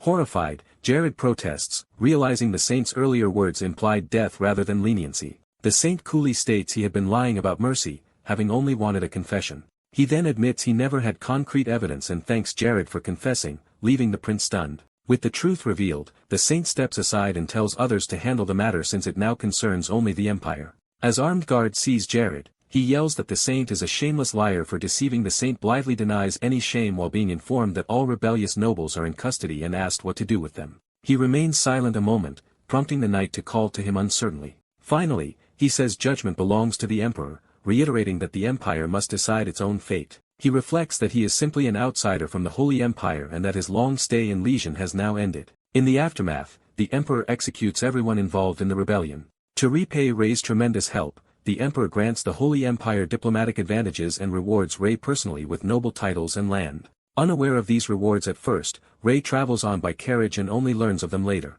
During the journey, he receives an abrupt official request from the empire, grumbling that it will delay him further. Speaking through a crystal ball, he complains that the pilgrimage schedule is already set but insists he can always leave later. His contact insists it is not that simple and explains that the pilgrimage period is strictly fixed. Rei is shocked to learn that delaying would only compress the schedule and make the journey harder. After this, he immediately decides to hurry back at once. His contact is left stunned by his sudden change of attitude. Rei stuffs the crystal ball away as she frets over what he is doing with it. He leaps from the carriage, saying an urgent matter has come up and telling the driver to follow at a slower pace. Rei sprints off down the road toward his new destination, leaving his handler dizzy and flustered. As the sun sets over the Holy Empire's capital, he arrives earlier than expected, saying he hurried because he heard the pilgrimage preparations were complete. His attendants report they will depart the next morning, and he asks Hong Yong for an update on the Holy Empire's situation. Hong Yong reports that, outside the wealthy city of Salonika, most regions face financial hardship, leading their lords to raise taxes to fund monster hunting forces. The saint objects that the capital already sent support funds, concluding that many lords are embezzling the money. He orders Hong Yong to compile a full list of embezzlers to punish after the pilgrimage. When he asks about the academy, he learns Zeke has just requested contact through the crystal ball and tells them to connect him. Zeke appears in the crystal ball, excitedly shouting for the saint and is asked whether everything at the academy is fine. Another subordinate urgently reports that she has been monitoring events as ordered and now cries out for her lord's attention, hinting that new trouble is brewing. The man excitedly tells the saint he has read all the books and parchments she left, praising their depth and accuracy and asking how she knows so much. When another man yells at them for interrupting, the woman ignores him, vows to devote herself to the saint, and begs to be taught everything. The purple-haired man angrily attacks the other, insisting he wants to learn even more from the saint than his rival. Back in the room, the white-haired man ends the chaotic magical call with the sphere, telling the attendant to disconnect it. A masked woman bids the saint to take care while she is away and is told to have a safe trip and cheer up. As the pilgrimage carriage travels through the forest, someone inside happily remarks on the beautiful weather. The saint hesitantly responds, seeming uneasy despite agreeing. Inside the carriage, two women chat cheerfully, one saying the trip feels like a picnic and asking why the other is there. The nun explains that families serving the church take turns joining each pilgrimage and at this time it is hers, but questions why the girl is riding in their carriage. The girl says traveling alone is lonely, while the saint tells her to return to her own carriage later because this one is already crowded. Ario protests, proudly showing that she prepared something special, leaving the saint surprised. She reveals fancy snacks and tea she personally made for the journey. When offered tea, Ario says she feels nauseous, and the saint also declines, but the other girl insists and offers it to him. She begs him to try her tea at least once, promising to get off if it tastes bad, and he reluctantly agrees. The saint takes a sip of the tea and is stunned by its awful taste. The girl eagerly asks if it is delicious, smiling expectantly. After tasting, she herself looks dejected, sensing the truth. She sits alone in another carriage, clearly depressed as it rocks along. The saint privately complains that the tea tasted disgusting and assumes Ario now understands that too. Outside, the knight asks if this terrible tea is why the saint refused it, and the saint replies someone had to tell the girl the truth. Cleaning the foul taste from his mouth with magic, the saint remarks that such incidents at least keep the dull pilgrimage from being only napping. He reflects that the pilgrimage mostly consists of riding carriages around villages while priests and clergy do most of the actual work. Learning the saint mainly comes along for show, he grumbles that his presence is just to create a public image. Their discussion is interrupted when someone suddenly jumps in front of the carriage, prompting them to look outside. A desperate father blocks the road, sobbing and begging the holy priest to urgently heal his gravely ill child. A knight reassures him that their god will watch over them and instructs a priest to treat the child. The priest uses healing magic on the unconscious child, but something seems wrong. He admits his holy magic is ineffective and advises the father to give up, thinking the condition is too severe. The father pleads not to be dismissed, saying they have waited for the pilgrimage, but the priest is told to step aside. The saint approaches and offers to examine the child himself. The father tearfully thanks him for personally treating his child, while the saint begins his own assessment. Observing brittle hair, swollen skin, and extreme emaciation, the saint notes signs of severe malnutrition without body fat. He asks if the illness appeared suddenly and learns it has been progressing gradually. Concluding it is protein deficiency and that magic failed because it is not a disease, he orders the captain to prepare a meat-focused meal for the family. The grateful father asks why food is the remedy, and the saint explains that eating plenty of meat regularly will restore the child's health. When told they cannot often afford meat, the saint suggests using beans instead as a cheaper protein source. He lists different beans that can replace regular meals to improve the child's condition, though some meat is still needed occasionally. Ariel chimes in, urging the parents to overextend themselves if necessary for the child's sake and saying she can now heal the edema. Using holy magic, she removes the swelling from the child's body, astonishing the father. The father repeatedly thanks them, vowing never to forget their kindness, while Ariel modestly calls it their duty. Afterward they resume their journey, deciding to head to Celia Royal Castle. The procession of ornate carriages travels through the forest toward the kingdom. Inside a carriage, the saint sits thinking deeply about what just happened. Ariel notices his pensive mood and asks what he is contemplating. He asks Ariel how much money they currently have available for use. She calculates that they hold about 20 platinum coins, and he asks if that is really all. He adds his personal savings to reach around 27 coins, which he says should be plenty. Suspicious, Ariel asks why he needs so much and what he plans to do with it. Smiling, the saint bluntly asks her to lend him money. Shocked, she demands to know his intentions, and he explains that the kingdom of Celia is facing a severe financial crisis. He elaborates that because of this crisis many people, like the malnourished villagers they saw, are starving to death. Convinced helping them aligns with divine will, Ariel agrees to assist, and he promises to repay her after returning to the Holy Empire.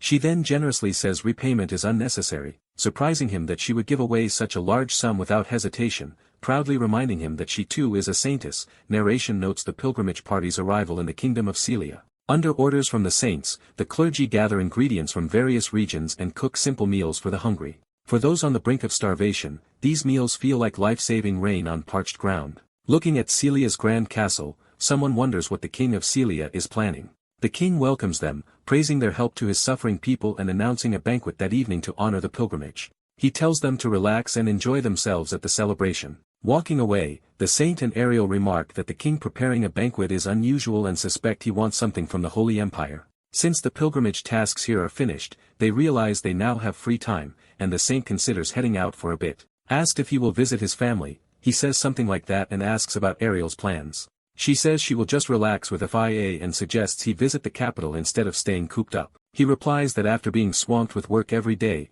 this quiet time is already enough and he just wants proper rest.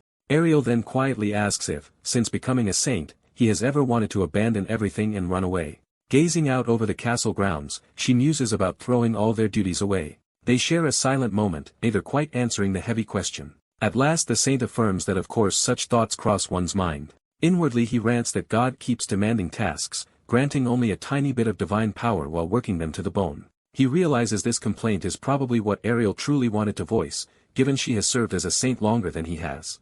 He sympathizes that all the taboos must be hard on her, yet notes that healing the sick or using national funds to help people still feels rewarding. He adds that at such times he is glad to be a saint and heads off, wondering if only he feels that way. Ariel smiles warmly, saying she feels the same and quietly thanking Ray for his words. Ray reaches his childhood home after a long time away. Guessing it is lunchtime, he decides to sneak in with a stealth technique to surprise his parents.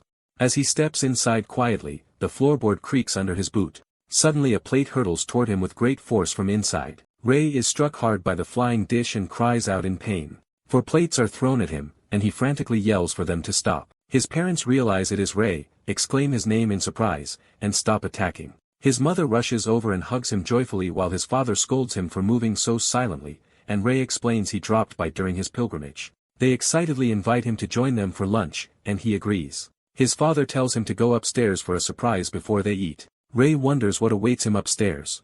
Upon seeing it, he gasps in astonishment. He finds a baby peacefully sleeping among flowers, and someone asks if he is surprised. His father explains Ray now has a younger sibling and keeps asking if he is surprised, which Ray finds annoying. Using magic to check, Ray notes the huge 16-year age gap and idly wonders if that explains his parents' doting behavior. Looking at the baby, he thinks she is incredibly cute.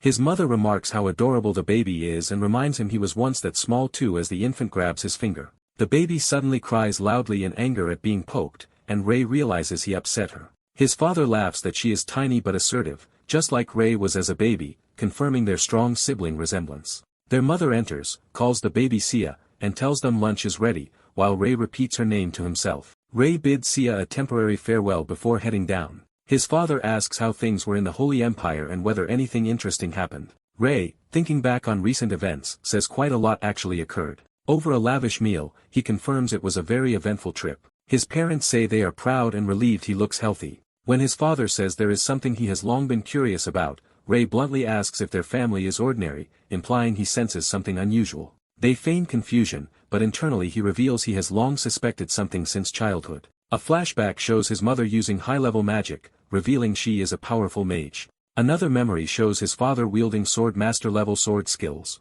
Ray asks why such strong people live in a remote area instead of in the wider world. His parents exchange glances and say the day has finally come to reveal the truth. His father solemnly announces that their family carries the bloodline of the ancient heroes. Ray repeats the phrase in disbelief, and his father suggests going outside to demonstrate. In the yard, Ray wonders what they plan to show him. His father calmly releases an overwhelming wave of mana. He simultaneously conjures powerful fire and water spells. He adds a huge stone projectile as well. Ray realizes his father is performing a triple incantation of different elements. He is stunned that his father knows magic at all and that his mana eclipses anyone Ray has met. The massive sword strike carves the ground, further displaying their power. Sword aura fills the area in dense overlapping slashes, terrifying Ray. His mother appears wielding an aura-covered blade, proving she is also an advanced-level sword master. Ray exclaims that both his parents are magic swordsmen, and his mother prepares to share an old tale. She explains that since ancient times saints with strong divine power could communicate God's will and, alongside a superior race, protect the world. However, that greater race mysteriously vanished, creating a serious problem. During the War of Magic, a necromancer-led army attacked humanity, and the saint alone could not resolve it, ending the magical era 3 centuries ago. At that time the gods chose 12 promising humans, blessed them, and with these 12 heroes defeated the necromancer before they themselves disappeared. She reveals that their family descends from those heroes, inheriting blessings that grant vast talent and lifespans up to 500 years. Ray asks if other hero blood families exist, and she confirms there are more. She warns Ray not to get too involved with them, saying she and his father fled that joyless place where people live like the dead. She understands his curiosity but stresses those people are dangerous, explaining why they kept the truth from him until now. He reluctantly agrees. Ray reflects on the incredible lifespan and all-around talent their bloodline grants. The next day he says goodbye, with his parents fussing over his safety and promising to rush over if he is bullied, while he promises to visit again. He narrates that his parents urged him to show no interest in the hero bloodline, yet he reasons that if their talents cover every field, they must also excel in medicine, and wonders what they might know with such long lives. Determined, he decides he needs to learn more about the heroes. Running through the forest toward town, he realizes he has already reached the woods and decides to visit a certain person while nearby. A familiar voice chides him for arriving late. He meets the Elfra, who teases that he only thought to visit her after coming all this way. Pouting, she asks why she had to show herself first, saying she was about to leave anyway. Ray asks how she knew he was on his way, and she hints it relates to the pendant she gave him. Ray says she promised always to stay by his side, and he is shocked to learn the trinket has that ability. She clarifies the magic only triggers in 2 cases and does not reveal his every action, the first case being when he is in danger. She blushes and adds the second trigger is when he thinks about her. Ira recalls he once told Lilith they were only friends and resolves to work harder to change that. Embarrassed but accepting their current relationship, Ray changes the subject and asks if she knows anything about heroes. Ira explains that heroes are humans who receive 2 blessings from the goddess Prias, whom humans worship, and Ray, unfamiliar with the name, questions it. He confirms she said 2 blessings, and she describes the first as the blessing of potential that lets one grow stronger with little effort. The second is the blessing of ability transfer, allowing bearers to gain power and experience by killing each other, which Ray finds horrifying. She says humanity views it as a blessing because it let them win the war against monsters, then asks why he is interested. He answers that he was told he is their descendant. Ira is stunned into silence by this revelation. Recovering, she claims it is nothing and concludes that his unusual strength comes from that lineage. She mentions knowing a village on the western continent where such descendants live and suggests he might visit someday. Ray happily says he has wanted to see it. Realizing he must be busy, she suggests ending their talk for now and continuing it after he returns from the Holy Empire, and he agrees. She assures him they have plenty of time, and he promises to come back. After he leaves, Ira worries to herself that Ray's becoming a saint might be connected to this bloodline. Watching him disappear into the forest, she hopes she is overthinking and that her fears are unfounded. A grand holy building and a carriage set the scene for a departing pilgrimage. A female knight scolds the white-haired saint for arriving late, and he casually excuses himself since it has been a while since he was home. The nun explains that preparations are complete and urges him onto the carriage, adding that their next pilgrimage destination is the western continent's holy empire of Prayas. As they board, he asks if Prayas is another country and she confirms it is a holy empire like Gaia. The narration explains that the holy empire of Prayas worships the goddess of hardships and trials, and believers deepen their faith through continual ordeals. The nun tells him that Prayas' goddess has never chosen a saint and thus the country keeps a low profile, unlike Gaia whose goddess leaves matters to humans, prompting him to wonder why they must visit. She explains that Prayas' goddess is a sister to Gaia, so their churches are like family and need no special reason to visit each other, which he accepts. The saint thinks to himself that going to the western continent is fitting for his own plans. The nun then asks if he wants to travel to a forest as the journey toward the western continent begins.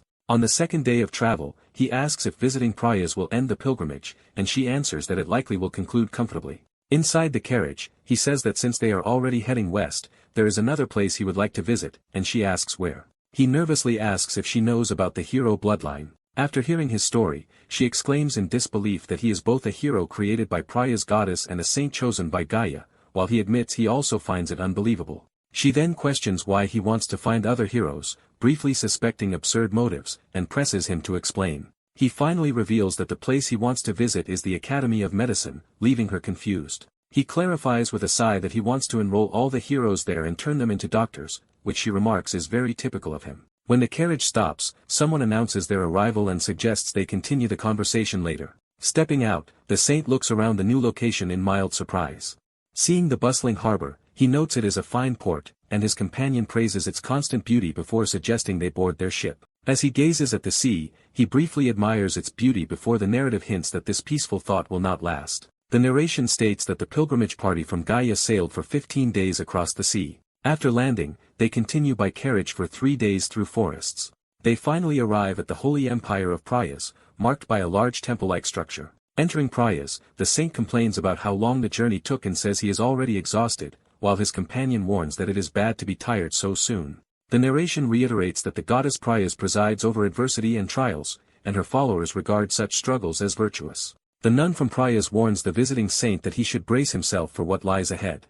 As the heavy door opens, he anxiously wonders what he must prepare for, while a voice inside welcomes them. Mass priestesses greet the visiting saints respectfully and say they will guide them onward. Thinking he might finally rest, the saint is interrupted as the Prayas attendant interjects that something else must come first. The Prayas priestesses insist that despite the traveler's fatigue, they must first offer prayers to goddess Prayas and ask everyone to kneel. The Gaia saint is shocked that they are made to kneel and pray immediately, but sees his own companion compliantly kneeling and wonders at her resigned attitude. As they pray, a Prayas priest internally curses the situation but formally gives thanks that Gaia's saints have arrived. The leading priestess prays for vigilance, growth through hardship, and for everyone to advance firmly in their pilgrimage. The Gaia saint reluctantly joins the prayer, asking that they gain enlightenment through the hardships they will endure with the saints of Prayas. After prayers, the Prayas attendants say they will guide the group to an annex with adjacent guest rooms, while the Gaia saint quietly asks Eri what is meant by enduring hardships together with the saints. Eri explains that originally Gaia did not need to visit Prayas, since both are holy empires and not obligated to help one another during pilgrimage, implying this exchange is more symbolic. She adds that the visit is merely an exchange to honor the sister goddesses,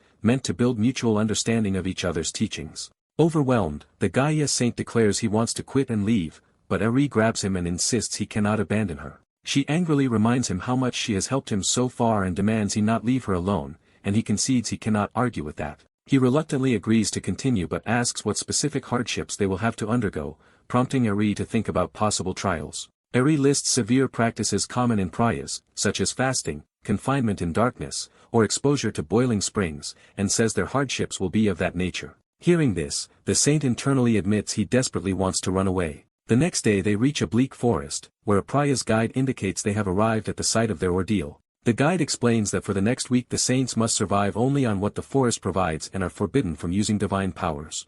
After wishing them adversity and hardship, the Praya's attendants leave, and the Gaia saint finds their farewell extremely irritating. Eri notes that this first hardship is relatively easy and reminds him they did something similar during their baptism, suggesting they start foraging. The saint asks Eri to search the surroundings for drinkable water, and she agrees. 2 hours later she reports with a sigh that there is no water anywhere and says they will have to endure thirst. She then notices something surprising as she looks at what the saint has done. On a flat rock he has prepared a surprisingly appetizing meal from forest ingredients, and she marvels at how he managed such good food. He shows her a comfortable leaf bed and explains how to use a heated stone beneath it to stay warm while sleeping. Amazed, Eri gushes that he seems capable of anything, while he calculates that food moisture will suffice for a week's hydration and invites her to eat. Narration states that thanks to his resourcefulness, the two of them endure their supposed hardship quite comfortably. A week later, a dirted Praya's priest returns to retrieve them, acknowledging that they have endured the trial. The priest is shocked when he sees how well they seem to have fared.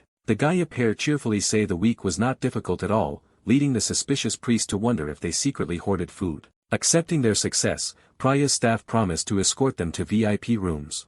In his luxurious room, the saint thinks that it is time to begin investigating what he came for. He quietly calls to hidden guards outside his room, who answer his summons. He orders them to investigate the hero bloodline throughout the Western continent and report every detail they uncover, and they accept the mission. He reflects that regardless of the god's original purpose for heroes, that does not matter to him. With a calculating smile, he thinks that as long as he can use the heroes for his own goals, their origin is irrelevant. His true objective is revealed as he imagines using the heroes to spread medicine across the entire continent. A month after arriving in Prayas, he wonders aloud to Iri what they should do next. Frustrated by Praya's extreme trials, he mutters that at this rate he might erase the holy empire of Prayas from the map. Iri calls the ordeals absurd and for once, feels grateful to be a saint of the more lenient Gaia. She says they must still endure as saints and set an example, since others are also suffering through the trials, while he looks drained. He suddenly declares he cannot stand it anymore and heads out, prompting Iri to ask where he is going.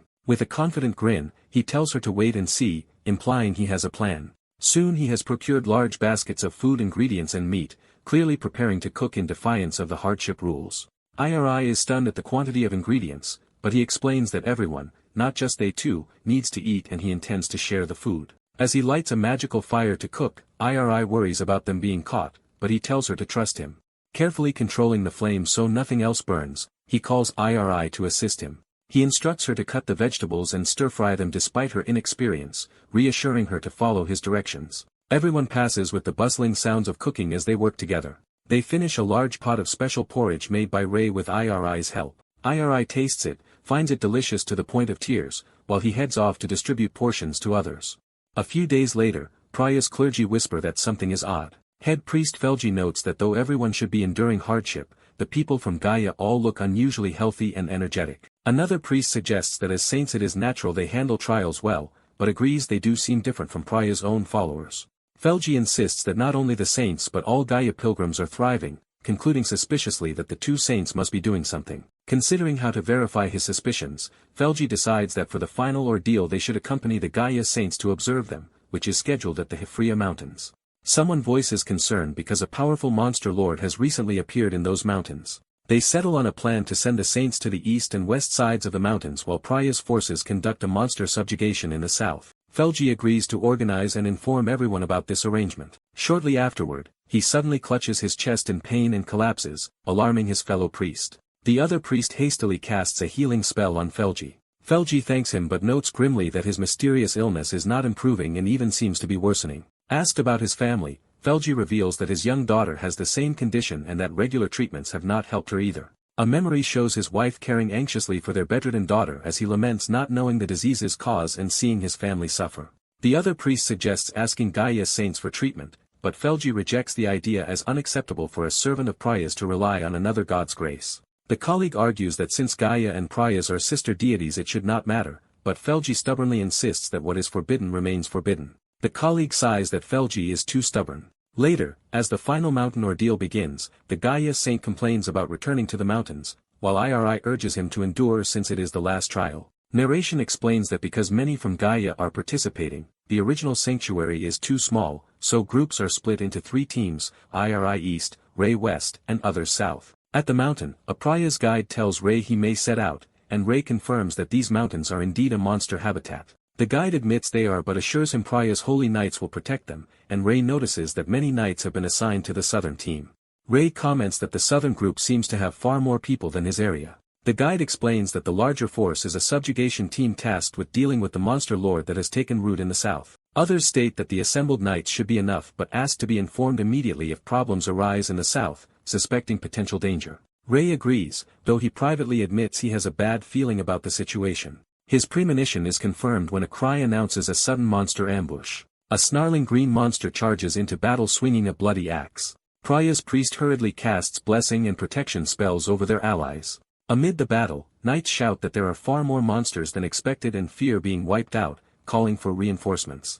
Felgi panics when communication magic fails and no messenger can break through the monster army, wondering what is happening as he hears screams for help. As he flees, a gigantic shadow looms over a priest and someone shouts that the monster lord has appeared. The enormous troll-like monster swings its weapon with lethal force, blood flying everywhere. The narrative identifies the towering troll as the monster lord and notes a sinister horn-like object protruding from its chest. Felgi recognizes that the energy emanating from the horn is dark power and staggers, wounded. He feels the pain in his chest intensify and someone yells for the head priest to retreat. Felgi, bleeding, tells his fellow priest it is too late for him and urges him to escape, but the man refuses to abandon him. The massive troll looms over them menacingly as Felgi despairs. With blood on his lips, Felgi weakly calls out to his goddess Prayas.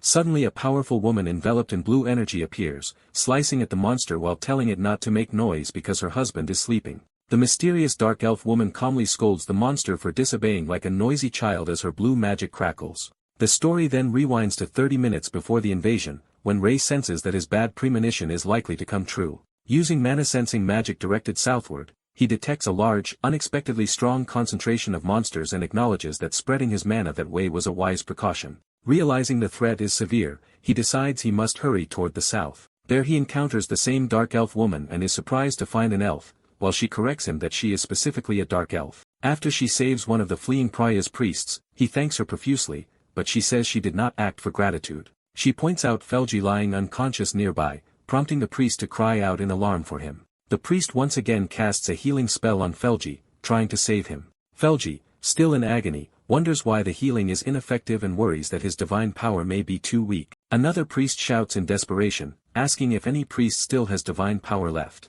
At that moment, Ray arrives and tells them to step aside. The priests are shocked to see the saint himself approach, and Ray calmly says he will examine Felgi. Ray begins a detailed magical examination of Felgi's bare chest. Using medical insight, he diagnoses chest pain and breathing difficulty as a bilateral pneumothorax with swollen pleural cavities at the lung apices. Concluding there is no alternative, he decides to perform a bilateral thoracotomy by cutting both sides of the chest and inducing controlled inflammation to close the lung holes. He plans the procedure, stating he will first cut through muscles and pleura for a clear surgical view, while the watching priests react in alarm. Ray also asks the dark elf for assistance, and she recognizes that his knowledge resembles that of heals. Intrigued, she wonders why a human possesses healven medical knowledge as she prepares to help. Ray is pleased she agrees to cooperate and suggests they move to an appropriate location. He selects a flat boulder as an improvised operating table, deciding it will suffice. Ray gathers divine power in his hand, preparing to use it alongside magic during the surgery. The dark elf admires the barrier-like spell he casts, which infuses the stone's surface with protective blue energy. Ray thanks her and asks her to fetch a clean piece of cloth for the operation, while priests anxiously ask what they should do. He checks that the assistants have at least witnessed death before, gauging their readiness for witnessing surgery. He tells one priest that their preparations are enough and instructs him how to hold the cloth once it arrives. Narration explains that such a thoracotomy normally requires multiple specialists, emphasizing how extraordinary it is for a single physician to attempt it. Ray reflects wryly that he is about to perform this complex surgery alone while giving step-by-step instructions, then turns as the dark elf returns with the cloth. She hands over the best cloth she could find, and he decides it is small but usable and thanks her. With magic, Ray purifies the makeshift operating area and patient, surrounding them with a green aura labeled clean. He warns everyone not to be shocked by his actions, assuring them that if they follow his directions he can definitely save Felgi, and they agree to trust him. Ray uses a spell to ensure adequate anesthesia, putting Felji into a deep sleep before cutting. He makes a precise incision into the chest wall to begin the operation. He narrates that he is cutting through subcutaneous tissue and muscle, while the assisting priest looks on in horrified amazement. Using magic as a cautery tool, Ray applies controlled heat to stop bleeding, confident this will replace normal surgical equipment. Acknowledging he has no X-ray, Ray decides he must cut through the ribs themselves to properly access and treat the damaged lungs.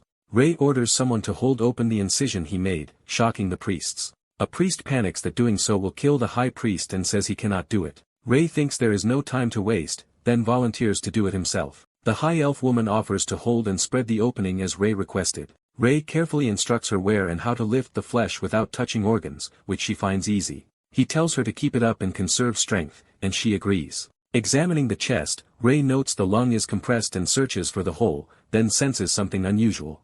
He realizes the lung tissue has been corroded by demonic energy. Ray decides to first expel the demonic energy, relieved it is only a small amount, and activates his mana. Ray calls that an humither axis caused by a lung hole letting air escape and collect in the pleural space. He remembers that before closing the chest, a chest tube is normally needed to drain air and fluid and reinflate the lung. Instead, he plans to circulate mana through the body so the gas and demonic energy are expelled together. After the lung re-expands, Ray prepares to perform pleurodesis to complete the treatment. Ray calls out to the priests.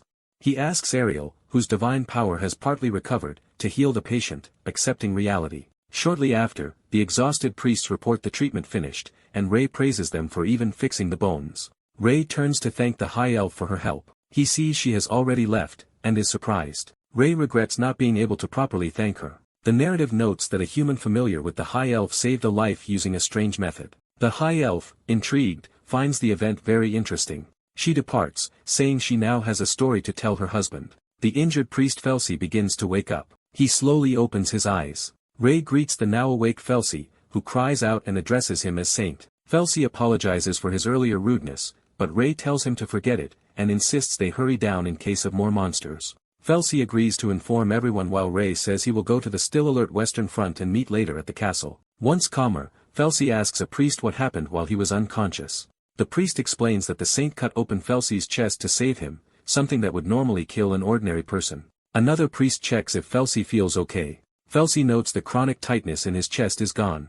Felsi reflects that he has received immense grace from the saint. Narration states that Ray returned to the west of the Hifrian Mountains, reported the southern situation, and the leaderless monsters were easily wiped out by holy knights. The final ordeal ends, and back at the castle someone begins reporting to the saint about the hero's lineage. Two mass elite guards, Jaekyong and Soyoung, start by explaining that the hidden family is secretive and little is known about them. They say the relevant information was hidden in the Prior's Holy Kingdom's royal library, and summarize 3 points about the Cursed Ones, their origin, and likely locations. The report continues that these Cursed Ones were born from an ancient war and created by the goddess Prius herself, which Ray notes differs from what he had heard. Ray asks where exactly the place is, and the guard tells him to look at the map. The guard points to a location inferred from the data, which surprises Ray. They realize the indicated spot lies in the middle of the ocean, according to the map. The guard explains that violent waves made the area unapproachable and uncharted, though nearby island suggested an unrecorded island might exist there.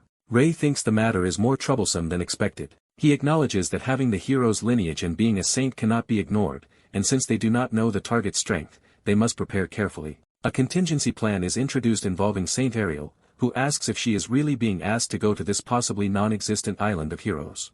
Ray begs her dramatically, calling her the most beautiful woman in the Holy Kingdom, but she initially refuses. She asks if Ray ever really needs others' help. He insists that because the person is of the hero's lineage, even he might not be able to handle them alone. Ray declares that if he dies, Ariel will revive him, placing his life in her hands. Ariel asks if he truly trusts her with his life. Ray answers that he absolutely does and that there is no one else he can rely on for this mission. Touched, Ariel wonders how she could refuse after that and agrees to accompany him. Ray excitedly confirms she cannot back out and asks how they will explain both saints leaving. Ariel demands a good excuse. Ray blithely says they will claim the goddess revealed they must find the hero's lineage and fulfill the Holy Kingdom's will, stunning Ariel. He inwardly admits he is just using the goddess name as an excuse, prompting Ariel to call him a scammer. Ariel protests that a saint should not invoke the goddess that way, but Ray argues that since it benefits the Holy Kingdom, the goddess would understand. She concedes for the sake of the kingdom, while Ray casually says they will simply leave the troops behind, to her shock. Ariel anxiously questions logistics like getting a ship and navigation. Ray says they will get a ship on site and learn navigation there. She yells that he is insane and unprepared, while he tells her to just be ready by morning so they can leave early. Ray explains they must arrive when currents are calm, estimating 3 weeks before the route closes and giant waves return. Ariel despairingly orders the Holy Knights to head back and tells Ray to rest, clearly dreading the journey. The next day at the dock, Ray calls Ariel over and asks if she is ready. She wonders what preparations she could have made. She instead asks how they will get a ship, and Ray says he has already arranged it. Ariel is dismayed by the small boat Ray procured, but he claims its size is ideal because less larger ships are easily wrecked. Ray says he will reinforce the boat with magic, and while Ariel asks if he knows how to sail, a cloaked figure approaches them. Jaekyung and Soyoung volunteer, saying they can sail and will get them there safely. Ariel introduces them as members of the Tane family. Ray notes that having 4 people is better than 2, even if they end up underwater, and she tells him not to jinx it. Ray strengthens the boat with magic and announces it is time to depart. Meanwhile, on a distant beach, a priest proclaims that a sacred duel will begin in accordance with the goddess Prize's will. The duel is declared underway. 2 combatants clash fiercely with glowing swords. The female fighter comments that her opponent seems intent on killing her. The male fighter replies that he must fight that seriously if he wants to survive. He raises his sword for a powerful overhead strike, alarming her. Realizing she is about to lose, she panics. She suddenly sees that he has stabbed himself instead, using a technique called haze, shocking her. She cries out in disbelief as he collapses, saying he is glad. He smiles through blood, happy to give his life to her. His sacrifice releases a surge of blue energy around her as she kneels. Back at sea, narration states that Ray's group set out to find the hero's lineage and contrary to their fears, the sea route has been smooth on day 2, with Ray saying they are almost there. Ariel points out the sea is as calm as a lake despite its reputation for rough waves, and Ray senses that the calmness is suspicious. Jaekyung remarks that the current feels strangely twisted, and Soyoung agrees. Ray proposes checking further ahead with his magic sight. He is stunned when he sees a churning wall of violent waves ahead. Ray concludes the path ahead looks nearly impossible and that even enhancement magic might not help. Ariel panics, asking what they should do, and someone replies there is still a way. The suggested plan is simply to rush through as fast as possible, which Ariel vehemently rejects. Ariel demands a magical solution like flying over the danger. Ray says he cannot, then casually wonders if he should try freezing the sea. He casts a freezing spell that turns the surrounding waves and sea surface into solid ice. They confirm the frozen surface is solid enough to walk on. Ray notes that strong waves will shatter thin ice, so they must move very quickly before it breaks apart. Considering they cannot abandon a supply-laden ship, Soyoung suggests returning to land to make a new plan, which Ariel thinks might be best. Before they can decide, another massive wave slams into their ship, making everyone yell. Jaekyung shouts that the ship is unsailable in these conditions, and Ray wonders how the sea turns so insane so suddenly. Ariel orders everyone to hold on as she prepares to push through with magic. Ray unleashes a powerful blast to drive the ship forward through the chaos while the crew screams. Ariel frantically asks if they are really okay and realizes this deadly region explains why the map showed nothing here. Ray feels the waves hammering them like cannon fire and admits they cannot hold out much longer even with magical shielding. Someone yells that a gigantic wave is coming straight at them from ahead. Jaekyung and Soyoung leap from the ship, saying to leave it to them, and charge the oncoming wall of water. The 2 assassins slice the towering wave apart with synchronized attacks, protecting the ship. Ray praises them as the legendary shadows of the Holy Kingdom, while they modestly say he flatters them. Ray tells everyone to search carefully because the map indicates the island should be nearby. Ariel looks around uncertainly. Water begins leaking into the ship, and someone shouts that it is starting to leak. Ray curses that they still cannot see the island and orders them to patch the leak and bail water. He adds that if the ship cannot last, they will use their emergency plan, which Ariel interprets as running across the ice shards. Ray says they have no choice but to use all their strength, instructing them to point the bow forward. As he steels himself, something catches his eye. He spots an island suddenly emerging ahead. Ray orders everyone to grab their belongings as he prepares another freezing spell. He creates a vast frozen field, forming a solid ice pathway from the ship toward the island. Ray and the others sprint over the cracking ice toward land, with him shouting for them to follow. Elsewhere on the island, a bored guard yawns. 2 guards complain that no one could possibly reach this place alive, only to hear a distant scream. They look around, puzzled by the unexpected scream. Ray comes charging across the shattered ice toward them, startling them as an intruder. The island's alarm is raised as the group approaches. Ray finally steps onto the sandy shore. Exhausted but relieved, Ray and Ariel confirm they have reached solid land. 2 island warriors confront them, demanding to know where they came from. One of the warriors internally wonders how these people managed to arrive here. Sensing their mana, Ariel states that they came from the mainland. Ray casually explains they traveled by boat and ran the rest of the way, which the warrior dismisses as a joke. The warrior asks their purpose. His companion suddenly notices a familiar aura in Ray. The two become excited, surrounding Ray and marveling that he seems similar to them, confusing him. They happily accept him as one of their own and suggest discussing details back at their base. A harsher voice calls Ray's companions weaklings and threatens to get rid of them immediately.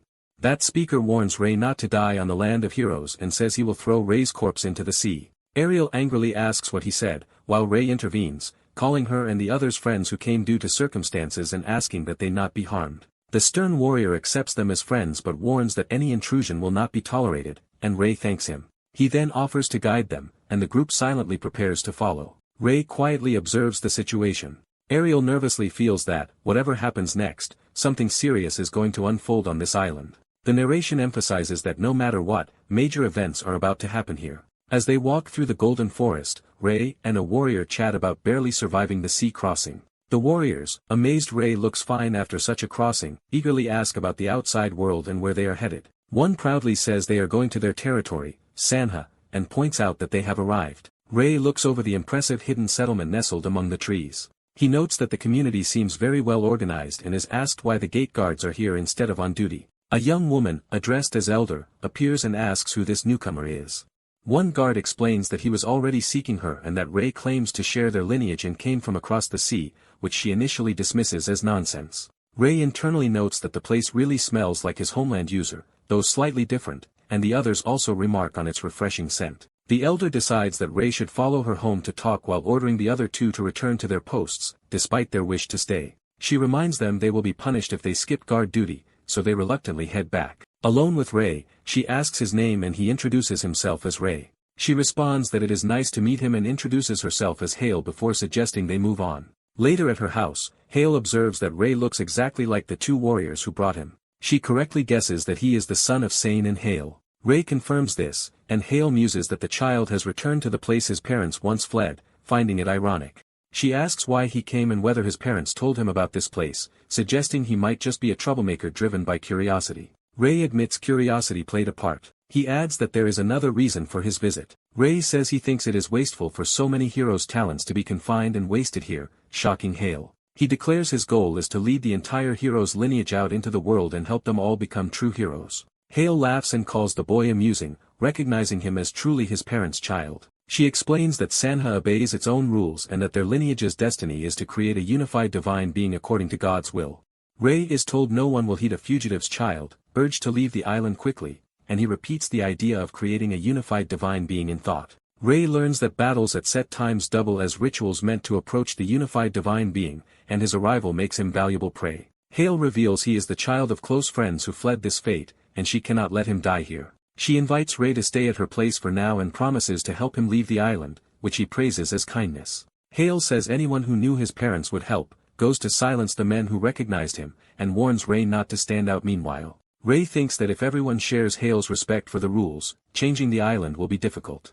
Wondering how to change their minds, Ray is distracted by an unexpected knock and a voice. A voice at the window asks to talk, and Ray wonders if someone has come looking for him. Ray asks the unseen visitor what is going on and confirms she came from beyond the sea. The unseen person desperately begs Ray to get her off the island, shocking him. She pleads that even a means to cross the sea would suffice, and Ray says he will step outside to speak with her. Outside, a woman introduces herself as Hayes, and Ray narrates that she begins telling her story. Hayes recounts losing her closest person in the ritual and, because of that, coming to resent her own lineage.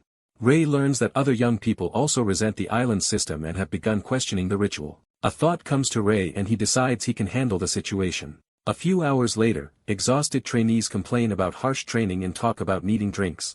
They notice a masked person approaching in the forest and react with confusion. The masked person loudly curses being born on the island and laments not being born outside. He declares they are not livestock, refuses a life trapped on the island for centuries, and shouts that he wants to escape. Ray, disguised in a mask, notes that others share this desire and talks with them about curiosity for the outside world, deciding they are aligned. Ray plans to provoke the youth, planting desire for the outside world so their doubts become resentment against the system, and this prediction proves correct.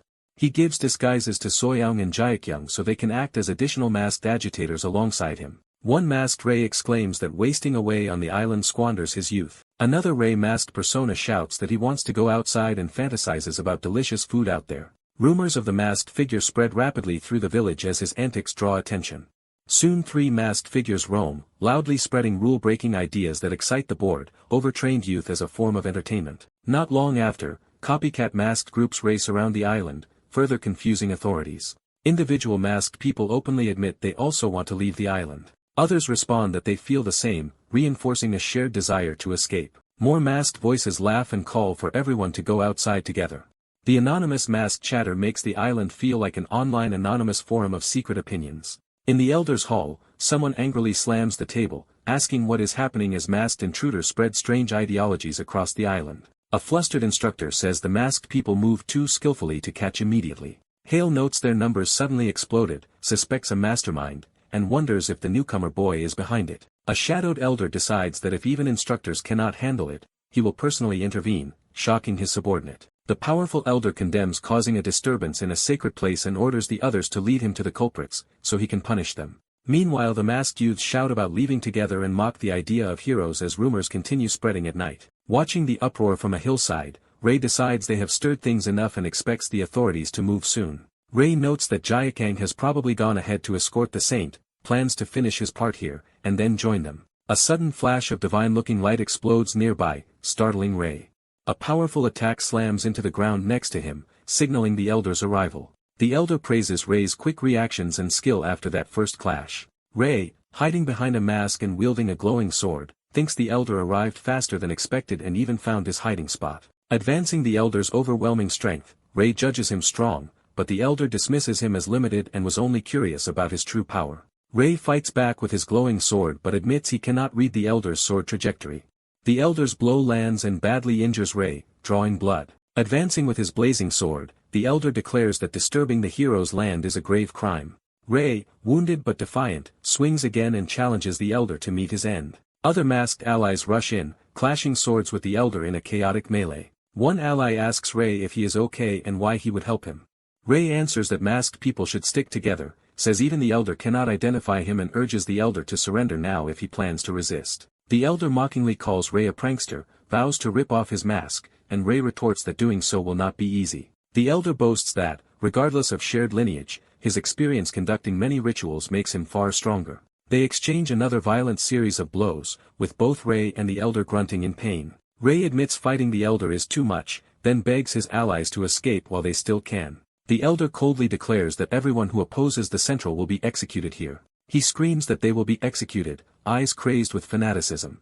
A huge fiery explosion erupts, shocking onlookers.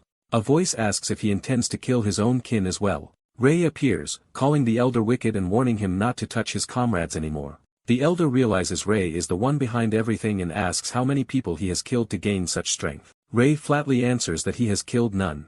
Ray clarifies that he refuses to become stronger by killing others, which the elder calls impossible. Ray argues that sacrifices to gain power are limited and that even blessed humans remain human. The elder cannot believe an outcast child wields such power, while Ray tiredly asks him to stop talking nonsense and instead take Ray along to discuss matters. The elder reluctantly agrees and tells Ray to follow, as Ray asks for a moment. Ray praises the injured masked ally for doing well and tells him to complete his treatment properly. The ally admits he has no excuse. Ray reassures him he did enough and confirms the ally knows his next steps, then suggests they leave. Ray tells a still worried companion to stop complaining and come along. Night falls on a torchlit house where the next confrontation will occur. Standing before gathered islanders in flames, Ray remarks that he is practically begging for death by what he is about to do. Facing the elder, Ray says all this commotion is to take everyone outside the island. Some elders ask what he plans to do outside, and Ray replies that his real aim is saving people. The elder condemns Ray as naive and unable to see the bigger picture, accusing him of being caught up in trivialities. Ray counters that living peacefully like pen livestock is unacceptable and that even animals know when to escape. He credits the elder for at least having courage to come this far. The elder warns that bravery without judgment leads to death. Ray smiles and offers to test how well he can defend himself. Hale steps between them, urging reason and questioning the point of fighting here, making the elder back down with a grunt. Hale quietly asks Ray if he truly believes he can get them all off the island, and he admits it will be hard but insists they should try. Before deciding, Ray asks if the reason they want to leave is war, clarifies that he needs the hero's lineage's learning ability rather than their force. The elder shouts that more than anything he wants to rescue everyone from this cruel island. Another elder recites their doctrine about sacred destiny from the goddess, while Ray quotes scripture about unity and oneness. Ray continues quoting, arguing that many deaths merging into one still only amount to another death and that neither past nor future can change each other. Hale realizes Ray is reciting what sounds like their goddess's holy scripture and is stunned that he knows it. Ray explains that this passage directly challenges their entire way of life, while irritated elders accuse him of trying to overturn the hierarchy by twisting scripture. He questions whether their brutal competitions and life-stealing rituals are really the goddess's will. Ray unleashes an overwhelming burst of golden power that shocks everyone. Bathed in that light, elders recognize it as divine power and begin to accept that things must change. Ray, as a supposed saint of the goddess Gaia, proclaims the goddess's will to the blessed beneficiaries. He declares that the clan must stop the ritual and that everyone must leave the island. Attendants tell a saintess that the time predicted by the saint is approaching. The anxious saintess says she is ready but asks what exactly is going to happen. Her masked escort notes that the phenomenon they see is the saint's power and says it is time for them to move. Ray, glowing, senses that the real events are finally beginning. Onlookers nervously ask if Ray truly is a saint as they witness his radiance, though they doubt such overwhelming divine power could be fake. Some still struggle to accept that this is truly the goddess's will. Ray ends his warning, vows to take them away even by force, and claims that doing so is the goddess's will, while narration notes this is a lie. Elders say the issue demands careful deliberation and wonder what their chief will decide. Hale explains that the chief is the great elder who leads their lineage and that such a decision cannot be made without him. Ray asks where the chief is. She points to a sealed chamber where the chief has been in seclusion for 3 years and says entry is forbidden until he emerges. As someone warns not to disturb the chief, Ray abruptly moves toward the chamber, startling the elder. Ray is uneasy that no one has seen the chief in 3 years and suspects something is wrong. He uses his blue power to slice open the sealed room, shocking witnesses. Ray furiously demands how they could call this closed-door training, berating them for leaving someone locked up so long. Inside, they find the chief collapsed, and Ray insists that no one could be fined after 3 years even with food and water. Others shout that the chief has fainted. Ray thinks he expected this outcome. The elders angrily demand that the supposed saint hurry up and heal the chief instead of just examining his body, which Ray calls crazy. Ray counters that saints are not omnipotent, explains that even priests must know a patient's condition before treatment, and asks if they think divine power alone fixes everything. Frustrated, Ray yells if he should just stop doing anything, while an elder stammers in reply. Hale admits they were reckless, explaining that concern for the chief's health made them overreact. Ray repeats that the islanders are ignorant of outside healing practices and asks him to forgive their behavior since it was out of ignorance. In narration, Ray reflects that Hale's closeness to his parents and her motherly kindness keep him from snapping at her. He grudgingly agrees that, since Hale asked, he will look more into the chief's condition and update them, and she thanks him. Ray examines the chief's body with blue mana and notes, nothing physically strange, concluding that confirms his suspicion. He inspects the chief's inner mana pathways and sees that they are badly disrupted. Hale brightens when Ray says they can heal the chief after determining the cause. Ray agrees but asks them to cordon off the area so no one else can approach during the healing. He adds that the treatment will take several days and asks them to keep everyone away. Hale agrees, though another elder protests. Hale turns cold and orders the others to leave the chamber.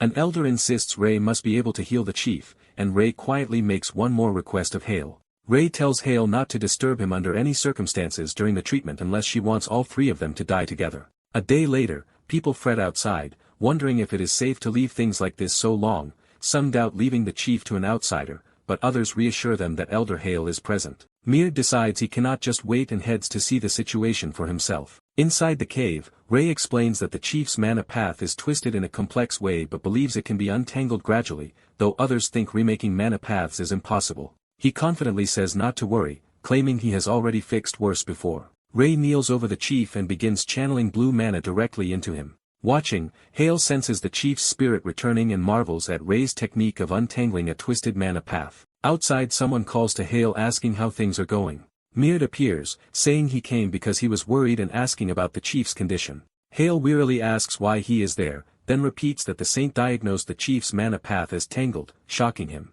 She tells him to speak quietly because the saint is concentrating, but Mird angrily argues that such an important matter should first be discussed among the elders and criticizes her. Hale defends Ray's knowledge of mana, saying he understands it better than they do, while another elder dismissively says no more explanation is needed. Meard suddenly charges forward, shouting and announcing that the Elder Council will be taking the chief away. His hand grabs Ray's shoulder mid-treatment, startling Ray. The interference causes sharp backlash. Ray cries out in agony as his body convulses. Hale rushes to catch the collapsing Ray, shaking him and shouting for him to wake up. Narration explains that injecting mana into the tangled path demanded intense concentration, and that Meard's interruption caused a violent clash that severely harmed Ray.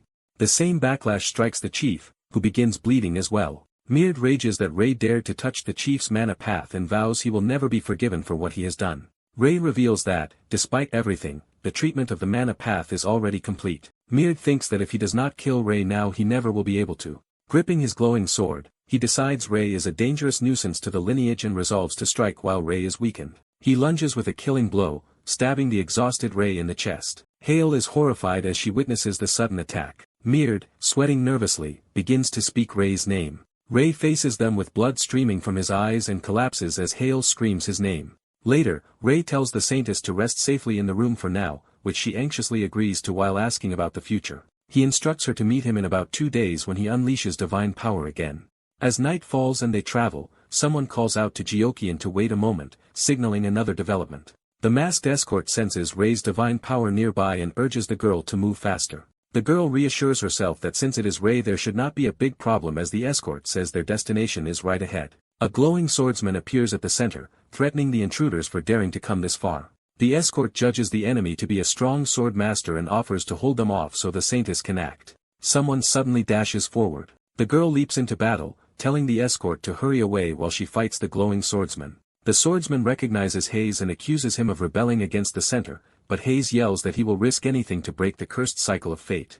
Hayes declares that the glowing sword and power he wields come from the Glane he inherited and from the will of all sacrificed in the ritual. Hayes orders everyone to escape while he holds the enemies, and the escort calls Geokian to follow him. Inside the core room, someone shouts for Ray to regain consciousness. In the past, Hale and Meard argue, Hale calling Meard a mad traitor while Meard insists Hale is wrong for entrusting the patriarch to a traitor's child. Hale, furious, vows Meard will be sent to central trial and held responsible for this betrayal. Hale disowns Meard from the clan and attacks with overwhelming force. Meard realizes Hale's power is far greater than expected and decides he must flee or be absorbed. Hale shouts Ray's name mid-battle, startling Meard. A huge shockwave erupts elsewhere. Geokian and the escort arrive at the core, calling out and being recognized as Ray's allies. Meard Ray lying on the ground bleeding heavily. Geokian anxiously asks how long Ray has been like this and learns it has been 2 or 3 minutes.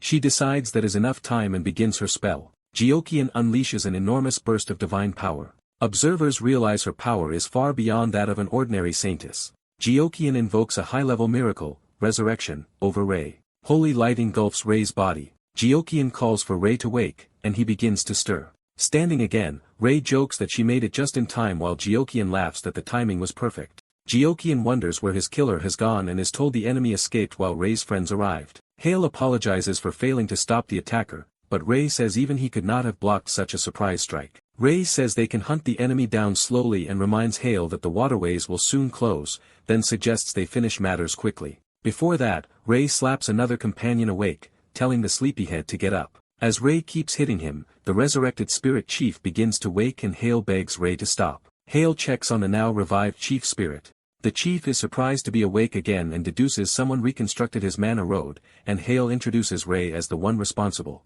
The chief asks if Ray saved him. Ray says he only repaired the mana road and wants to discuss something more important. Ray remarks that someone as strong as the chief should not be poor at mana control and asks how this happened, but the chief instead orders Hale to convene the Council of Elders. The chief explains that he did not truly come here for secluded training but for another reason. He reveals he sensed the ancient magic circle collapsing rather than came for training. Hale is shocked that the sturdy ancestral magic circle could fail, while the chief admits he wanted the same. The chief says he came to the core to investigate, found the circle damaged by interference, and began urgent repairs using training as a pretext, only to walk into a trap. He explains that when he connected his mana road to the circle, a dark, evil foreign force invaded his pathways. Ray recalls such a dark evil power and the chief says he circulated all his mana to expel it, twisting his mana road in the process. The chief narrates that the surrounding seas were once calm but gradually became rough until ships could not sail. He believes the full collapse of the magic circle started then and that whoever tampered with it planned to render him powerless and drown the island, turning everyone into corpses. Someone protests that no one on this land could do such a thing, while the chief says there are many mysteries but first another matter is urgent. He declares that everyone must evacuate the island. Elsewhere, a battered Maerd marvels at Hale's strength. Maerd reflects that both Hale and Ray possess terrifying power and convinces himself that killing them was the right way to protect the island. Accepting Hale's wrath as inevitable, Maerd focuses on persuading the elders when sudden mana begins to surge within him. Ecstatic, he realizes the power of the one he killed is at last being absorbed into him. The absorbed power erupts from Maerd in a massive blue vortex. Laughing maniacally, Maerd revels in the explosive blue energy. He praises his newfound might as a blessing of the goddess. Maerd believes that with this power no one on the island can oppose him and that once he devours everything he will become something greater. He proclaims his ambition to become a singular deity. Later, villagers on the burning shoreline call to their saint, Ray, for instructions while working. Ray, overwhelmed by constant calls of saint, yells that he will respond one at a time as narration notes, for days have passed since saving the spirit chief. Under the chief's leadership, the clan proceeds with a migration plan off the island. They start building ships but discover that even protected vessels cannot withstand a currents. All human and material resources, even treasured swords, are sacrificed to continue constructing stronger ships. Some conservative elders, however, oppose the plan and insist on remaining on the island even if it sinks. Their reasoning is that they serve the goddess Frias and cannot follow Gaia's saint if it seems to conflict with Frias's will. Ray thinks these elders are irrational since, without a direct revelation from Frias, they would rather die than leave. The chief notes the shipbuilder's impressive speed and says the rest can be reinforced by magic, then Ray asks again about the escaped Maerd. Jaekyung reports Maerd is hiding so well that even water spirits cannot locate him, which Ray finds suspicious. Ray notes that Maerd's strong presence should be noticeable and reminds Jaekyung that the waterways will soon close. She answers that as long as they depart within 2 days they should be fine, and Ray agrees to inform the water spirits. Jaekyung asks if they will abandon those who refuse to leave. Ray doubts the elders will listen despite the chief's efforts. Ray shrugs that people who would rather die than leave cannot be forced, while Jaekyung questions if that is an appropriate attitude for a saint. Suddenly a loud rumble interrupts them, startling both. Ray senses the island's mana becoming unstable and fears the magic circle may have collapsed. He decides to personally check the core of the magic circle immediately. At the core, elders cry blasphemy as the spirit chief shatters the ancestral crystal. The chief asks if this destruction clarifies their choice, while the elders accuse him of insanity for destroying Frias's precious legacy. He replies that he already told them the core became irreparable 3 years ago and that the island's sinking is inevitable. The elders shout that this cannot be and demand to know why the core was damaged, but the chief says he does not know. He insists that letting everyone die with the island is not the goddess's will and urges them to leave together.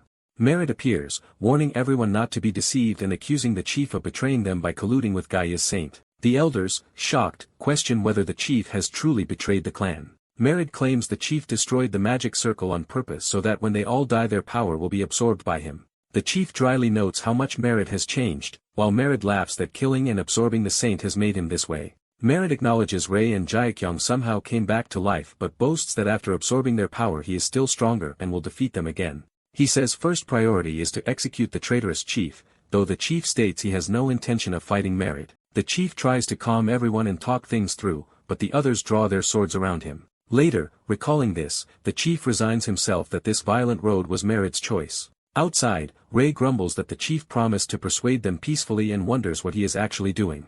Ray then senses Maerd's overwhelming mana. He sees a massive blue explosion near the building and reacts in alarm. Ray rushes inside shouting for the chief. Inside he finds the elders lying dead as blue smoke clears around Maerd. Maerd remarks that he meant to come after Ray but Ray arrived first, saving him the trouble. Ray, aghast, realizes from Maerd's words and aura that Maerd now holds absurd power. Ray notes the dense mana around Maerd's glowing sword and recognizes it as connected to his own. Ray deduces that the goddess's power transfer blessing completed during that short span and the chief urges Ray to leave because it is dangerous. As they move outside, the chief quickly explains that when he destroyed the core to convince the elders, Maerd framed him and slaughtered them amid the confusion. Now empowered, Maerd says Ray will soon end up like the dead elders thanks to that same power.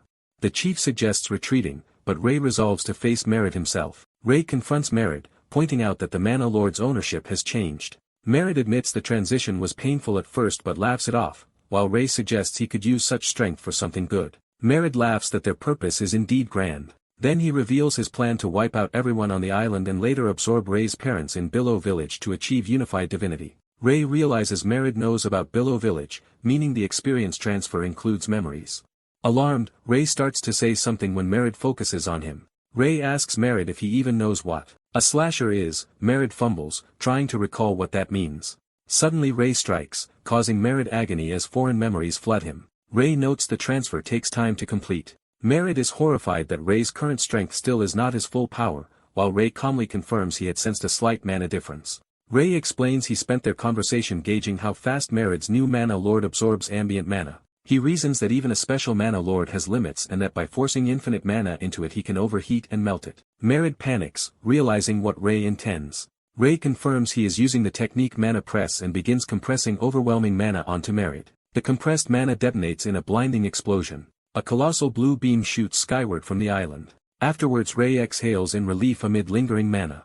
He reflects that because the mana lord came from Merid, the backlash also affects him. New memories suddenly surge into Ray's mind. He recognizes them as memories concerning the Spirit Clan chief. Later, on the evacuation ship, someone orders the sails lowered as they battle fierce winds. Ray commands the crew to use magic to reinforce the straining sails, right after defeating Merid. Narration explains that though the waves worsened after the core's destruction, the newly built ship was sturdier than their original vessel. Ray repeatedly casts strengthening magic on the ship's structure. He then uses psychokinesis to levitate and steady the entire ship. Ray warns everyone to hold on tight as he prepares an improvised maneuver, alarming the crew. He blasts the ship forward with explosive force. Using methods possible only with such a large vessel, Ray propels them rapidly through the stormy sea while many passengers retch. A few days later, the exhausted but hopeful passengers celebrate. They joyfully see a port town and marvel that they have finally reached the outside world. Jaekyung and Ray note with relief that they managed to bring everyone safely thanks to Ariel's help. Ariel demands a big treat as payment, and Ray jokes he will make someone else pay the bill. The Spirit Clan representative thanks Hayes and Jaekyung for bringing them to this new land. Looking at the port city, he says leaving the island makes him feel capable of anything, even if he does not yet know why Ray brought them here. Ray assures him there is a good reason and tells him to look forward to it. As their ship approaches the dock, a guard shouts for them to halt. The guard declares unauthorized ships may not dock and orders them to turn back. One of Ray's companions wonders why so many ragged people are arriving and asks what they should do now that they are being told to leave. Another worries they might have to fight immediately, but Ray says he will handle negotiations. Ray jumps down and asks where authorization is obtained. The guard explains only the Holy Kingdom of Frias can grant it. Ray calmly presents a badge and asks the guard to pass on their request to use the port. The guard is stunned to see it is the High Priest's silver badge and orders the temple to be contacted at once. Shortly afterward, the guards grovel in apology and ask if the Holy One will forgive their offense. Ray just asks if they may enter. The flustered guard insists on escorting them personally, citing the High Priest's order to treat Ray with utmost care. Jaekyung observes that High Priest believes must be repaying Ray's earlier kindness. Ray happily accepts the hospitality offer and suggests they go enjoy it. They are treated to a lavish banquet hall filled with food. Someone raises several monks high to start the celebration. Ray and Jaekyung cheerfully drink with everyone in the grand hall. Later, clan members thank Ray for bringing them to their new residence, and he says he is glad everyone followed. The chief asks how it feels to have left the cramped island, and Ray admits they are still adjusting. The chief says they naturally would not yet understand how this new world works but promises to help them adapt, and Ray asks him to explain more. Ray addresses the Spirit Clan, telling them they are capable of anything and that he wants them to learn medicine so they can heal the world. When the chief wonders why they need medicine instead of magic, Ray explains that not everyone can benefit from magic, so this new art is necessary. In this world only 1 in 10 people can use magic, so non-mages must rely on rare free healing from the Holy Kingdom's priests or pay for costly healing magic. Healing magic typically costs 30 silver coins, about a commoner's monthly living expenses, making it unaffordable for most. Ray explains that with their learning abilities they can quickly become doctors, spread medical knowledge, and create a world where everyone has access to healthcare, which is his goal. His grandfather thinks Ray is indeed worthy of being called the Holy One chosen by Gaia. Ray tells them they will study medicine at an institution called the Academy, on the eastern continent, 2 weeks away by ship. He plans to teach the group general knowledge and basic medical skills during the voyage, confident that 2 weeks is enough for their talented tribe. Ray's grandfather agrees to Ray's intentions, will inform the tribe, and thanks him for taking care of them. Ray adds that to reach the academy they must pass through Cilia, his hometown where his family lives. His grandfather asks if Ray really does not want to see his mother on the way. The grandfather wonders if Merd's memories inside Ray are affecting his feelings. He assumes Ray already knows he was a bad father to Merd. In a chibi aside, he admits that if he saw Merd's foolish father again, he would not be able to hold back his anger. Ray confesses that being able to meet his family now feels strange and that he needs more time. He says even without meeting them he can tell they raised a good child, so they must be doing well. Ray notes there is plenty of time, but one thing is clear. He believes the mother he remembers would definitely want to meet Ray. Ray tells his grandfather to just say when he is ready to meet her. The grandfather is quietly moved. He promises that he will let Ray know when he is ready. Narration states that Ray, his group, and 200 heroic bloodlines set off toward the Holy Kingdom. At the Holy Kingdom, a grand cathedral greets him as the saint. A nun apologizes for having to report an issue to Ray immediately upon his return. She begins by reporting on the mission he ordered. She worked with Hong Young to eliminate corrupt noble families, but they suffered heavy losses. Ray reacts that this is serious and asks her to continue. She admits she used Belcroy family assets for this private matter without his explicit order. She enthusiastically praises her, calling her the ideal Duchess of Belcroy, while she modestly says she is embarrassed. She brings up another topic concerning the people Ray brought with him. Hearing they possessed the heroic bloodline, she says it is surprising but warns they must act cautiously. She explains that the saint's influence is now the strongest in the holy nation, and bringing in the heroic bloodlines is like adding a private army under his command. She adds that even aside from this, the power of noble families has already been greatly weakened because of him, so nobles will see this as a huge threat. Ray asks what else she has to report. Another official reports that the medical academy has only 10 enrollment slots left and currently cannot take 200 new students. Ray immediately proposes solving this by buying nearby private land and expanding the academy, ordering that the process begin. Narration shows Ray starting to purchase land and vacant buildings around the academy. Merchants initially reluctant to sell agree once they hear the premium price he offers.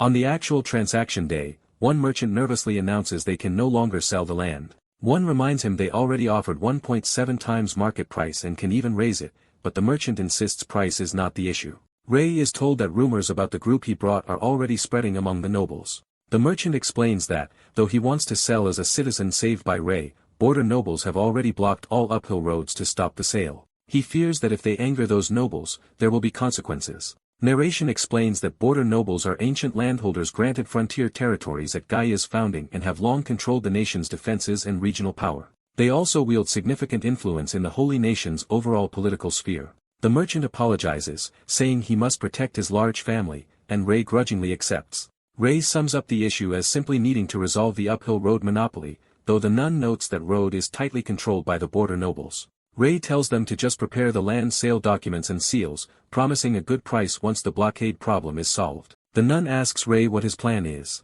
He says he will first talk directly with the border nobles. She explains Ray has never met them in the capital because they are conservative families who rarely leave their frontier lands unless something serious happens. She adds that although they belong to the holy nation, they act almost like an autonomous territory and ignore the central hierarchy.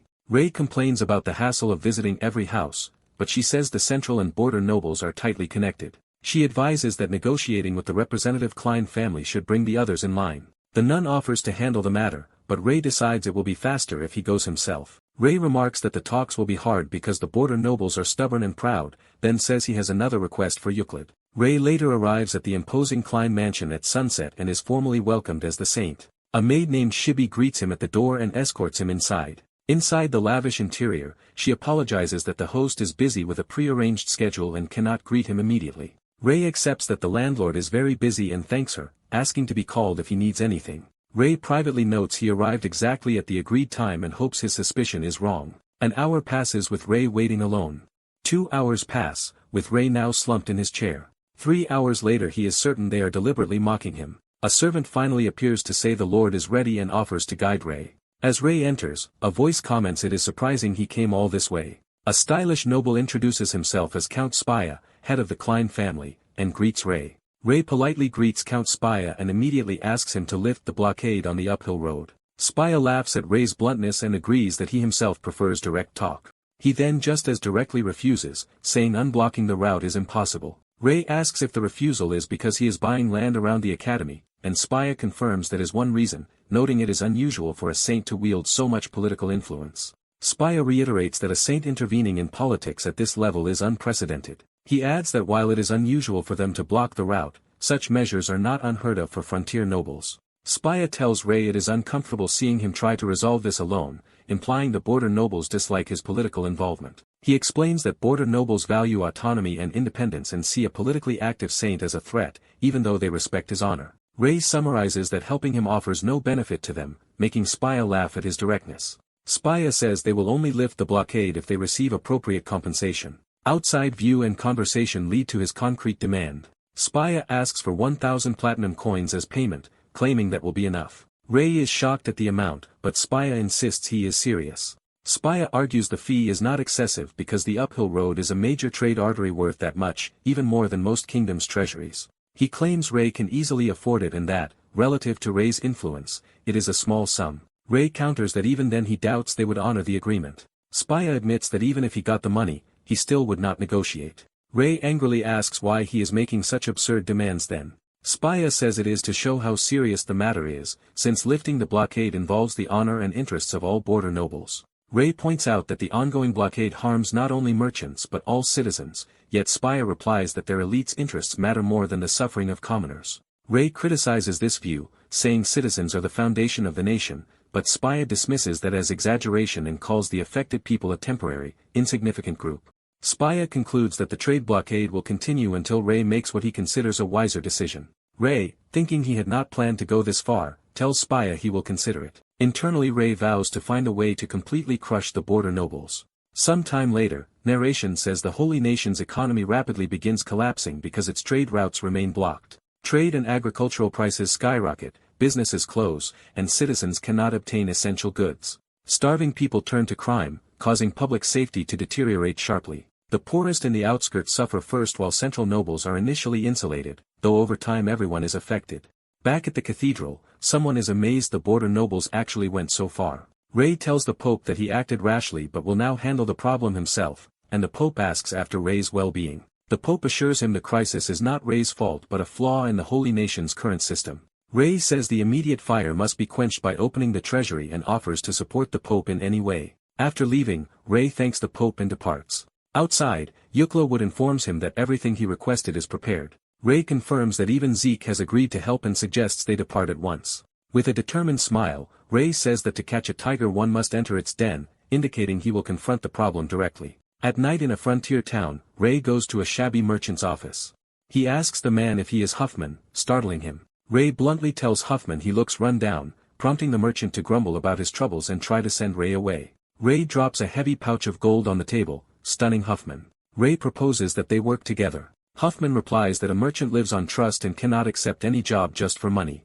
He loudly insists he will not agree simply because a stranger threw money at him. Ray then recites Huffman's background, a Devon noble-born trader who left his family firm, founded his own company 7 years ago, and built it from nothing. He continues, saying Huffman was the first independent trader dealing with foreign kingdoms in the Holy Nation, beat noble-backed competitors, and pioneered new routes. Ray admires Huffman's quick decisions, negotiation skills, broad outlook, and risk management under harsh conditions. On that basis, Ray says he is offering Huffman a chance. He asks if Huffman does not miss the thriving company he once had and whether he wants to revive it. Huffman argues that even if he works with Ray, the current crisis has swept everything away and he has nothing left to sell. Ray asks, what if they supplied exclusive goods and used alternative trade routes instead? Huffman protests that areas outside existing routes are full of monsters, but Ray brushes that aside as no problem. Huffman, exasperated, drags Ray outside to see what he means. Huffman sees Ray's bestiared allies moving. Outside, orc-like residents are busily unloading crates, astonishing Huffman. Ray explains he already got the residents' permission and their help. Huffman can only ask why orcs are involved. Ray shows crates full of magical tools and rare magic stones, calling them the merchandise for their new trading company. Huffman recognizes them as high-end tools from the Villacruz family and stones from the exclusive Trey mine. He is shocked that an ordinary person could acquire such items and demands to know how Ray got them. Ray then pointedly asks if, after seeing this, Huffman is willing to work together. Overwhelmed, Huffman feels this is an unbelievable yet irresistible opportunity. He concludes that no merchant could afford to pass up such a chance. Fired up, Huffman pledges to work himself to the bone for the trading company master and is told to register the company the next day. Huffman eagerly asks what they should name the company. Ray thinks for a moment. He decides on a name. The new enterprise is established as the Salvation Trading Company. 1 month later, at the company's base, laughter echoes as their success becomes apparent. Huffman delights in mountains of coins as narration explains that, by using special share family resources, Salvation Trading Company has begun successful trade with neighboring countries via new routes. Thanks to Huffman's commercial skills, they sell to many nations and quickly build a strong foundation. Ray praises Huffman's achievements and says he did not expect such profits. Huffman modestly credits the excellent goods, while Ray asks how others are reacting. Huffman reports that individual merchants are very enthusiastic and show strong interest in the new trade route. Dreaming of charging fees for route usage, Huffman imagines huge profits. But Ray says there will be no tolls. When Huffman protests, Ray explains that the route's purpose is to counter the existing blockade and that charging fees would make them no better than the border nobles. Huffman realizes his mistake, and Ray instructs him to announce that the Salvation route is free to use as long as users meet certain conditions. Those conditions require companies using the route to carry designated food items and sell them below price cap set by Salvation Trading Company. Ray adds they will also purchase large amounts of food and store it in regional warehouses instead of reselling it. These warehouses will serve as emergency relief centers distributing food directly to people who cannot afford it.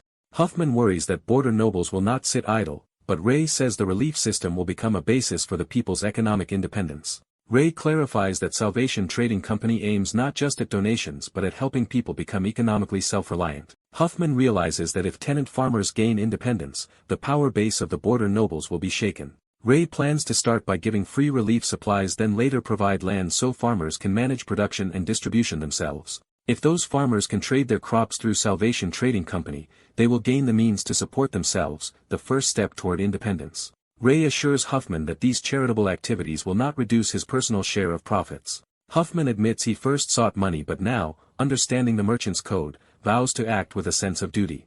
Ray laughs that he chose the right partner, and Huffman promises to draft detailed plans and implement Ray's ideas. Narration concludes that Huffman builds the relief warehouses into agricultural support centers, supplying farmers with tools and seed so they can cultivate their own fields. Advisory groups of veteran farmers are organized to share efficient cultivation and distribution methods in each village, building a mutual growth network with Salvation Trading Company. Sometime later in town, someone checks that all residents in need have received supplies. A staff member enthusiastically invites villagers to attend a farming techniques workshop the next day. Huffman observes the bustling town and thinks that everything is progressing according to his plan. He reflects that in this caste-bound region, commoners are gaining autonomy, and at this pace the whole nation will soon prosper on the new commercial foundation. Huffman recalls how the trading master's high-quality goods and holy aura convinced nobles that he must be the rumored saint.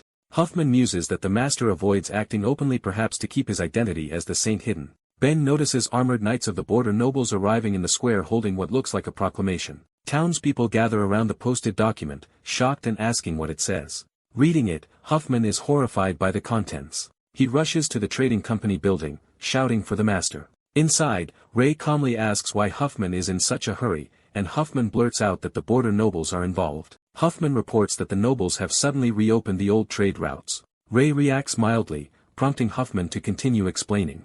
The knights publicly declare that because monsters make the old routes unsafe, they are closing them again for the people's safety. The proclamation further claims the border lords selflessly risked themselves to clear monsters and are now announcing the road safe once more. It then denounces Salvation Trading Company's route as unsafe, poorly managed, and unable to guarantee protection from monsters, shocking Huffman. The knights add accusations that Salvation's imported food and resources are defective and uninspected, which Huffman internally rejects as blatant lies. Worried citizens start wondering if the low prices mean Salvation's food was unsafe and repeat the claim that the company uses uncontrolled, dangerous routes just for profit. The knight concludes by riling the crowd, insisting that this harmful group must be expelled from the community. Back at the office, Huffman bitterly explains that this is the propaganda being spread, while Ray reacts with a chuckle. Ray bursts into loud laughter, leaving Huffman aghast that he can laugh at a time like this. Huffman frets that since the border nobles themselves are pushing the smear campaign, all their efforts might be ruined. He suggests Ray personally reassure everyone that the trade routes are safe, but Ray casually says they do not need to respond at all. When Huffman protests, Ray asks whether people who have tasted freedom will really accept returning to the old oppressive system. Ray explains that the territory's people have learned to trade for themselves, gained economic independence, and discovered the power of choice. He notes that although the nobles' propaganda sows fear, his reforms already gave people the chance to overcome that fear. Ray adds that even if some return to the old ways, it will simply be another lesson, so they only need to maintain the current situation without counterattacking. He then turns to Huffman with a serious air, preparing to raise another matter. Elsewhere, a knight realizes the crowd is not convinced by the accusations and wonders who they think they are fooling.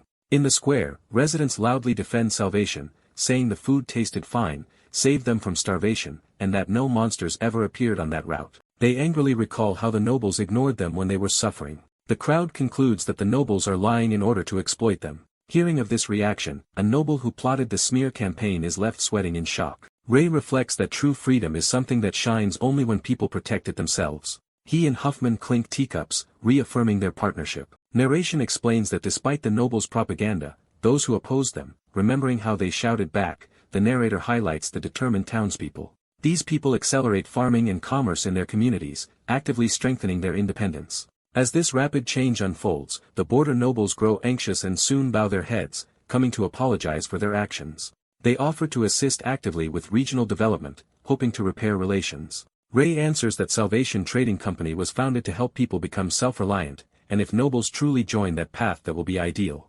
With a suddenly intimidating smile, he says that since they will be active, he looks forward to seeing how much support they will really provide. Intimidated, the nobles end up signing an agreement not to interfere with local economic independence. The treaty also binds them to make substantial regular donations to Salvation's charity fund. That night Ray jokes with Huffman that perhaps they could have squeezed more from the nobles. Huffman remarks they surrendered more easily than expected, while Ray notes that even proud nobles cannot ignore financial incentives. Huffman consoles himself that revitalizing the local economy will benefit the nobles too, so their bowing now is actually wise. He gushes over Ray's foresight and predicts Salvation will become the continent's largest trading group, while Ray says he will rely on Huffman for that. Ray lightly acknowledges the compliment, and says that with Huffman's skills, building a great trading group is fully possible. Huffman suddenly senses from Ray's tone that he is planning to leave. Ray confirms it plainly, stating his intention to depart from the Holy Kingdom. Huffman shouts in shock at hearing Ray will leave the Holy Kingdom. Ray says circumstances give him no choice, even as Huffman tries to protest. Huffman admits he cannot grasp Ray's higher thoughts but trusts he must have his reasons. He says everyone in the Holy Kingdom will feel Ray's absence deeply. Ray agrees but points out the recent events show people can walk their own paths. Ray says he believes in people's strength to overcome hardships by themselves and choose their own ways.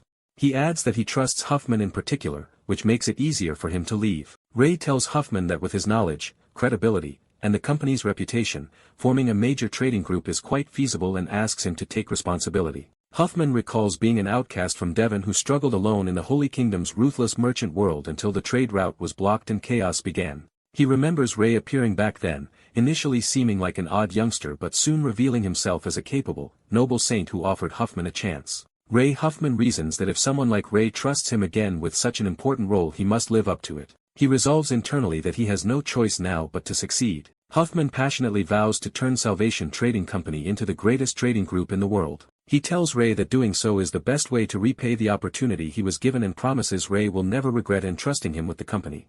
Ray smiles quietly, clearly pleased by Huffman's determination. Later under the night sky, Ray silently thanks Huffman as he prepares to move on. At the royal capital, someone praises Ray for the outstanding job he has done.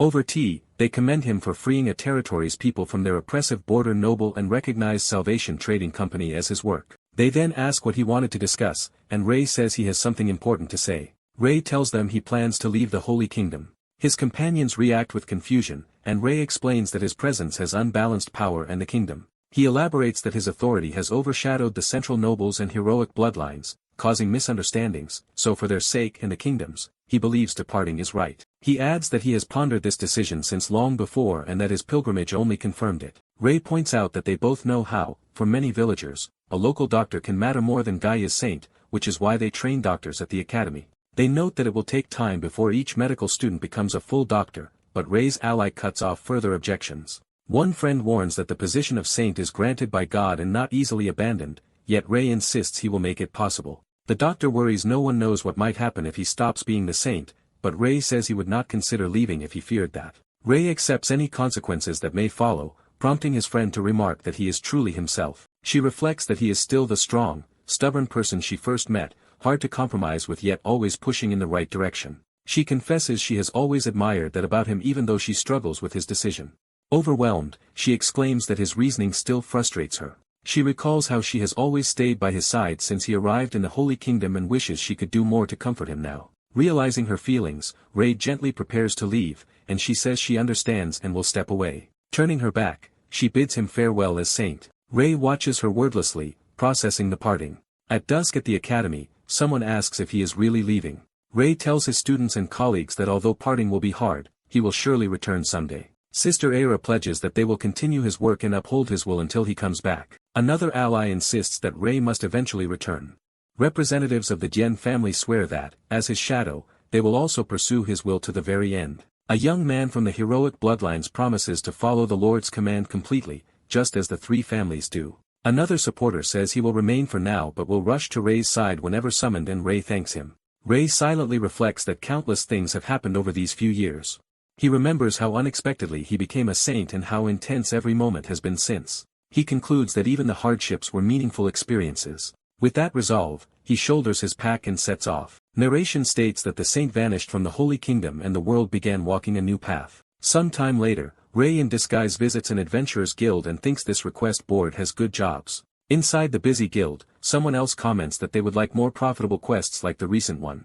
Adventurers notice a cloaked figure entering the guild hall. The newcomer's boots stride across the floor toward the board. Under a hood and mask, Rei examines the board, drawing murmurs. He plucks one request notice from the wall. At the counter, he asks to accept that request, and the clerk notes it is reserved for healers. The clerk asks to see his healer credentials. Rei reveals a card bearing the healer emblem, shocking the clerk. After confirming it, the clerk apologizes and explains that many people were injured in a monster sweep, requesting Rei hurry to join priests in the village. As Rei turns to leave, a curious adventurer watches him go. The adventurer asks the clerk who the stranger was, guessing he is an outsider. He is surprised that a healer would switch guilds and wonders aloud if that is normal. The legend defines the profession of healer as someone trained in healing science who treats people. It explains that healers are ranked into 3 tiers, with rank 3 having basic medical knowledge and rank 2 authorized to command priests and lead treatment. Rank 1 healers, a rare group, combine mana and healing arts to rapidly treat severe cases. All healer ranks are considered high level. Rank 1 healers even hold authority to issue evacuation or, in dire epidemics, purge orders for villages, giving them great power. Back at the guild, the clerk refuses to reveal details about Rei, reminding others that the guild keeps such information private and they should not pry. The nosy adventurer grumbles that the clerk is no fun, while the clerk notes that Rei is actually a rank 2 healer. Watching from outside, Rei observes that it is unusual for an academy-trained elite like that adventurer to take such requests here. Rei then travels along a riverside path toward his new assignment. He walks alone through the forest, his large pack marking him as a wandering healer. A familiar voice asks if he is leaving now, causing him to pause. Fia, the elf guardian of the Grimoire Forest, greets him, noting that exactly 5 years have passed.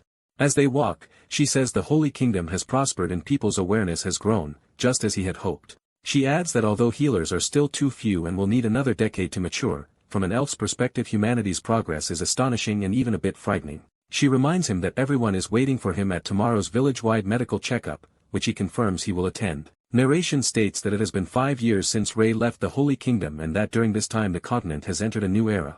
Medicine has been refined and expanded under the banner of healing science through the heroic Bloodline Academy. Unlike instant holy magic, healing science lets trained healers track and eliminate disease causes, treat conditions holy magic cannot, and has become mandatory study for priests. Even the Adventurers Guild now requires recruiting healers, though Rei notes there is still a large gap between demand and supply. He observes that healers have become so valuable that commoners can barely hope for treatment. Frustrated, Rei wonders if the Academy's purpose was really to create healers that only the rich can hire. Just then Xia, a cheerful girl in a purple dress, runs up happily, greeting him earlier than usual. Rei pats her head and asks about her day, and she proudly says she read, practiced magic, and wants help with sword practice. He gladly agrees to train her, and they walk off hand in hand. Xia then jealously asks if he met the pretty elf lady that day. When he nervously asks how she knows, she says she cannot smell the elf scent on him and presses if he will see Fia tomorrow. Rei inwardly grumbles about sharp-nosed races while Xia gleefully celebrates that he probably will. He says that Xia seems oddly obsessed with his connection to Aira. Later at their house yard, Rei proposes they start a light sparring session. He allows Xia to use mana as usual, though she warns she has grown much stronger. Smiling, Rei assures her it is fine. Xia steps into a glowing mana circle to begin. Empowered by mana, she charges with her practiced sword, asking him to take care of her during the match. Rei notes with satisfaction that her mana has grown powerful, perhaps thanks to his design of the mana road, and tells her she is always welcome. She unleashes a fierce strike, the scene flashing with speed lines. Their clash sends blue mana arcs whipping through the air as Rei easily parries her attacks.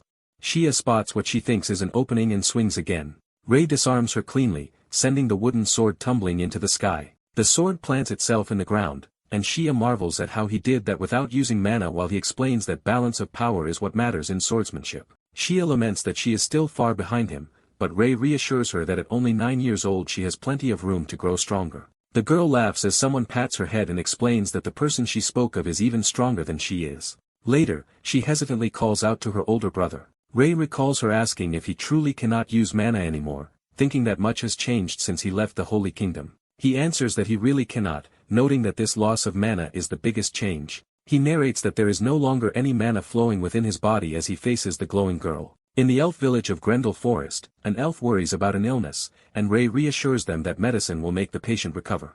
After treating the last sick child, an elf thanks Rei as he wipes his brow. High Elf Ira appears, asks if the work is done, and thanks Rei for always caring for the children. Ira says she helps the children because she likes it, then anxiously asks how the elder is doing and hears they must prepare themselves.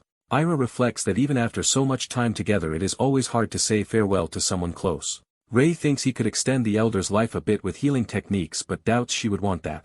Ira explains that for elves, living out one's life and returning to mana is natural and an honorable end, so the elder would not want her life prolonged. She tells Rei not to worry too much, saying she is prepared for the elder's passing even if it still troubles her. Ira then asks if Rei's body still cannot accept mana, and he admits he has tried but it never works. She wonders aloud if Rei's condition is the will of the Supreme God. Rei recalls that on the night he left the Holy Kingdom he had a strange dream in a white foggy place. In the dream a divine message commanded him not to defy that will.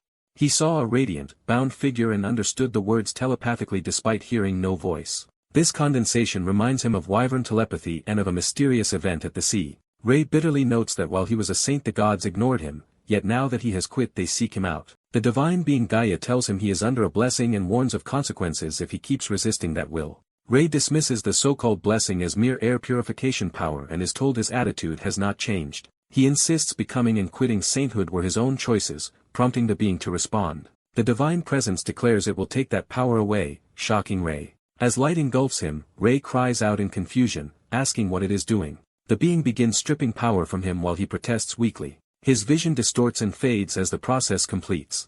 Rei narrates that after waking from the dream he could no longer accept holy power or even mana from the air. Ira listens and then tells Rei that he still needs strength while he claims he can manage his body as is. She counters that it is not enough and asks if he knows what the special force called causality power is. Ira explains that throughout his life he has felt the will of gods, the flow of mana, and the balance of forces whose movements cause reactions, a phenomenon called causality power. She says it is no coincidence he was always at the center of that great flow, recalling past battles. Because he has been deeply influenced by causality power, she warns, its inertia will keep sweeping him into major events. Ira adds that although he has been lucky so far, he must be prepared for the dangers that influence will bring. She reminds him that when his life was endangered on the Isle of Heroes her mark magic failed to warn her, likely blocked by an even greater force. Ira admits she would like to keep Rei by her side at all times for safety, but as a high elf she cannot, and with his mana road gone his lost blessing cannot be recreated. She then reveals there is a way to handle mana without a mana road, surprising Rei. Before she can elaborate, an elf rushes in calling Ira urgently, and Rei learns something has happened. They are told the elder is at death's door, and both Rei and Ira hurry off in shock. The scene shifts to the elder's elevated house in the elf village. Inside, Ira anxiously asks the elder about the dying elf's condition.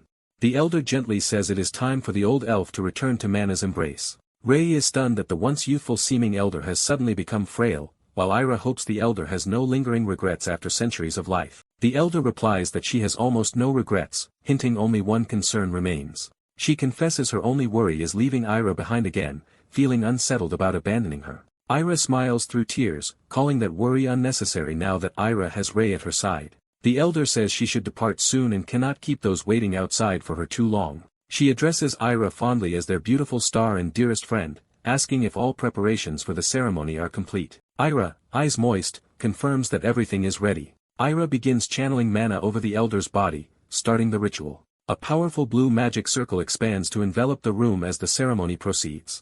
Ira solemnly intones that a body born of mana must rightfully return to mana. She continues that the body becomes earth while the elders will remain in their hearts as she leads the ancient sacred ceremony. Ira prays that nature take back this child of mana as the elder's body glows.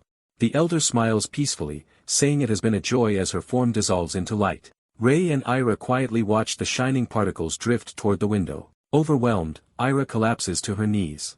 Ray gently kneels beside her, offering silent support as she grieves. Later, Ray arrives in the devastated Saren village wearing a mask and comments on the fierce battle that took place. He observes the ruined village and confirms he has reached Saren. A soldier questions who Ray is and warns him not to wander around recklessly. Ray shows his healer's guild badge, explaining he came on a request, and the soldier is relieved to see a healer. A young cleric explains that the situation is bad. With only apprentice clerics and no official priests, they cannot treat all the injured. Another soldier adds that after a recent extermination mission even the guild and army are struggling, so they will have to rely on themselves.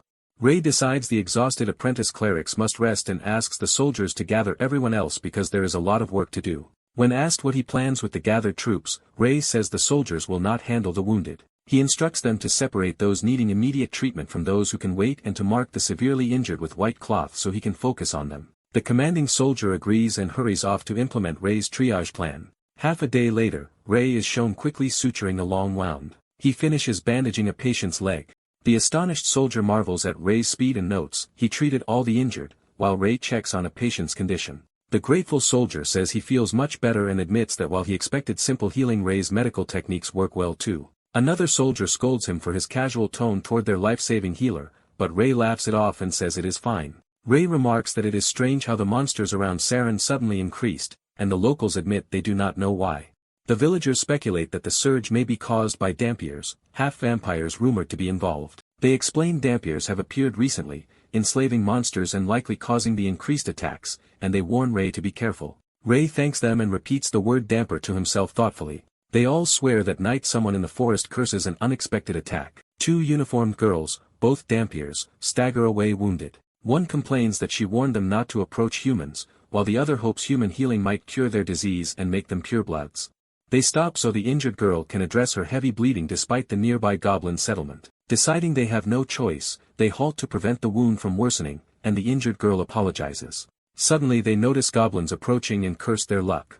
Ray appears, realizing their dripping blood has been provoking goblin attacks. He studies the girls and notes they themselves are safe for now. Examining the wound, Ray sees the thigh has been completely pierced and wonders if a human caused such an injury. He says first aid is needed and rummages in his bag while one girl protests because she does not know who he is. Ray calmly introduces himself as a healer who only intends to apply medicine, surprising her. When she anxiously asks what he is about to use, Ray answers that it is medicine he made himself to help the wound heal quickly. She still doubts him and asks if he is really a healer, prompting him to joke about showing his badge while she insists that is not the issue. She starts to ask him about a certain disease when a goblin suddenly leaps at her from behind. Before it can strike, something kills the goblin with a blow to the head. Ray reacts, preparing to address the next threat. More goblins crawl toward them out of the darkness. Ray notes they arrived faster than he expected and decides they must be dealt with first as the girl offers to help. He tells her there are too many enemies and orders her to escape with her companions while she worries about his safety. Ray says he will buy time so she can find real reinforcements, acknowledging the three of them cannot defeat the horde alone, and she reluctantly agrees. He steels himself as the fight begins. Ray charges in with his dagger, slashing through goblins despite lacking mana. He shouts for the girls to run immediately. As they flee, one promises not to let him die and to return with help. Ray, exhausted, narrows his eyes as the battle drags on. Seeing that goblins, kobolds, and even ogres are gathering, he wonders if he can handle this without mana. He tightens his grip on the dagger, resolved to keep fighting. Ray continues mowing down monsters, his blade and robe splattered with blood. After killing roughly 300, he notes that the enemy numbers still have not decreased. Shadowy monsters advance with glowing eyes, and Ray realizes he is being overwhelmed. He thinks that if he flees now, he will survive. But he knows that if he retreats, Saren village will be attacked, and he cannot allow that. Ray is then struck brutally in the chest and badly wounded. The impact sends him tumbling across the ground. Bleeding and dizzy, Ray thinks for the first time that he might truly die here. At that moment a gigantic blue magic circle appears overhead. Era arrives in a surge of power, furious that lowly creatures dare harm her companion so soon after she lost the elder. She gestures, readying a spell. Her magic detonates among the monsters in a blinding explosion. Multiple blasts obliterate the horde as she moves through them. A healing spell called Recovery bathes Ray, closing his wounds. Era smiles and gently tells him they should go home.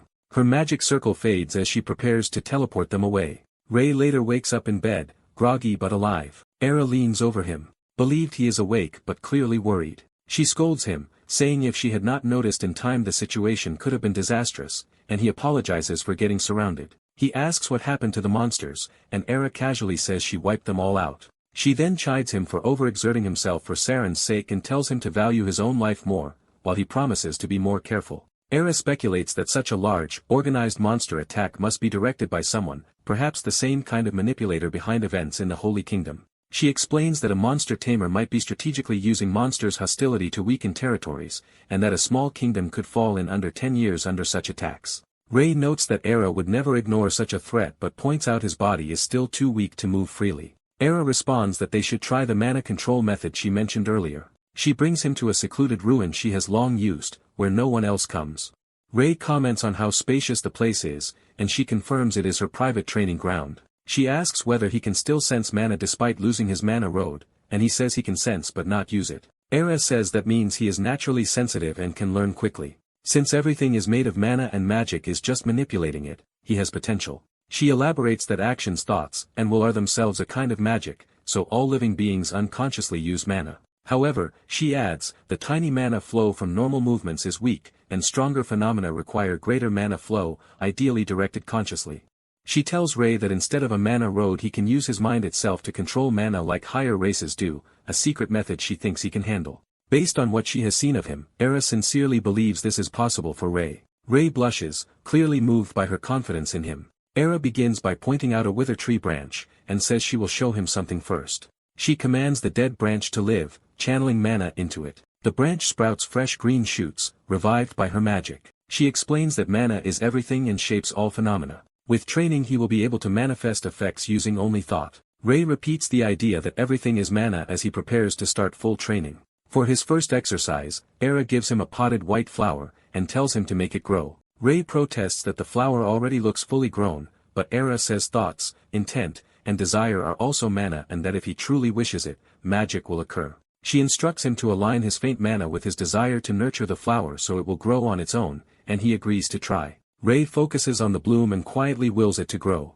When nothing changes, he awkwardly asks the flower to grow again. Era teasingly chants for the flower to grow as well and then asks if Rei can feel mana stirring in his mind. Rei, uncertain, wonders if he can really accomplish this, while Era reassures him that she sensed a faint response. She encourages him to be patient, saying first attempts are always hard, and Rei resolves to keep trying. A few days later Rei collapses by the potted flower, frustrated that he still cannot feel any mana. Rei laments that theory would be easier than sensing, so Era decides she must use a harsh method on him.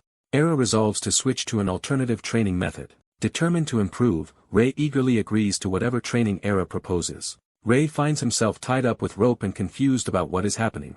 A heavy rock tied to the same rope is revealed as part of the training setup. Era anxiously admits she did not want to use this method on Rei. She explains she will throw him into the valley, believing survival instinct will awaken his senses despite his protests. Era lectures that at the brink of death the will to live and mana both intensify, letting beings surpass their limits. She adds that if Rei truly wants to survive, sensing mana will become easier. Era reassures Rei that though this is extreme she will not let him die, since her own master taught her this way. Rei blushes, oddly pleased by her concern. She clarifies she will only push him to the edge of death before rescuing him, leaving Rei speechless. Era pushes him off, beginning the training for real. Rei plummets toward the valley below, screaming while bound to the rock. The rock and Rei crash into the water at the base of the waterfall. Rei sinks deep, tied to the stone on the lake bed. Narration notes that this is already the 5th day of Rei's mana-sensing training in the valley. Despite enduring this ordeal repeatedly, he still cannot perceive the mana of the heart. Back underwater, Rei suddenly feels something new and realizes mana is finally appearing. Later on land Rei identifies that the valley is magically enchanted, and Era admits it amplifies fear to heighten survival instinct. Rei observes that the spell makes him feel he will die before he can think of living, and Era says overcoming that panic will turn his desires into mana. Era tells him not to cling obsessively to mana, but simply to feel strong desire and let it naturally gather. Back underwater, Rei recognizes the crushing pressure and fear of death bearing down on him. He visualizes death looming over his tiny, weighted body. He recalls Era's words and urges himself to overcome the terror. He strives to maximize his will to survive, causing mana to spark around his bound body. The spectral skull of fear begins to dissipate.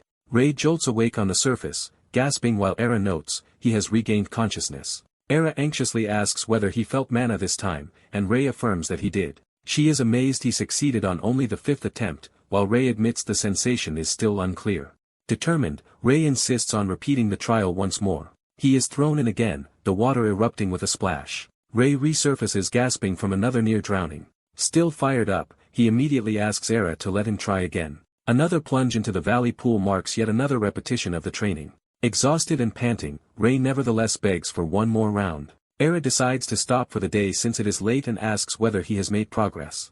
Ray says he is still unsure, and Era explains that thinking of anything but death in such moments is incredibly difficult, noting it took her a month to escape this valley. She encourages him that with his current mindset he will leave sooner than she did, as reflection will strengthen his mind and will if he does not give up. About 20 days after arriving, he continues falling into the water as part of training. Ray narrates that repeatedly falling and did not increase mana at once, but his intense recurring thoughts gradually transformed into clearer mana and strength. Thanks to that growing sensation, his fear begins to fade. He realizes that the fear of death underwater no longer scares him at all. Ray feels his mind clearer than ever, with distractions gone so he can focus entirely on a single desire. As he sinks, he releases his breath and fully commits to using that focused will. A powerful surge of mana erupts around him, concentrating near his bound torso. Above, Era notices a bright blue explosion of mana from the valley. Bathed in the blue light, she smiles and wonders at what Ray has achieved. Ray's glowing silhouette rises in the waterfall's radiance before her. Ray floats calmly in the light, eyes shining with mana. Suspended within the waterfall's pillar of light, he quietly declares his success. The next day, Era explains that once mana can be sensed, moving it is easy and the next step is developing willpower. She defines willpower as controlling the mana in all living things and nature with one's thoughts. Era further explains that willpower normally strengthens over time as one accumulates thoughts, prompting Ray to ask if that just means thinking a lot. She laughs and says normally he would realize it himself, but hints that the key is unifying mind, body and mana into one. Ray puzzles over this unity as she offers to demonstrate. She thanks him for the fruit and begins using magic as an example. Era makes fruit on a tree rustle and fall using her will and mana. Holding an apple, she says the desire to pick at his mind and the act of grabbing the branch is the body. She explains that the will and the mind stirs mana and that magic using thought or word of power works by aligning mind, body, and mana. Ray interprets this as needing to become like mana itself, and Era agrees that approaching mana's essence is key. She adds that if he can use word of power, his willpower will grow naturally. Ray accepts the challenge. Ray enthusiastically declares he will try, and Era chuckles at his energetic attitude. Meanwhile at the royal castle of Cilia, the king is informed that the princess has arrived. King Cilia welcomes his daughter Celestia into the throne room. Celestia asks if he truly considered her earlier request, then bitterly wonders if she ever had a choice. Distressed, she repeats that he intends to marry her to the saint.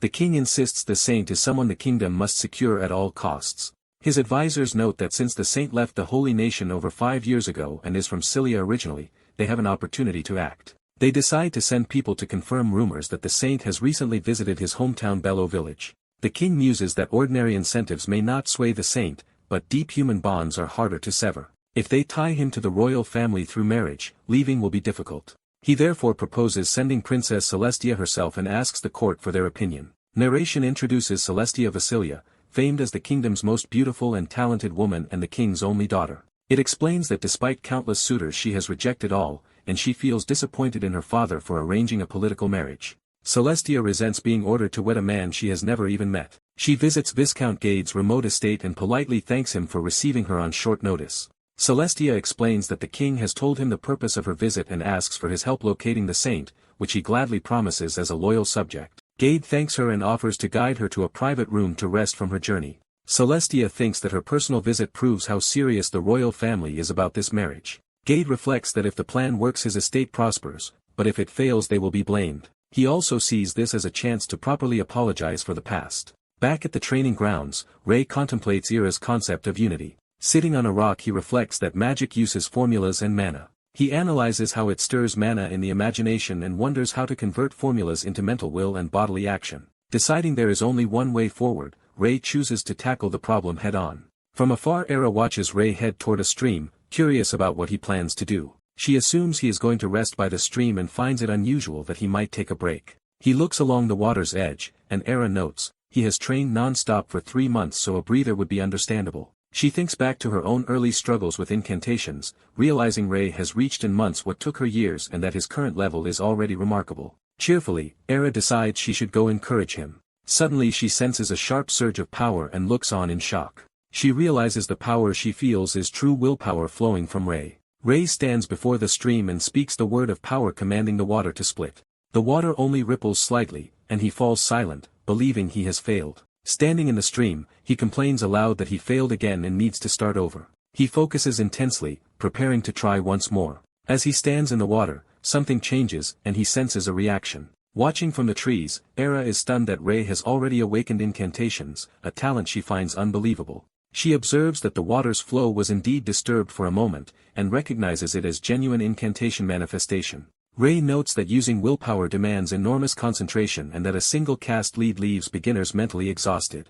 He closes his eyes and steadies himself for another attempt. Ray again utters the command for the water to split while extending his hand. He repeats the word more firmly, channeling will, mind, and body into the gesture. His eyes glow blue as the word of power fully resonates. The stream erupts and parts violently, confirming his success. Era watches, amazed that he has nearly mastered the technique after only a dozen attempts. She recalls her late master's words about the joy of having a good disciple. Her master had wished Era would one day have a disciple of her own to share that joy with. Era now feels she finally understands those words as she looks fondly at Ray. The next day she tells Ray he is ready to try growing a flower with magic, and he agrees. Ray uses word of power to make the potted white flower bloom and grow. Era admits it is unbelievable even when she sees it that he learned incantations in under half a year, and Ray cheerfully asks what comes next. She laughs at his enthusiasm and says they will now finish the basics. Era clarifies that the physically demanding stage is over and the rest focuses on sharpening his mind, which relieves Ray. She then reveals the new mental training will involve carving stones at the bottom of the valley stream to improve both willpower and precision. Ray is shocked to realize this still means going back underwater. He finds himself roped to the rock yet again, confused how this counts as non-physical training. The massive stone is hauled toward the valley, ready for another drop.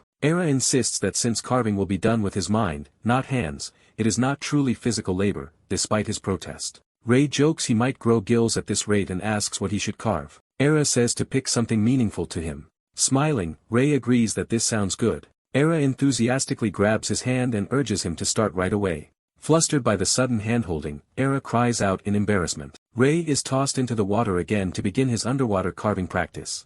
Focused, Ray prepares his next word of power for carving. He commands the rock to be cut and blast it with concentrated magic. Over time, Ray sculpts a shining statue of Era from the stone. A month later the finished statue impresses both of them, and Ray explains he has spent that time carving Era with word magic. He narrates that at first carving at the valley bottom was hard, but once his willpower formed it grew rapidly and he adapted through continual training. Now using willpower feels natural as he casually refines the statue's details.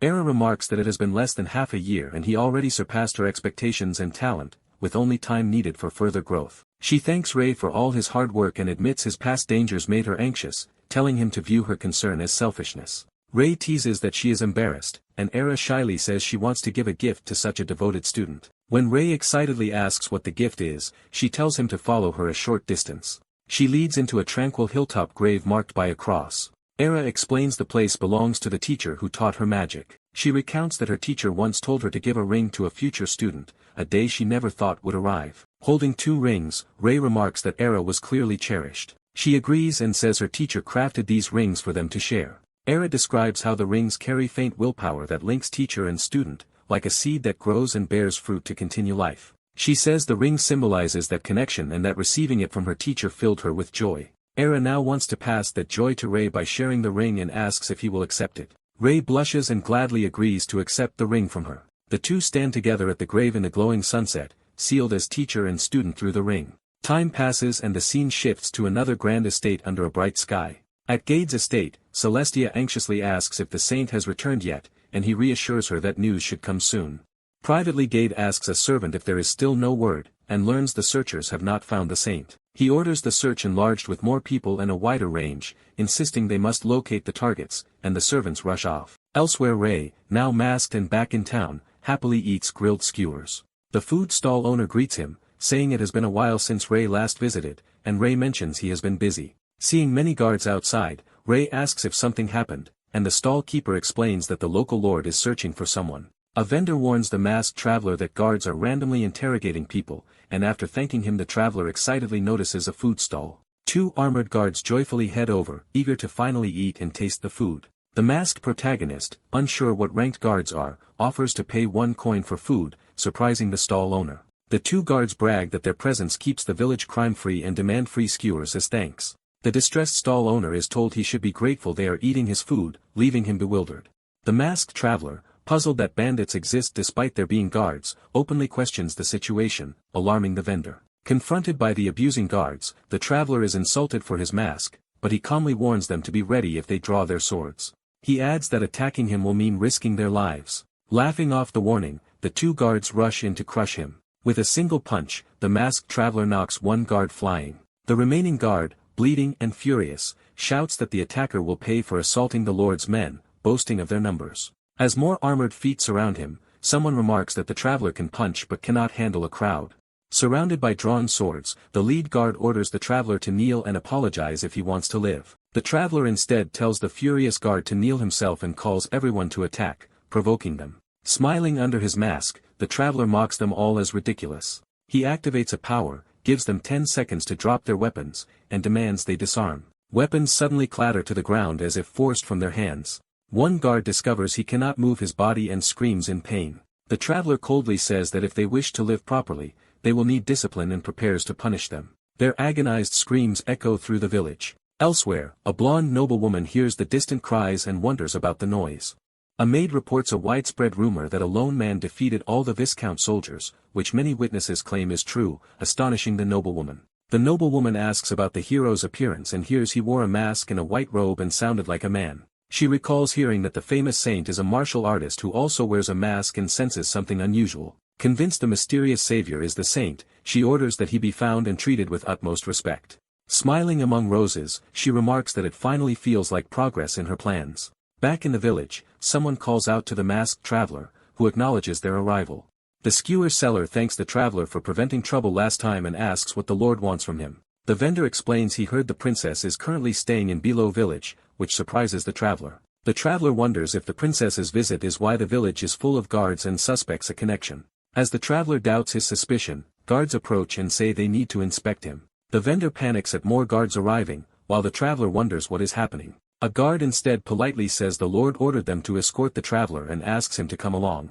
The skewer seller nervously insists he was only selling food, but the traveler assures him the guards are after him, not the vendor. The traveler reasons that a royal princess appearing in this remote area and the Lord mobilizing so many soldiers clearly means they are looking for him. Dismissing the idea as unlikely yet agreeing to go, he accepts the invitation, and the thankful guard leads him away. A carriage rolls through the Lord's gate, signaling the formal summons.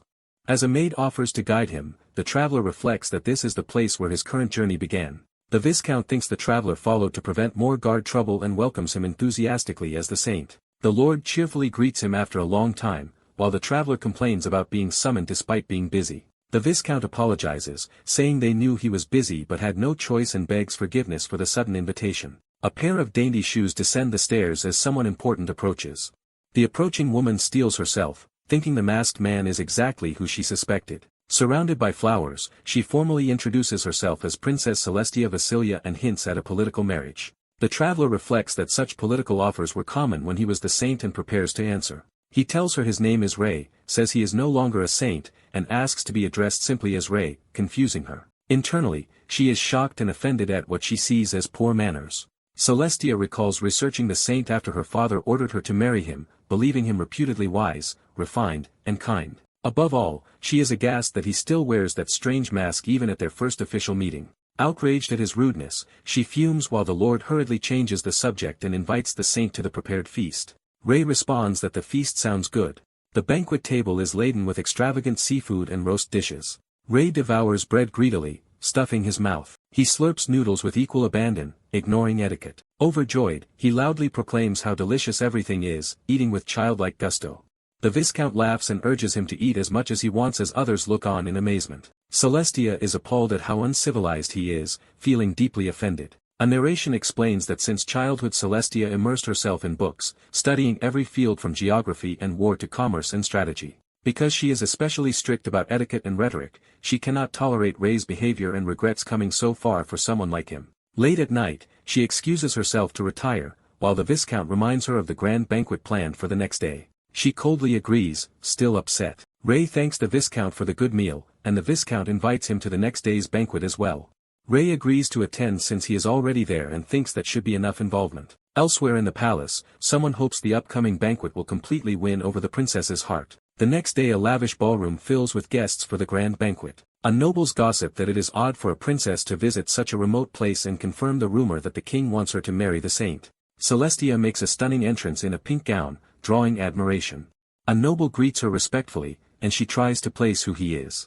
He introduces himself as Ite, eldest son of Count Beryl, reminding her they met at a previous castle banquet, and is honored she remembers him. Surrounded by noblemen vying for attention, Celestia ignores their introductions and instead asks where the saint is. She inwardly fumes that Ray still has not arrived, amazed at his lack of etiquette, while a worried Ite asks if something is bothering her. Ite pompously offers to do anything for her, boasting of his considerable magical power as a second circle wizard. Celestia says they need not worry and admits she is only concerned that the saint has not come to the banquet yet. One noble comments that failing to attend one's own banquet is extremely impolite and assumes Ray forgot about it entirely. Celestia wonders if he truly forgot and feels upset remembering how much time she spent preparing. She encourages her to forget about Ray and just enjoy the banquet, joking that absent kings are often criticized. Suddenly Ray appears at the banquet hall entrance, saying they should restrain their criticism when he is present. Celestia is startled as he apologizes for being delayed by some trouble and greets everyone.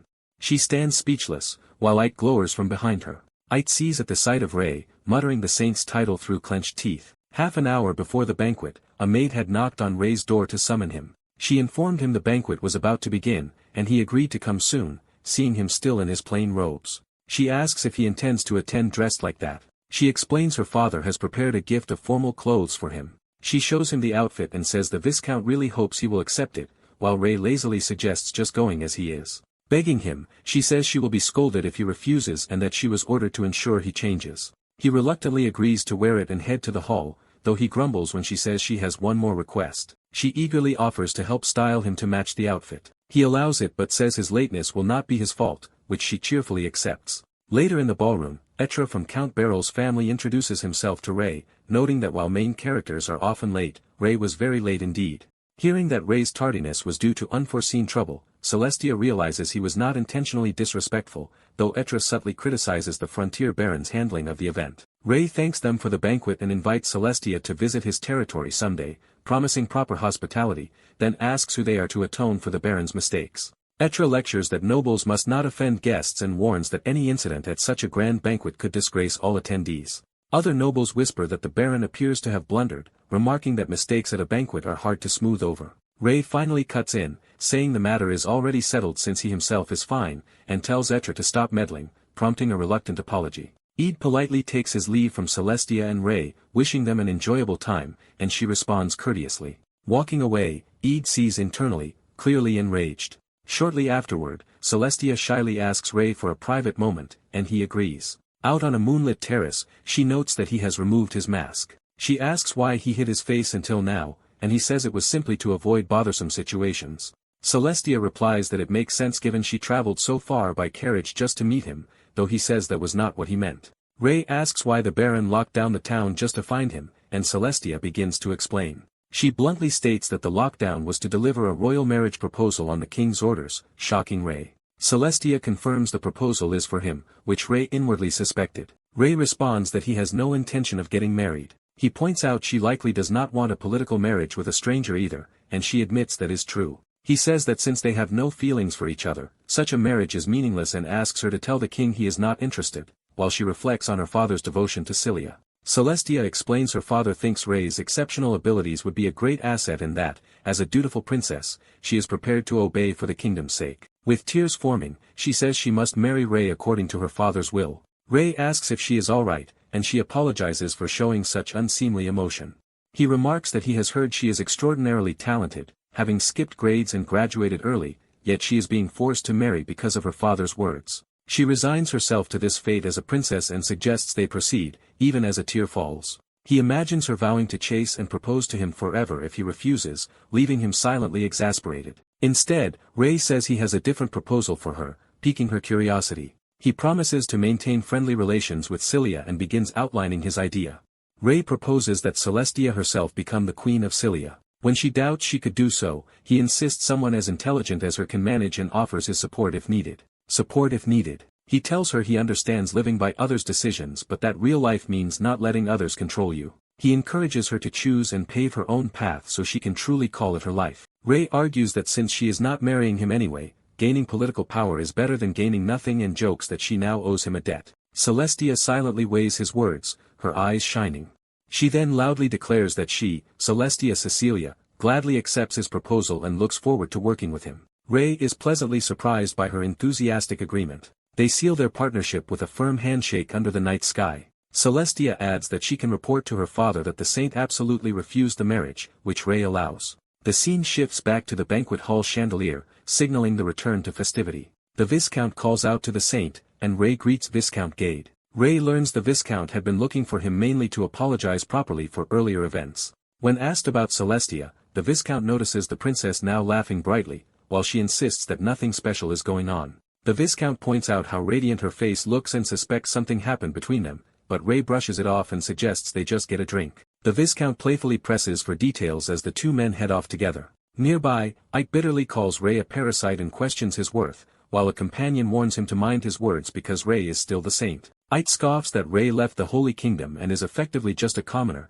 saying he refuses to hand the princess to such a low-born man and questions his ally's motives. His ally admits he feels similarly but sees no clear option, prompting Ike to reveal he has a special poison. The ally explains the poison spreads easily on the wind and can be sent into Ray's cup with a simple wind spell. Another conspirator promises to control the wind so they will not be caught, confidently taking on the task. Ike, burning with jealousy over Ray, taking his princess and earlier insults, vows to eliminate him cleanly. Music begins as someone strums a stringed instrument, continuing the banquet's entertainment. Walking together, Celestia and Ray comment that the banquet is delightful and praise the Viscount's efforts. Celestia asks if Ray is leaving soon. He replies that he must, since he has preparations to make to keep his promise. She vows he will not regret trusting her, and he suggests they toast together.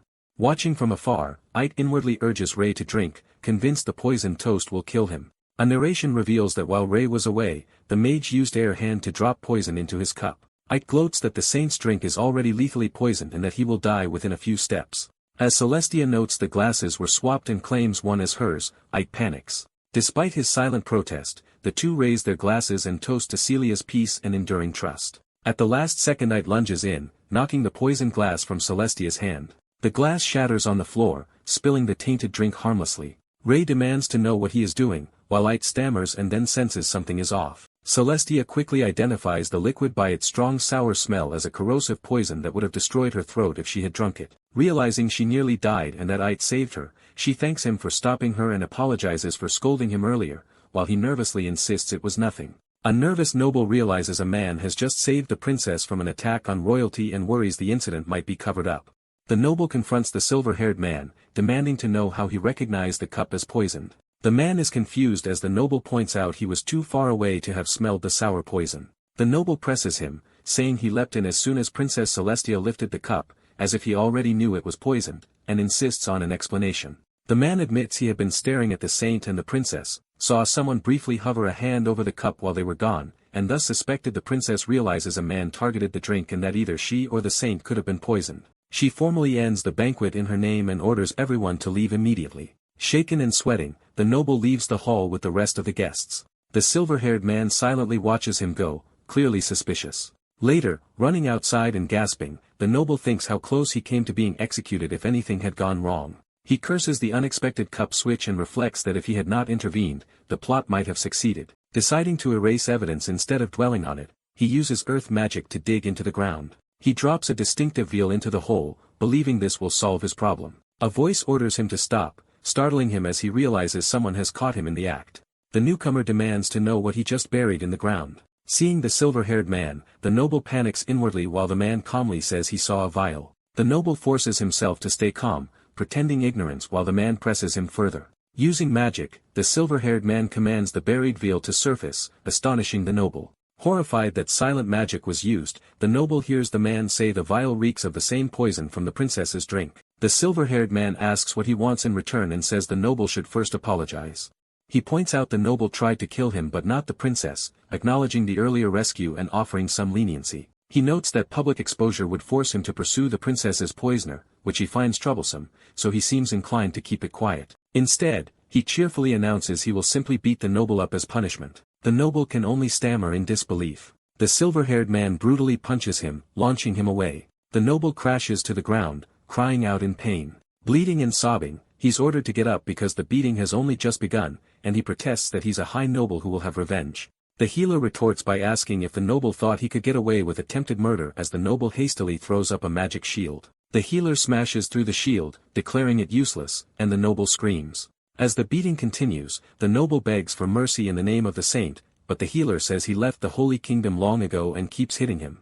The healer grins manically, promising not to kill him. The noble's face is swollen and tearful as the punishment goes on off-screen. The night sky echoes with the noble's distant screams and the sounds of blows landing. Narration explains that after the banquet, all nobles departed Viscount Gade's estate and Celestia returned to the royal palace. The Viscount effusively thanks the saint for his help and pledges his family's loyalty, while the healer narrator notes, he himself is grateful too. The healer heads off, thinking he will be back home soon. On the road he laments that trouble keeps finding him even after quitting as a saint and wonders if it's the causality Ira mentioned, just wanting a quiet life when something catches his attention. Near his home a young man sees his father lying beaten on the ground and wonders who did it. Outside their house, Celestia stands engulfed in vivid blue mana flames that shock the healer. Recognizing Celestia, he watches as she happily calls out to him amid the blue aura. Back inside someone sets down a simple meal and asks if he has been slacking off, implying concern about his condition. The family laughs about the father even losing to Celestia without using aura or mana, and he proudly praises his daughter. Celestia eagerly asks her older brother if her performance is good enough, seeking his approval. She reminds him he once promised to take her along on his work if she became strong and chides him for forgetting, forcing him to admit he did say that. Deciding there should be some guild requests by now, he suggests they go together and Celestia enthusiastically agrees. Arriving in Villo Village, Celestia marvels at the bustling town and its tall clock tower. He points out that the large building beside the clock tower is the Adventurers Guild. As they walk, he asks if they should tour the village first, but Celestia insists they can explore later. He notes it's her first time somewhere so crowded, yet she says she is more curious about his work and drags him toward the guild. Watching her, he thinks she is far too mature for her age. Inside the guild hall, people notice the masked healer's arrival. Overhearing gossip that the suspicious healer has returned and that guards were once after him, he walks in with Celestia as onlookers speculate. Celestia bristles at the rude comments about him hiding behind a mask and starts to speak up while he quietly calls her name in warning. He tenses awkwardly, bracing for whatever Celestia will do. Celestia glares silently, clearly displeased. At the request board, he looks for healer jobs and spots one that catches his eye. He is surprised that the healer job listed offers only 2 silver coins as payment. He judges the reward far too low for a healer or even a normal adventurer to accept. Deciding no one else will take it, he tears the request off the board to handle it himself. He tells Celestia they are leaving, and she agrees but asks for a moment. Celestia's eyes glow blue as she activates powerful magic. Blue projectiles of mana shoot off at high speed from her spell. Outside, some thugs yelp in pain as the invisible attack stings them repeatedly. Celestia cheerfully returns to Ray saying she is done and urges him to go, while he scolds her for misusing the mana road he gave her. On the way to the request site outside Villo, he reviews the symptoms listed, including coughing blood, nosebleeds, and burning pain in throat and chest. Celestia clinically speculates about advanced medical conditions that could cause those symptoms, impressing Ray. He praises Celestia for studying the medical books he lent her, and she proudly confirms she read them all. Calling her a smart kid, he listens as she points out the distant cabin that should be their destination but senses something odd. Ray senses mana at the cabin that feels neither human nor elven and is uneasy, though he reminds himself a patient's race should not matter. Approaching the door, he notes the mana feels familiar and introduces himself as the guild healer while knocking. The door opens and a relieved woman welcomes him inside. Ray learns the women he once saved from monsters sent the request, and they thank him for rescuing them. In flashback they recount returning to find the monsters already slain and Ray gone, and he notes her leg has fully healed. The woman reveals they are Dampiers who heal quickly and that his medicine worked well, prompting Ray to ask why they requested a healer now. She admits they specifically needed him and set the low reward hoping his kindness would draw him. Celestia scolds them for manipulating his kindness, but Ray waves it off and asks who the patient is, only to hear a weak voice say it is her. A pale young noblewoman, clearly ill, is urged by her attendant to lie down but instead thanks Ray for coming so far. Ray confirms she is the patient and asks if the pain is in her throat and chest as previously described. The attendant apologizes, explaining they lied about the symptoms to hide her true condition and asking where it actually hurts. The woman explains she sometimes cannot breathe and has terrible cyclical chest pain, and Ray probes the timing and pattern of the episodes. When asked to point to the pain, she presses her chest, suggesting it comes from deep inside, leading Ray to suspect a heart problem. Ray bluntly asks if she avoids drinking blood, implying a link between her condition and her vampire nature. Shocked she is figured out, she listens as Ray explains that a blood-dependent species needs blood to maintain bodily functions and her body is failing from long deprivation. Celestia summarizes that her coronary arteries and veins likely have serious issues like clots or blockages, and Ray agrees. Ray explains her vessels are narrowing and hardening, causing pain, and she nervously asks if it is treatable. He says it can be treated but only through a difficult surgery that he must prepare for in advance. Ray warns that unlike divine healing, his methods are surgical and risky, essentially cutting her open to heal her. Meanwhile, elsewhere in the vampire domain, someone complains that succession for family head should go to the pure-blooded heir and resents interference. Tifria's brother argues that humans are mere livestock and criticizes her for protecting them. Tifria retorts that while they rely on human blood, humans are not livestock, then suddenly clutches her chest in pain. Overcome by the same heart pain, she groans while her brother coldly dismisses her suffering. He taunts that she cannot even care for herself yet tries to protect lowly beings. Despite her condition, Tifria vows to keep fighting for the inheritance until he changes his attitude toward humans. Her brother tells her to do as she likes, saying her body is already failing and he can wait for her demise while enjoying himself. Back in the cabin, Ray declares he is prepared and the woman quietly agrees. Ray smiles and proposes attempting coronary artery bypass graft surgery on her. As he warns the procedure will be painful, she asks a favor to choose the location in case it is her last day alive. She requests that the surgery be done at her own estate in the vampire village of Nightborn. Ray privately frets that she is thinking of dying before the operation and also that he has not done heart surgery in a long time. He studies references on vampire biology, realizing their anatomy may differ from humans and that he must proceed with extreme caution. He asks where she wants the surgery performed and she answers at her Nightborn estate. Ray and Sia both try to send the other home for safety, but Sia refuses and accuses them of trying to ditch her. Ray gently insists he does not want her exposed to danger and promises to bring her a present, so she reluctantly agrees to return home. With that settled, he agrees to follow the Dampiers to their estate. After half a day's journey into the mountains, they arrive at a hidden location that Tifria identifies as the place. A vast, luxurious mansion appears in the wilderness and Tifria invites him inside. A servant welcomes her home, notices the human scent, and Tifria explains Ray is there to treat her. Another attendant mutters that ancestors forbade associating with humans, causing Tifria to scold her for insulting her guest. Tifria apologizes to Ray for the staff's attitude and formally begins introducing herself. She reveals her true name, Tifria Sanguis, and asks him to handle her surgery, stunning her attendants. Ray realizes she is enacting the vampire tradition of true name sharing, a serious sign of trust. Accepting the gesture, he introduces himself as Ray and pledges to ensure her swift recovery. Tifria gratefully asks if the surgery can be scheduled 2 days later because she has unfinished business. She then explains that in Nightborn, leadership goes to the one with the purest blood, so factions have formed around her and her brother, creating a succession conflict. To avoid interference with the surgery, she needs time to put pressure on the opposing faction, which Ray accepts since he also needs more time to examine her. Tifria arranges for attendants to escort Ray to his quarters in the mansion. On the way, Ray asks whether the opposing faction ever launches sudden attacks, and the attendant says not while neutral elders are present. However, the attendant worries that bringing a human healer could give their enemies a pretext to strike, prompting Ray to ask why Nightborn despise humans. She explains that most vampires simply see humans as livestock beneath them rather than truly hating them. She adds that Tifria is different, treating all lives equally and even employing a damper like her, which makes Tifria's faction smaller. Ray ponders this quietly as they continue down the hall. The next day dawns, and Ray confirms there are no major impediments to performing the surgery. He explains that if it is a coronary problem he can graft a thigh vein, which Tifria does not fully understand but is relieved by his confidence. Tifria entrusts her life to him for tomorrow's operation while the attendant frets that she is busy preparing to meet someone. Suddenly an intruder storms in, knocking an attendant aside. Tifria's brother appears, ominously saying he can already see her dying.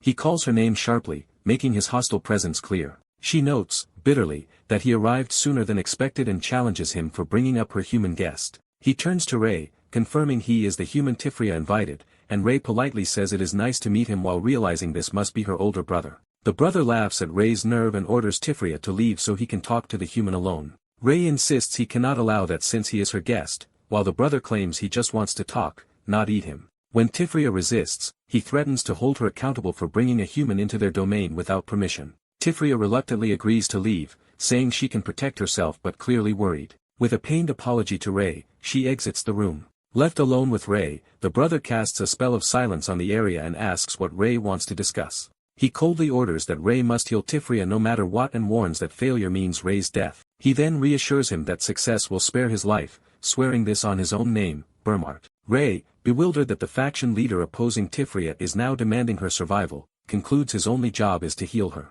Accepting that healing is his role, he jokes that if he fails he may as well quit being a healer, and Burmart says he likes that resolve. As Burmart turns to leave, he casually calls Rei, human, again. Outside, Burmart reflects that threatening Rei's life was excessive. He then awkwardly apologizes, admitting he was agitated by other matters and may have pressured Rei too much. Rei comments that Burmart must care deeply for his sister and relates as an older brother himself, surprising Burmart. Burmart denies caring much, saying only that his sister's death would bother him. He decides not to distract Rei further before the operation and ends their talk for the day. Watching him go, Rei concludes that Burmart's family situation is extremely complicated. Elsewhere, a furious vampire brutally kills a subordinate for acting on an order only after half a year. She rages that she entrusted incompetent fools as elders, who now tremble before her. Seated on a throne, the vampire matriarch orders them to eliminate the treacherous child and absorb the opposing factions, and they hurriedly obey. Revealed in full, she declares their target is Tifria's territory, setting her daughter's domain as the destination of the coming attack. Someone arrives at a grand estate, saying they will be under its care today. Rei, a doctor, confirms everything is ready and notes that the long-awaited surgery day has come. The narration explains that Rei thoroughly prepared for the surgery by collecting needed blood from the estate servants.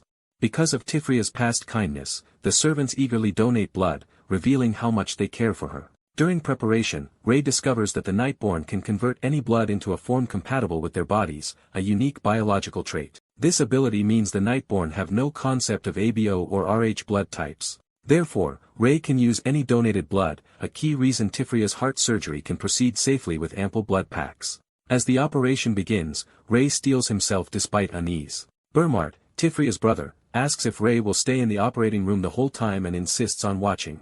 Burmart claims he wants to witness his foolish sister's possible last moments with his own eyes. Rei tells Burmart to sit quietly, then asks the anxious Tifria if she is ready as she lies on the table and agrees. Rei anesthetizes her, assuring her she will feel nothing as she drifts into unconsciousness. Burmart is shocked that Rei can put someone with such high blood purity to sleep so easily. Rei examines Tifria's chest, observing that nothing seems wrong externally as he makes the incision. Inspecting her heart, Rei concludes that avoiding blood consumption has caused severe coronary artery narrowing and even complete blockages. He compares this to a vampire's usual rapid healing and resolves to manually hold and operate on the heart. Rei plans a bypass, connecting the internal thoracic artery to the coronary artery to restore smoother blood flow. While working, he suddenly senses something unusual within the heart. Realizing there is demonic energy inside Tifria, he panics.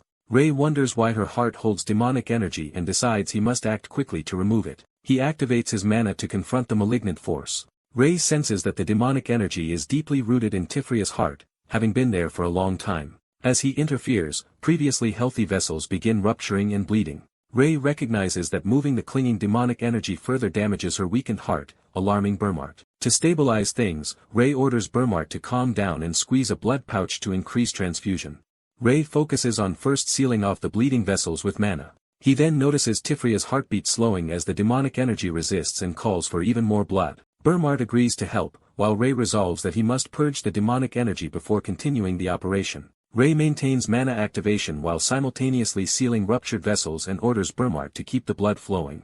Pouring in power, Rei declares he is reaching the final step of the purification. At last he forces all demonic energy out of Tifria's body and confirms no more vessels are rupturing. He injects a sedative to ease the shock response and feels the worst part has passed. Rei calmly finishes the bypass connection, sutures, and applies antimicrobial treatment. He announces the surgery is finished, prompting Burmart to anxiously ask if Tifria is alright. Rei replies that while the surgery went well, he cannot promise her full recovery, which upsets Burmart. He explains that demonic energy had already severely damaged Tifria's heart far more than he expected. Rei suspects Burmart's mother is involved and questions the mention of mother. Burmart curses that everything he has done was ultimately for his manipulative mother and wonders if he has always been her pawn. Desperate, Burmart begs Ray to find some way to save Tifria, while Ray notes that her blood has much higher mana than the servants. Burmart explains that he and Tifria possess the highest blood purity among their race, helping Ray realize why ordinary transfusions did not work inside her body. Ray clarifies that for Nightborn, blood is essentially mana itself, so giving her servants blood was like trying to fill a well with a teacup. He adds that Tifria lost too much of her own highly mana-rich blood during surgery, and such a loss causes irreversible harm despite her regeneration. The biggest problem, Ray says, is that her weakened heart can no longer circulate blood effectively, threatening her survival. Ray concludes that to save her, they must transfuse blood as pure and vital as her own so her heart can function again. Burmart immediately offers all of his own blood, insisting it should be enough to save his sister. Ray objects that they do not know how much Burmart can lose without suffering his own irreversible damage. He warns that offering blood so recklessly is akin to sacrificing his life, but Burmart proclaims Tifria is his light. Burmart is ready to die as long as she lives, and Ray says he understands those feelings. Still, Ray insists that killing one patient to save another violates his ethics, causing Burmart to cry out in frustration. Burmart begs on his knees, revealing that his whole life has been about protecting Tifria, who once saved him from their mother. Ray asks if Burmart's mother implanted the demonic energy, and Burmart believes she did, as the only Nightborn who wields such power. Burmart describes his mother as both his birth mother and the monstrous leader of the Nightborn, who wounded him as a child just to drink his blood. He recounts a childhood filled with abuse and a constant wish for death until someone appeared and changed his life. That savior was the young Tifria, shown as a cheerful little girl. Burmart recalls being indoctrinated with the belief that pure-blood Nightborn rule over all races. Under his mother's oppression, that ideology was drilled into him from a young age. She taught that the impure must be despised and forced him, knife in hand, to follow her cruel commands. Burmart remembers her cutting his hand to draw blood. His blood was collected into a goblet for her use. She drank it with relish. Burmart endured these dark days, obeying every order while she praised the taste of his blood. Then Tifria entered his life. She was born of a mother with low blood purity yet shared his pure blood father, making her an outcast from birth. When Burmart first met Tifria, she greeted him shyly, full of uncertainty. Their mother despised Tifria, servants avoided her, and Burmart initially considered her insignificant. One day, when a damper servant angered mother simply by making eye contact, she prepared to kill the man. The terrified servant begged Lady Elamore for mercy. Mother coldly rejected his pleas for forgiveness. The servant trembled in fear. As mother moved to strike, someone cried out begging her to stop. Young Tifria stepped between them, protesting that killing over eye contact was wrong. Mother insisted that her law must be followed and that punishment was inevitable for disobedient servants. Tifria then pleaded with her mother not to punish the servant, arguing anyone can make mistakes. Mother agreed only if someone else took the punishment in his place, and Tifria accepted. Tifria bravely volunteered to receive the punishment instead of the servant. Burmart was stunned that she would go so far for a lowly damper. Confused and angry, he wondered how Tifria could be so different and felt emotions he had never known. He likens her to a small star of light that never shrank away even in the cold darkness of their home. Her compassion for the weak gave Burmart a warmth he had never felt before. From then on he vowed to protect Tifria, enduring Mother's repeated attempts to kill her despite opportunities to escape. To keep Tifria safe, Burmart swore loyalty to Mother, though she never truly intended to let Tifria live. Now he begs Ray again, insisting Tifria's life is worth more than his and demanding his blood be given to her. Ray finally agrees to the plan but adds a condition. He reiterates he will not sacrifice Burmart immediately and hopes to find another way while Tifria's heart still has time. A servant bursts in, and Burmart angrily scolds him for entering without permission. The servant announces that Mother has arrived at the estate with a battalion of soldiers. Ray realizes the immense mana he sensed earlier came from her and wonders why she appeared so suddenly. Burmart orders Ray to stay with Tifria while he goes to confront Mother, but Ray volunteers to handle it himself. Burmart warns that Mother will slaughter a human on sight, yet Ray insists he should go since Burmart cannot defeat her and her pure blood may be useful. Ray remarks darkly that even something vile can serve as medicine, hinting he will use Mother's blood if needed. Outside, Mother attacks the estate with overwhelming force, causing explosions and screams. A terrified servant begs for his life as a shadowy, red-eyed presence condemns him for bringing filthy blood into their midst. Mother rants that she should have eliminated Tifria and those who followed her from the start. She commands her children to massacre everyone and drink their fill. Ray counters with a blast of blue mana. His magic erupts in a massive explosion outside the estate. Ray confronts Mother, stating she is exactly the villain he expected. Mother comments on his boldness and throwing mana at her. She studies him more closely. She scoffs at Burmart for bringing a human into her estate. She orders the elders to restrain this insolent intruder, and her followers rush to obey. Ray disperses their attack with another powerful mana burst. Mother responds by raining down a huge fire spell, Flame Strike. Ray's eyes glow as he prepares a countermeasure. He is shocked that his magic is being challenged so fiercely. Mother laughs wildly, impressed that a mere human can wield such high-level magic. Yet she declares he is still only a lowly human as her dark power engulfs him. Ray senses intense demonic energy gathering. Mother transforms into a more monstrous true form and announces she will now kill him. She unleashes a storm of demonic energy toward Ray. Ray deduces she modified her body with demonic energy, a forbidden power usually used by dark magicians and necromancers. He realizes that as a vampire using such power she is more than a mere ruler of vampires and accuses her of valuing lordship above even her children's lives. Mother mocks his arrogance and claims a human could never understand. She declares that this power was granted to her by mysterious beings and justifies her rule and sacrifices as their will. Ray questions who they are and she claims she was chosen by ancient beings watching the world since antiquity. She boasts that only those worthy of ruling over all sacrifices receive such power. Proclaiming that the end times are near, she channels darkness into a catastrophic spell. She casts Nightfall, creating a gigantic dark sphere over the estate. The spell tears up the surroundings, demonstrating its destructive force.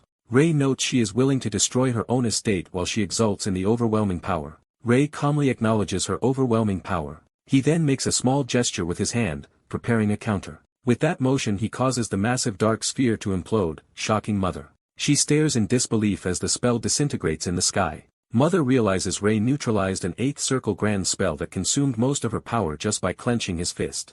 Horrified, she recognizes Ray as a great being and hears him suggest that as she grew stronger, Burmart lost more. Terrified, she thinks of fleeing while Ray calls her ambitions trash and says Burmart was only her slave. Ray criticizes her for justifying atrocities as the cost of power and projects a terrifying vision that fills her with real fear. He agrees that everything has a price. Ray tells her it is now time to pay that price and fatally strikes her, leaving her gasping in shock. He then commands mana to gather, creating a concentrated blast enveloping her. After the battle, Tifria receives a blood transfusion from Elimer's remains and gradually recovers enough to sit up, feeling great. Tifria thanks Ray as Burmart happily rushes to her side and their relationship improves. Burmart fusses over her health and the narration notes that the Nightborn factions have united behind Tifria as the next leader. Burmart formally thanks Ray on behalf of the Nightborn, while Ray says he only did what was necessary. Ray remarks that he may have meddled too much but trusts them to handle things from here, and Burmart promises to repay this debt someday. Burmart and Tifria tell Ray their doors will always be open if he returns. The narration states that the once darkest state is beginning a new, brighter era. Ray's deeds become a lasting part of Nightborn history. Elsewhere, elders in a remote village discuss a worsening problem that no one has a solution for. One villager laments that 2 of his children are already affected and fears the village will be destroyed. Another explains that expensive holy water has only worsened the sick villager's condition. They worry about running out of money and losing the priest's help, feeling cornered. The gathered men despair that the situation keeps deteriorating and they have no idea what to do. On his travels Ray, now masked, muses that he took this route as a shortcut. He notices an unmarked, out-of-the-way village and finds it suspicious. As evening falls, he decides to seek shelter there and is greeted warily by a villager. Ray notes the man's poor condition while the villager realizes Ray must be an outsider. The villager claims to be an adventurer from another village, but Ray silently observes obvious signs of illness. Ray asks about his health, and the man evasively blames poverty, prompting Ray to suspect there is more to the story. Ray diagnoses a villager as poisoned, and the man asks how Ray knew. The villager admits in secret that a priest recently came to their village. Ray hears that the priest forbade talk of the poisoning, which the villager says has become unbearable. The villager explains the village was once prosperous, then children and eventually everyone fell ill, so they kept donating to the priest for medicine. Ray questions these donations, and the villager says the priest makes holy water and trades it for their offerings. Ray asks to meet the priest, but the villager, saying he stays at the chief's house, hesitantly advises against it. The villager warns that the priest hates unexpected visitors and could cause serious trouble, making Ray suspect deeper danger. Ray thinks he understands the village's situation and decides to help while he is there. The grateful villager offers to host Ray for the night in return for his help. As they head to the house, Ray notes the so-called priest is just a wandering cleric whose treatments should have cured the villagers by now. Ray concludes something is off with a village this poison and decides to stay to find a cure, when he suddenly notices something. Smelling something suspicious, Ray traces it to the village well. He peers into the well to investigate. Ray is shocked by what he senses within. Time passes to sunset over the village. Ray focuses, seemingly using his abilities near the well. He confirms the well water reeks of poison and something more. Ray detects magi, a dark energy, dissolved in the well water. Puzzled, he wonders why such poison appears here and what is truly happening. Ray determines the dose is tiny but deadly over time, ensuring the villagers will eventually die if they keep drinking it. He reasons the culprit is not trying to exterminate the whole village at once but is likely a single person targeting them slowly. Ray deduces the scheme is to poison people gradually, then sell holy water as a profitable antidote, and concludes the new priest is responsible. Worried this scandal would disgrace the holy nation, Ray resolves to solve the case at any cost. A few days later, a bird carrying a stone flies, marking the passage of time. Ray observes that children and the elderly are hit hardest by the poison while healthy adults fare better. He analyzes that the toxin is absorbed through digestion, wrecks immunity, and that the villagers' poverty and malnutrition made weaker groups sicker faster. From this he concludes proper nutrition will let them recover quickly. Ray tells everyone that, though Magi's effects are unclear, the priority is to eat well and boost immunity and calls the villagers to gather. Villagers excitedly say the outsider has prepared a meal, speculating he hunted beasts from afar to cook it. Thankful villagers praise Ray's skills as they line up with bowls, and he urges them all to eat. Some villagers confront the chief, confused about his earlier statement. The chief apologetically asks to take the meat soup, and Ray agrees, saying the starving chief should eat too. When asked how much, Ray awkwardly clarifies he meant taking all of the soup. The villagers accuse the chief of greed, and he nervously admits he is following the priest's orders.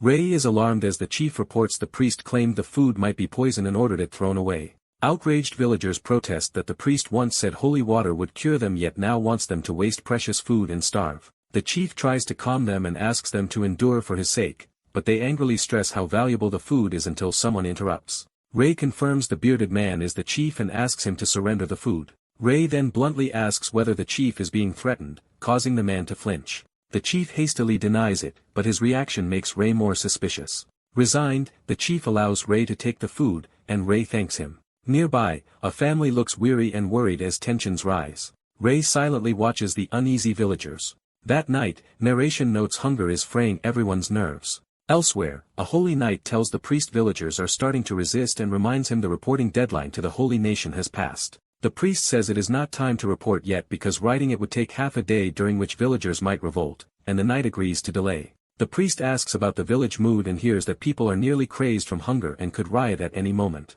Laughing, the priest insults the villagers for trusting an outsider and says hiring private soldiers was wise because the chief is terrified. Looking at crates of holy water bottles, he decides to stop selling since the villagers are broke and wonders why his bosses care about such a backwater. Asked why he does not make real holy water despite its value, the priest scoffs that it is too much effort. Grinning, he confesses that with a priest's word even ordinary water can be passed off as holy water. That night Ray overhears their plan to increase poison levels in the well over the next week, realizing they intend to erase the village without leaving evidence. A shocked knight calls the priest insane and both turn at a voice. Ray appears, questioning their motives and who the mysterious, them, orchestrating this is. He says he has heard everything and shows a coded parchment taken from a soldier, warning them not to deny it. The priest, seeing the situation is exposed, mutters there is no point hiding anything now. He lunges to kill Ray, declaring he never planned to let him live, but Ray calmly says he expected such a move. Ray states he can get the truth regardless, unnerving the knight and priest.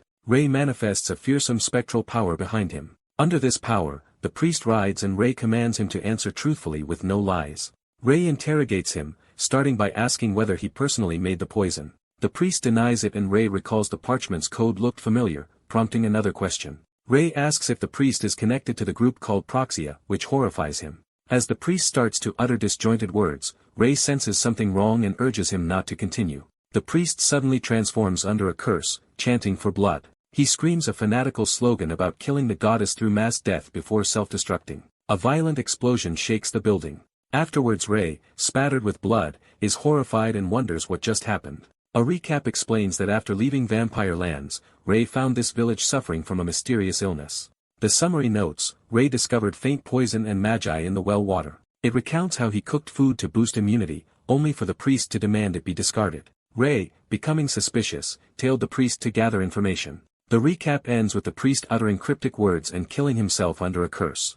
Back in the present, Ray judges most villagers poisoning mild but notes some severe cases will need more than just improved immunity. He knows poison and magi are best countered by holy water but realizes the priest's holy water was fake. Ray suddenly wonders if he might be able to create genuine holy water himself. reasoning that everything is made of mana and that holy power repels magi. He thinks he can infuse his will and mana into the well to neutralize the poison. He acts on this idea, placing his hand in the well and attempting to create holy water. A surge of blue power erupts skyward as his spell takes effect. Narration explains that Rei's homemade holy water healed the poisoned villagers, and their symptoms vanished. Later, Rei marches away with the surviving knight bound by rope. The knight nervously follows behind, unsure of his fate. The villagers thank Rei as their savior for rescuing them. Rei downplays it and says he will personally escort the holy knight to a temple, then remembers something else to mention. The chief offers Rei a Bible found among the priest's possessions as payment, and Rei recognizes it as emotional liquor. Exposition describes emotional liquor as a unique masterpiece by brewmaster Kervin that changes taste and scent with the drinker's emotions.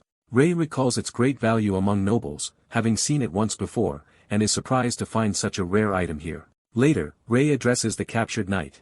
He bluntly asks if the knight plans to self-destruct like the priest, confusing the man. The knight insists he knew nothing, only joined for money, and Rei notes that if he were cursed he would already have exploded. Rei then questions him about the liquor bottle. Pressured, the knight reveals the liquor came from people called Wajam who gave it to the priest.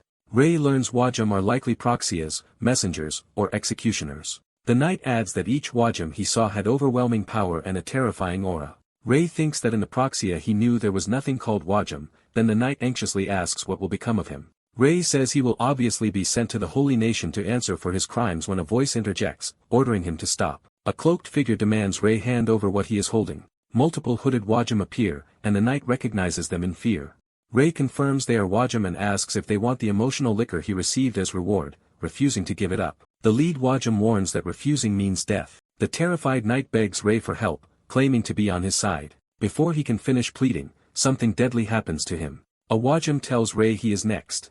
Rei dodges an attack as a purple blade of power swings past. He counters with a powerful blue slash of energy. One Wajam is knocked down. The Wajam rises with a glowing purple eye, revealing inhuman resilience. Rei answers with another blue slash. A massive purple explosion erupts from the clash. Rei analyzes that his strike hit the cervical spine perfectly. Yet the Wajam shows no normal spinal reaction, convincing Rei it is not a normal human. Another Wajam warns his comrades that Rei is strong and suggests they all attack together. Rei decides to end it here and powers up. He releases an intense blue aura that engulfs the area. Using a spell called Hold, Rei conjures glowing chains.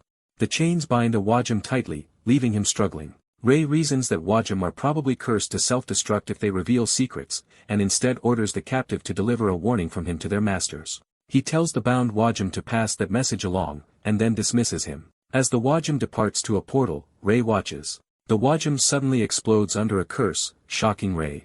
Rei realizes the curse triggers not only on revealing information but also on being tracked, foiling his attempt to follow them. Examining the remains, he feels uneasy about something strange he senses. Looking closer, he sees the Wajam bodies are hollow constructs filled with liquid magi rather than human organs.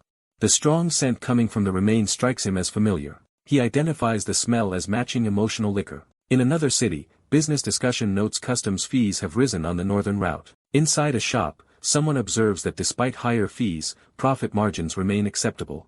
Hardman Carlson, head of a powerful merchant guild, decides that profit is fine and continues. Hardman orders subordinates to halt shipments of faulty magic tools and foul complaints, insisting his guild never deals in defective goods. He declares that trust matters more than deadlines and suggests sending the defective items to the Academy's magical engineering department for training use. Rei arrives at Hardman's office, and they warmly greet each other, Rei saying he is no longer a saint. Hardman happily notes how long it has been and that his guild has grown, while Rei compliments his success. Hardman credits the Grand Guild Master and asks Rei's purpose, and Rei says he needs a favor as he opens his bag. Rei shows the emotional liquor bottle and asks if Hardman recognizes it. Hardman calls it an appraisal elixir. Rei asks Hardman to trace distribution routes of such elixirs over the past 3 years. Hardman says it is feasible but notes there have been no records in the last year. When Rei presses, Hardman explains the master artisan curve and disappeared, so production and distribution ceased. Something clicks for Hardman, who reacts in surprise. Rei urges him to check every record, including unofficial channels and private sales from the last year, hinting there is more to the story. Hardman acknowledges the gravity of what happened and agrees the Holy Kingdom may be involved in something they cannot ignore.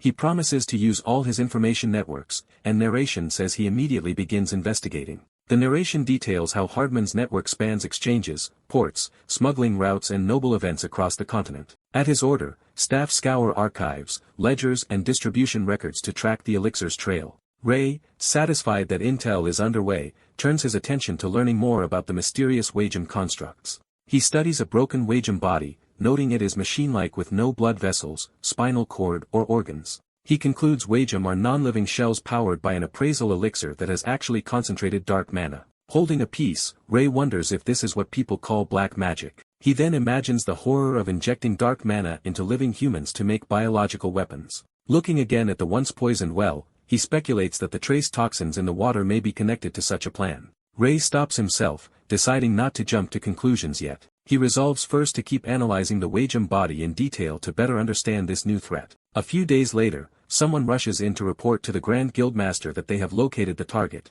The investigator explains that it has predicted the distribution route for a certain item changed a year ago, shifting from limited noble trade. He reports that recent deliveries now all go to Gaia temples across the continent, shocking Ray. The report continues that appraisal elixirs have long been used ceremonially, so nothing seemed out at first, but a problem has emerged. The issue is that wherever these elixirs recently appeared, unknown monsters have shown up and begun attacking civilians. Furthermore, items belonging to Gaia priests were found on the subdued monsters, causing several nations to blame the Holy Kingdom despite no proven link. Ray concludes that the connection between appraisal elixirs and monsters is no coincidence and that Proxia is engineering chaos centered on the Holy Kingdom. Ray orders Hartman to purchase any newly distributed elixirs through the guild at his own expense. He instructs Hartman to avoid direct conflicts if tensions rise and leaves the rest to him, while Hartman asks what Ray himself will do. Ray states his intention to go personally to the papal court. The scene shifts to the Grand Papal City.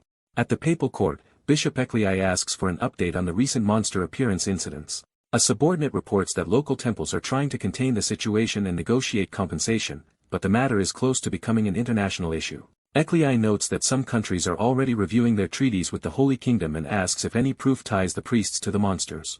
He is told there is still no such information, but he is sure some deliberate scheme is underway against the Holy Kingdom. A voice announces that Proxia has returned, startling those present. Ray appears, and Eclei greets him warmly after a long absence. Eclei confirms Ray has returned and asks what he meant about Proxia's return, so Ray hands him the investigation results. Reading the document, Eclei struggles to believe Proxia is truly behind it and learns that its agents are infiltrating temples across the continent, isolating the Holy Kingdom and turning it into the continent's enemy. Ray insists they cannot delay and that it is time to declare a holy war. News of these revelations spreads, prompting shocked reactions elsewhere in a grand palace. House head Trey Zeke exclaims in disbelief that the saint has returned. Members of the Dane house discuss that Ray went straight to the papal court, suspecting something serious is happening. Trey wants to immediately find Ray and offer help, but Euclid would urges him not to act rashly.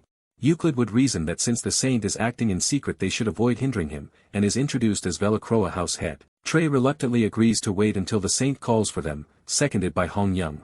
So Young suddenly raises another matter. She wonders aloud whether the saintess knows what is going on. The saintess Ariel is shown in her room, gazing silently out the window. At an emergency ecclesiastical assembly, Eclei reminds everyone of the recent mutant incidents. He explains that because of them the Holy Kingdom is being blamed by many countries and some have even annulled the Temple Pact, so he has gathered them to plan countermeasures. He notes that mutants bearing priestly items have turned suspicion into certainty for outsiders, meaning someone is framing the Holy Kingdom. Amid murmurs about the culprit, Ray identifies the hostile faction as Proxia. Ray then explains to the assembly what hidden swords are, describing them as inhuman biological weapons that only resemble humans and lack normal organs and nervous systems. He reveals that sensory liquor was used as the key ingredient to manufacture hidden swords, repurposing a rare brew that reacts to drinkers' emotions. Ray details how demonic energy mixed into this liquor, when injected into humans, rides and settles with their emotions, turning their bodies into material suited for dark magic rituals. He continues that Proxia bribed temple insiders to manipulate distribution channels, disguise the liquor as ceremonial wine, and those who drank it mutated into Proxia puppets called hidden swords. As a result, each nation's temples appeared to be the source of the monsters and the Holy Kingdom was blamed for its priests, an intentional operation by Proxia to isolate the Holy Kingdom as the enemy of the continent. Shocked clergy ask how Proxia could still exist and how Ray learned all this, prompting him to say that explanation is also important. Ray recounts that while traveling as a healer he passed through a remote village suffering from a mysterious illness and found the well tainted with poison and demonic energy. There he uncovered a corrupt priest extorting villagers with fake holy water, when that priest mentioned Proxia, a curse made him self-destruct. Later, while escorting a suspicious holy knight, Rei's group was ambushed by bizarre beings who turned out to be the very hidden swords he just described. Rei presents part of a hidden sword shell as evidence, warning that Proxia currently threatens both the Holy Kingdom and the entire continent and that they must respond without delay. A noble asks what kind of response Rei means. Eclii, following Rei's proposal, formally declares a holy war against Proxia to uncover the full extent of their scheme. Some nobles react in disbelief at hearing Proxia's name again but acknowledge that simply declaring a holy war will not restore the Holy Kingdom's shaken prestige. They reason that although the saint's return prevents military disadvantage, the Holy Kingdom now lacks diplomatic influence and will need cooperation from neighboring nations to eradicate Proxia. A new voice volunteers to take responsibility. Ariel declares she will personally tour the temples and royal courts of other countries, explain the situation, and restore the Holy Kingdom's standing, astonishing the assembly. Rei, pleased, calls out Ariel's name and thinks her involvement is the best possible solution. The assembly agrees to entrust diplomatic efforts to the saintess. Eclii closes the emergency assembly. As Ariel leaves the hall, someone calls out to her. She turns, recognizing Rei. Rei awkwardly thanks her for stepping forward first. Ariel responds that she only did her duty, observes that the situation must be grave if it brought him back despite how he left, and says she simply did her best in her own way. She tells Rei that each of them must fulfill their respective roles from where they stand. Rei is briefly speechless. He then agrees that she is right. They end the exchange by telling each other to take care, with Rei quietly agreeing. Ariel resumes walking away down the corridor. Rei calls for the Divine Guard and asks if Hongyang is present. Hongyang appears, apologizes for the delay, and welcomes Rei back, and he replies that it is good to see her. Rei confirms Hongyang understands the situation and orders her to gather the three families for a task he has in mind. He also instructs that the fastest Divine Guard unit be assigned to escort Ariel and that he be informed immediately if anything happens. The story cuts to a dark underground stone facility. Inside lie corpses or bodies on benches, hinting at experiments. Hooded figures there discuss the news that the Holy Kingdom has declared a holy war, mocking it as desperate flailing. They insist the holy war will change nothing because many Gaianian temples already harbor Proxia seeds, while they perform a ritual on a restrained man. Asked about the Holy Kingdom's next move, one cultist answers that the saintess will travel the nations as an envoy. A cult leader acknowledges Ariel's great influence as the Holy Kingdom's face and says the course of action is obvious. He declares that Saintess Ariel should be made the first sacrifice. Another warns not to underestimate Ariel, who is sword masterclass and can heal even the dead, but admits they witnessed her strength in the last war. The cult notes that ordinary hidden swords will not suffice against her or her army. Their leader orders subordinates to bring him the item called the bone. He remarks that to hunt a tiger they need a blade worthy of it, implying the bone will provide such power. The bone is produced and laid on a red cloth before him, and he eagerly tells them to hand it over. Dark incantations begin as a cultist channels power through the bone. The ritual continues with ominous chanting over a shrouded form.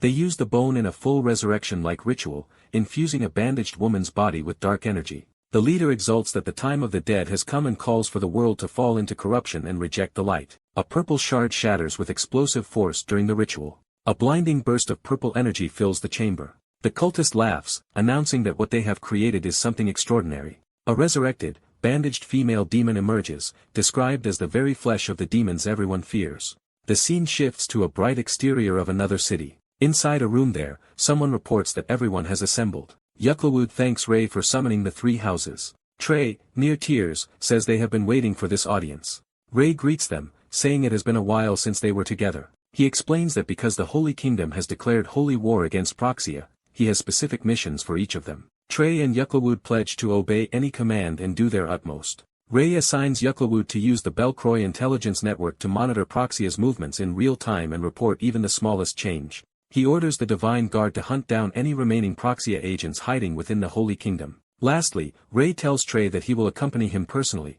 which Trey accepts with delighted enthusiasm. Rei explains that suspicious goods are being smuggled through the northern border trade gateway, with the location raising particular suspicion of sensory liquor. He says that while they are not certain, circumstances strongly suggest this is a hidden sword production site, so they must confirm and shut it down themselves. Trey loudly affirms he will follow Rei anywhere, and Rei tells everyone to move out while counting on the rest to fulfill their roles. Night falls over a forested area, setting the stage for their operation. Cloaked Rei and Trey move through the forest as Rei senses something clearly. He detects the same residual demonic energy he felt on a hidden sword shell and in the sensory liquor, emanating from an underground entrance. Realizing they have found the right place, Trey offers to go in first, but Ray tells him to wait. A small ominous light appears at the doorway, signaling danger. Ray shouts for Zeke to step back as something attacks from the darkness. A twisted wolf-like creature lunges, but Ray counters with a glowing blue strike. His attack blasts through the beast, killing it. Trey asks if the attacker was a monster, and Ray answers that it does not quite seem like an ordinary one. Examining the corpse, Ray judges it to be a dog or animal modified by the same methods as hidden swords, essentially a kind of magic beast. He decides they must investigate further inside despite the threat. A whole pack of red-eyed wolves emerges from the forest toward them. Ray wonders if this is the animal's territory while Trey points out that something else is approaching as well. Larger monstrous hounds appear among them, adding to the threat. Ray notes that the creatures move as if under an enchantment.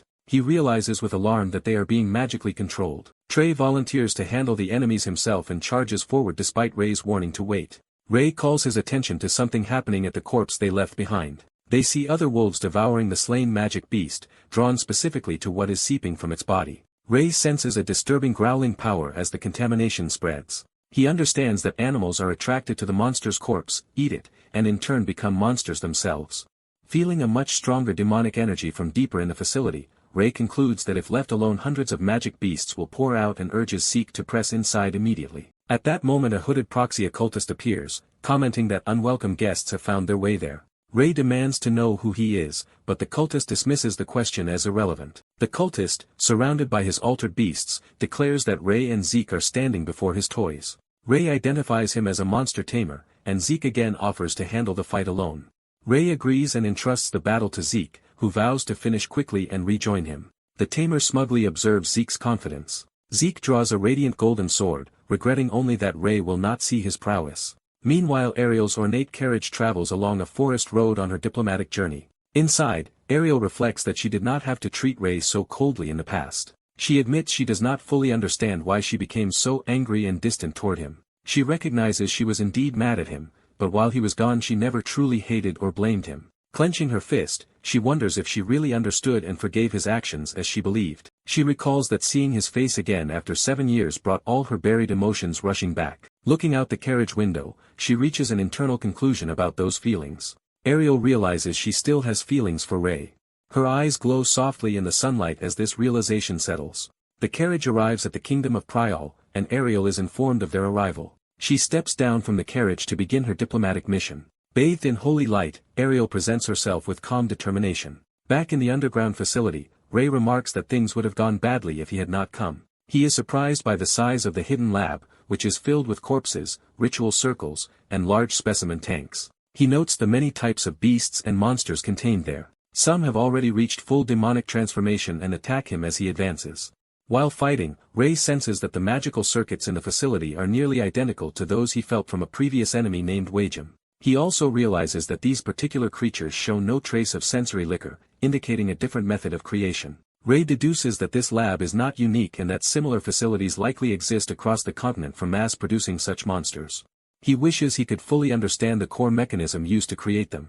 After probing the dark circuits and failing to analyze them, he concludes that dark magic circuits cannot be deciphered directly. Ray decides on an alternative approach, beginning a powerful blue magic technique that envelopes him. Simultaneously, Zeke unleashes his own blazing sword technique against the monster tamer's forces. The cloaked enemy praises Zeke's quick monster suppression and sword aura, but Trey warns this is no time to relax. Trey points his glowing sword at the cloaked figure and declares him the next target. The masked foe identifies Zeke, noting he only recently became a master yet has grown remarkably. The enemy decides to warm up after a long time, loosening his cloak as he prepares to fight. Seeing this, Trey is shocked and senses something unusual. Trey realizes the so-called monster tamer is actually a high-level sword master, who begins introducing himself. A powerful slash tears through the ground as the duel truly starts. In the clash, the masked man announces he is Proxia's monster-controlling fifth seat while striking Trey. He further reveals he is one of 6 executives of the Black Chamber, specifically the fifth seat.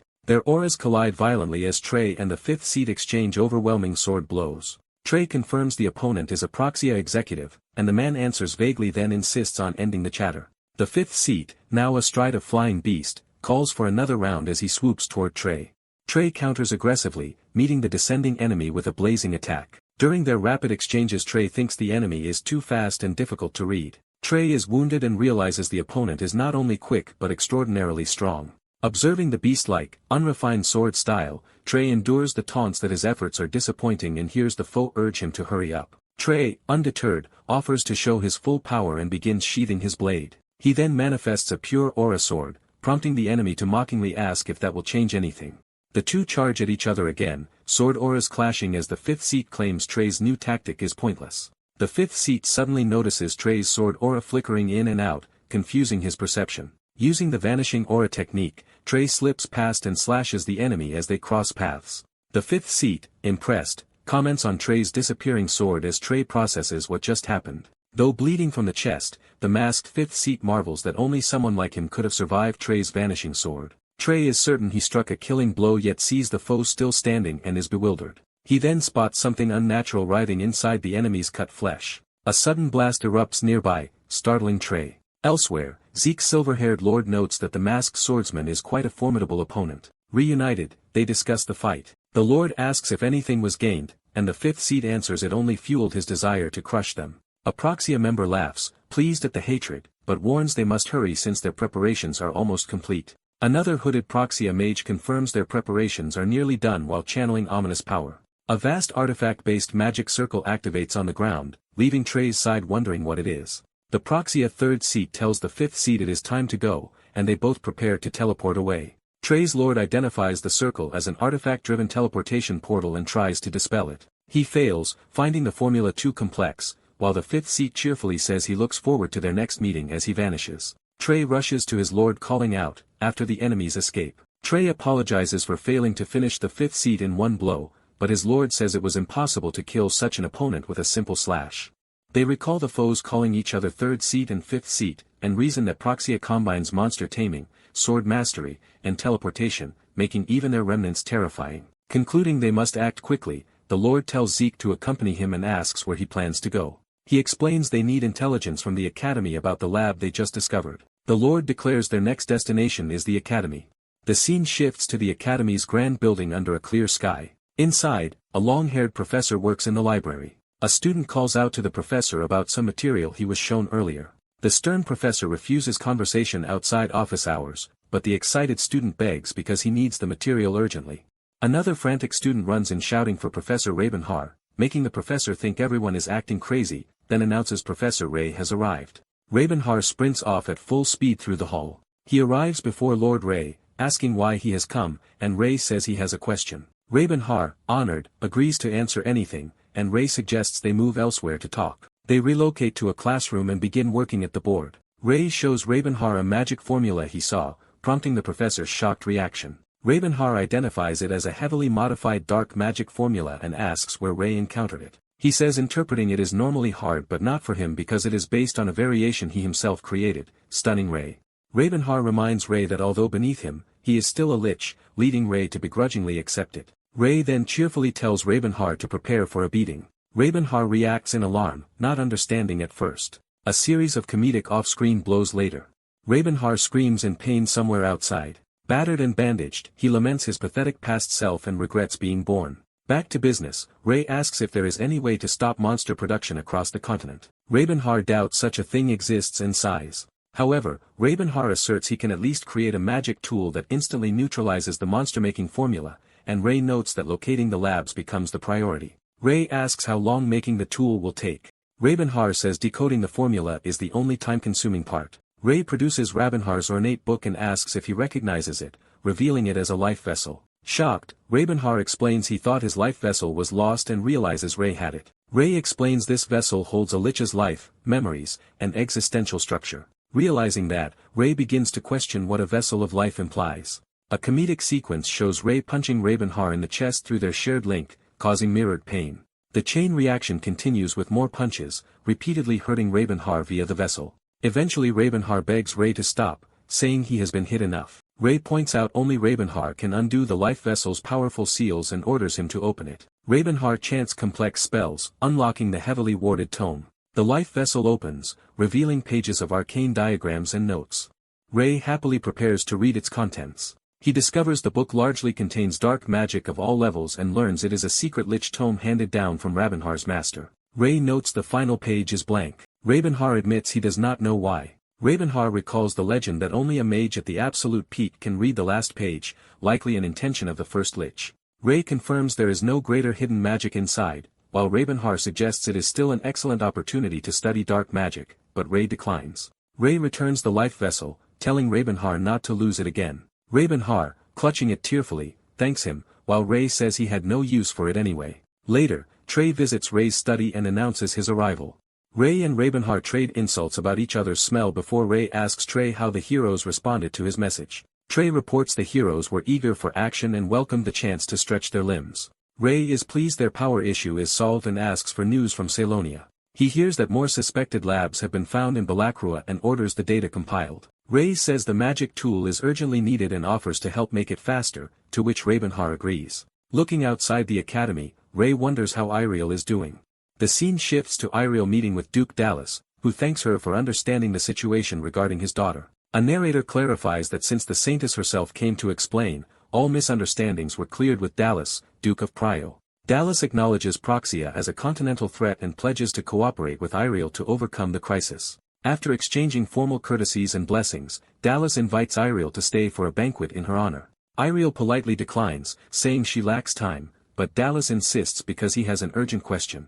He reveals his request. The King of Prio is gravely ill. Dallas details the illness's progression from a cough to burning fever and an unending coma despite divine magic. Iriel asks how long this has gone on and learns it has been about 3 months, explaining the king's absence from public events. Resolving that she must handle this personally, Iriel agrees to help, delighting Dallas. She humbly attributes her actions to following the will of Gaia and tells him to thank the goddess's compassion instead. Iriel asks where the king is staying. Dallas explains he is hidden in a nearby annex and offers to escort her there by carriage. A masked, blonde assassin watches them leave from the trees. The observer, presumably the Blood Shadow, silently monitors their movements from a branch. Iriel and Dallas proceed toward the annex, unaware of being watched. Approaching the annex, Iriel is surprised that even intermediate-level holy magic has not cured the king. Orek C. Sibberton, captain of Gaia's Holy Knights, speculates it must be a very serious illness. Gillis C. Carno, head of House Carno, suggests medically that it resembles tuberculous meningitis. Gillis explains inflammation is hard to treat with normal healing magic but believes Iriel's holy power can cure it, earning praise from Orek. They remark that it is rare for 2 sea families to be summoned together, which shows how serious the situation is. Orek notes that Iriel is so strong she usually needs no escorts and is considered unprecedented among saintesses. Gillis agrees, recalling he has not seen her for nearly 10 years and that she remains as composed and sharp as ever. He remembers seeing Iriel in his Night Order days when she still appeared like an ordinary girl her age. Orek hastily clarifies he does not mean her current self is worse, praising her sharpness and decisiveness, while Gillis teases him for over-explaining. Orek insists he truly admires her, and Gillis remarks they might get along well, which Gillis accepts as a compliment. Dallas shows Iriel into the king's private chamber. Begging for her help, he asks her to save the king with her divine grace, and she agrees. Iriel enters and quietly surveys the room. She sees the king lying in bed, clearly in serious condition. Introducing herself formally, Iriel greets the king as the Saintess of Gaia. The king, alarmed upon learning the Saintess is present, urges her to leave immediately for her own safety. Confused, Iriel asks what he means just as dark energy begins to stir.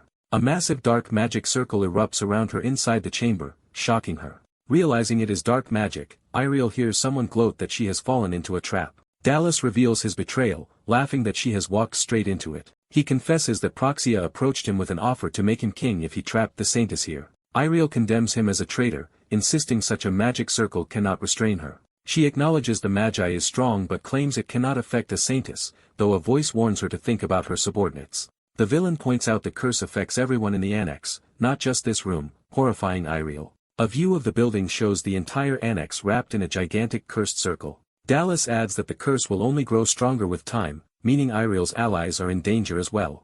Boasting of his own protective spell against the curse, Dallas tells her to sit and die slowly as the Magi consumes her. Suddenly Gillis appears, criticizing the Duke for such a cheap trap. He casts Bind, chaining Dallas with glowing restraints. Orek and Iriel rush in. Orek checks on the Saintess while Dallas struggles, unable to break the chains. Furious, Orek vows to execute the traitor, but Iriel tells him to stand down. She warns that killing a foreign duke would cause diplomatic turmoil and instead focuses on the cursed priests and knights outside, saying they must act fast. Orek urges Iriel to escape, but Dallas mocks them, revealing a barrier spell seals the annex so they will all die inside. Iriel asks Gillis whether he can dispel the magic circle. Gillis examines it and says the complex formula will take time, and he is unsure he can finish before the magi intensifies. Iriel resolves to spread her holy power over the whole area to block the magi. She explains that doing so demands all her focus and will prevent her from using her power elsewhere, astonishing her companions. Iriel instructs Gillis to dismantle the circle as quickly as possible and orders Aurek to protect them while she works. She prepares herself, inhaling deeply. Kneeling in prayer, Iriel activates Holy Field, flooding the chamber with brilliant divine light. Her holy power erupts outward, enveloping the entire annex in radiant energy. Gillis marvels at the overwhelming holy power and asks Aurek to guard them while he works on the circle. Aurek accepts, vowing to handle the defense. Night falls over the academy as time passes. Ray finishes processing a huge pile of blue gems for their anti-monster tools, astonishing Ravenhow with his speed. Ray says that once the lab's locations are confirmed, they will dispatch a strike team, just as Trey bursts in calling for him. A subordinate informs Ray that the Blood Shadow has appeared and insists he come at once. Outside, the Blood Shadow staggers and badly wounded and reports that the Saint is in danger. Ray is shocked at her condition and demands to know what happened. She urges him to go to Prius immediately. Realizing Prius is involved, Ray fears the worst. A simultaneous scene shows Iriel still in intense prayer within the glowing holy field as Ray cries out her name. Meanwhile, cloaked Proxia figures move at the perimeter of the glowing annex. The Proxia agents gaze at the annex bathed in Iriel's holy light, witnessing the clash between curse and divine power. In the rain by a church, someone anxiously calls out to Blood Shadow, who weakly answers the holy person. Seeing Blood Shadow wounded, the blonde man demands to know what happened, and she vows to report everything. Blood Shadow begins her report, saying it all started after the Saintess held a meeting in Prius. A royal carriage arrives at a grand estate in Prius. Watching from the forest, Blood Shadow notes this is the annex and that rumors say Prius King has suddenly grown worse, despite no health intel for years. She wonders how such information could have been hidden in a small nation like Prius. Finding the situation suspicious, she decides she must report back to her homeland. She activates a crystal communication orb. The orb suddenly cracks apart, shocking her. She realizes magical interference in the annex is blocking signal reception and worries it may be a trap. She suspects Proxia has already infiltrated Prius, realizes the Saintess is in danger, and decides to escape and contact her. A hidden enemy notices her presence, calling her a rat. A bandaged man in a hood confronts her, demanding to know who sent her, and she recognizes his group. Sensing magi from them, Blood Shadow realizes what they are and listens as the bandaged man offers to guess her affiliation. He deduces she is either with the Saintess nor certain other groups, then suddenly claims to know who she is. He correctly identifies her as Dane, startling her. Dane remarks that he knows a lot about them, and he replies he researched them despite their secrecy. She responds that she understands. Dane responds by unleashing a blazing sword attack at the bandaged man, a cloaked ally of his darts in with great speed. Dane boasts that he can cut his foes down instantly. He turns away, thinking he should return. Maniacal laughter erupts behind him, shocking Dane. The bandaged man praises Dane's speed and skill, while Dane is bewildered because he was sure he struck him. The bandaged man tells him to examine his own body, leaving Dane confused. Dane is engulfed by his own explosive slash. Reeling, Dane realizes his own attack has somehow rebounded onto him. He stares in horrified realization. A hooded figure radiating ominous purple magi appears, stunning Dane. Dane pulls out a round device. He triggers it, releasing a massive cloud of smoke to cover his escape. Later, he reports that the aura he sensed was not ordinary magi but something far more ominous and evil. He adds that the enemies ignored him when he fled and seemed focused solely on the Saintess, prompting his lord to rush off with Zeke. Another man asks to join the rescue party. The blonde lord is surprised but listens as the man says he wants to redeem himself and help. The man also says this abnormal magi intrigues him. The lord agrees in magical light. Inside, Gillis notes that the magi is growing stronger. He worries that if the Saintess keeps exerting holy power to suppress it, she will not survive. A crash in the corridor alerts a knight. The knight tells Gillis that something is coming and that he will handle it. This something is revealed as an advanced magic circle the Saintess is suppressing purely with holy power. The bandaged necromancer appears in the annex corridor, praising Saintess Ariel as the greatest saint for managing this. The knight demands to know if they are from Proxia. The bandaged man introduces himself as Proxia's necromancer, second seat of the Black Chamber. He introduces his horned companion as Proxia's executor, the fourth seat. He says the third presence has no real name. He explains that one could call that presence an angel of death who returns people to mana. The knight is shocked at the term angel of death. He retorts that they do not resemble angels at all, prompting the necromancer to remark that the knight is unusually bold. The executor volunteers to take on the knight so the necromancer can conserve strength. He draws a glowing purple sword, saying he simply wants to test something. He unleashes a sweeping slash down the hallway. The purple attack explodes violently against the knight's shield. The executor is impressed, realizing the shield's title Sanctum Barrier is deserved. He notes that the barrier can even block his sword aura. The knight slams the shield down, declaring that beyond this point none shall pass. He fully declares that no enemy will take a single step forward. A narration introduces the House of Saberdon, one of Gaia's oldest holy knight families, devoted attendants of the Saintess. It explains that Saberdon has inherited the Guardian's will for generations, always defending Gaia's front lines. Among them, Oryx Saberdon, called the Sanctum's Barrier, stands at the pinnacle of the family's honor. The necromancer and executor acknowledge that Oryx's defense lives up to his reputation. They describe his shield, Sephir, as an absolute defense relic beyond their power to break. The necromancer says that despite this, the Saintess is fated to become a blood key to awaken the gate, while Oryx defiantly urges them to try breaking through. The necromancer states that the length of Oryx's resistance is irrelevant. He chants dark incantations to escalate his magic. The Angel of Death woman begins channeling ominous power through a mystical seal on her head. Her power reinforces the Annex's dark magic circle from afar. Gillis realizes the parts of the magic circle he dispelled are reappearing. Gillis asks Oryx if he is okay, and Oryx replies he is but senses a problem. Oryx realizes the necromancer has activated something together with the eerie woman. Gillis deduces the necromancer aims for a war of attrition. Gillis reasons that he can repeatedly analyze and dispel the reconstructed magic faster each time, and that their dark arts must have limits. He concludes their attrition strategy is pointless, since the Saintess' holy power will outlast their magic, and the necromancer muses about Gillis' consecrated body technique. Gillis' technique is explained as divine power at the fingertips reacting to irregular magic, allowing him to trace its core and dispel it. Gillis is then advised by an unseen voice to stop dispelling the circle, but he stubbornly refuses. The Angel of Death woman laughs that fast or slow, Gillis will die regardless. She strains under the process while the necromancer chants more demonic words. She finally screams as the demonic seal fully manifests.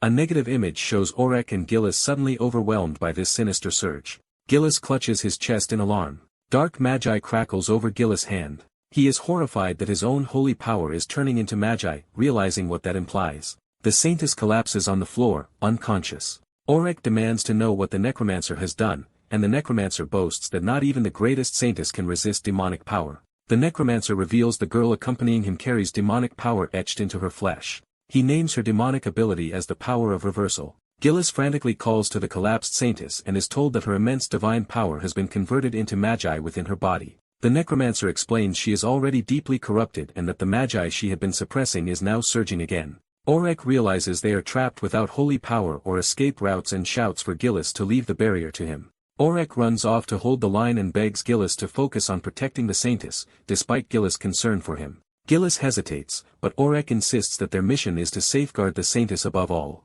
Oryx reminds him that Gillis knows better than anyone. He smiles, declaring he will show just how unbreakable his shield is. Gillis silently resolves himself. He closes his eyes, accepting what must be done. Gillis apologetically lifts the Saintess in his arms. He escapes through a window with her. Meanwhile, the necromancer notes that she is effectively as good as dead and that the annex is surrounded. Oryx's stamina will eventually fail even with absolute defense. The necromancer muses that the power of reversal twists the world's mechanisms, yet Sephir remains unaffected. He points out that reversal cannot influence Oryx's shield and questions what that truly means, while Oryx replies that he seems to know something. Oryx says he can guess at least one thing. He concludes that Sephir is not actually a holy relic of Gaia. The necromancer explains that what resides in Sephir is not a blessing but an ancient will that guarded the world before it had a name and never left this land. Oryx reasons that because this will does not follow normal flows of cause and effect, reversal cannot touch it, and asks how the necromancer likes that theory. The necromancer admits Oryx knows a lot. Oryx agrees the shield is imbued with that will. He declares that House Saberdon has inherited this will and will stand against evil to defend the divine. The necromancer tells Oryx to give it his best shot, planning to claim Sephir once Oryx falls, but then senses he notices the magi around them behaving unexpectedly. Elsewhere, the long-haired ally chants his own counterspells. His magic starts disrupting the territory-wide circle from outside. Roth and his companions arrive before the annex under the fading barrier's glow. A cosmic narration begins, stating that in the beginning there were 3 nights. It explains that the first night was the primordial darkness before creation, and the second night was when that darkness engulfed the world and brought collapse. It mentions a forgotten third night that no one remembers. During that third night, a single undying heart remained, formless and soundless, clinging only to existence.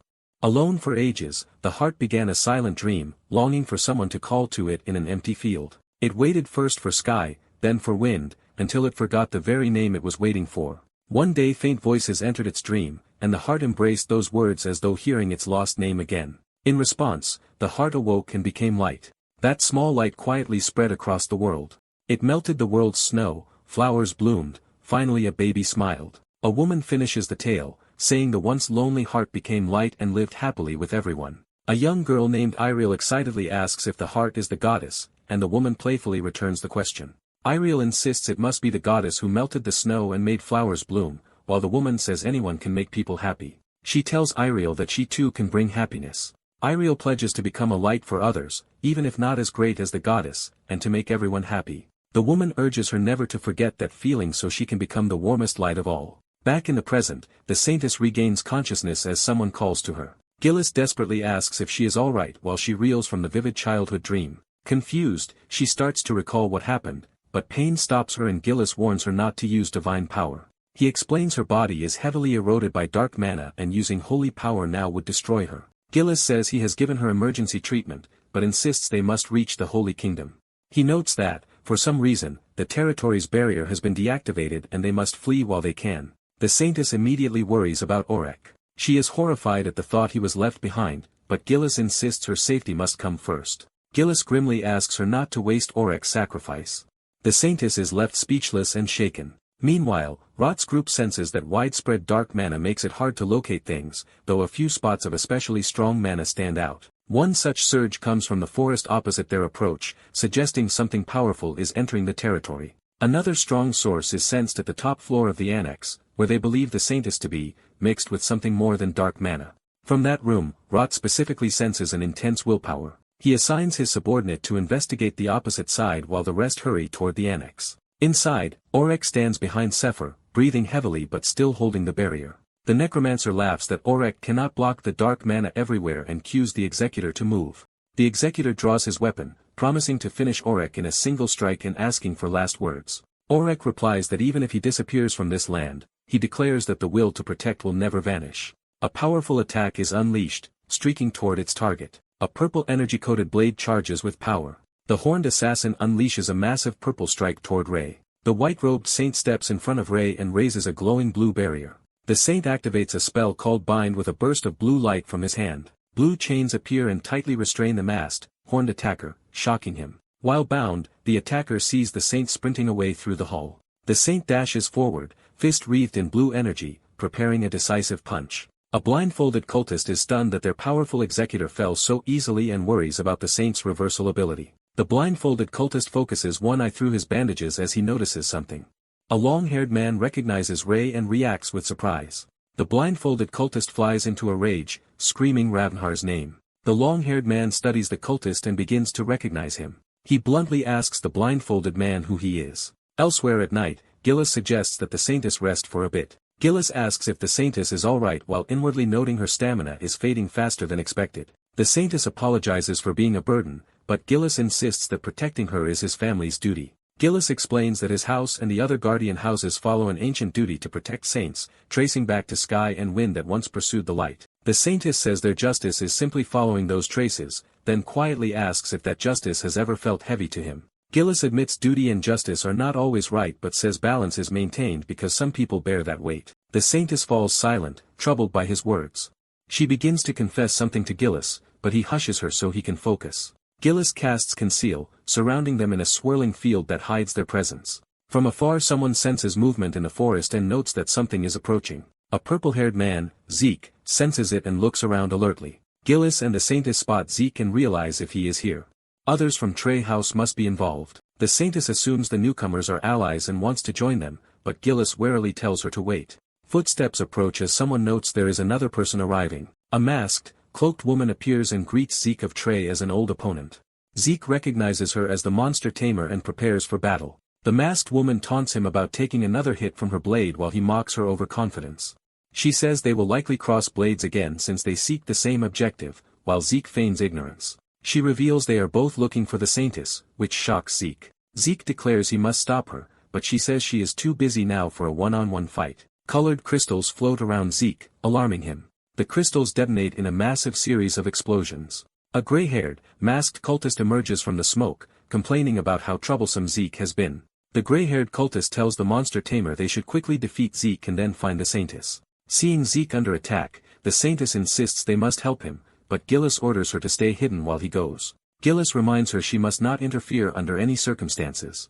Zeke now fights the monster tamer directly, slashing through her summoned beasts and blasts. A powerful golden slash arcs across the battlefield. The gray-haired cultist raises a large purple summoning circle with crystals spinning around it. Zeke calls out the cowardice of their two-on-one attack before noticing someone else's arrival. Gillis reveals himself as Zeke of the Trey family and offers to join the fight, to Zeke's relief. The monster tamer infers that Gillis's presence means the Saintess is nearby, though she cannot sense her. The gray-haired cultist suddenly announces that she has located the Saintess. Gillis wonders if the enemies contacted someone else. Zeke vows they still will not see the Saintess. The gray-haired cultist laughs and orders her monsters to attack so they can test Zeke and Gillis. In the past, the blindfolded cultist rants at Reevhar, furious that Darren does not recognize him and accusing him of betraying Proxia. Back in that memory, Darren is confused by the name while Reevhar recalls the scar he gave him. Darren narrows his eyes as realization begins to surface. A bandaged, pink-haired woman shambles into view and Darren suddenly recognizes what she is. He nervously asks if Reevhar created the demonic construct they are seeing. Darren then happily basks in Reevhar's praise for his masterpiece. Reevhar clinically analyzes the construct's demonic quality, admiring its energy, skin, and hair. He realizes the core embedded in its chest is actually a demon's bone. Reevhar enthusiastically praises Darren's acquisition of such a rare material, and Darren is overwhelmed that Reevhar uses his name. Reevhar's ally reminds him there is no time for fandling. Reevhar cheerfully says he will finish things and then join him. The ally checks on Oryx's condition, asking if he can still move after spending so much energy. The ally tells Oryx he has done enough and should rest, while he searches for Iriel, feeling the man's strong willpower. He worries more about Iriel's safety than anything else. The scene shifts to an ancient overgrown temple filled with statues and altars. Two robed women walk through, remarking that 50 years have passed and that this time is different. The darker elf woman explains that the altar is absorbing mana too quickly and driving away the caretakers. The lighter elf attributes this disturbance to magi spreading through the world. She volunteers to handle the problem personally. They approach a gigantic blue crystal shield on a stone pedestal, calling it a troublesome object. Elsewhere, an unseen speaker says they did not expect interference here. Reevhar confronts two cultists in a hall, saying someone blessed by Proxia should not betray its ideals and that their master would grieve. He notes that the very fact they created such a child means the appointed time is near, bluntly adding he doubted they could succeed without him. Reevhar begrudgingly praises their passion for making a tool that can draw out demonic power but says prophecy foretold outside hell. The prophecy is shown, foretelling a crimson second moon, an evil star, a reawakened gate, and the apocalyptic battlefield that will devour all light. Darren proudly says the last remaining demon corpse from that place let him craft his masterpiece. Reevhar snidely claims he would have produced something far better. He criticizes Darren's construct as a mere generic undead despite using the bone, calling it disappointing. Darren angrily insists that is the pinnacle of necromancy, while Reevhar smiles and asks if he wants proof otherwise. Reevhar offers to tweak the body a little, while Darren refuses to let anyone tamper with his creation. Reevhar insists that a small change could make it truly perfect. He tempts Darren by asking if he is not curious to see true necromantic perfection achieved by Reevhar. Darren, unable to resist, admits he is indeed curious. Narration concedes that Reevhar is the foremost necromancer, having reached Lich level. Darren realizes inheriting knowledge from such a master would be an irresistible temptation for any mage. Still, his pride makes him hesitate as he fumes internally. Reevhar tells Darren he understands the forbidden system better than anyone and urges him to trust him and take his hand. Darren is deeply moved that Reevhar would say such a thing and begins to accept joining him. Reevhar promises that together they can reach a never-before-seen truth. Darren happily succumbs to his thirst for knowledge and decides to follow Reevhar. In the present, a purple light flares from Reevhar's room, signaling his involvement. Zeke clashes violently with the monster tamer while explosions erupt around them. Gillis unleashes multicolored slashes at the gray-haired cultist, who counters with her own magic. The gray-haired cultist tells the monster tamer there is no more reason to stall and that she will open the gate. She activates a huge purple magic circle in the sky, initiating the gate. A horde of monsters, led by a massive spectral beast, pours out of the portal. Gillis realizes they teleported a vast number of monsters at once and wonders how long they planned for this. The monster tamer commands the summoned army to tear their enemies apart. A blue attack suddenly slices through the summoning magic. The portal collapses in huge explosions, annihilating the monsters. Shocked, the gray-haired cultist yells that their monsters are gone and accuses someone of closing the teleport gate. The saint once again casts bind, blue light flaring from his hands. The blue chains imprison both the monster tamer and the gray-haired cultist, who cannot believe he deciphered the circle after seeing it once. She stares at him in awe, demanding to know what kind of brain he has. Zeke and Gillis greet their Lord Ray, who immediately asks where Iriel is. Iriel steps out, touched that Ray truly came to rescue her. The gray-haired cultist smirks ominously despite being bound. She bursts into hysterical laughter while wrapped in chains. Ray demands to know what she finds so funny. She replies that they are already too late. She tells him to simply watch the birth of a new demon king, which horrifies him. A dark voice congratulates the third and fifth seats on their success. The sane voice declares the awaited moment has arrived as Iriel senses something and gasps. A dark blade of power impales Iriel through the chest.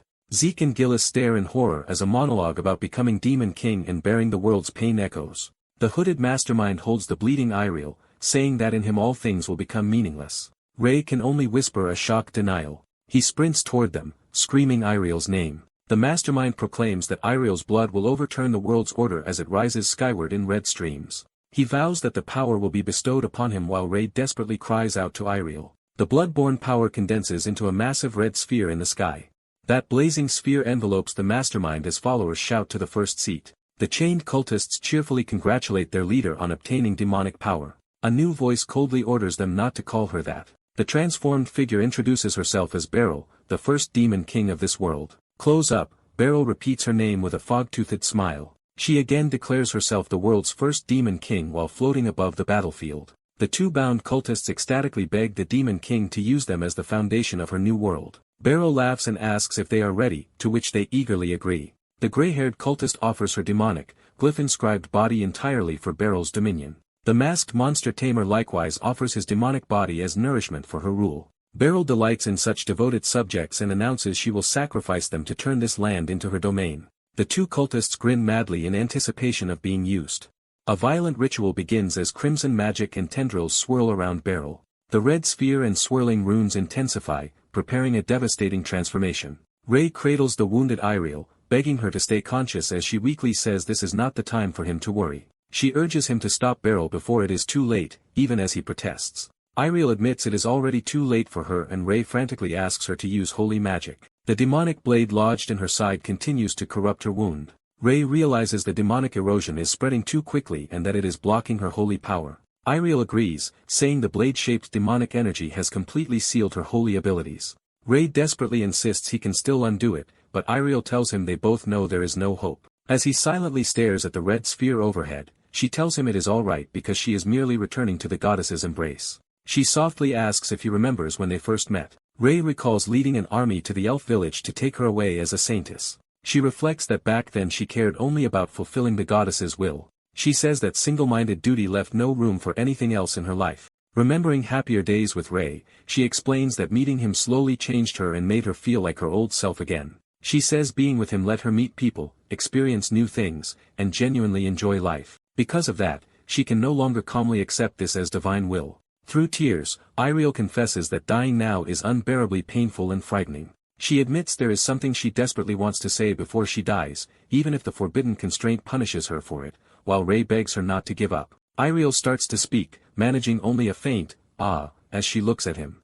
Ray looks up at the sky, where fiery streaks fall like shooting stars, wondering what is descending. In the Empire, a superstition says sharing a shooting star with someone guarantees a peaceful death. As fiery streaks fill the sky, a man calls to Iriel, sensing they share the same thought. Iriel quietly addresses Ray, preparing to reveal her feelings.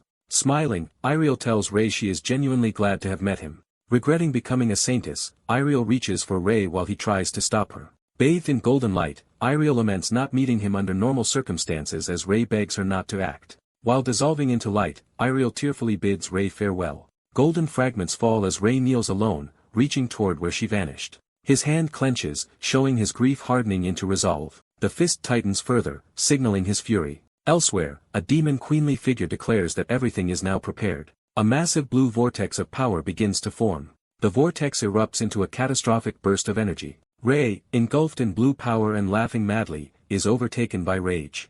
The demon remarks that he looks enraged while Ray says he has one question. Ray demands to know her motive, asking if she simply wants dominion, while she mocks that a human could never grasp her grand design. She explains that everything moves according to a higher will.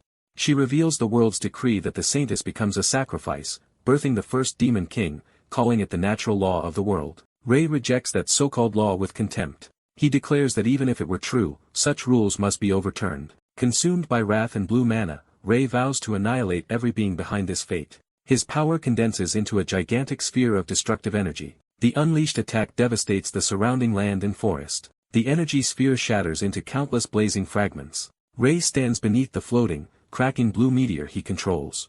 The overcharged meteor whirls as it is hurled forward. Watching from afar, Zeke wonders if this overwhelming but strange power is really the saint's meteor. He senses the energy and notes that, unlike the saint's pure mana, this feels different. He realizes the meteor's power resembles demonic energy. A companion warns Zeke to retreat or be caught in the coming blast. The demon queen is impressed by Ray's unexpected level of power. She cautions that he is misusing that power and will burn out his body, while Ray asks if those are really her final words. Amused, she admits she could stop the spell but will not bother. She boasts that when this body became the demon king she had already permeated the world, claiming her flesh is disposable and she cannot truly be killed. Ray swears to hunt her down wherever she exists in the world, killing her repeatedly.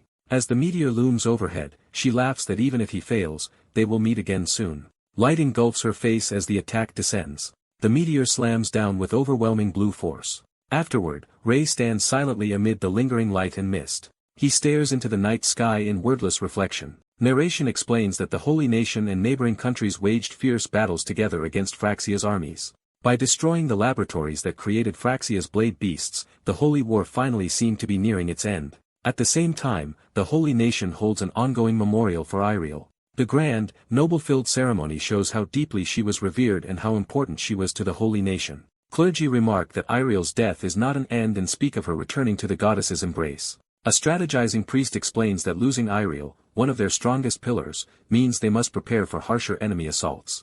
The high priest vows merciless retribution against those who defied the goddess and orders all forces strengthened. The high priest checks on Ray, who outwardly says he is fine as narration notes how he has been since Iriel's death. Ray thinks that regardless of the condition of his incantation vessel, his mana no longer flows as it once did.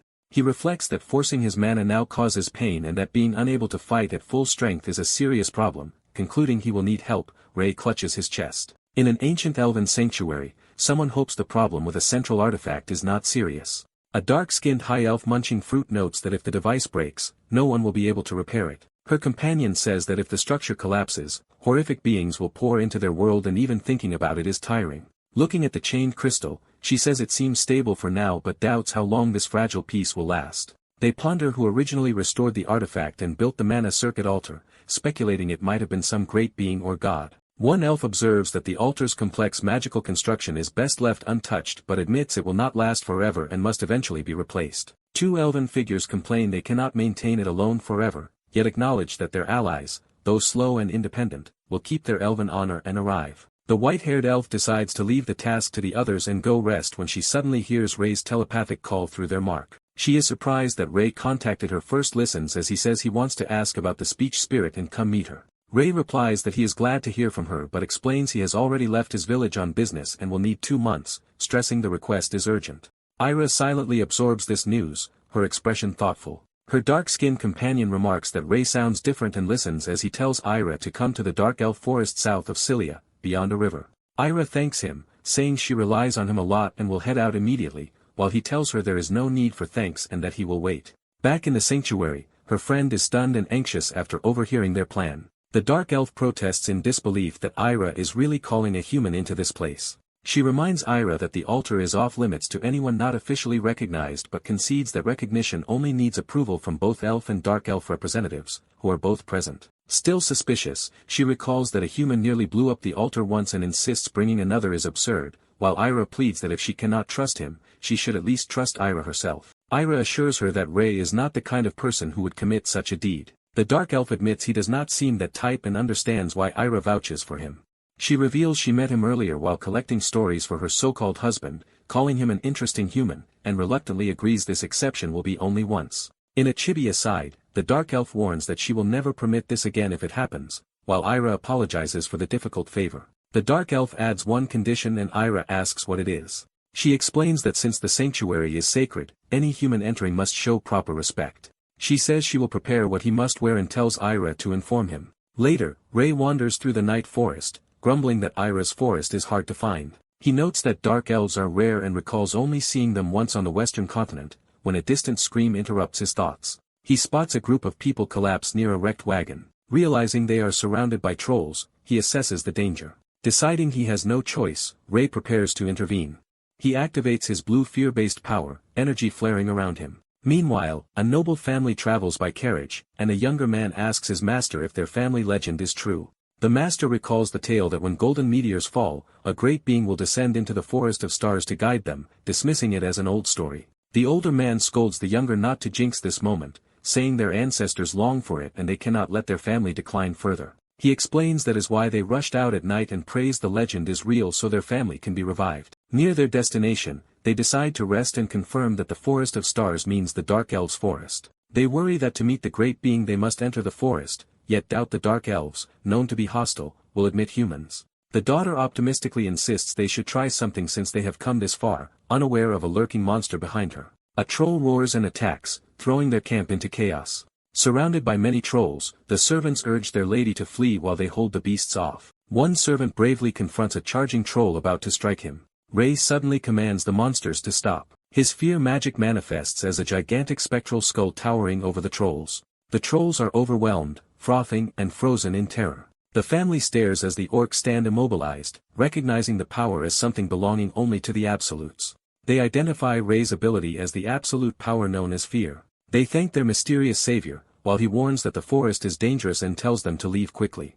The daughter excitedly asks if he is the legendary great being. Bowing, she declares that their family came to serve him and begs him to lead them, leaving Ray confused. Ray, already busy, refuses the misunderstanding and swiftly departs, telling them they have the wrong person. Disappointed, the daughter wonders if it is not yet time or if they were mistaken. She argues that no ordinary human could wield fear and that his silver hair and timely rescue prove he is the great being. The siblings enthusiastically conclude he must be the white dragon and decide to return home to change their family crest. While narration notes, Ray has no idea of this. Elsewhere, Ray walks on, unaware of the future consequences, and senses a strange flow of man nearby. A dark elf warrior appears, orders him to halt, and asks if he is the human summoned by Lady Ira. Ray assumes he has come to escort him. The warrior confirms this and tells Ray to follow, entering the dark elf forest. Ray thinks it looks ordinary as his guide points out the house where he will stay. The warrior warns him not to act recklessly in the village despite Ira's backing, and Ray agrees. Meanwhile, another elf asks to guard where Ira is and hears that the high elves are at the altar in the sanctuary. Ray says he wants to head there immediately because of the urgency, but the dark elf scoffs that he cannot enter the sanctuary dressed as he is. Ray remembers Ira's earlier instruction that upon reaching the village he must don their traditional garments and complete a ritual before meeting her, using magic to clean himself. Ray asks if that level of purity is enough and whether his clothes are inside the house, but is told it still is not sufficient. The elf explains he must bathe in the forest's pure aura at dawn and then change clothes before approaching the altar, which Ray finds troublesome. He is told to rest until the proper time, reflecting that as the first human allowed into the elf's sacred place he must show proper respect. Inside, Ray sees the elaborate leaf-shaped outfit prepared on the bed and steels himself. He silently processes what he is about to wear. Looking over the room and the outfit on the bed, Ray questions if that really counts as clothes. The next day, under a clear sky, someone remarks that Ray's appearance is not bad. Ray appears almost naked in a leaf outfit as elves say he now qualifies to enter the sanctuary while he stands speechless. Syrian greets him as the human who has arrived, and Ray recognizes her as Lady Syrian. He realizes the dark elf he met before was actually a high elf, and she returns his greeting. Syrian comments that humans grow quickly and says the traditional outfit suits him so well that with pointed ears he could pass as an elf, and Ray awkwardly thanks her. She welcomes him, saying Ira will be happy, then leads him toward the altar and orders the barrier dispelled. A green portal opens, revealing the hidden ruins of the altar. Syrian tells Ray to enter, while he marvels at the sophisticated barrier spell that concealed even the site's true form. Walking inside, she warns that unauthorized beings are forbidden from using mana within the altar, and Ray asks what exactly the altar is. She begins by asking if he knows of the war between celestials and demons, which he identifies as the Heaven-Demon War. She explains that the altar is a magical device created after that war to repair rifts between realms and prevent dimensional intrusions. She adds that many unknown monsters have crossed over for centuries and still do so today. Rei infers that the altar must be malfunctioning. Syrian confirms this, saying she and Ira are stuck maintaining it while waiting for late-arriving comrades. Arriving at the inner chamber, Syrian calls out that Ira's human has arrived. Ira turns, blushing and anxious, and greets Rei. Rei, embarrassed in his outfit, asks if Ira is alright because she looks pale, and she claims she is fine but hesitant. She stares at the precariously placed leaf covering him in silence. Flustered, Ira admits the traditional attire actually suits him. Rei stands mortified while Syrian dryly remarks what a touching reunion it is. Rei studies the glowing crystal altar that seems to be absorbing all the surrounding mana. Seeing how drained Ira is, Syrian says that is why she needs Rei's help. She notes that his own condition is abnormal too, given the damage to his incantation vessel. Ira suddenly embraces Rei, startling him. She gently suggests he may have suffered something his heart could not bear. Rei reassures her that together they will find a solution, and she thanks him. Syrian cuts in, saying this is no time for affection and reminding them of the situation. She apologetically asks Rei, despite his condition, to assist, implying he must help supply mana to the altar. She clarifies they only need his support until the others arrive, while Ira confirms she can continue and asks him for another favor. Rei readily agrees to anything she asks. Ira requests that while she channels mana he place his hand on her back and observe its flow. Rei does as instructed, touching her back as she pours mana into the altar. The altar's violent mana surges into Rei, shocking him. Overwhelmed, he wonders how a mere device can have such a brutal mana flow, while Ira asks if he now understands what a monstrous construct it is. Syrian criticizes the unknown creator for designing such an unstable, inefficient pillar of dimensions, speculating there must have been a reason it was made this way because otherwise the design makes no sense. Rei senses the overwhelming mana pressure behind him and is warned that channeling it requires perfect control or his body could explode. Rei tells Ira he will take over supplying mana despite her concern, claiming mana control is his specialty. Confidently smiling, Rei urges Ira to rest while he handles the mana flow. Hours later, Rei is utterly exhausted and panting from maintaining the mana supply. Syrian observes that Rei's endurance with the altar's power proves he is no ordinary human, as Ira claimed. Syrian admits she had opposed letting a human near the altar but now thanks Rei, introducing herself and agreeing to work with him as he introduces himself as Rei. Syrian lays out temporary living rules for Rei in the sanctuary, and he says there is something important he must discuss regarding the plan. When Rei asks for information about the altar, Syrian initially refuses, thinking he wants to run away, but he clarifies he only seeks knowledge. Rei specifies he needs details on the altar's mana flow and requests any records or blueprints of the magic circle. Syrian laughs that the altar was made during the ancient Heaven-Demon War, so no blueprints exist anymore. She concedes they can at least share what they have deduced about the altar's mana flow. Syrian asks what Rei intends to do with that knowledge and he answers that he plans to repair the altar. Shocked, Syrian calls the idea ridiculous and dangerous without blueprints, but Rei says he will draw a new blueprint from the mana flow analysis she and Ira provide. Syrian demands Ira support her protest, but Ira is collapsed on the ground, too drained to respond. After explaining everything they've learned so far, Syrian is startled by Rei's reaction. Rei says that if they can grasp the mana flow more precisely, they can infer the altar's structure as he sketches a glowing circular diagram. Syrian is amazed that Rei's drawing clearly depicts the altar's overall structure like a blueprint. She reluctantly agrees to cooperate, warning that the slightest mistake could annihilate the entire dimension, and Rei asks her to explain everything carefully. Ira weakly offers to help explain as well, but Syrian tells her to focus on recovering since she can barely move. Furious that Syrian will be tutoring Rei, Ira vows to give him her own intense mana flow lesson later. Hours pass as Syrian teaches Rei how mana circulates inside the altar. Together they determine there are about 9 primary mana flow points, making the altar far more complex than any known magical device. They note that from each point fine mana branches intertwine with thicker core lines, so a single misstep could be disastrous, and which they understood the main line's roles. Syrian explains that directly entering the mana stream is the best but most dangerous way to understand those lines, prompting Rei to wonder if he should attempt it. As Syrian scolds Rei for even considering touching the lines, the altar suddenly begins to shake. The central crystal erupts with blinding energy, stunning everyone. Energy lashes out from the altar, heralding the return of a phenomenon. Syrian realizes a dimensional crack is reappearing above the altar. She casts the spell Air Hand to seize the crack. Syrian explains that a mana surge from the altar tore open a dimensional fissure and she tries to compress it with an enormous spectral hand. Ray hears an eerie sound from the crack that mesmerizes him. He finds the sound echoing in his head with an addictive resonance that draws his mind. Someone warns Ray not to listen or the sound will corrupt his mind, snapping him back to awareness. Ray thrusts out his hand, commanding the sound to be silenced as he attacks the crack. The ominous noise continues and Syrian exclaims that her magic is failing against the fissure. Ira appears, declaring they must seal the crack. She unleashes a massive burst of power, ordering the fissure to vanish from the dimension. Her attack succeeds in closing it, and Ray shouts Ira's name in concern as she falls. Syrian again uses air hand to catch the falling Ira. Later, Syrian teasingly asks Ray how it felt to meet a being from another dimension face to face. Ray, still shaken and silent, struggles to respond. He notes his mind is still reeling as he looks at the now quiet crystal altar.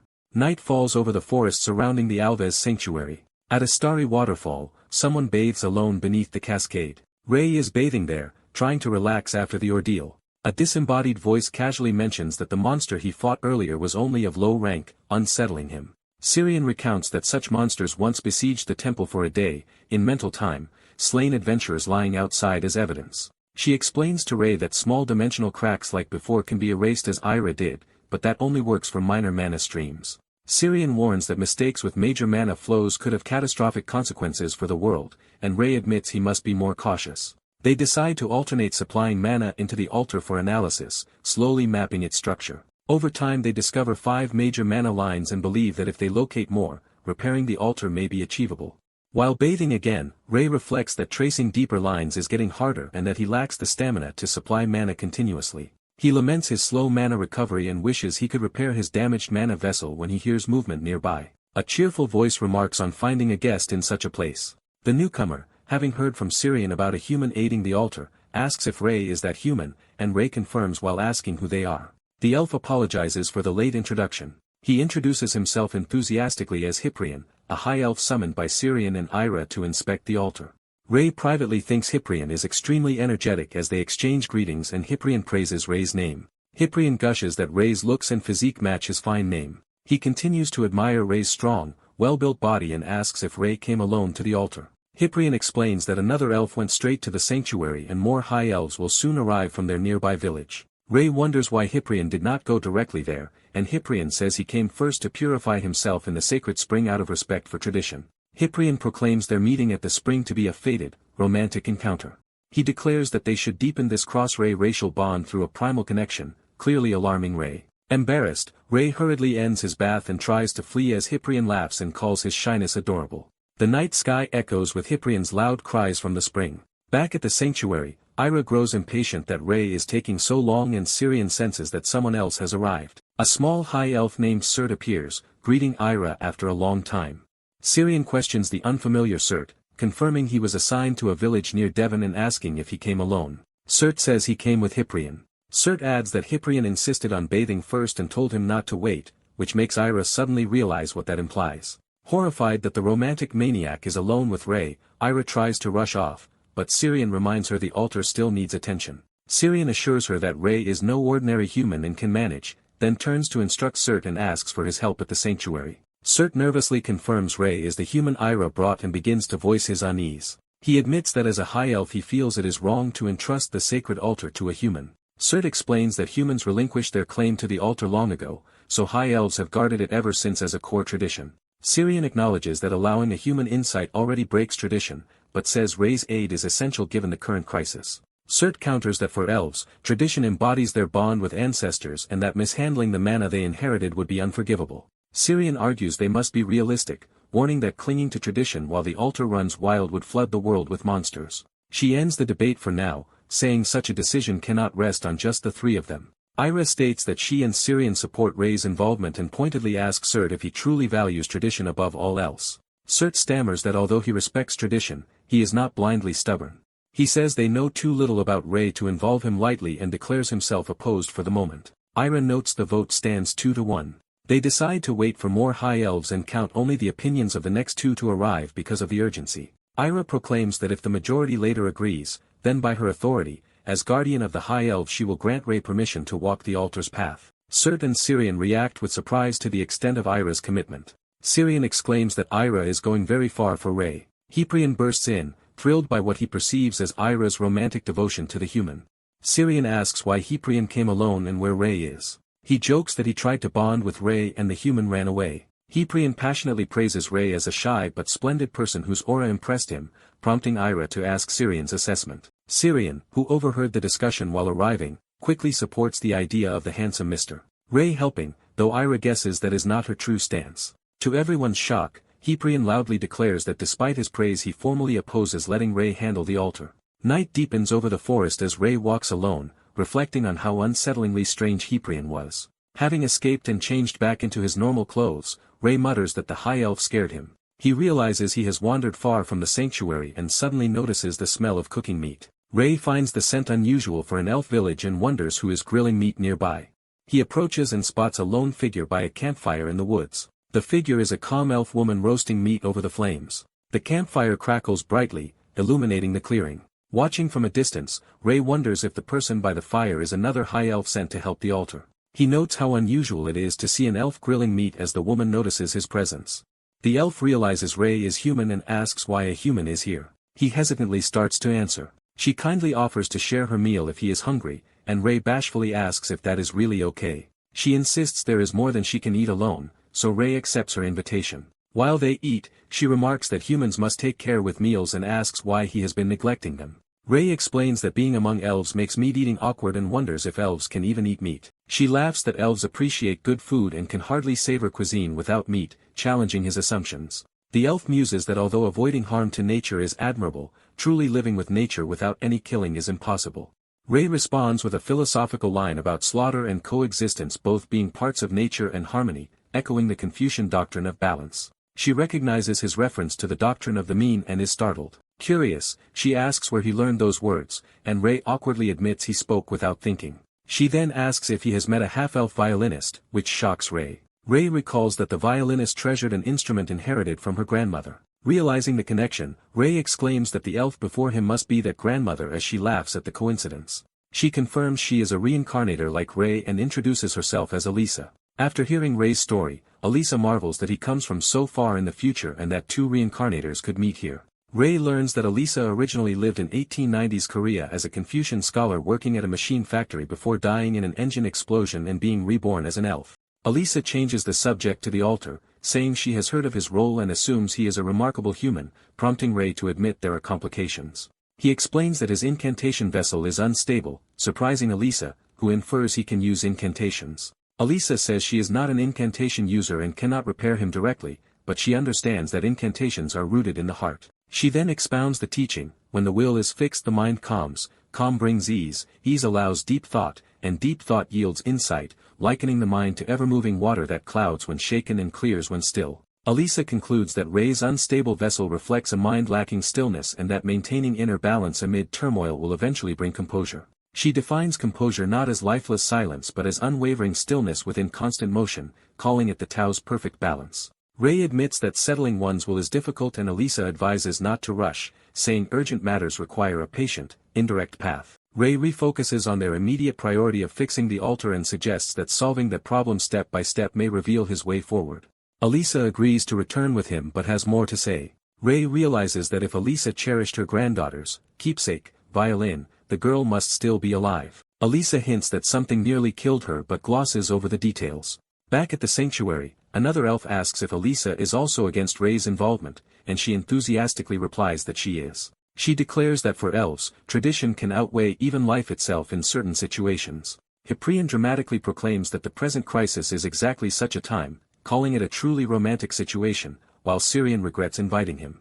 Syrian says they must now rely on whoever arrives next, noting the nearest high elf settlement after Cyprian is Surt's village. She then remembers the dark elf forest in southeastern Devon and worries about the high elf stationed there. Syrian explains that the forest is ruled by Hassan, a notoriously rigid high elf who will explode with anger simply because Ray entered the sanctuary. Cyprian doubts anyone else will arrive soon unless one acts on a sudden whim, then suddenly senses a new presence entering the sanctuary. Surt reports that the new arrival is not alone, implying multiple newcomers. Outside, Hassan appears furious that a mere human has come to the sanctuary. Elisa tells Hassan to calm down, reminding him that Ira and Syrian vouch for Ray, but he refuses to accept a human on mere guarantees. Ray, standing nearby, is called by Ira. Ira sees Elisa with Ray and is shocked she returned so quickly, asking if he came together with Elisa and Hassan. Hyprian realizes both Elisa and Hassan have arrived simultaneously and frets over whose vote should count. It is pointed out that technically neither newcomer has yet stepped inside the sanctuary proper. Syrian urgently shouts for Elisa to hurry inside. Hyprian excitedly treats it like a romantic competition and yells for Hassan to come as well. Hassan grumbles that the spectacle is undignified and hard to watch. He then berates everyone for acting frivolously in a critical situation and questions their worthiness as high elves. While Surt protests this is not the time for such scolding. Inside, someone explains to Elisa and Hassan that they were voting on allowing a human into the altar and that Ira planned to accept only the opinion of whoever arrived first. Since Elisa favors humans, her vote is expected. Elisa smiles that as a high elf she treasures something above even tradition. She suddenly dashes forward with great speed toward the sanctuary entrance. Elisa leaps past Ray in a powerful bound. She lands sending a shockwave that knocks Ray back and makes him cough. Racing ahead, Elisa slips through the sanctuary door, securing her place as first arrival. Turning back, she declares that the value she treasures most is world peace. Elisa formally announces that, as the high elf Elisa, she supports the human Ray assisting with the altar, tipping the vote in his favor. Ray gratefully agrees to work together, while someone squeals about how romantic it sounds. The elf woman says she will help under one condition. As they walk through tall grass, someone remarks that they have come a long way. Ray, following the elf through the field, asks how far they are going. Elisa answers that they can go anywhere until he finds a place he likes, and Ray notes several days have passed since leaving the altar with her. At night near the ruins, Ray asks about the condition and Elisa points out that his mana is still not fully recovered. She says it will take a few days to recover and asks him to come somewhere with her during that time. When he worries about the altar, she reassures him that with so many high elves present there is nothing to fear. Elisa urges him to leave the altar to the elves, saying some things can only be understood by experiencing them. While walking by day, Elisa admits she currently cannot supply mana to the altar anyway, then draws his attention to something ahead. They discover a beautiful flower field and admire its beauty. Elisa asks if he likes the flower field. Ray answers that he likes it, so Elisa cheerfully suggests they keep moving. They visit a scenic waterfall, and Elisa asks if this place suits him. Ray says he likes the waterfall spot as well, prompting her to move on again. Lying on a sunny grassy field, Elisa again asks about the place and Ray repeats that he likes it. They view a quiet lakeside forest at night, and Ray again says he likes it. They cross a barren, fiery landscape, and he still says he likes it. Even at a cliffside overgrown with hanging vines, he says he likes the place. Elisa accepts his answer and starts to lead him onward, while Ray wonders why she is showing him all these locations. She says they are almost at their destination and tells him to follow her. As she steps forward, she indicates that the moment has come. They arrive at a ruined town, and she asks if he likes this place. Ray is stunned and speechless at the devastated scene. Elisa says she dislikes this place and defines well as a mind that knows where it is going. She reminds him that she once compared the mind to water and asks what that water is like now. Walking through the ruined town, she tells him to allow his mind to waver and explains that everything he perceives is part of his life and will. She then proposes visiting one last place. Night falls over a mansion hidden in the forest. Elisa leads Ray there and announces that this is their final destination. Ray recognizes the place and reacts with shock. He recalls a cheerful woman who teased that he could not do anything without her. He remembers another woman playfully insisting that he truly liked her. He also recalls a blonde companion saying that meeting him made her very happy. Ray begins to cry as the memories well up. Tearfully, he realizes that his emotional wavering is the source of his pain. Elisa states that he is blaming himself for being unable to prevent that woman's death. She explains that life and death are unfair, with some lives and deaths lacking meaning or justice. She says what matters is the will that faces that injustice and that although the world is unreasonable, what he protects and rebuilds is his choice. Ray weeps, admitting that the woman who died was truly good. He resolves to carry her within his will and live on together with her memory. Elisa agrees but cautions him not to let that burden become his whole world, saying even limited change from his footsteps can transform the world. Ray listens, still teary but calmer. He then smiles through his tears, visibly lighter. The two walk quietly together through the glowing forest. Back at the altar ruins, Ray asks Elisa how she knew to make that forest their last destination. She says her special eyes of truth let her see his heart reflected in his eyes. Sensing trouble inside, she tells him that the others are struggling against a monster and urges him to go in. Inside, Ira, exhausted, weakly calls Ray's name while other elves lie battered. Ray asks if Ira and the others are okay, and she admits the situation is dire and they desperately need mana for the altar. Elisa asks Ray to try supplying mana himself. Ray approaches the altar crystal and reaches out his hand. As he touches it, the altar recognizes him as a new vessel. The elves outside sense an immense flow of mana surging through the altar. Mana floods the ritual grounds, radiating from the crystal. Ray judges that the amount supplied should be sufficient and notes something more. Smiling, he announces that he has also succeeded in locating the altar's mana lines. Later he declares the restoration work complete. He shows the elves the complex mana blueprint of the altar he has deciphered. A scholar elf marvels that many high elves could not even find the mana lines despite days of effort. The elves are astonished that Ray did it all at once and say they can now entrust the altar to him. The scholar concedes the results are amazing, even if the process was rough. A brawny elf laughs that since Ray did their job there is no problem, while another admits it feels pathetic to rely on a human. That elf insists that, precisely because it is shameful, they must properly thank the human who helped them.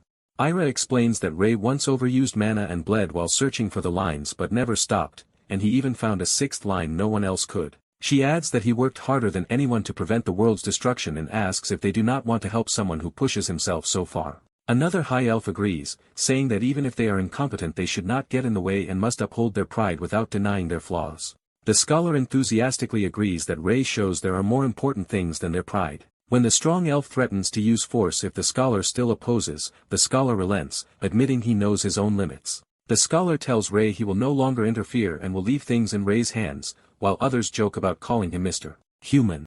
Ray thanks them for trusting him and begins explaining the next steps. He says that with the sixth mana line located, the sixth lines now define the altar's basic framework. Ray explains that carefully channeling mana through those lines will prevent explosions but hints there is another reason the gate opens. Pointing at the diagram, he says the sixth point overlaps the third mana line and warns them to be especially cautious when supplying that line.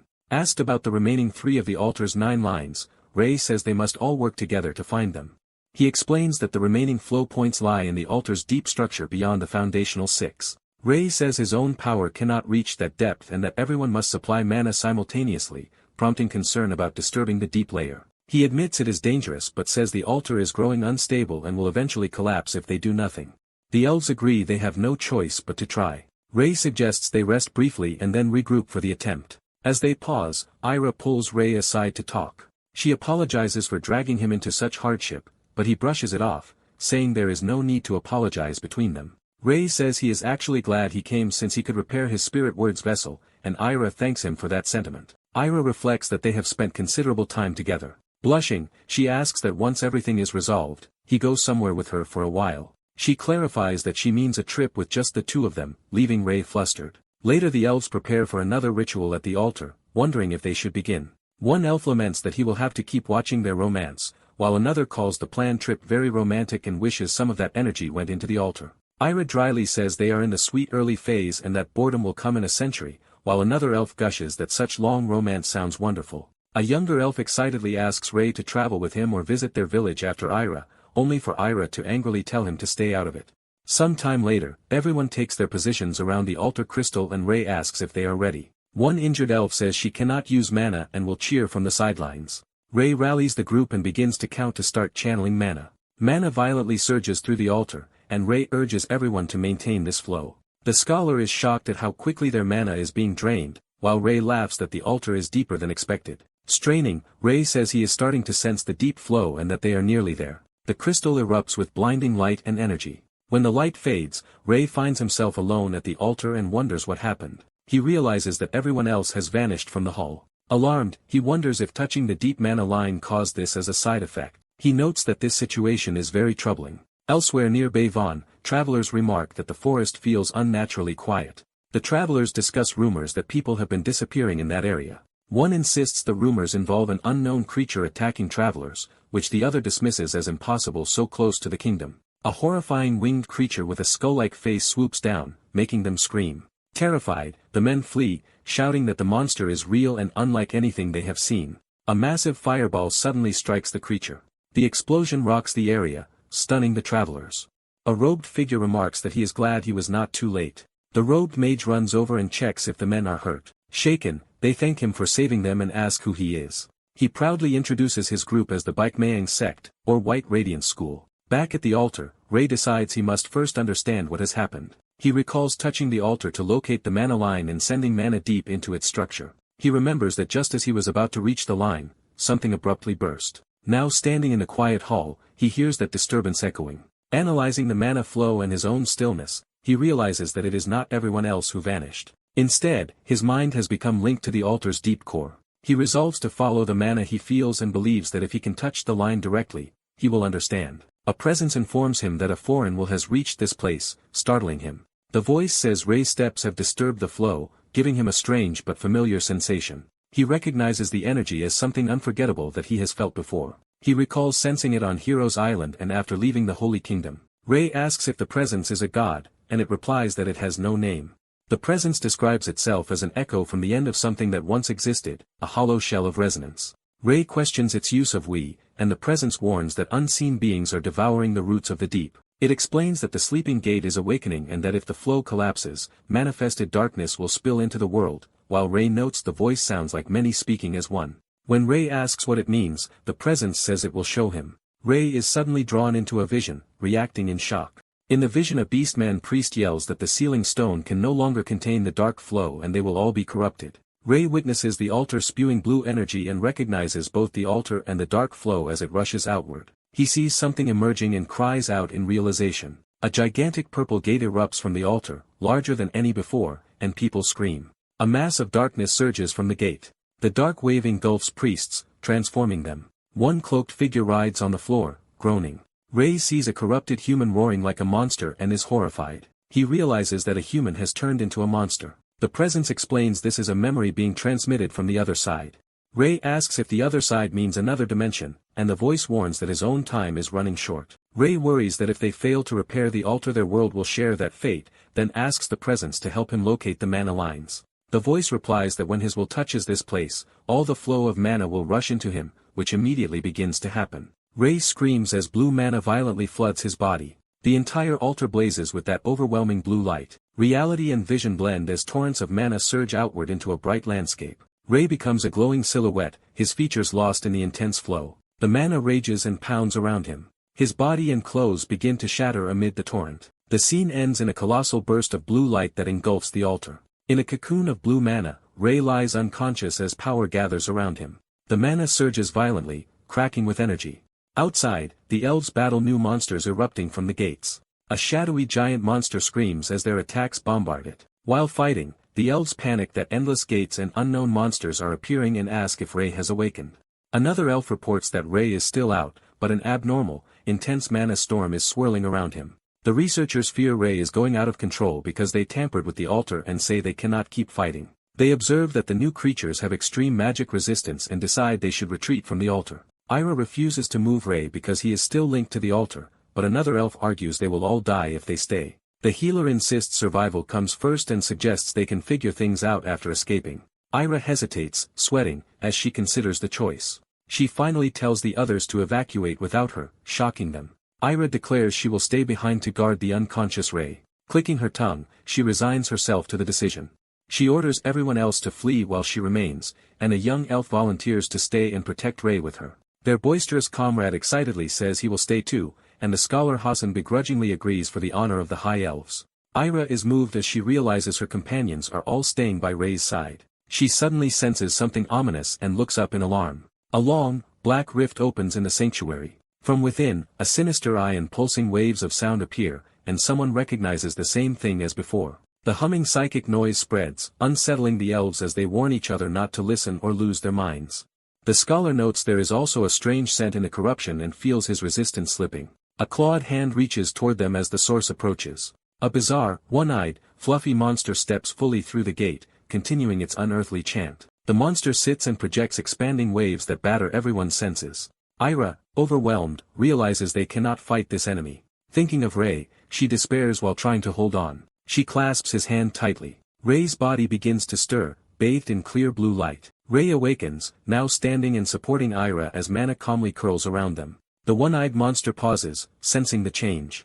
Rei looks composed and fully awake, mana flowing steadily around him. He asks if Ira is alright, noting the corruption's influence has weakened, then tells her to step back. Rei smiles confidently and says he will handle the threat, radiating dense, pure mana that astonishes Ira. She realizes the mana she feels is Rei's restored. Mana Road. The one-eyed monster moves to attack as Rei advances toward it. Rei calls forth mana for a spell. He commands the monster to freeze, instantly encasing it in a massive block of ice. He follows with an order to shatter, raising his fist. The crystallized mana prison explodes, obliterating the monster and its corrupted aura. Ira observes that Rei condensed the surrounding mana into crystal and detonated it all at once. Rei himself is surprised by the destructive force he just unleashed. The elves gush over Rei's changed appearance and unbelievable power, calling it something beyond normal magic. Others quietly wonder if someone that strong can still be called human. While Rei notes the situation has finally calmed, Rei gathers everyone and says he has something important to explain about the altar. He begins by stating his conclusion. Rei reveals he absorbed all of the altar's mana into himself. He explains that the altar's core stone is now drained and functions only as decoration. The elves deduce this caused the gate's rampage and ask if that is why his mana road returned. Rei confirms and says he also accessed the altar's memories. Those memories showed another world where, after an altar failed, dark mana flooded from its gate and turned every living thing into monsters. Remembering the monster's mental attack, one elf says he heard voices from those lost beings.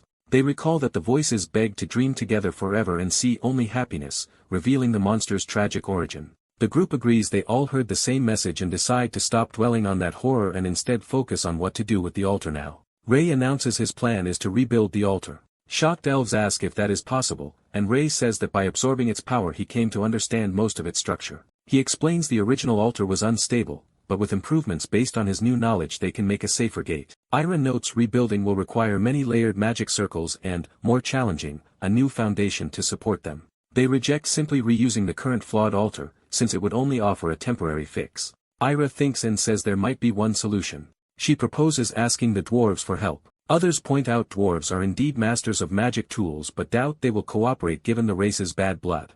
Rei replies that he personally knows a dwarf he once helped, who should heed his request, though that dwarf is too busy to come build the altar himself. Rei concludes that the best option is to learn the altar-making techniques from that dwarf. His friends cheerfully push the responsibility onto their genius Rei, and he resigns himself to going. The scholar offers to open a path for Rei and wonders what will happen before a new altar exists, and why the sanctuary is still calm despite the altar's power being gone. Elisa appears, saying she can explain the current stability. She jokes that she collapsed earlier than everyone else and only just woke up, which is why it had been so quiet. Elisa shows a projection of the altar and explains that it is fundamentally a device to fix the world's boundary. She adds that the altar at the sanctuary is just the central axis of a larger system and that, in terms of mana flows, the entire sanctuary itself functions as one giant artifact. Because of that vast structure's inertia, the system has not collapsed yet, but she warns that everything will soon fail. Elisa clarifies this collapse will be triggered if the new central axis, meaning Rei who absorbed the altar's mana, leaves the sanctuary. The others realize that since Rei took all the mana, his departure for the dwarves' village would doom the place even temporarily. They speculate that a substitute, reference point, might hold the system together in his absence. Elisa narrates that this reference must be a being close to the natural order, able to move between worlds yet remain in the physical realm. She identifies such a being as a spirit. The scholar protests that spirit handling methods no longer exist, but Elisa turns to Rei and prepares to give him something. She hands Rei an ancient magic tome and says it allows the summoning of spirits. The others marvel at the book's rarity while Rei quietly agrees to attempt using it. Opening the tome, Rei feels a distinct will emanating from it. He begins reciting the spell inscribed in the book. Gigantic blue magic circles manifest over the sanctuary. A fierce whirlwind forms at the altar's center. The elves brace themselves against the wind, wondering if the summoning worked, and spot a figure within it. Translucent feet appear above the altar. A large, horned spirit with a muscular body materializes, delighted to have reached a new intermediate world. One elf excitedly gushes that he has only ever read about spirits, and never seen one in person. The spirit looks around and wonders who summoned him. Seeing the elves, he dismissively labels them ordinary high elves common to intermediate realms. His gaze falls on Ira, sensing notable mana from her, while Rei stands beside her. Judging Rei's human form, the spirit senses no mana and arrogantly calls him all show and no substance. Rei is confused, and the spirit states that although they can see him, none of them are worthy to contract with him. When Rei tries to clarify that they only need temporary help, the spirit cuts him off, saying listening is a waste of time. Declaring he will leave, the spirit starts to withdraw. Rei and the elves watch as he begins dissolving, and comment that he has already left. They remark that the spirit's attitude is extremely prickly, concluding he must be a high-ranking one. Ira doubts such an uncooperative being can help them, but Rei calmly prepares to summon him again, saying that part is easy. He repeats the summoning, and another powerful whirlwind appears.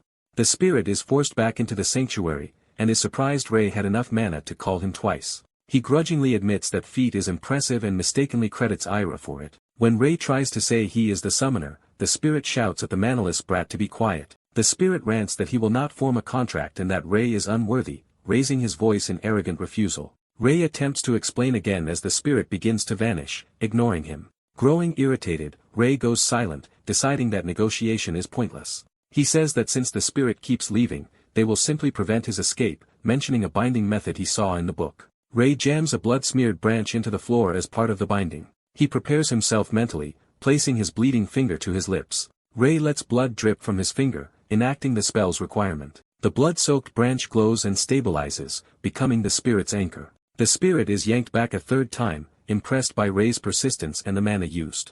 Ray tells him he is the real summoner and that he still has no intention of making a formal contract. Pointing at the branch, Ray orders the spirit to listen and give up on leaving until he has heard him out. The spirit scoffs that no one can stop him from leaving, then abruptly realizes something is wrong. Panicking when he cannot return to his realm, the spirit demands to know what is happening. Elisa calmly notes the effect comes from the binding engraving Ray used. She explains that the spell tethers a summoned spirit to physical substances from this dimension, like the blood-stained wood. Ira restates that living things and their components, such as blood and wood, are the most substantial anchors in this technique. Furious, the spirit roars at Ray for daring to bind him. He lunges in rage, vowing not to be chained to the intermediate realm by an insolent brat. The enraged spirit tries to attack Ray to teach him a lesson. Ray simply punches him in the face, stunning him. Looming over the dazed spirit, Ray says he had wanted to handle things politely, leaving the spirit wondering if he really was just hit. Ray mocks that spirits supposedly closest to nature act no better than beasts. Smiling darkly, Ray notes that unruly beasts are always corrected by a certain treatment, as he cracks his knuckles. The terrified spirit begins to cry. His anguished wails echo outside, shaking the ruins. Bruised and weeping, the spirit begs, "Big brother, Ray for forgiveness." He tearfully agrees to any contract Ray wants as long as the beating stops, and Ray asks instead if the spirit can temporarily reactivate the artifact. The spirit studies the altar and says that, with some mana and his power, he can get the dimension-controlling artifact working for now. However, he explains that as a temporarily summoned, weakened spirit he cannot fully use his power unless Ray makes a proper contract with him. Ray complains the spirit could have said so earlier instead of causing trouble, while the now submissive spirit apologizes. Ray tells him to explain the contract terms, and the chastened spirit reluctantly agrees. The scene shifts to a dusty riverside town where people cough and worsening conditions. Inside, the dwarf armor craftsman Hobo worries about a friend's health. The dwarf artifact craftsman Durf replies that his sickness was inevitable. Durf admits he accepted this fate long ago but is troubled because he still has an unfinished task. Hobo notes Durf has not let the matter go, and Durf insists he must complete what he began with his own hands. Later, Durf falls silent, troubled by his worsening condition. Coughing blood into a cloth, he realizes he has less time left than he thought. On his desk lie detailed schematics and notes for a complex magic circle artifact he has yet to complete.